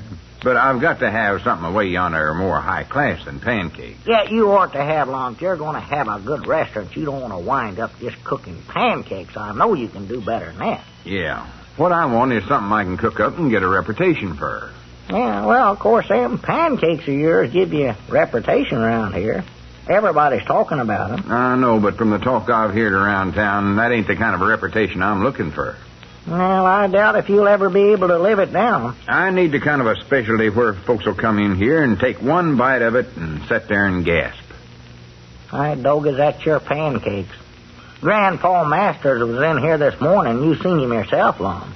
He taken one bite of them pancakes you set out there for him, and he didn't just gasp. He choked for a half an hour. Well, I think it was the syrup that done it. Well, he choked. Cedric final had to carry him plumb home. I beat him on the back for 30 minutes. Well, he was just taking too big of a bite. Anyway, what I meant was that folks would gasp because the specialty was so good. Oh. Well, let's see. What good you cook up for specialties in? Well, I've done got it. Huh? That was what Squire Skimp brung me just now. Squire? A receipt for one of the fanciest dishes you ever heard of. Grapes Zuzette. Grape Zuzette? It's high class as all get out. Huh. What is it? I don't know. I'm going to cook it up here and find out. Well, that sounds pretty good. I love anything with grapes in it. What else has it got in it besides the grapes? Well, I don't know. I ain't had time to read it over yet. It's all wrote down in this receipt, though. Well, here, let me take a look at it. Let me see it, Lum. Well, just take a fast look, because I've got to get busy and cook it up. Yeah, just a minute. Let me get my spectacles on here. Let's see this thing. Well, hey, wait a minute, Lum. He must have give you the wrong receipt. Huh? Well, it don't say nothing about grapes here. That's creeps.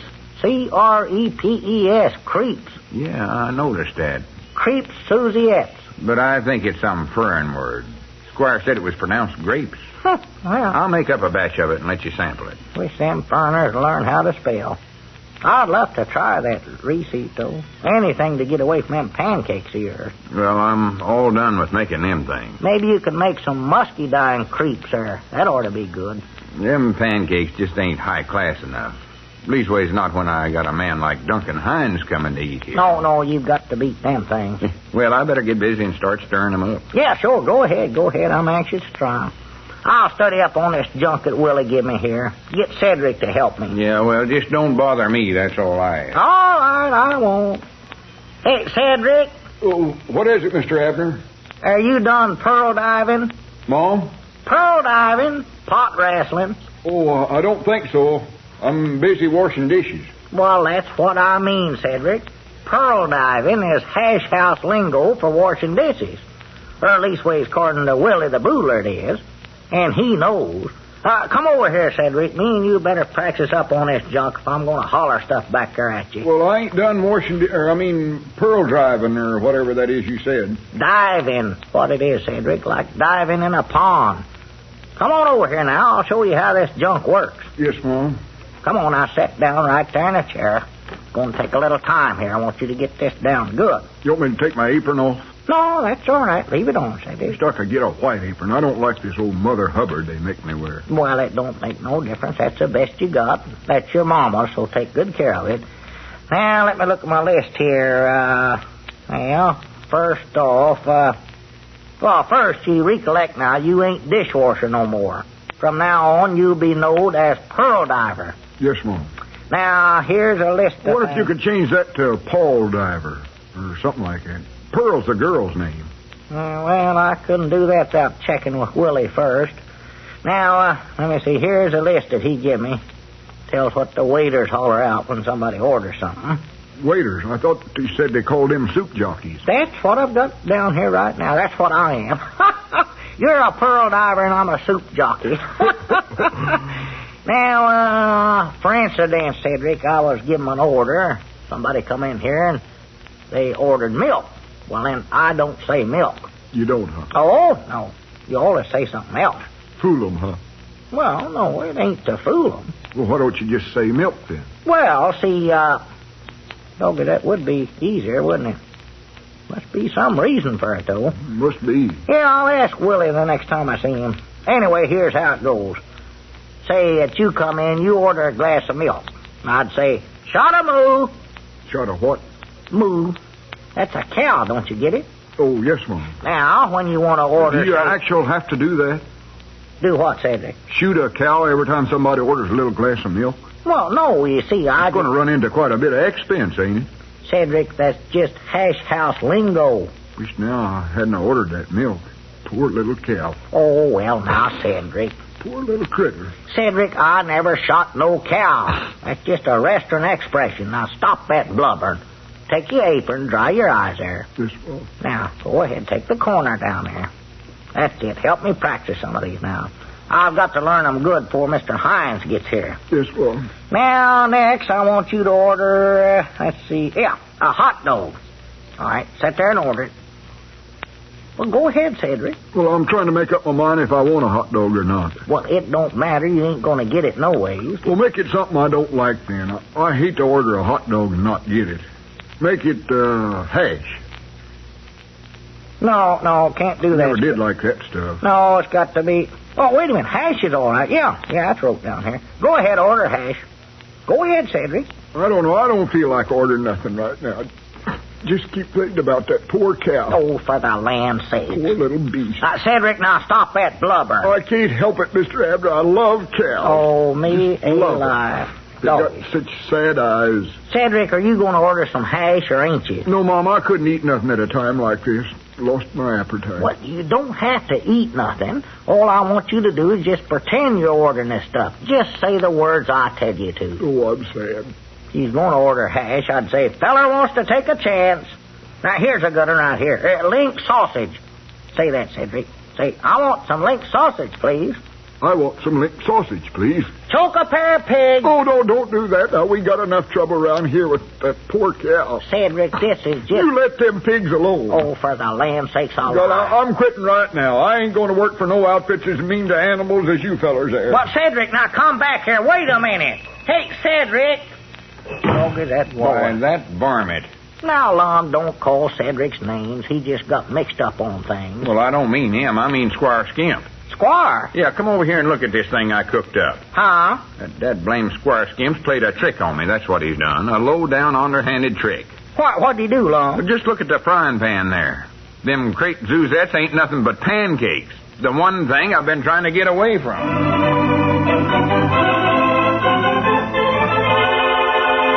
Well, Lum's Pancakes, by any other name, smell just the same.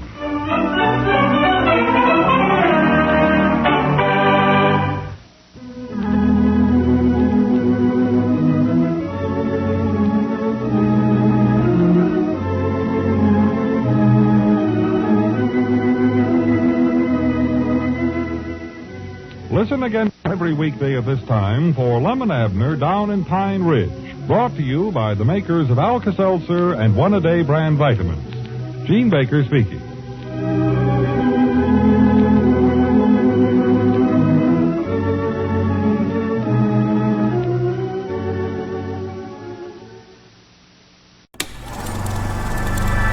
You are now tuned into Then Radio.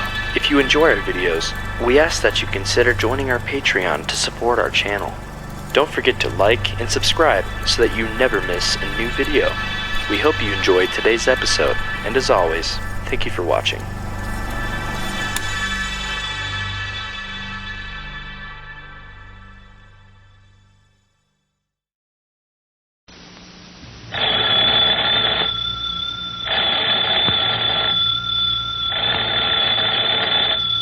That's our ring time for Lum and Abner, brought to you by the makers of Alka-Seltzer.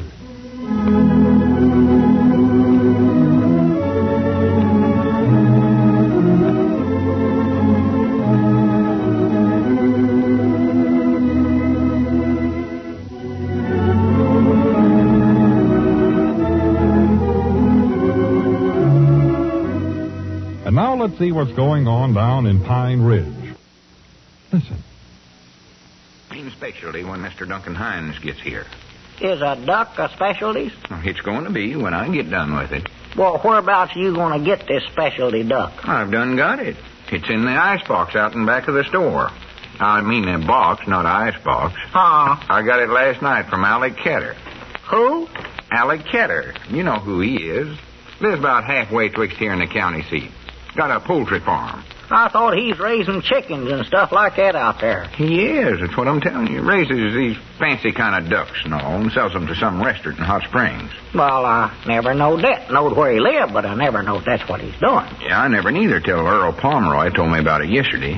Earl drove me over there to get it. Well, cost me a good price, too, but I figured if it'd get me a recommend from Mr. Hines, it's worth it. Yeah, well, it ought to be good, I reckon. If I can just find a fancy enough receipt to go by. Well, wait a minute, Lum. I thought you was going to have them creep Susie zoots or whatever it is for your specialties. Grape Zuzettes. Well, whatever they are. Pancakes is what they are. Well, I was going to have them for the specialty, but I found out they eat them for dessert. Dessert? Pancakes? Yeah. The French do, leastways. Law me alive. See, that's a French dish, when you call it by that name. Yeah, well, just goes to show how little we know, I reckon. Here I've been eating all my life, and I've been eating all my life, as far as that goes. But here I've been making grape Zuzettes all the time, too, and never even knowed it till yesterday. Well, practical all my life. Till Squire Skimp bring me that receipt for 'em. Well...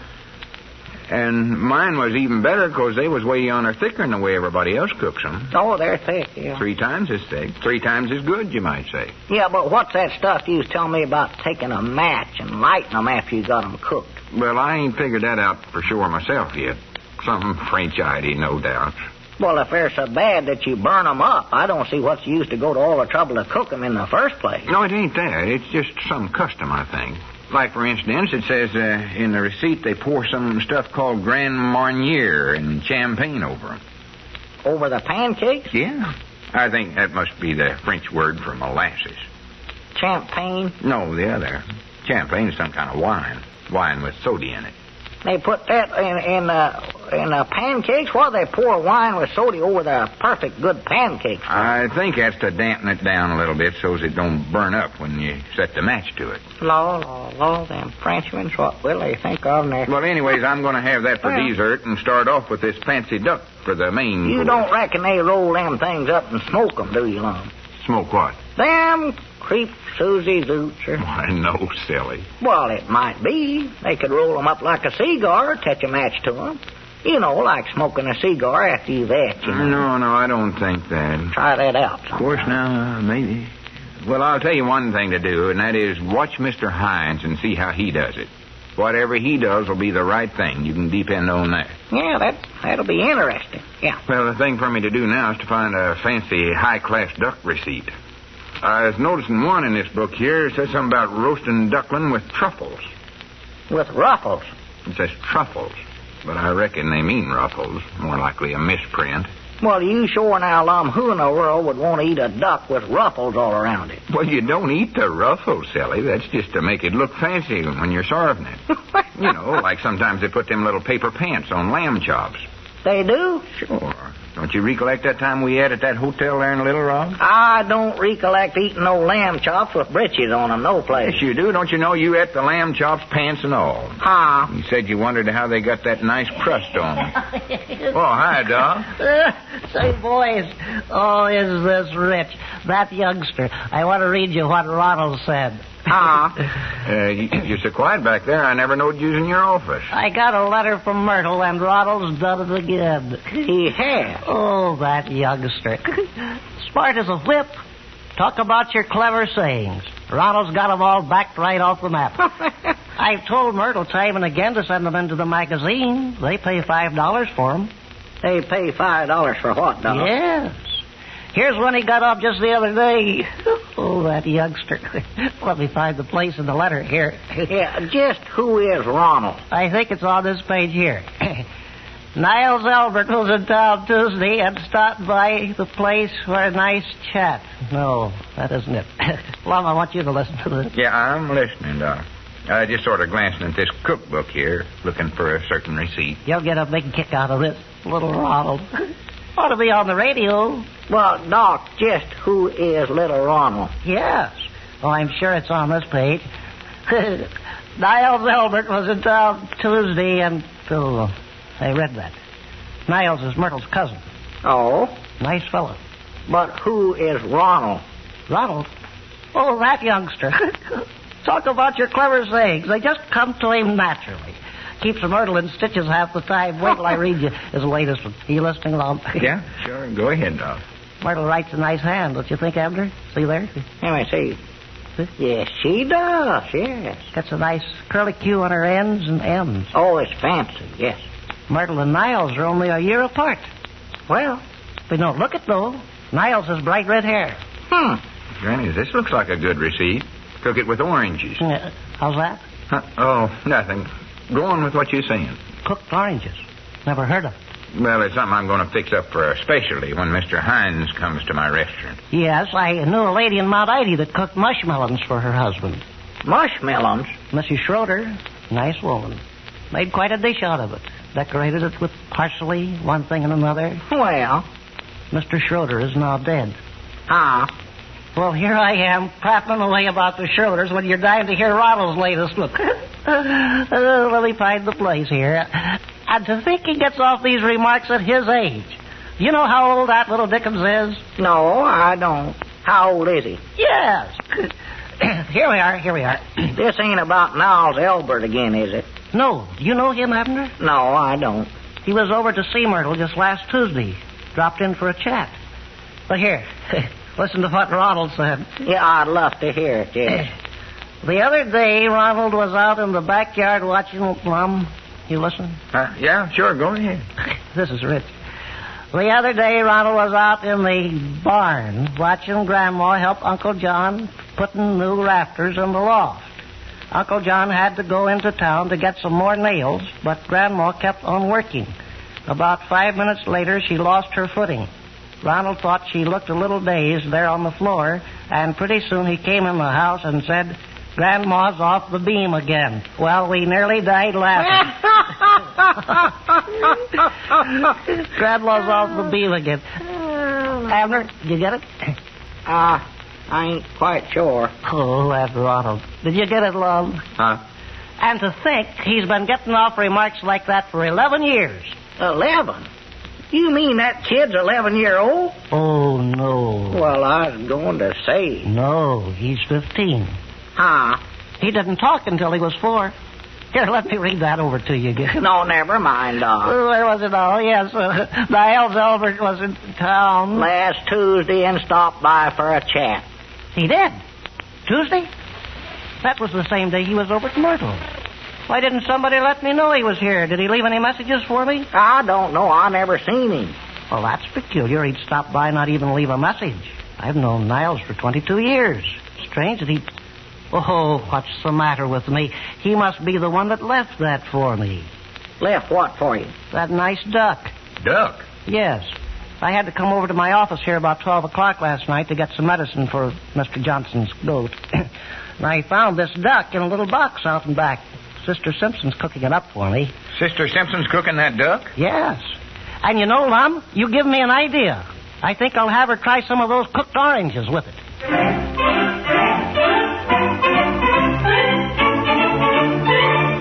Well, with or without ruffles, it looks like Doc has the duck.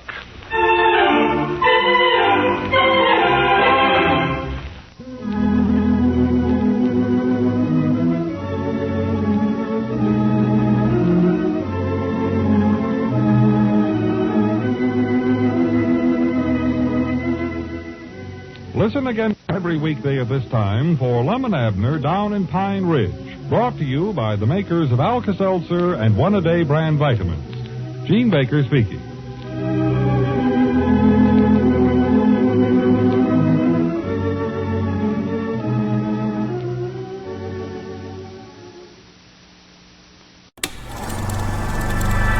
You are now tuned into Then Radio. If you enjoy our videos, we ask that you consider joining our Patreon to support our channel. Don't forget to like and subscribe so that you never miss a new video.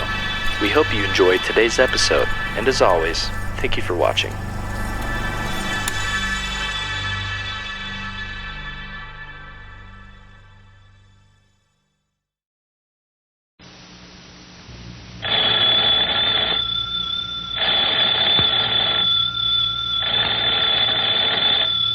That's our ring time for Lum and Abner, brought to you by the makers of Alka-Seltzer. And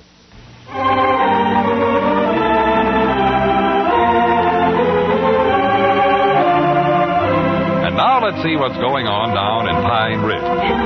Well, as we look in on the little community today, we find Squire Skimp in the Jotham Down store and restaurant talking to Lum. Listen. Well, now, Lum, I think you're taking the wrong attitude about this. I am not trying to pry into your affairs. All I want to know is when Mr. Duncan Hines will be here so that I can write up a little news story on it and send it into the county seat paper. Well, Squire, I ain't trying to keep nothing from you. I just don't know when he's going to get here myself.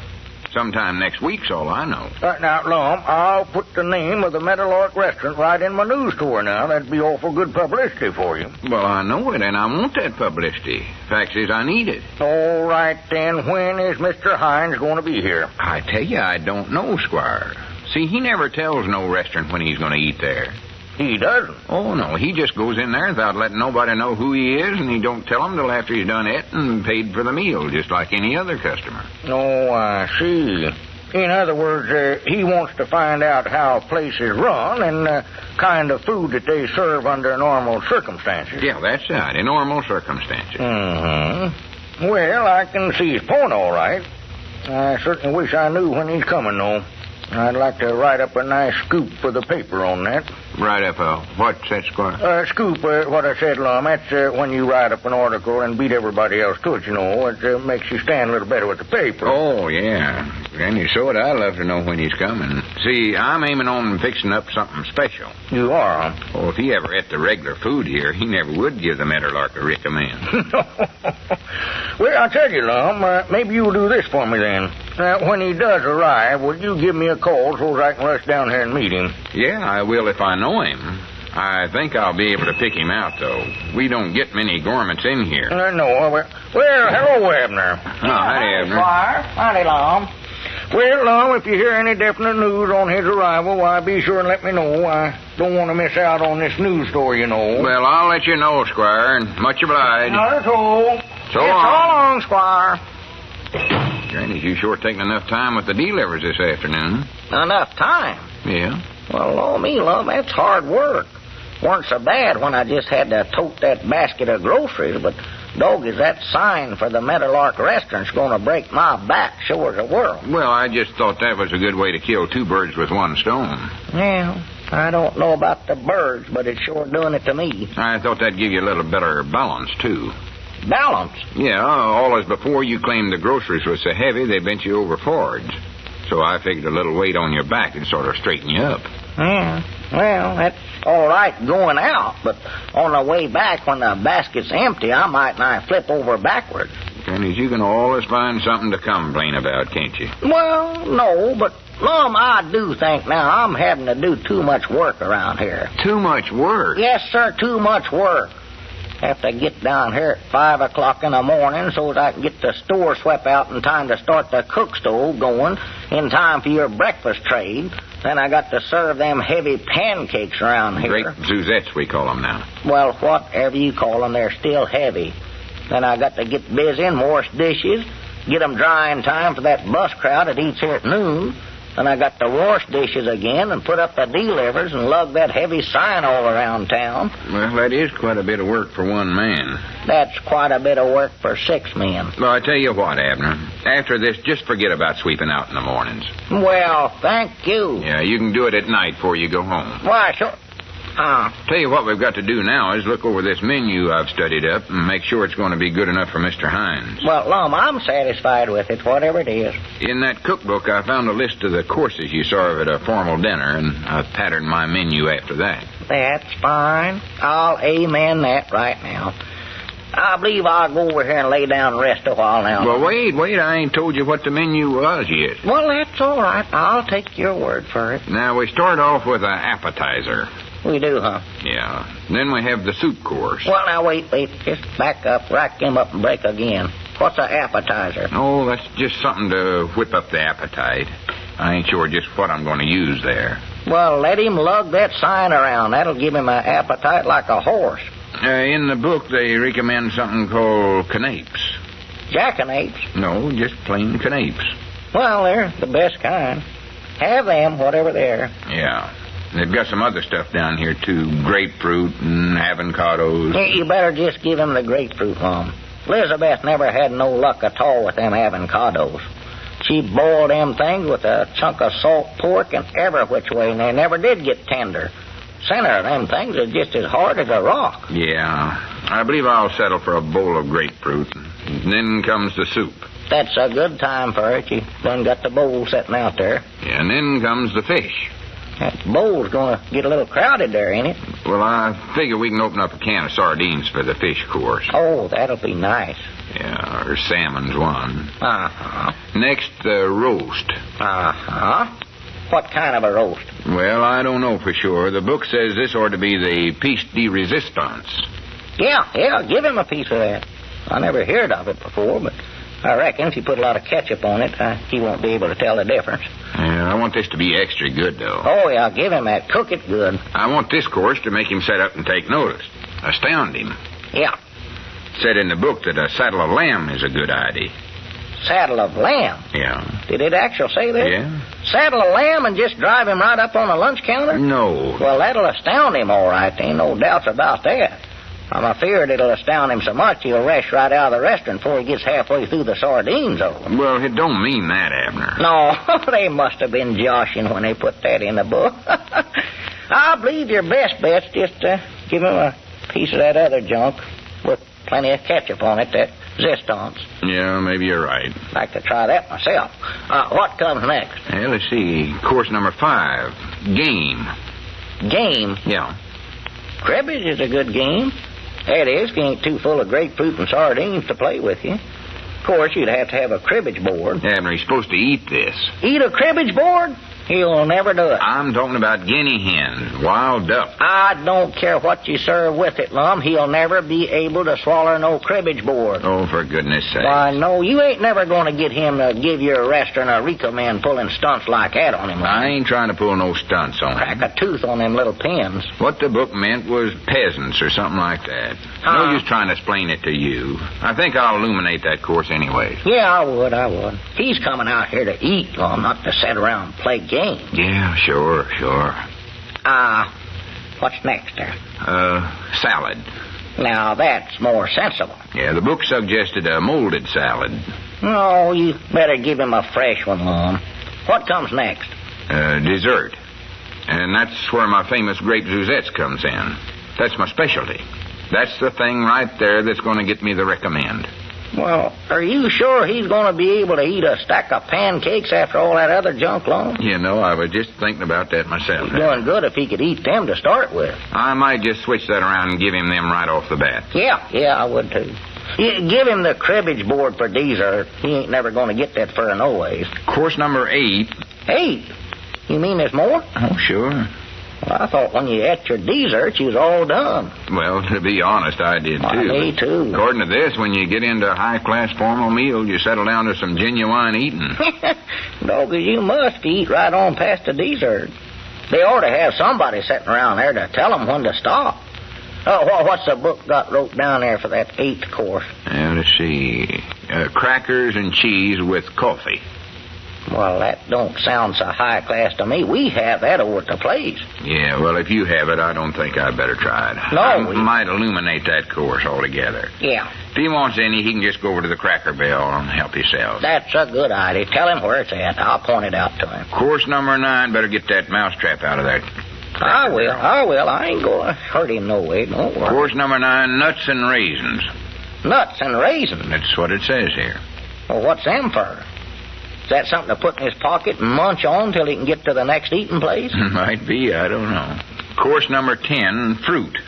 Back to the grapefruit, huh? Wait a minute, Lum. You sure that ain't the start of the next meal now, is it? Come to think of, with all them courses, a feller just about get done with one meal in time to start the next one. No, this is all part of the same meal, looks like. Well, I do know. You're going in a circle there, sure as the world.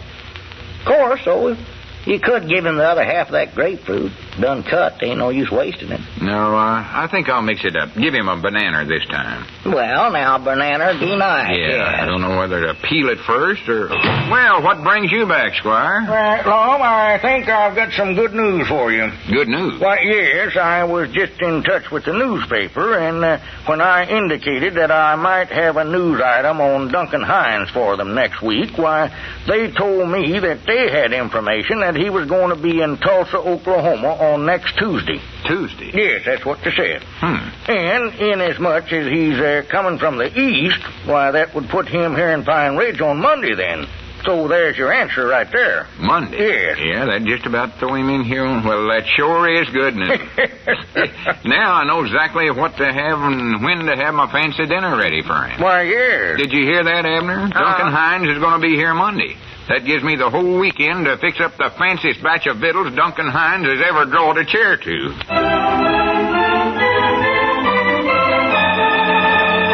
Well, they may not be the fanciest, but they'll certainly be different.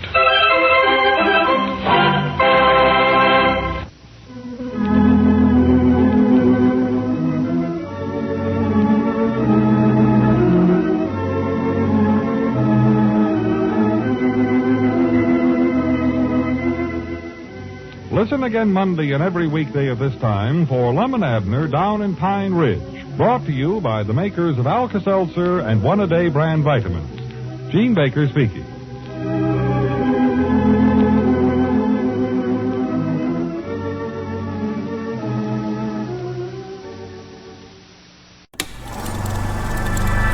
You are now tuned into Then Radio. If you enjoy our videos, we ask that you consider joining our Patreon to support our channel. Don't forget to like and subscribe so that you never miss a new video. We hope you enjoyed today's episode, and as always, thank you for watching.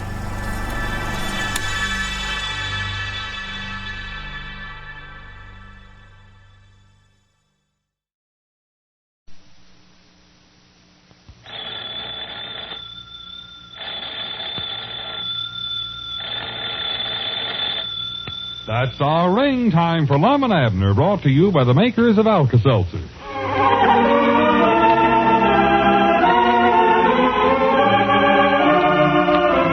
now let's see what's going on down in Pine Ridge. Well, as we look in on the little community today, we find Doc Withers doing some work back in his office in the feed room of the Jot 'em Down store. He's interrupted by a knock on the back door. Listen. Come in, come in. Come right in. What can I do for you, sir? Willie the Boodler sent me. Who? Willie the Boodler. Oh, yes, I've heard Abner speak of him. Is he out on bail now? Well, no, I was just on to his cell, had a little chat with him. That's nice. Allow me to introduce myself, my good man. I am King Florida, Knight of the Road, traveled every railroad line of the United States, Canada, and Mexico. I'm Dr. Benjamin Franklin Withers, former of Mount 80.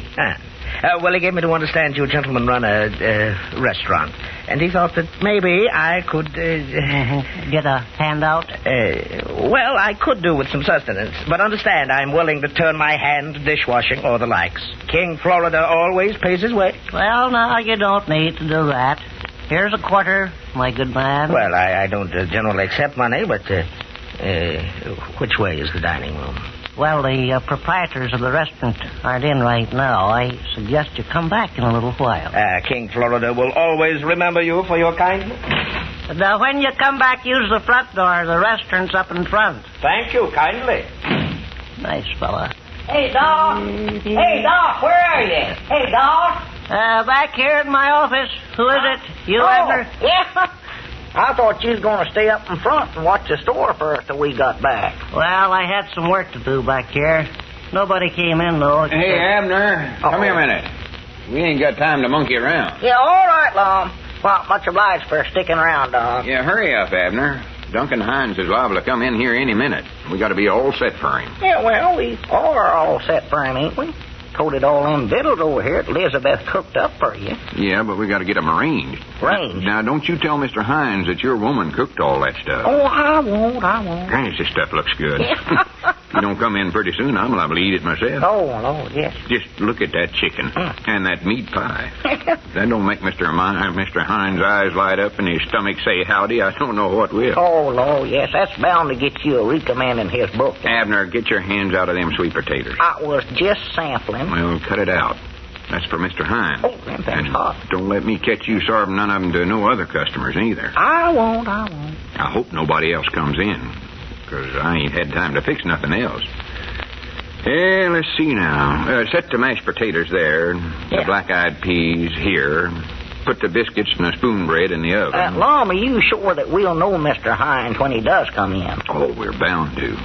Squire found out he's going to be here Monday, so he'll be the only stranger that comes in today, outside of that bus crowd, and I know he won't be with them. Oh, no. Of course, now, he might be wearing a disguise. Disguise? See, he never lets on who he is till after he's done it. And he always pays for his meals just like any other customer. He insists on paying. Yeah, well, I'm glad of that. Reckon how he'll disguise himself. Oh, no telling. Cowboy outfit, Indian suit. Oh, he's a goer. But however he's dressed, don't let him know that we know who he is. Oh, no, I wouldn't think of it. Hey, Lum, look, there's a stranger coming up out there. That must be. I'm nervous as a rabbit's nose. Just be calm now. Just to look at that outlandish get-up he's got on. He can't fool us, though. He ain't a case. We know who he is. Find out. Here he comes. Is this establishment open for business? Yeah, sure. Sit right down, sir. Take the end stool there. It don't wobble as much as the other. Well, thank you kindly. I wish to order some food, and I think well, don't look at me that way. I've got money to pay for it. Cash. Oh, we know that, sure. We know how you feel about that, too. We'll let you pay. Do you want to see the money? No, that ain't necessary. Now, I'd suggest our regular specialty dinner. Chicken, meat pie, candied sweet potato. I'll have a cup of coffee in the sink, a donut. Oh, you want more than that. You've just got to try our famous Meadowlark meat pie. How much is it? Oh, don't worry about that. Everything here's reasonable. Good, but cheap. I'll have a cup of coffee and a donut. Throw on in a submarine. Abner, hush up. Huh? Here, I'd like to have you just try this meat pie, mister. Well, why not? Abner, get him out some of them biscuits and strawberry preserve. Yeah. I'll get the mashed potatoes. Now, just a moment, my good man. Don't get excited. This is just our regular everyday lunch. Give him the pork chops, Abner, and I'll get the chicken and the sweet potatoes and the black-eyed.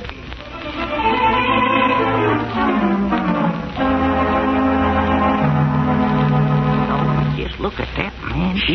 Not so loud, Abner. I never seen nothing like that before in my whole life.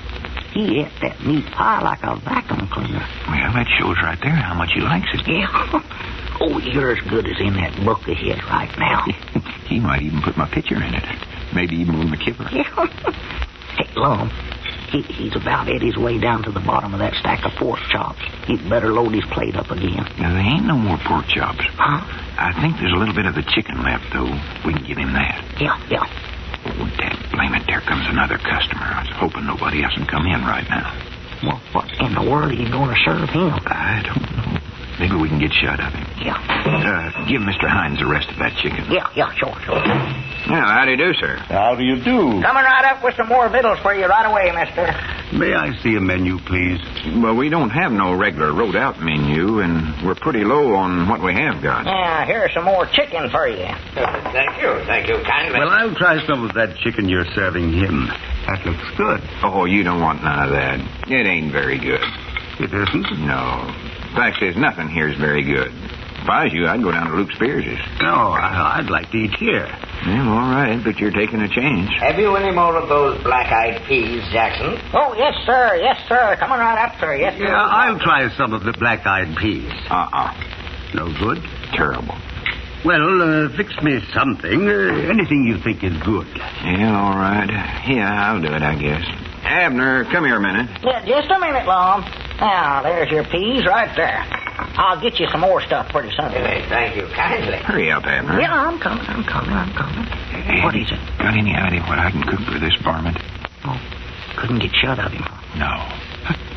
Well, can't you fix him up a sandwich of some kind? Yeah, I think maybe we'll get some of that hamburger left. I'll throw something together. Yeah, do that. That'll get shut of him.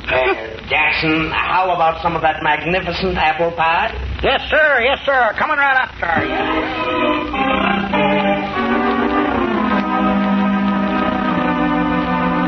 Sure now that's all you want to eat? I couldn't wedge another mouthful in with a shoehorn. There's another sliver of that pie there. No. I want you to be satisfied. That's what the Meadowlark aims at, satisfied customers. Filled up to the gills. Say, do you mind if I ask you something? Yeah, but I'm busy right now with this gentleman here, mister. Now then, are you sure this is all you want? The banquet's concluded. You'd better give me the bad news now. I always pay my way, somehow. Yeah. How much, Lum? 20 cents. 20 cents. Well, make it 15. We like to keep our prices within reason. Well, I don't get it, but here's 2 bits. No, I said it was just 15 cents. Keep the change and buy yourself a yacht. Well, just a minute. How did you like the food? My good man, at those prices, who could kick?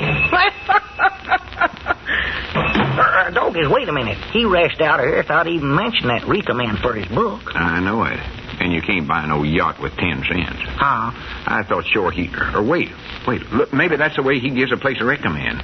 Did you see him? He taking a piece of chalk out of his pocket and marked an X on the porch. Well, I'll be that blink. So that's how... Say, I hate to keep interrupting, but I'd still like to ask you something. What in the world did you put in this sandwich? Put in it? Well, just some different junk. Well, it's certainly different, I must say. It's not like a regular hamburger. No, you're right, it ain't. But what is it? What do you call it?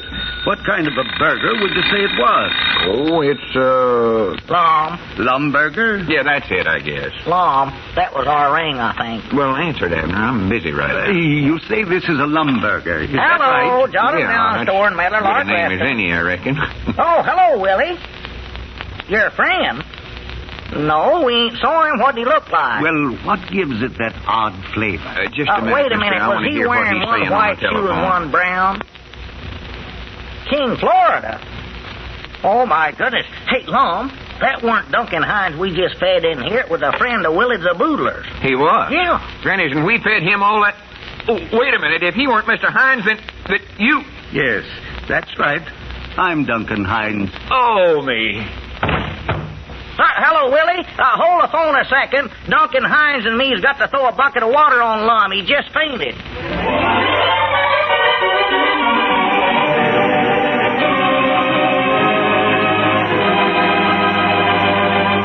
Well, Lum, anyway, you got a recommendation from Kling, Florida.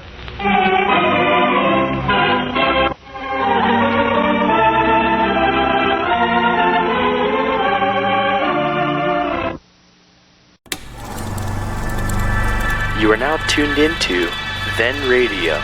If you enjoy our videos, we ask that you consider joining our Patreon to support our channel. Don't forget to like and subscribe so that you never miss a new video. We hope you enjoyed today's episode, and as always, thank you for watching.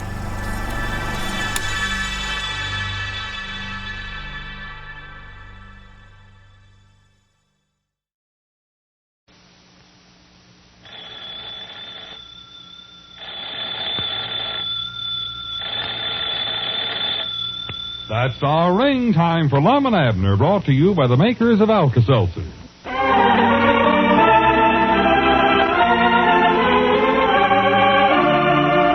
And now let's see what's going on down in Pine Ridge. Well, as we look in on the little community today, we find Lum in bed at his house. Abner and Grandpappy are standing just outside of his room talking. Listen. Yeah, Grandpap, I think Lum's waking up now, so why don't you run on over to the store? Doc Weathers is over there, you know, but he sort of gets things mixed up. Yeah, I'll go over and help him out. You're sure Lum's going to be all right now? Yeah. Doc Miller said he was actually all right last night. Just dazed quite a bit is all. Well, I think he would be dazed. Whenever he fainted yesterday, he hit his head on the cook stove, didn't he? Yeah, that's all that saved him, I reckon. Hitting his head that way sort of broke his fall. Well, that's good. We carried him over to his place yesterday, and he slept right now ever since, so he ought to be good and rested up by now. It ought to be, yeah. You better get on over to the store. Yeah, all right. If Lum gets a relapse or if you need anything, just call. Yeah, I will. Uh-oh, I believe I hear him now. I'll talk to you later, Grandpap. I'm coming, Lum. Just take it easy now. Oh, me. Oh, my head. You're going to be all right now, Lum, old boy. I'll bring you a nice basket of fruit, see? Basket of fruit? Yeah, apples, bananas. Well, I see the bananas is done it already. Grandpappy Spears was here for a while. You know how he loves bananas. Them plums there's good, though. I tasted one or two of them. I believe there's one left down in here somewhere. Wait a minute, what are you bringing me fruit for? And what are you and Grandpap doing over here? What time of the day is it, anyway? Oh, about 8:20 or so. 8:20? Yeah. What did I go to bed so early for? I don't generally go to bed till around 9. Well, this is 8:20 in the morning. The next day, this ain't night no more. What are you talking about? Well, you've been in bed since yesterday afternoon. I have. Why, sure. See, we bring you over here to your place after you hit your head on the stove. Well, I never hit my head on no stove. You did done it, Lum. Don't you recollect? You fainted when you found out that we'd made a mistake about who Duncan Hines was. Yeah, well, Duncan Hines. Oh, my goodness, where is he? I've got to square things with him. Now, Lum, get back in bed. No, let go of me, Abner. I've got to explain what a terrible mistake we made. Just a minute. Lay down now. Now, you can't find him no ways. He's gone. Quit sitting on my chest. Well, I'm just trying to hold you in bed. You ain't no condition to be up running around. That nightgown flapping around your ankle there, you catch a pneumonia. Did you say he's gone? Yes, Oh, he's me, gone. I'm ruined. Oh, what a terrible mistake. Oh, it weren't so terrible. It couldn't have been worse. Here this tramp friend of Willie the Boodler's comes in. We feed him all them wonderful victuals and treat him like a king. And then the real Mr. Hines comes in, and I give him some little old sandwich, and mightn't I throw him out of the place? Yeah, well, it's a lucky thing you done that, too. Lucky? Why, sure, Lum, you're liable to be famous now. What for? Being the first man that tried to get Duncan Hines not to eat at his restaurant? No, on account of that sandwich. All right, Abner, this ain't no time to be funny. My head aches too much to listen to your joshing. Lum, I ain't joshing. That sandwich is the best thing that ever happened to you. What are you talking about, anyway? That sandwich is just some little old thing that I throwed together. We was giving all our good stuff to that friend of Willie's. Yeah, and Mr. Hines said that sandwich was the most oddest thing he'd ever ate. I don't doubt that any. He said it was wonderful. Wonderful? Yeah.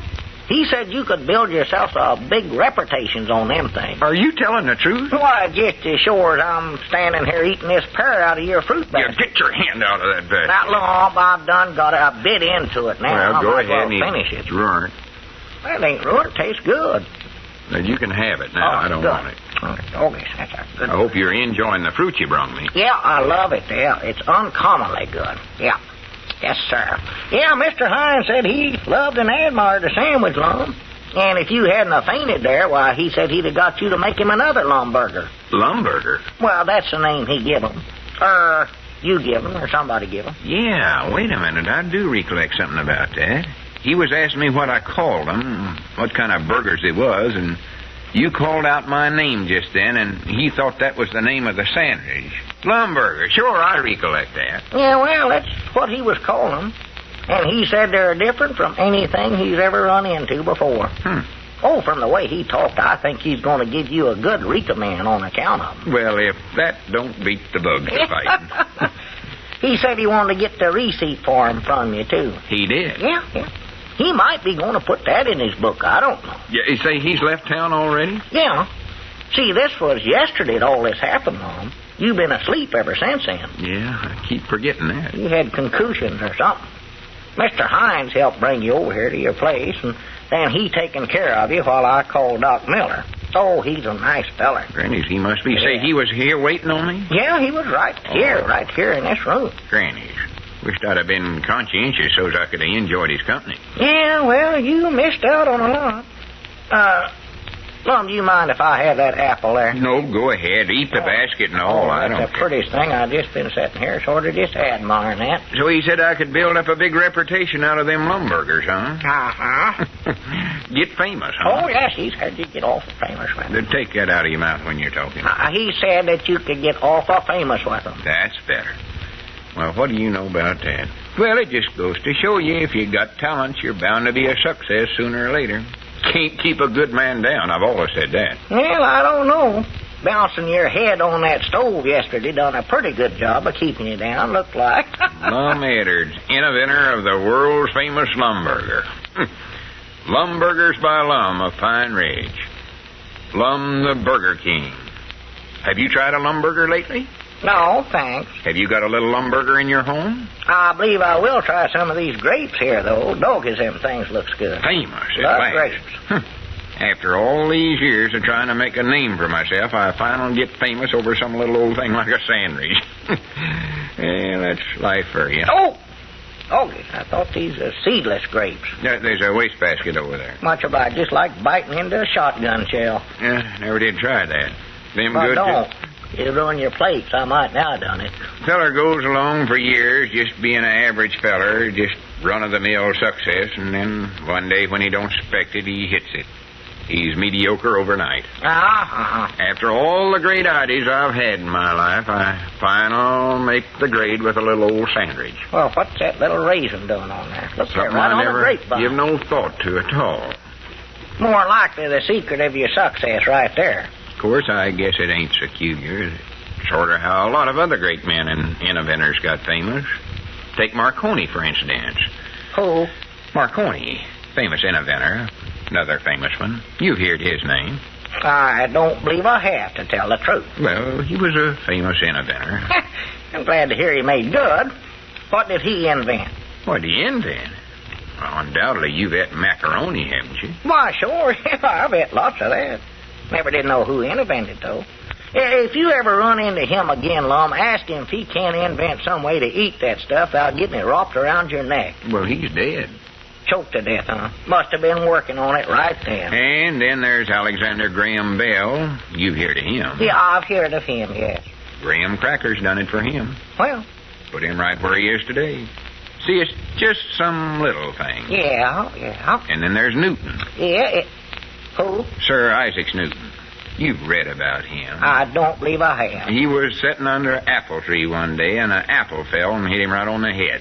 And he went home and invented the Fig Newton.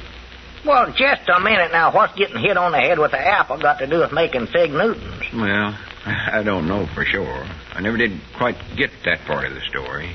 You sure that weren't a fig tree he was sitting under? No, it was an apple tree. I think the idea was that when this apple hit him on the head, it started some wheels to turn around, joggled his brain, sort of. And somehow or other, he come up with the idea for the Fig Newton. I don't know, Abner. It was so long ago, I just recollect that. It looks like that ought to give him the idea for apple dumplings. Apple Newtons. What did he fall on after the apple hit him, Lum? I don't know. I wasn't there. He must have hit a fig tree some way. Only point I was trying to make is that a feller can get famous over some little old common thing that you never... Wait a minute. I think that was my ring. Would you answer the phone for me? Oh, yeah, sure. You stay right in bed. Yeah, I'll get it right now. Famous at last. Hello, Lum Edwards residence. Lumburger. Oh, what is it, Grandpap? Lumburger. Yeah, he's feeling all right, but I don't think he'll be back to work today. Lumburger. There is, huh? Huh? Well, I'll be dead. Just a minute. Hey, Lum, Grandpap says the restaurant's jammed full of folks all wanting to get one of them Lumburgers. Granny says folks heard about it already. Why, the whole town looks like. Well, what are you going to do about it? You ain't in no shape to go down there and do no cooking. Doc Miller said you ought to stay in bed another day anyway. Well, you can go down there and cook them just as well as me. Ain't nothing to it. Yeah, that's a good idea. Hello, Grandpap. Tell them to keep their shirts on. I'll be down there in 2 minutes. Yeah, so long. Well, I better get down there then. Yeah, don't waste a minute. And let me know how you make out. Yeah, I will. I'll tend to... by the way, how do you make a Lumburger? What do you put in it? Oh, you just take a bun and some hamburger and oh, my goodness. What's the matter? I forgot what I put in it. Huh? That hit on the head must have jarred my memories out of me. Here I am, famous for Lumburgers, and I don't even know how to make one.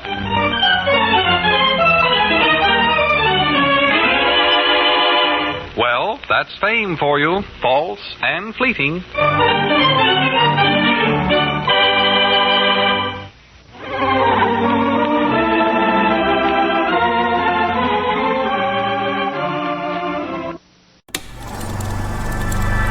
You are now tuned into Then Radio.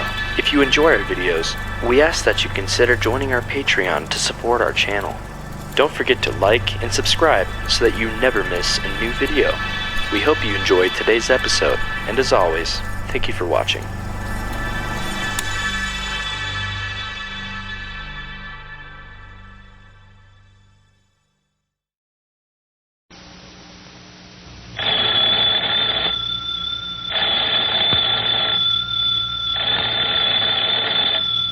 That's our ring time for Lum and Abner, brought to you by the makers of Alka-Seltzer. And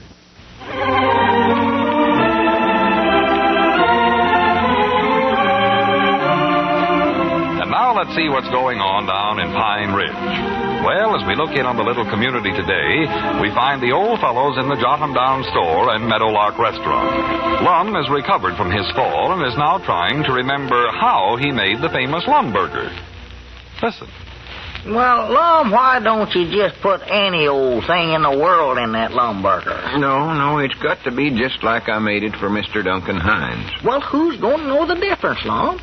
You got that crowd of people starting to line up out in front of the restaurant there. All of them's wanting Lumburgers, so you better cook up something for them now. Yeah, I know that. It's got to be just right. How did they all find out about them Lumburgers anyway? Why, the news is spread all over town. After they found out that Mr. Duncan Hines liked that Lumburger, now everybody in town wants to try it, you know. Granny. But, Lum, these folks will never know the difference. They never have tasted a Lumburger before. Abner, you don't seem to get the idea. Mr. Hines come in here, and I cooked up something great for him. By accident. Well, it don't matter how I done it. Point is that I cooked it, and it come out wonderful. Yeah.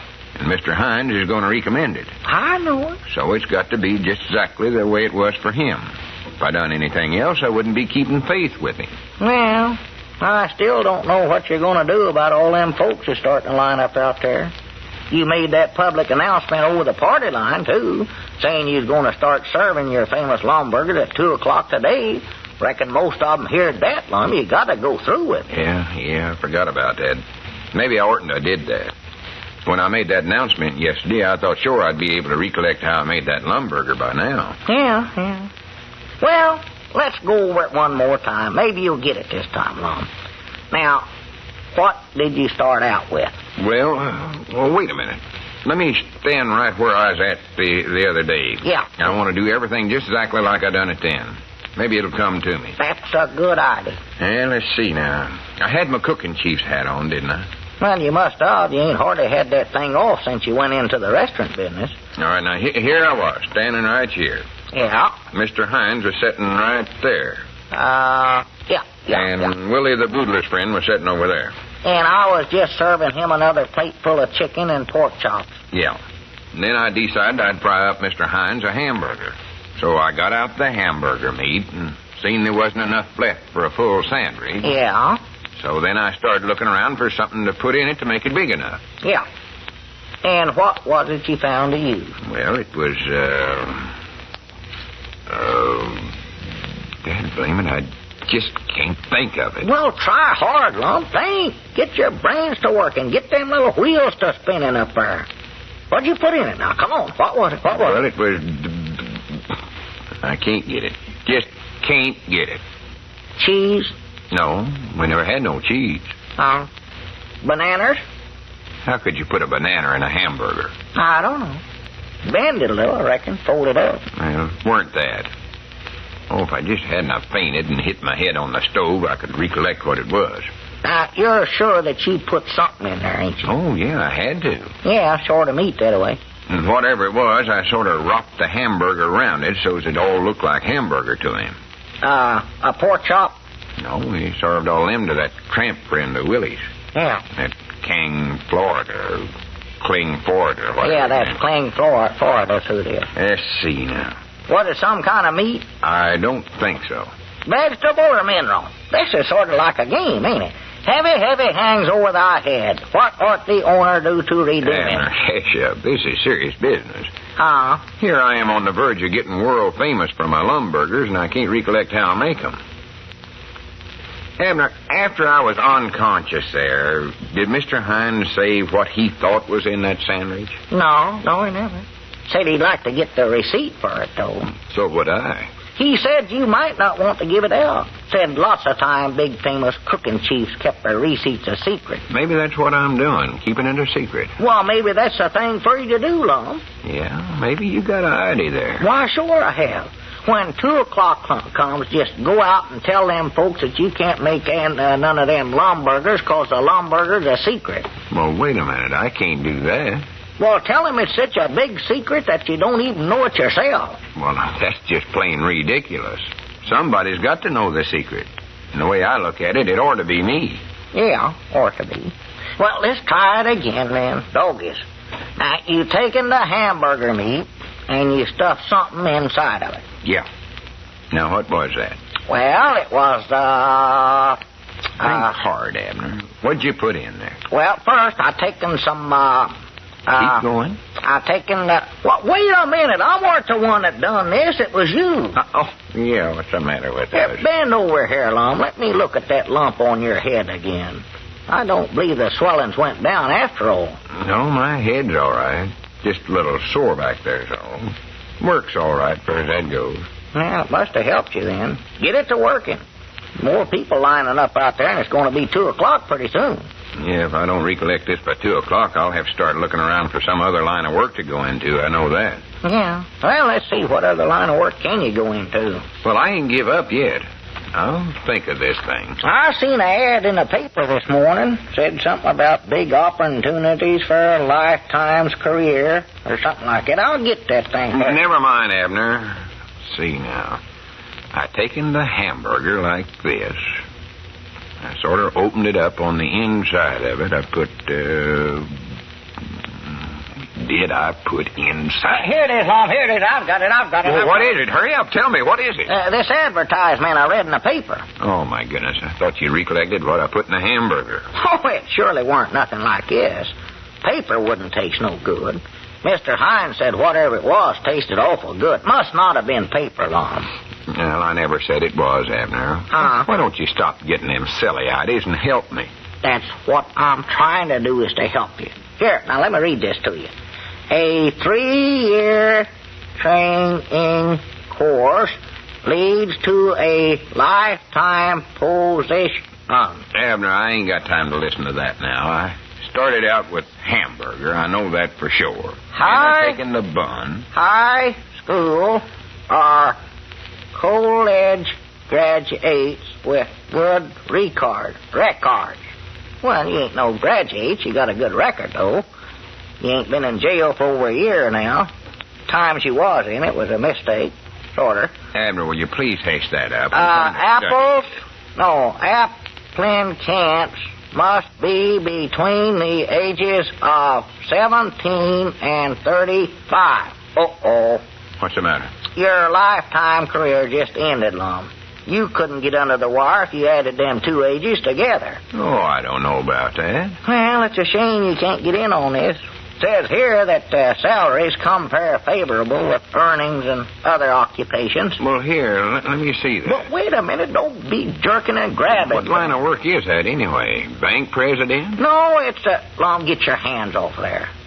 Let's see. Student nurses. That's what it is. Nurses? Yeah, it said right here. Check with your nearest hospital for complete information. Oh, well, that's for girls. Well, I don't believe they'd notice the difference if you wear that apron you got on. Well, this is a cooking chief's apron.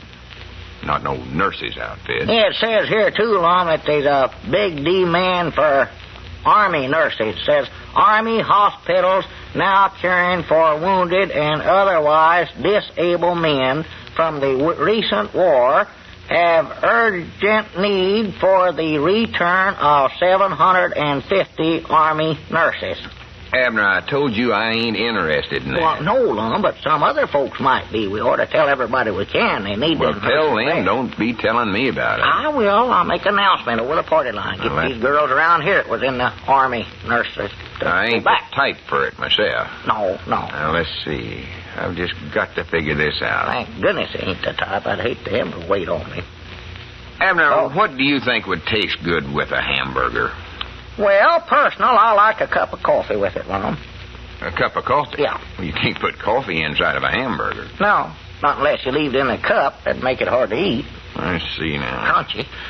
Standing just about right here, and I had to step over this way to get the hamburger meat. And Abner, I thought I told you to mop up back here. Huh? There's jelly or jam or something spilled all over the floor back here. Keep stepping in it. Oh, them's fig preserves, Lum. Well, whatever they are. Get them out of here.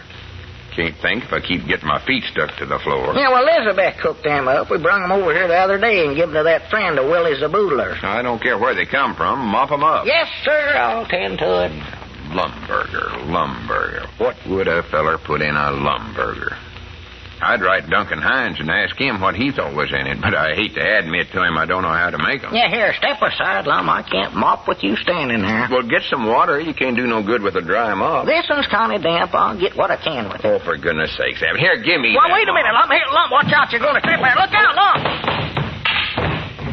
Oh, me. He hit his head on the stove again. Lum, can you hear me, Lum? Oh. It's me, Abner, your old pal. Are you hurt, Lum? Me, oh, my head. Here, I'll get you some water, Lum. Oh, my head.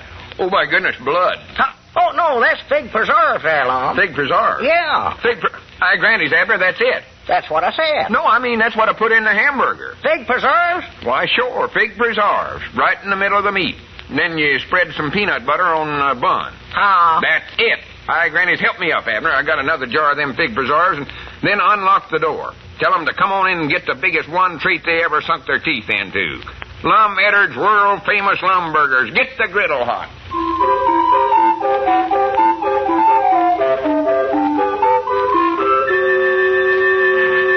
Well, Chief Eddard's rides the range again. Everything from Lumburgers to elephant sandwiches.